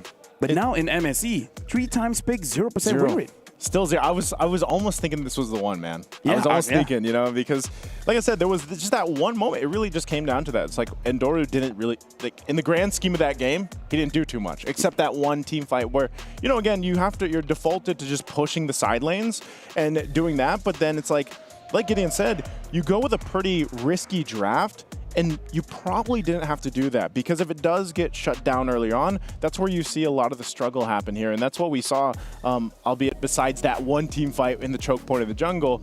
And even then, it's like he was at the last fight there before the Lord, he was going, what, 1v2 for a while, and then he ends up going down. And this is something that we touched on earlier before the game even started, where some teams, they really go for the draft that plays the macro.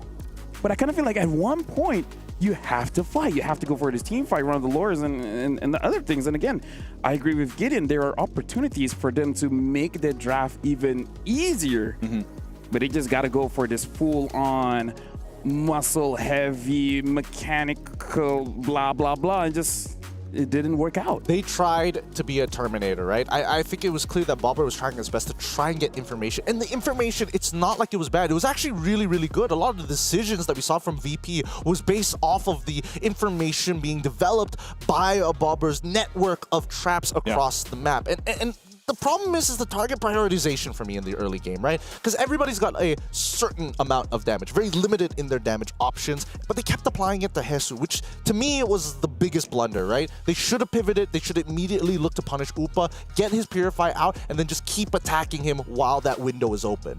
Yeah, it was just, again, it's almost a perfect game for Corinthians from what we saw. They were super locked in from the start until nearly the finish there.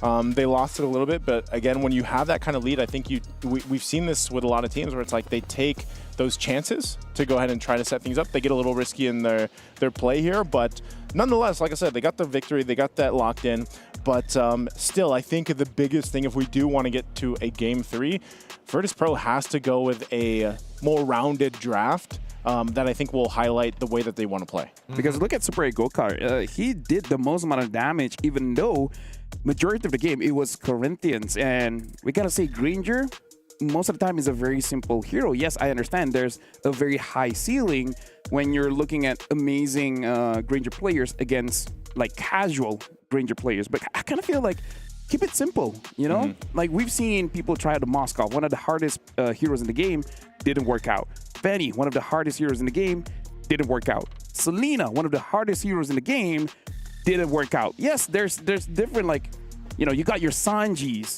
that it makes it look amazing, but sometimes just keep it simple. Like even for me when I play a Farsa, I don't even aim anymore. I just press it and then I just get a kill. I'm like, hey, you're not good for me. Yeah, that's all you have to do. Yeah, the auto aim is pretty much good enough most of the time. It finds the right targets, especially if we got the right settings. I don't know. I definitely think that there were hopeful moments coming in for the side of VP. And again, these are very like niche moments where it's more on the plays coming in from the Corinthians than anything else, right? Because Hesu, he was pretty sharp on it, but they have to be really worried about these narrow corridors, right? The play area. If the play area is within the lane, that's totally fine for the Corinthians. If it's around the Lord Pit and things like that, that's so much space to play. But if they all gather together, the value from this Fanny skyrockets. A Bobber basically gets a firing range if he's at the end of the line. Yeah, again, I like to say, like, a lot of the games that we've seen so far throughout MSC has been, yeah, it's execution, but the drafts, as interesting as they have been, you know, some work better than others, and maybe that's where the meta is going. You know, it's more of this kind of perfect balance between the macro and the micro, because we've seen that so far, and teams even with leads as big as 8 to 10,000 gold could still lose a game and have it turned upside down on its head here, and a lot of that just has to do, I feel like, with where we currently are meta-wise. Yeah. Oh man, that last moment. I just noticed that Flick didn't have his retribution. So honestly, what Bobber did, jumping in to try and steal that Lord, was actually a viable option. But unfortunately, Upa, that empowered auto attack, just too much damage. He was already max itemed. Yeah, but I can't imagine that we're in this point where I remember casting international tournaments where 2,000 gold lead feels like 1,000. And now we're in a meta where 8,000, 10,000 is super comebackable. Like, I don't know if that's just the general meta or this just proves how this is literally the best that the world has to offer, that even with a 10,000 gold lead, these teams knows how to come back. And I kind of feel like that shows the amount of strength that all of the teams have today. Because again, this is an elimination match, and VP found a way from 10K all the way down to nothing. Like, personally for me, I'm quite impressed that kind of feat doesn't happen just once or twice. Almost every single series we have that. I think it's about consistency, but I also think it's about being able to like carefully assess the map and say, hey, this is what we can and cannot do. And I think that Virtus.pro has definitely learned from a couple of their mistakes during the wild card, playing from behind. I think this is one of their better games at not only holding the lead against their opponents, but converting it very, very quickly when the opportunity presented itself. Yeah, I think now that I'm thinking about it, it's like draft-wise, if they want to get to Game 3, I feel like the Kalea obviously starts composition really well. Again, maybe just have a better mid. I think that that would be my biggest change. I don't want to harp on the Fanny too much, but just maybe go for a better mid. Just take that Farsa. Like, take the Farsa. Why didn't you take the Farsa in first phase? Like, it was so free. It was so free. Because if I think about it, there's other options as well that is not the Selena. Something like even the Valentina, even though the Valentina doesn't have a lot of ults. I mean, you didn't see the Edith, but the Valentina could have taken the Edith ult and also helped a lot. Another one is Eve, but notably it is going to be a little bit difficult going up against the Lancelot. Again, this is why I'm saying the players, they're really thinking about, as a mid laner, how do I survive? And that's why during the draft, I was thinking of Selena, because I play mid as well, and sometimes this is a problem. I want to deal the damage, but I know going up against this Lancelot, I can't use a mage. I need something with a lot of mobility. That's where we start to see the Kadidas, the Selenas popping up. I think that at this point, like, they made an executive decision, right? Real Solo looked at the rest of the players as like, so Bobber, how would you like to not play the game, right? Just play, give us information, and Superior Gorka, you did good. You did good in scrims. I'm gonna give you the Granger this time round. Let's jump into the draft, right? And let's see whether the priority changes. I really, really hope they give Bobber one of his signatures. Put him back on the Kimmy, put him back on the Farsa, something that he's able to kind of contribute to the team, not just with information, because he's really mechanically good at the things that he touches. His Selena mechanically weren't making too many mistakes, and honestly, had he stolen that Lord, it would have been a completely different story for VP. I agree. And I'm looking at VP, they are going to be first pick. Corinthians will be second pick, batting out that Yisin Shin, and then VP batting out that Baxia. I kind of feel like Lance is kind of good second pick, because we've seen first pick is definitely a viable option, as Mythic Seal has shown. But I kind of feel like this is something that VP has to think of, because Flick on that Lancelot, because I even remember the play when the Fanny Endorio tries to run away, even though, yes, Hesu did catch him, but the entire time, Flick hit all the punctures to chase for that Fanny. Look at the adjustments coming in for the side of VP. I think they're looking to actually pick up Lancelot within that first scenario. If they get rid of the clear, I'm assuming that at least for the Corinthians, they might even consider getting rid of the 1-1. Really narrow down the pool. Yeah, I think you have to. And if the decision is to take the Lancelot for the hands of Endorio, then maybe that also just gives them a better time to go ahead and not be completely forced in a situation where it's like, all right, if all fails, then I'll just push across the map, because like we've been seeing and saying throughout the MSC group stages already, Lancelot's going to be valuable pretty much throughout the entire game, even if he has to deal with the gap a little bit, but that usually doesn't happen for him. So they could prioritize that if it's going to be first pick. You see the 1-1 is banned out as well. So that could be something that VP wants to go to, even though, I was going to say the Kimmy, but that they're the ones to ban it out. So still up in the air is, like we mentioned, the Lancelots, the Farsas, that could be prioritized here. It's a good adjustment, right? Because they see, oh, the 1-1 ban coming up for the side of the Corinthians. It feels like they want to try and adjust and make a Fredrin jungle of their own. So VP says, oh, well, it was really well against the Fredrin jungle. Let's get rid of the Kimmy instead, because then now we can play off of the pressure. Farsa still at wide here, but if we are thinking about this Kalia ban, and hopefully we're on the right track about that Lancelot, it shouldn't be too big of a problem. But Arlot actually, okay. So maybe the Corinthians want to take Farsa for themselves, assuming that VP takes Lancelot first pick. Yeah, I'm thinking the same thing. Like, looks like the first pick is Jushin. They go Jushin instead. So Lance Farsa seems pretty good. I think so. Or Lance Phovius. Either way, or Farsa. Either way, there's a lot of good options coming in for Corinthians. I mean, like, to be fair, we've seen a lot of Jushin first pick. Has been looking good, but you definitely need a jungler with a lot of damage. So I'm thinking take away the Lancelot and force them on a Hayabusa, which, to be fair, does look good. Jushin first pick reminds me of last year. Last MSC. I just had a little moment in my brain where I was like, whoa, you know, I'm back in the casting box. Where it's like, and during that time was Jushin's debut? Yeah, it was her debut. Yeah, she had that amazing debut video. Oh, yeah. Oh, yes. Oh, I love that video. Yeah, some people loved it a lot more than others. There's Corinthians' response, though. They take the Lancelot and then they go with the Granger this time.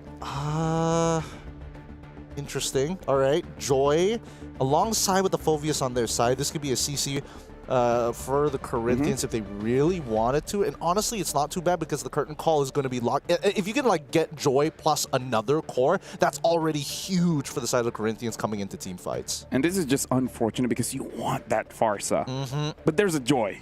And the Joy is pretty good going up against the Farsa. So this does ask Corinthians what do they want. Because again, like you said, CC is an amazing option at this point going up against the Phoveus as well as the Joy.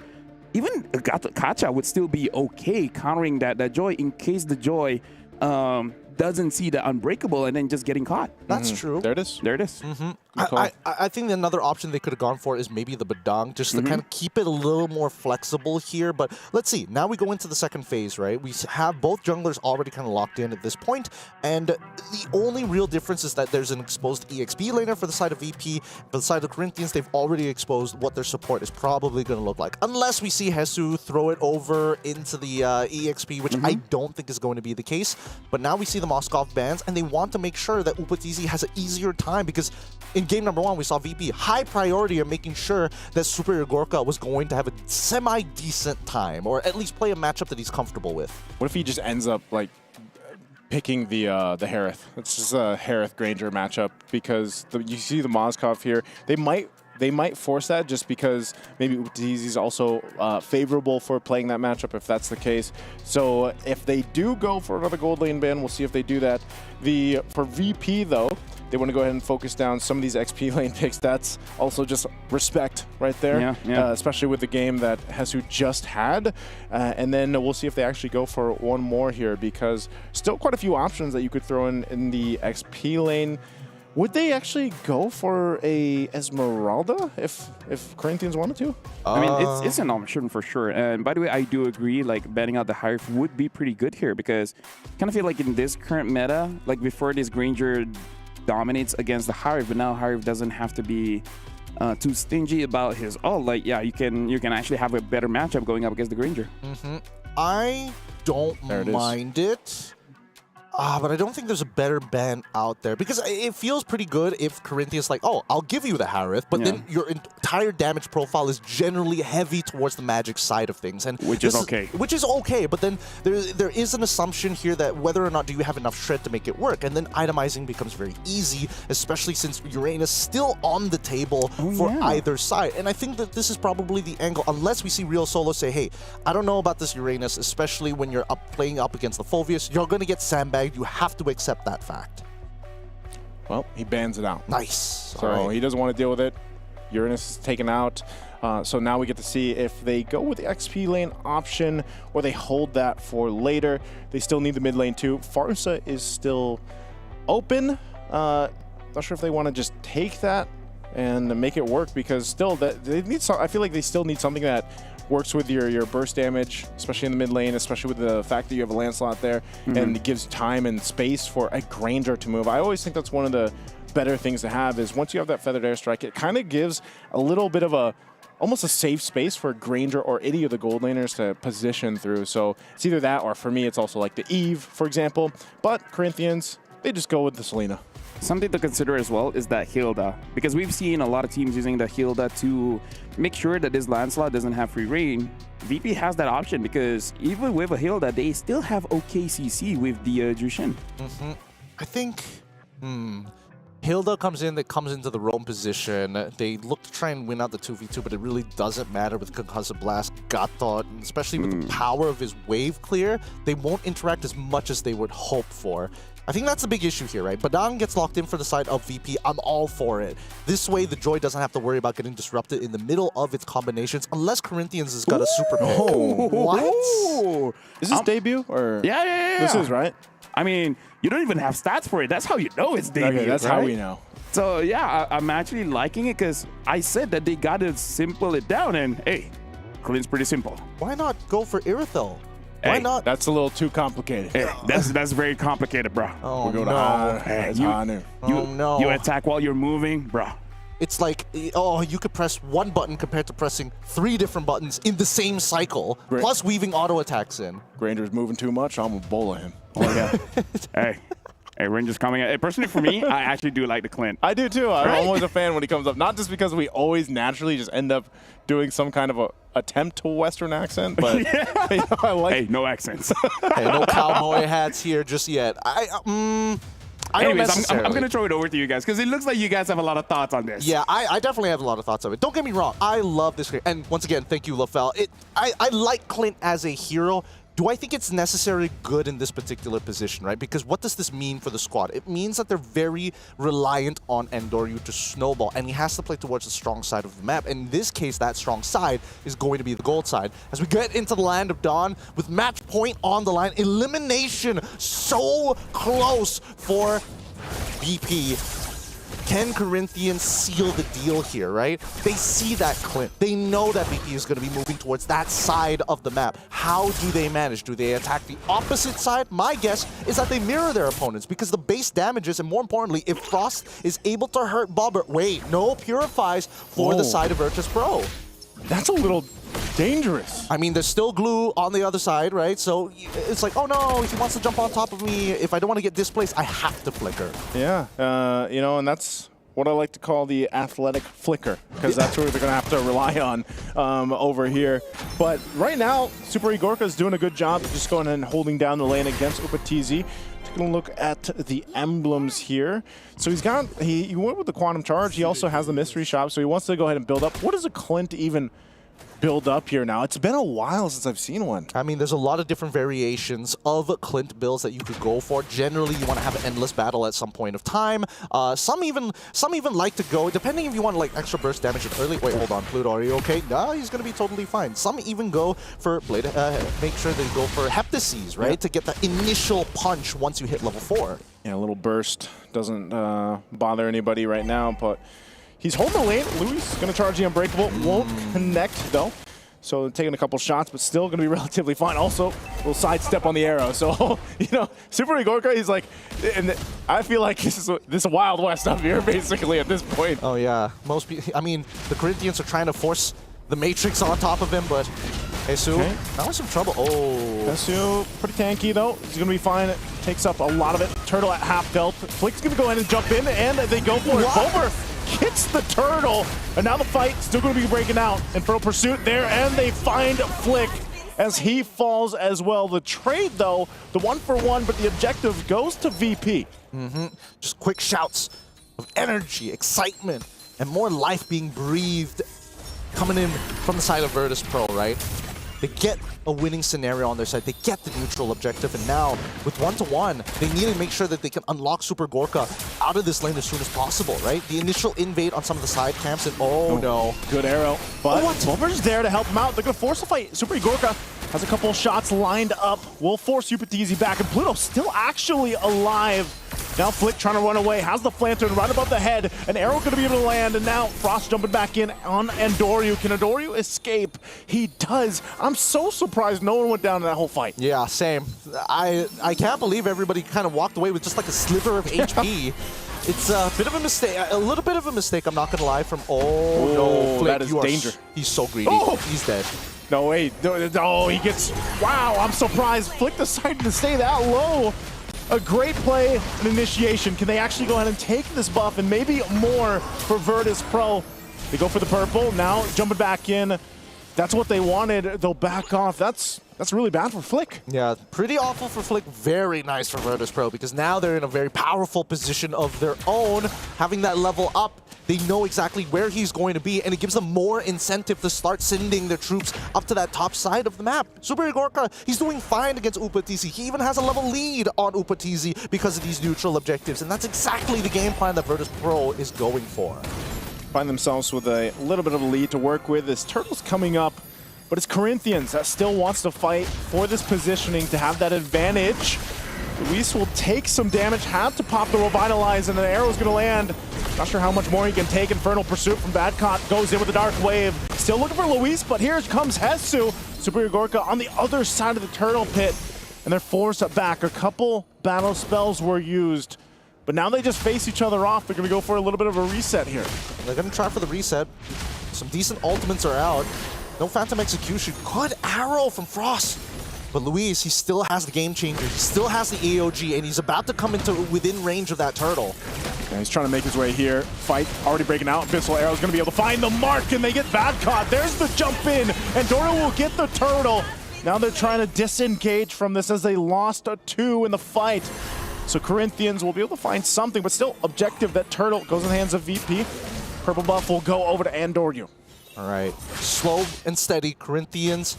They're trying to fight back. Ooh, a good arrow again. Now forcing Bomber to ult very early on, but this does mean that Upa is finally unlocked. Wait, hold on, the mid lane. Oh my God, the solo kill. Flick, he's dead again. Man, Flick needs some help here. He's also just gonna lose the purple buff, and Doryu for punishment, jumps in under the tier 1, does some damage here. Upatizi there to help him out, pops the beats, but now Luis gonna go ahead and keep Andoryu at bay. I think if Luis didn't make it in time, that was looking like Andoryu wanted to go under the turret. Oh, he did. He was thinking about that, but he just didn't expect Upa to show up. He was thinking maybe they wanted Upa to immediately run down to the bottom side, but I think at this point, pretty decent moves. They trade 1 for 1 in terms of their turrets on the top side of the map, but this could be a potential dive again. The waves are going to get cleared out. At least for Upa's side, he is able to secure himself at the Sky Piercer. With that in hand, it's going to be very dangerous for Virtus.pro to make a mistake in front of him. Luis has been playing a strong game, but he needs to protect his boy. Okay, pops the beats. Upa firing off back. Luis jumps in with the Unbreakable.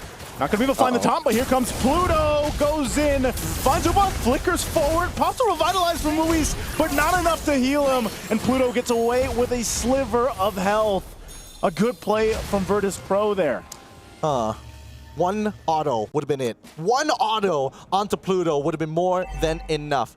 Regardless, this is still a winning scenario for Virtus.pro, right? They finally shut down Upatizi's farm, allowing Super Gorka to not only catch up, but most likely break open this bottom tier 1. He's got range, he's got damage as well. Keep in mind, anybody who's walking up is paying the brass tacks with their HP every single time they fall into his sights. Yeah, it does a whole lot of damage, especially at this point. Turtles up, third one of the game. Flick finally getting a purple buff. It's been taken from him for the past couple minutes. A Malefic Gun early for Super Gorka, so he's going to have some of that extra range now to work with here.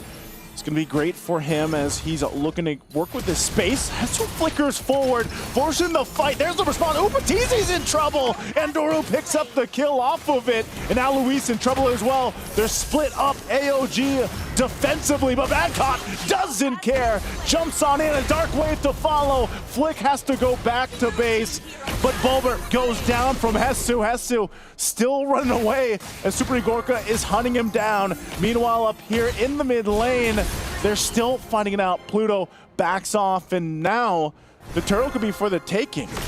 Virtus.pro, despite losing a couple of members, they're still trading 2 for 1 each and every time. This last turtle will fall into the hands of Virtus.pro as we see that Flick is now on the top side to try and set up a split of his own. At this point, I'm surprised that Super Gorka, considering how far ahead his team is, he recognizes that that gold lead is not his. It's mainly coming in from Andoryu's side. Taking the Malefic Gun is really safe on his approach, because now anybody who walks in, again, must pay that brass tax, has extended. We just need to see Super Gorka start getting the Endless Battles, right? We need him to have some real items. And finally, we see it. Endless Battle already complete. His next item, we're not entirely sure. It could be a Blade of Despair for all intents and purposes, but we'll see what the final build is going to be, because that's just a Legion Sword already complete.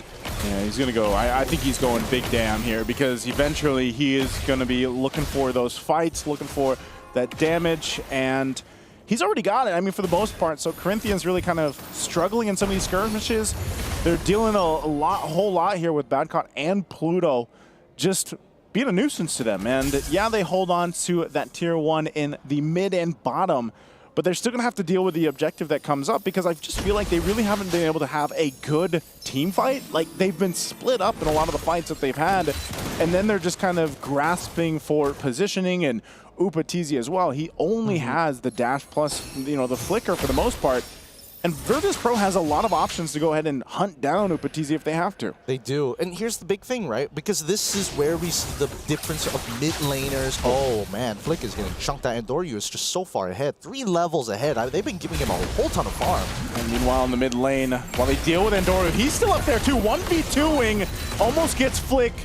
Now the mid lane turret gonna fall. So this is just how confident Endoro and the rest of Virtus Pro are with the lead they have. I'm pretty sure he has a concentrated energy, which is why he's so confident into going underneath the turret and walking back out. Let's double check it here. Oh no, he doesn't.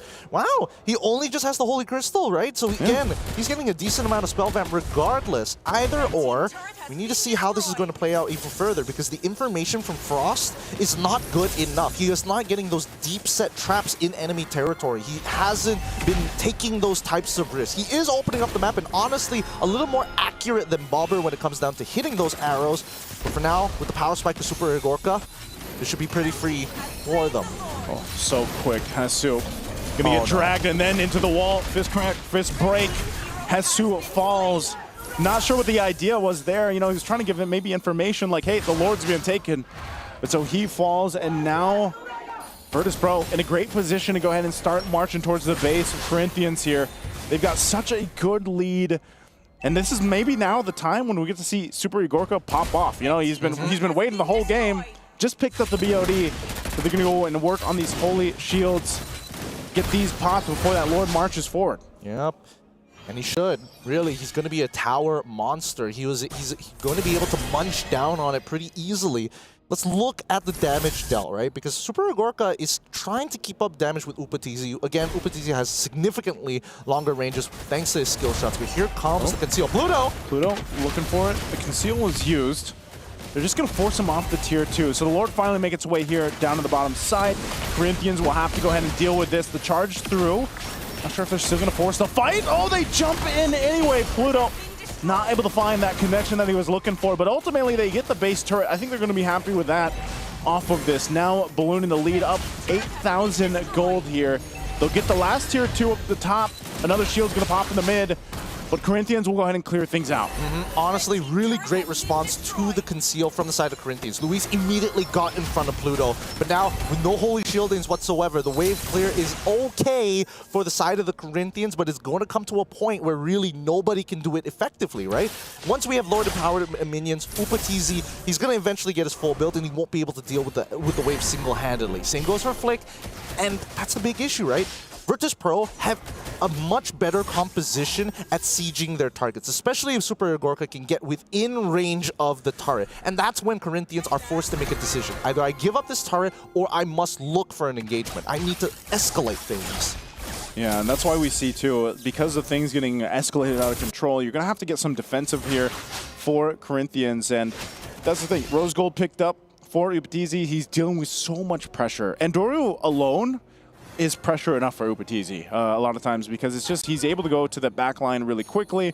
But then even so, like I'm waiting to see if Luis gets some more of that magic resist. I know he's on the way to it, but you know, him alone and Hesu, they seem to be, they're supposed to be super tanky, right? But they seem to just lose their health so quickly because there was a radiant armor for Hesu. But now you got to worry about the physical damage here from Super Igorka. You can already see it. Pressure going to be here. He might get caught out. Flickers on out.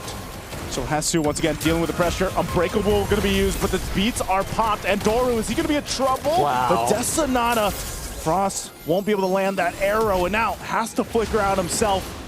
The fight around this side of the jungle again, and now the Lord is up here. That was a stat check by Endoru. Literally, 3 people on top of him. You can see that the most farmed up hero from the side of Corinthians Esports is Upatizi, basically doing nothing to Endoru. He gets the walk away for free, comes back to the fight, and more importantly, on top of the Lord, he's full health, right? It's like that fight didn't even happen. I don't think you want to be here, Corinthians, because you don't have battle spells. 2 flickers are down. No revitalize. They might be playing a little bit too close to the line here. Conceal's going to be used. Even at half health, they want to jump in, but they're zoned out because of Bober. So they're forced back to the base, and they're just going to have to defend. That wave up bottom is pushed in too. So we'll see how they play out this defense here. That's the question. Do they have enough items, enough defensiveness too, to withstand this next Lord push? Bobber coming in big time. It's starting to look like mid laners are securing more lords than junglers themselves at this point. That'll be an interesting stat to see by the end of the group stage. For now, Corinthians, again, stat checked, right? 9.4K, Virtus Pro basically playing a macroly sound video game.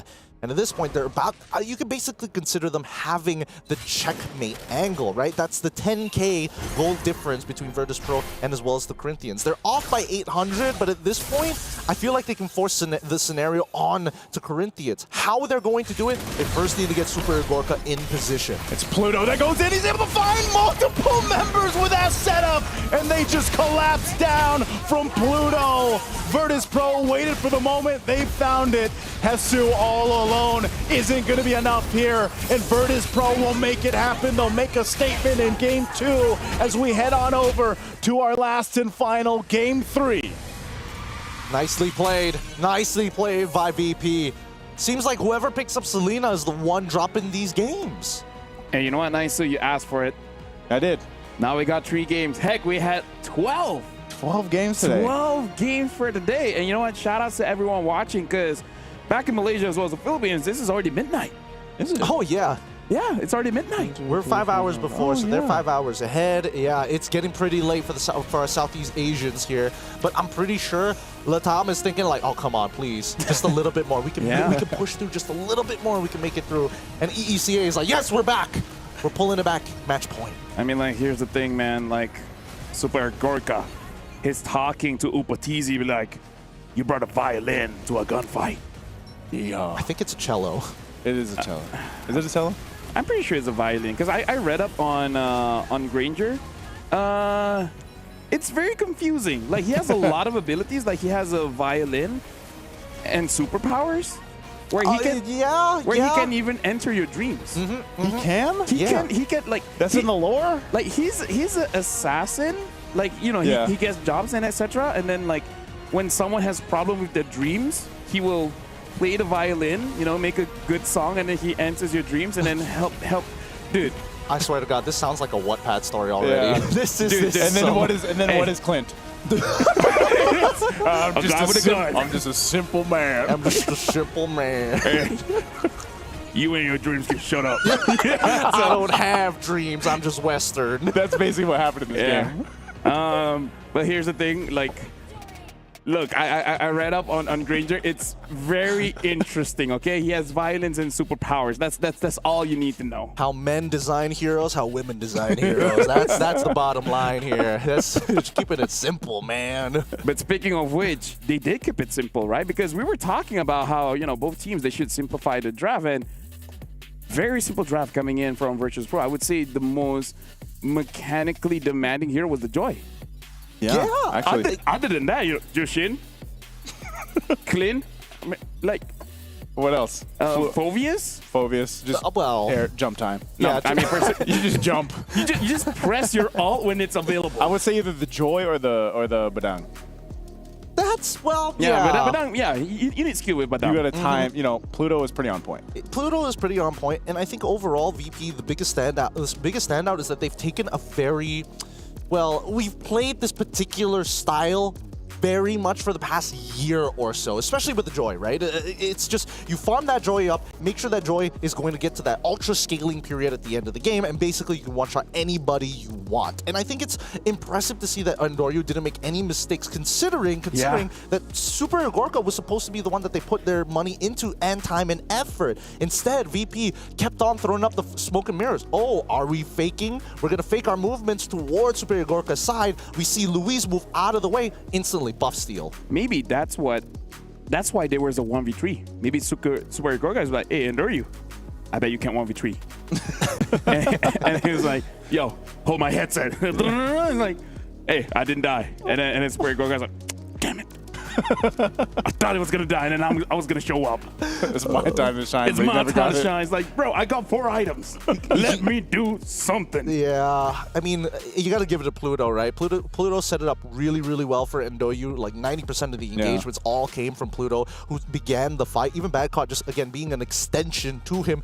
And then the Super Gorka, as you mentioned, just like, I'll just be the anchor. I'm chill back here. Don't worry about it. Bobber is switching back and forth between front and backline. But the biggest issue is the fact that despite having, they had good information in the early game coming in from Frost. Coming into the mid game, where he started to lose space, started to lose his structures, he didn't feel confident enough to walk up and search for information. And honestly, there probably wasn't a need to, considering that every time he did, Endoryu shows up. Nice, so I already am prepping for tomorrow's hot take. If more games like this happen, I'm gonna say Retribution is overrated. That's gonna be the hot take. You don't need Retribution to secure objectives. Hell yeah. Hey, we've already had so many hot takes. Like even the hot take of you don't need objectives to win games. Right? Something about me, I just want to rage bait. But is it really rage baiting if it's actually happening on MSC? Well, I think it's closer to factual. Right. Yeah, I think it's factual for the most part of it. It's like, is it stereotyping if it's true? I mean, stereotypes all come from some form of truth, some may say. And etc. But now, 3 games. 3 games here. 12 games today. 12 games today. Who would have thought? Tomorrow is going to be Group B. Now, that's going to be pretty interesting as well. If they go all 12 games, I got to say, in terms of payment, like we're stretching it out. Really stretching it out, man. I mean, looking at the post-game stats, and especially the damage graphic, I think this goes to show why people are going back and forth. Because even when you're on the losing end, you can see that, like, Upatizi, he's trying to compete with the damage numbers being pumped up by VP. And I think the person who took the most amount of hits had to be Flick, unfortunately. His buff's getting stolen pretty consistently overall. Once the side lanes collapse. Why with 1 HP, you could have Would you stay there? You couldn't even die from your buff. Not alone your opponents. Well, he did have, to be fair, he did have War Axe. He wouldn't have died to his buff. But literally, there's a Jushin that just walks up and drops a lantern on your head. You don't even use mana if there's no one there. Yeah, that's also true. And even so, I think that they probably should have communicated that a little bit better. I mean, we did see the autopiloting coming up from VP in game number 1. Now we see a bit of autopiloting coming up from Corinthians in game number 2. Yeah, looking at Doryu here, Ridge Guy as well as the carry. Luis took a lot of damage and Pluto got the most assists, but he really showed up with that joy. So it really does look like for both teams, it is a battle of the junglers, right? Because, hey, we had an amazing Lancelot game, now we have an amazing Joy game, and it looks like everyone else just has to support. And for the gold laners, in case the jungle can't do it, hey, just got to prepare yourself to carry maybe at like 60 minutes and above. I feel like that's the case with these two teams specifically. The gold laners are more so the late game carries, right? Literally, like, they're supposed to be that. Because the focus so far has, like you said, it's jungle, but I think also, to in a sense, is how does the mid perform? Yeah. Because so far, the games that have been lost have come down, and it's weird to say it, but it's the Selena, right? Like, the Selena picks, too, have not been working out. So maybe for both teams, we see a big change up in the mid lane, what they decide to pick up, because that's one of the things, too. Selena is always great. Vision could be great. Arrows, obviously, when they're landing, are great to follow up. But if you're lacking the damage, that kind of burst damage, then it does make things harder, because then Selena kind of just falls off if she's having a hard time. Yeah, because this is what a kid once told me, right? A food is only good when it goes into your mouth. Yeah. Weird thing for the kid to say to me, but in context for this one, it's kind of like, no matter how big the damage is, if it doesn't hit anyone, then there's just no damage, right? And I kind of feel like that's the thing about game number 1 and game number 2, where Selena has big potential, but only if it hits. Same with Franco. I get smarter every day with LaFell. Yeah, I would say that the damage is about... weird kids. Yeah. I would say the damage is about average, some may call it, but I think the laning phase is the problem here, right? A lot of the times people don't understand that when you're picking, again, in both of these games, it is Selena versus the Jushin. What is the main goal? Again, it's not about lane priority, it's about taxing your opponent's HP. But in these 2v2s, the big problem is that every single time you see the Gatot, it becomes a nothing lane. He clears the waves, and then nothing happens. You can't trade against your opponent, which is exactly what Selena wants to do. So that must be implemented in these upcoming games. We cannot let these 2v2s walk away for free. If not, at least send your own support down to the other side and force your opponents to turn it into a 1v1. Or, no more Selena. I was gonna say, so what is? I was about to ask, but I saw you give me the eyebrow, so I was like, what is the answer? Like, or no more Selena, because again, like the traditional matchup for the Jushin was the Eve. Right, we saw one today. Oh yeah, but we haven't seen a lot of that because again, like the previous argument is just that the Eve is very vulnerable towards the assassins. One of these days, the mid laner just be like, okay, you know what, I'm gonna have a bad time, but good luck to you guys. I think it's also just a sense of like the picks that we've seen so far in the mid lane, aside from, for example, the Kaditas and the Farses, they mostly opt for utility, and that's still, even since Jushin came out and she was picked up so much throughout the meta, that's what she provides. Like it's that threat, also the lane control, also space control. Like that's always something that we have to look at from these mid laners that pop up, especially even when the Eve was picked. Like that's the thing, and as the game transitions on, it goes from like that focus of the junglers being okay to the focus of, can our gold laners move? And I feel like Jushin is still that mage that allows that because of your threat with the beacon, but also your lantern, the flare, allows you to peel for your gold laner. In a way, I've seen it a couple times now. Save gold laners in the group stage. I agree. I've done that so many times too. Thank you. Because I'm an amazing guy. We're mid laners. Okay, all right, mid laners, let's calm down here for a second, because what about the argument for low Yis then, right? Why aren't we seeing more low Yis, even though these teams, every single scenario that they fought in is 5v5s? We don't even see, like, again, with the exception of the junglers having their own solo battles happening around the map, why not utilize the low Yi? Change up our win rate a little bit, and more importantly, we've seen Sans do it. Just drop the diversion right in front of your opponents, T-pose on them real quick, and then juke them out, because you never know where this Loi is going to end up. I kind of feel like it's a mental thing, because a lot of people across many different games that, oh, nerf, no good, right? I kind of feel like everyone has that a bit. The biggest thing is that, I like this, by the way. The biggest, just move your mouse. The biggest thing is that the Lu Yi is a terrible liar now. Because you can see the initial part. Like, yeah, I understand, like, where she's heading, you don't know. But she tells you. It's like, I'm ulting. I'm ulting. I would disagree. I would say that she's an even better liar now. She's a better liar? She's a better liar? Slipping in a half-truth and then lying about the position afterwards, which by psychopathic standards, pretty good. I like that, because even I just tell half-truths, and then now people just don't know. I just walk away. Oh, well, you know what? I like yours. I like your style. A lot of trauma here. Anyways, Corinthians first pick and Virtuous Pro second pick. Oh, the things that we let through during cast, man. Oh yeah. But I love you guys. Thank you. Thank with you. the Corinthians now on blue side up against VP, now taking the red side, this is a little bit of a change, right? And hopefully it's not too much of a change for VP, because I think VP has been much better on their red side than their blue side most of the time. And this is based off of the information that we got from the group stages on top of the wild card. So let's see, because these openers have been so pivotal for either side.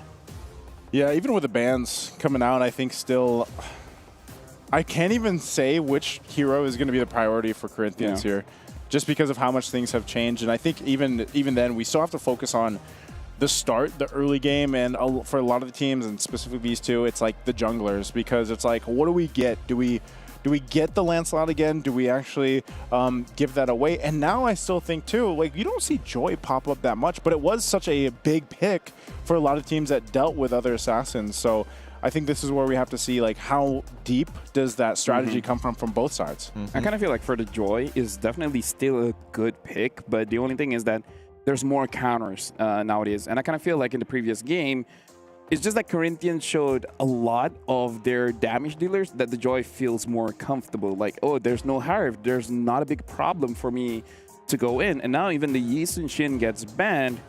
I don't know. I kind of feel like Lancelot is still going to be part of the conversation. It really is just about that you have to win mid, because if not, you're not going to have a lot of free time for you to farm. And I think that's what like my biggest gripe with the meta is right now. It's like, oh, you get all these cool junglers coming back into the meta, and then mid gets shafted with the number of picks that you get. And but it's I feel like they've always been. Well, I would feel say like that mid has always been in a weird. He's waiting for the gore to be good. Hey, it was good. There was a time. Good for a time. Yeah, so that's why I don't mention it anymore, because I had my time. You had your time. That was back in M5-ish. Hey, don't forget, Yasuo got his time now with the revamp of Kimmy. Yeah. M5-ish, by the way, decade. Decade. Throw out your votes. We need him, please. I'm still waiting for the Grok revamp. Yo, God, please. Yeah. Is there going to be a Grok? Yeah, it looks really good. Really? Like visually, skill-wise, emotions. Yeah. So he's still a rock. Philosophy. Philosophy. Yeah. First pick was Phoveus. Nice. That is different. That is okay. I mean, it's a little strange. I'm not gonna lie. It's a little strange. Arlet or something? Wait, you don't even have to take Arlet now. You can take it like pick 3. You can pick 3. You can immediately answer it or start picking up options for yourself. I think in this particular case, just get the Farsa. Get the Farsa. Yeah, get the Farsa, please, VP. I don't even mind like Farsa Granger or Farsa, I don't know, Badang. Yeah, but Farsa Badang also not too bad as well. Oh wait, Kalia's already banned. Here we go. Lancelot, and they also pick up the Kimmy for themselves. Rather interesting that they wanted to go Kimmy this time around for Bobber. They could have done it like a couple of games ago, but hey, you know, I will digress. Wasn't it banned? Actually, yeah, I think it was bad. It was banned in game number 1. Could have picked up in game number 2. Yeah, it was bad in game number 2. So I think like this is where Bobber is going to be bobbering. He's going to be bobbering. Yeah, that's the thing now. Just roll with it. I think you make it work. So how do you respond to the Kimmy if you're Corinthians? Bravely. It's the only way. Locks in Farsa. Yeah! Woo! High fives all around. There it is. Hey, be brave. Hey, be brave. Call. But they also get the joy. So once again, both junglers in a position where they're battling against each other. Oh, dude. Harif or CC? Like, I feel like Harif or CC will be good for VP here. I think CC is fine. Yeah. I think CC is fine too. CC is great. Some may say better than great in the meta currently. Hey, she can join the fight. You I don't have one. I don't have one. Have one? Come I don't on. have a line. Come on. Enter the unknown. Wait, what? Enter the unknown. It's not enter. It was a different one. Encounter the unknown. Encounter the unknown. This is a perfect example. How about roar? Come on, Nice. So you know nothing is granted and everything's earned. You guys are too good. You guys are too good at this. Hey, start boot camping in Rise Malaysia. above. There we go! There we go! He's on the board. Man's on the board. All right. The Badang eventually comes through. I'm liking the position that we're seeing from VP. You have ways to cancel the feathered airstrike, which has always been the biggest problem for a lot of these teams. It's like, oh yeah, we always need the Arlo, we always need the Ferdinand every single time, but Badang is so simple and easy to make sure that you get that value. But now the EXP matchup comes into question, right? This is a flex pick at the end of the day. I mean, a pick before that we really don't see anymore is that if you want to frontline, the Hylos is good in terms of EXP matchup against the Phoveus because you're able to just like push him out of the lane. So that's an option. I'm only putting it out there only like what if, but we really have not seen Hylos. in forever. It's kind of weird, dude, because I think he would still fit in the current meta that we have, especially, you know, we still, because most of the time there was a double revitalized composition that was used a lot, which was usually the Hylos and the Gatakacha. Now it's just defaulted to, like, if we need that, just throw in Gatakacha if he's open, you know? So it's banned out this game, so that's not going to be able to go in the hands of Luis, as they still need that roaming option. So I don't know, maybe we'll get lucky and we see that pop up here from Corinthians. They'll go ahead and focus down the gold lane. Another roamer being banned out, the Cho, taken out here by Virtus Pro. So is this another gold lane? Nope, it's the Esmeralda. So they'll take that away. Really interesting. VP are now trying to say, we want to interact with you for some reason, right? They got rid of the Gato. It's strange to see the Gato. Like, Cho, I get. The Gato, not so much. I feel like they could have held that a little bit longer, which means that they have a pick in mind that they want to play. I just can't think of it right now. What would be, because they've already got the Kimmy, unless they are throwing Kimmy into the gold lane, and then they pick up something like Yi, but that's not that great into the Joy. Either way, right now, I kind of feel like for the draft, they either need a strong front line or more damage.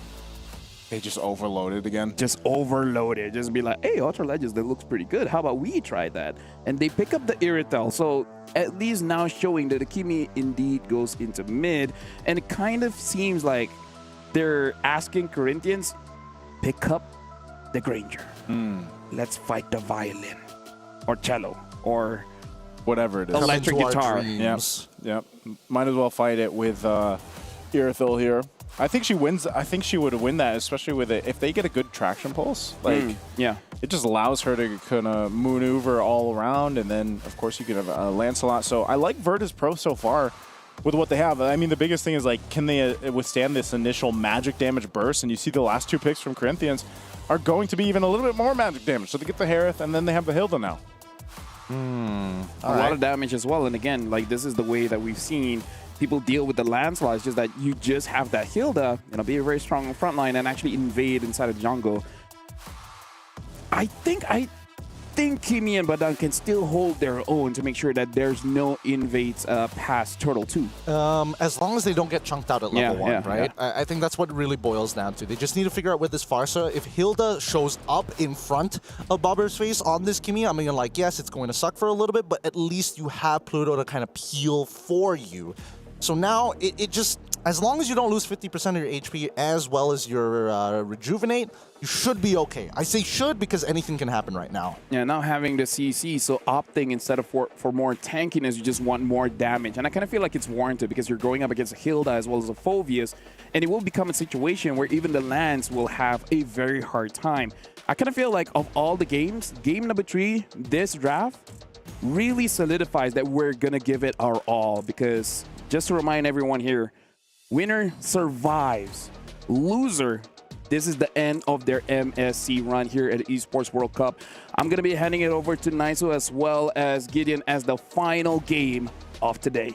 Thank you, LaFell. Boys and girls out there, let us know in the chat, who do you want to see move on as we head into the land of dawn? MSC 2025 has shown us plenty of exciting options. All the diverse nations coming together for one singular game. Is it going to be Corinthians on the blue side, or do you vote for Virtus Pro on the red? Let's begin this game, because again, high stakes. Every single mistake is going to really put a dampener on the emotions, right? It's going to be a rough start if you fall behind early for either of these lineups because of just how they're built. And, I don't even know which composition I would side with here because they both serve their purposes from early to mid. And we've had a great series so far. Now, the last one, we've seen even a chance of where you have a considerable gold lead, it can just kind of evaporate quickly. But the fact that you have this kind of classic matchup, when we talk so much about the jungle here, you have the Joy and the Lancelot. This is going to be big for Flick if he can get a lead. You can see the emblems here too that they're rolling with, and it's more or less the same. And last time we saw Kimi, you still have this time around. You mentioned it. You wanted to see that weakness finder. Well, Bober went with that. So maybe again, the synergy with Virtus Pro will lean towards playing into the traction pulses, playing into even the setups like we saw from Pluto in the previous game. Yeah, the only thing that I'm a little interested in... Oh, hold on. The fight is going to occur, but Hesu quickly flickers on out of there. The thing that's interesting is that Frost has decided to pull yourself together on a Farsa. Pull yourself together. Yes, you get a bunch of assists, but that only helps for your battle spell and active items. And in this case, I don't see a reason to get too many active items other than Winter Crown, but that's even in late game, right? So that just means it's the Flicker. Oh, I was going to say, I think it's just a Flicker, but right now, up on the top side, a first blood for Andoryu. And Flick will go ahead and get a kill himself. Pluto goes down. There's the traction pulse, but Flick just hops on over. He's going to be fine. Luis takes a couple shots, but a trade, though, 1-for-1. Not bad coming in from the side of Virtus Pro and as well as the Corinthians. Obviously, a little better for Virtus Pro at this point of time. And now they go back to the reset, right? They want Andoryu to hit level 5 on time. Flick already ahead of it, but has decided we're not contesting for this. Hesu, he's already taken a death. We need to make sure that he's in a better position because he's up against Badcott. And at this point, right, Hesu should be able to trade back against Badcott unless Badcott is able to get a War Axe prior to it. So right now, it's about rushing these items, rushing these power spikes, and both sides recognize, even Andoryu adjusts, hey, nobody's around this turtle. We don't have to contest. I can go for another buff. Yeah, he'll go ahead and secure that. I'm wondering if they just look at this, look at the positioning. They're going to be able to actually find Flick here. Flick trying to get away, does have to pop the retribution, but Andoryu cut off from that. Good thing Frost was there. So when Flick doesn't go down, but this is a clear sign that can start up the turtle. No retribution for Andoryu as well, but they have full control of it. So Hesu just going to have to force himself off of here. The objective going over to Virtus Pro. Really good read from the side of Virtus Pro. They adjust, and Andoryu is calling for Pluto to quickly hide into Pixel Brush, expecting to see Flick show up nearby. Because, keep in mind, Virtus Pro were positioning as if they wanted this turtle, and Corinthians responded accordingly. So Flick needed to make a choice. I go down and take my own buffs, but more importantly, I could look to invade. Oof. Upatizi has to burn his flicker, so they try to make a play down a bot. This is what we've seen time and time again throughout the series. Either of these teams are looking for plays, or whether in the gold or even on the jungle, and they've set up for things. Bad Cop should be fine here. Flick is here, though. He puts enough pressure. Gonna jump in, even with a vengeance. Takes a shot from the turret, but Flick will survive. Good thing for the vengeance there. Oh my goodness, the Brave Smite kicked in time, but Hesu says no, flickers forward, punches Bad Cop in the face, saying no, you don't get to get away like that. I will not waste Flick's time. Upatizi, again, he's trying to chase back, but wait, hold on. They're gonna force it anyway. Luis will be in trouble, quite low, but Frost was there with a Feather Airstrike to keep them from going further. Does Flick want more? He's gonna get thrown in from Pluto. But still, they back off here. So this is what it's been, Gideon. It's been the back and forth between both teams from start to finish throughout the series. There's an opportunity for Super Igorka to actually find a kill in lane against Upatizi, and that's assuming that Upa drops his Zaman Force a little too far, backs away from it, and then Super Igorka can jump in with his ult and then use his sprint. Again, both at the exact same cooldowns, right? They should be trading ults consistently against each other to stay alive or to look for trades. Well, you can see that too. Pluto is waiting for that moment to give that to Super Igorka, but it's spotted out. Flick now could be in trouble, and Andoryu will go ahead and force Flick off. So some extra damage, of course, going to this turret. Should be a turret down. As you can see, the rotation's already happening for this turtle to come up. Yeah, this is such a bad habit coming in from Corinthians. And I mean, Virtus Pro is also guilty of making the same move of calling their EXP lane super early. Conceal's going to be used. Feathered Airstrike. Pluto goes in. Nice flicker from Frosto to avoid it. Still fighting for that turtle. The Zaman Force was dropped as well. They zone him out. Flick will get the objective, and they might just back off. But meanwhile, the buff was taken as well for Andoryu. Takes the purple from Flick. And I say it's a bad habit because both sides aren't really looking to take this turn. Oh, whoa! Andoryu makes an attempt, but he's going to take a couple of shots. And yeah, coming back to it, right? Both teams don't really want the turtle. They actually want to put the other person behind. This could be a potential dive angle from Andoryu's side. Yeah, Upa's got the flicker, but takes so much damage from Andoryu. Now he's in trouble. Has to flicker out defensively. Pluto gets caught under the tier 1. A great response, though, from Corinthians to keep Upa alive. Punished hard. And you can see Pluto, hands on face. Man, I shouldn't have done that. Yeah. Andoryu, if he wanted to secure the kill, he could have just double dashed right on top of Upatizi, but it's just not worth dying for, especially with his camps about to come up. He needs to maximize his time. Okay, and as we get to it, again, they got the turret that they were looking for, but still, the focus really seems to be down here on the gold laners. They want to go ahead and give that advantage to whoever they can earlier on. Super Igorka will be pretty safe. He's always had Pluto pretty much around the corner, even though that's what he needs. Bulber, too, here just can use that traction pulse if he has to. That's the conceal they're going to go for their own play. Now Upa doesn't have a flicker, gets caught in, and he gets burned on down. Bad Cop picking up the kill on that one. They knew the timings of the flicker. They punished it for it as well, and Pluto will go ahead and zone them on out. Fist crack, fist break combination going to be used, but it's Hesu. He's so tanky that he's not going to be able to go down. So Virtus Pro gets something, though. They get a kill on the turret. Yep, and they push it out really, really well, right? They knew that Upa didn't have that flicker, abuse that timer, get the tier 1, but more importantly, Virtus Pro, they shouldn't overextend. Keep in mind that as much as Super Igorka is strong, but oh my god. Okay, he's checked. Good thing Frost has been there for him. Ooh, I mean, Frost has been covering Flick a majority of the time, but it's not over just yet, right?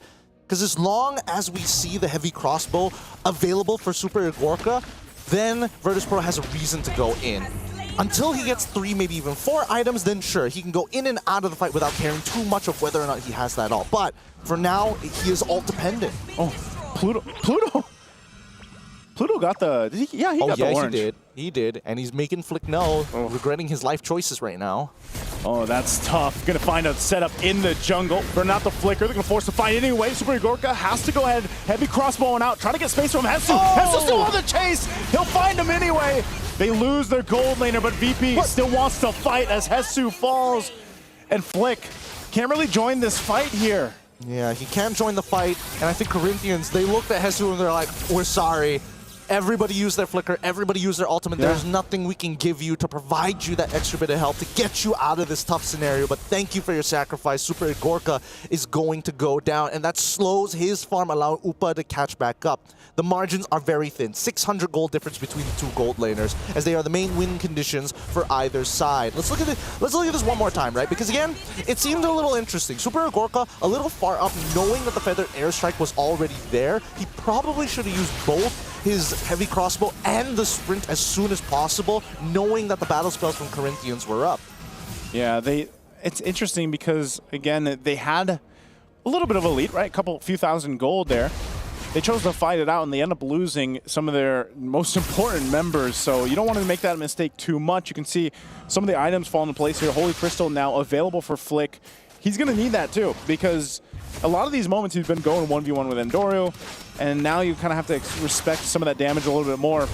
Luis taking some damage here under the tier 1. He's already gone, and Frost has to flicker on out. He's got the burn on Hesu, going to be in trouble next as Virtus.pro. Oh! Endoru goes under the base turret to clean it up anyway. And now Upa in trouble. Pluto will go ahead, lead the charge here. A couple shots from Super Igorka, but VP finds more. Beautifully done by Endoru here. Flick, he can try to make this a solo kill, but I don't see it happening. Endoru still has maximum stacks on that War Axe and now has completed the Brute Force Breastplate. They should start making their way over to the Lord, but whoever's low, they need to reset. Let's look at the items so far, because again, it's a phenomenal position for Virtus.pro, right? They managed to chunk out the right targets. Oh, whoa, Luis just goes in, burning the flicker.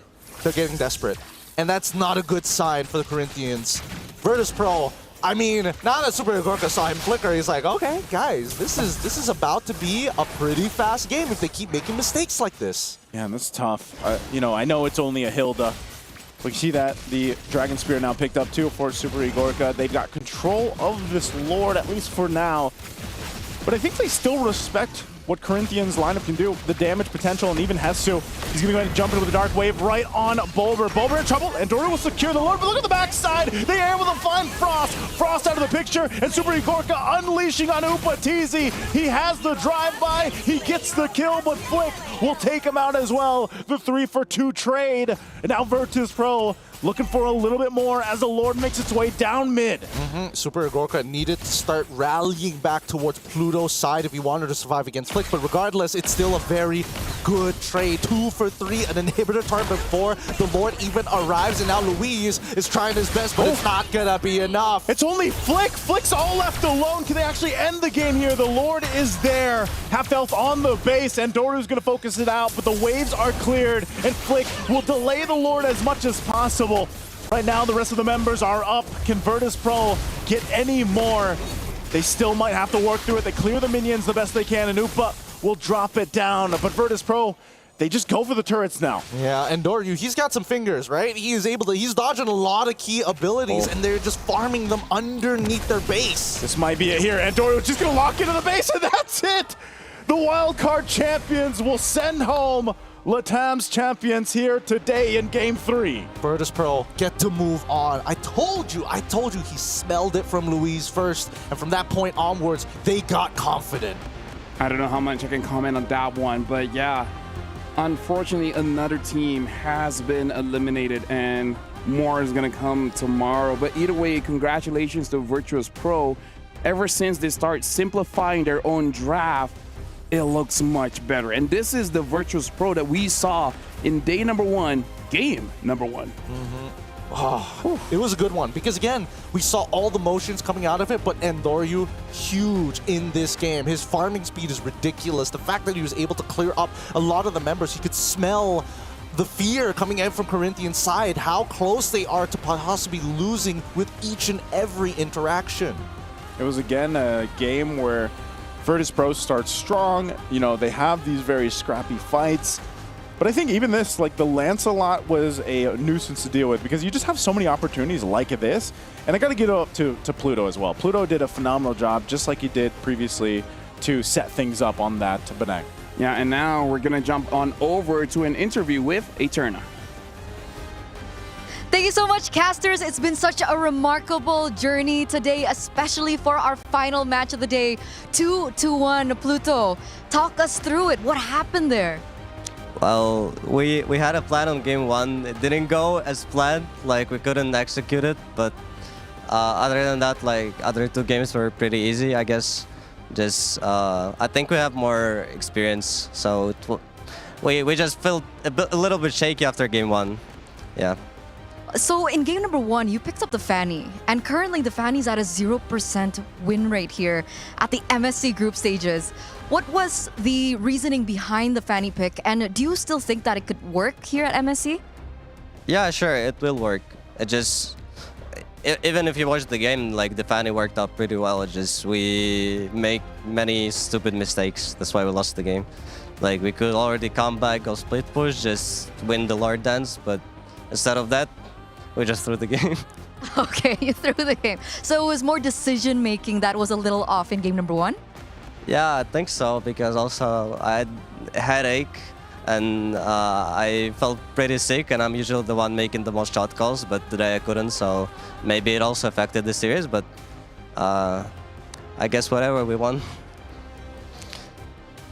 Okay, yeah, get well soon, by the way. Thank you. Okay. I have to, because we'll face the world champions. So yeah, I hope I get well.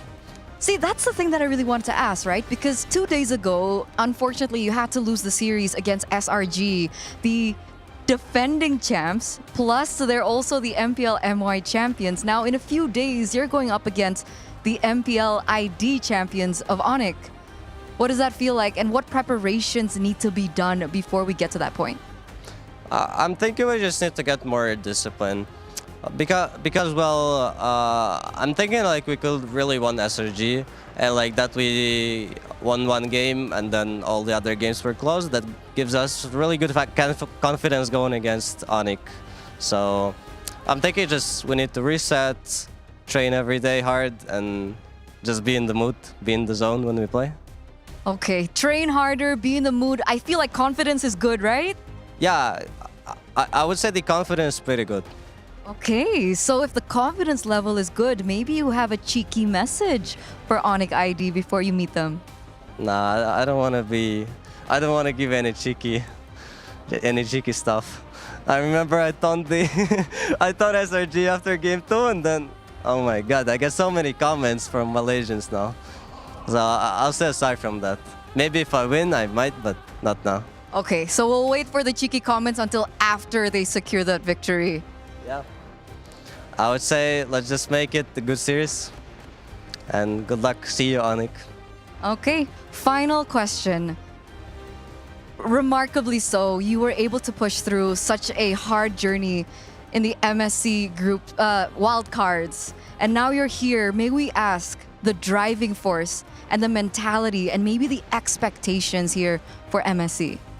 Well, my mentality is that I don't care about the loss or the win, about anything. I just want to play. Like, in my own region, I'm bored. I only have 1 good enemy. But when I play here, I have so many other teams to fight, and it's a lot of fun for me. So that's my goal here. Okay, a nothing to lose mentality. All right, once again, congratulations and good luck for your next match, Pluto. And we're going to throw it over back to our casters.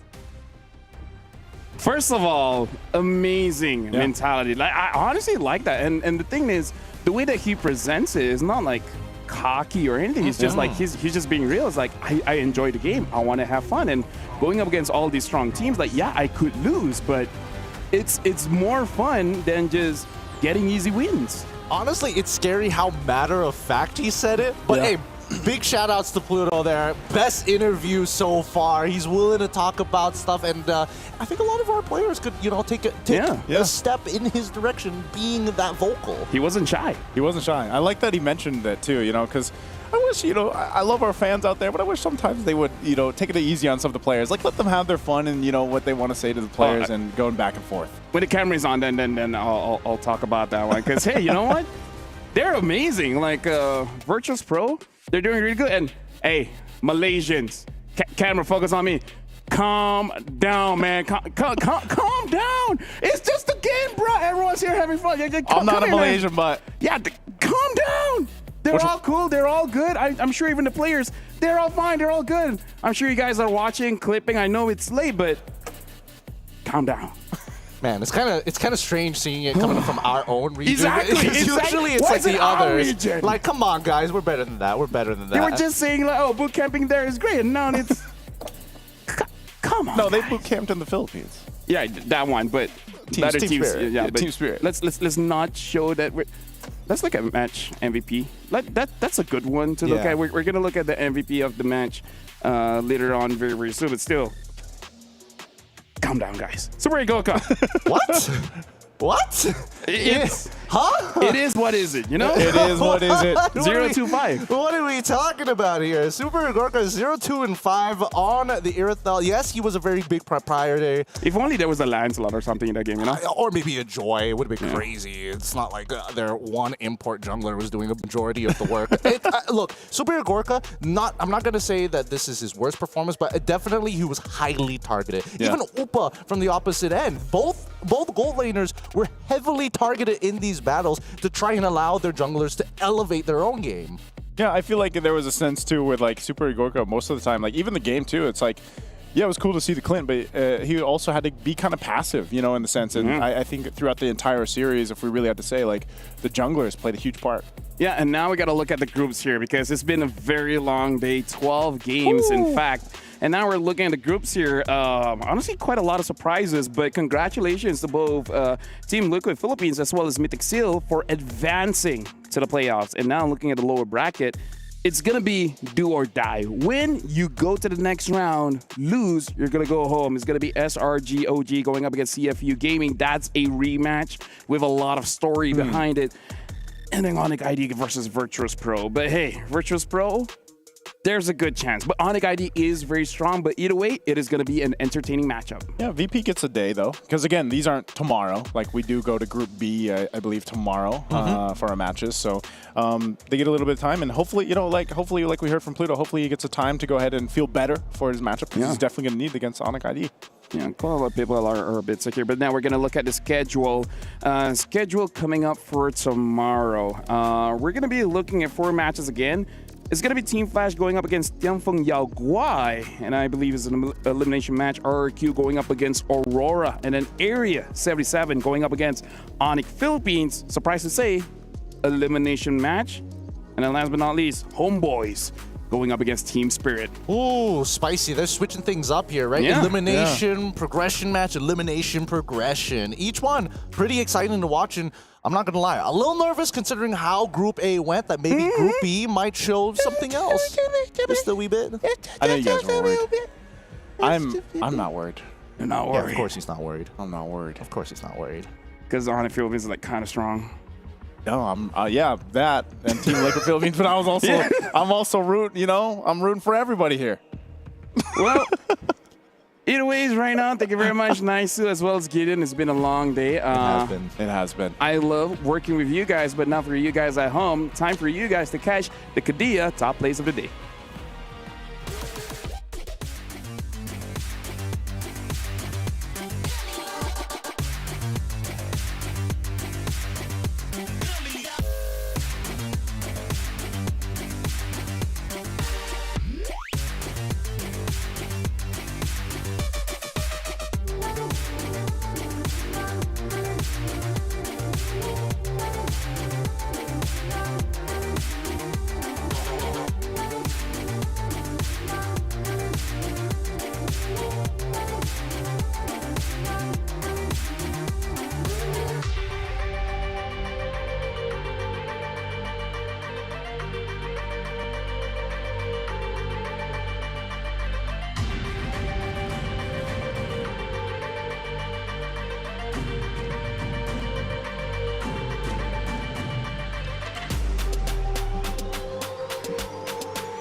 Continues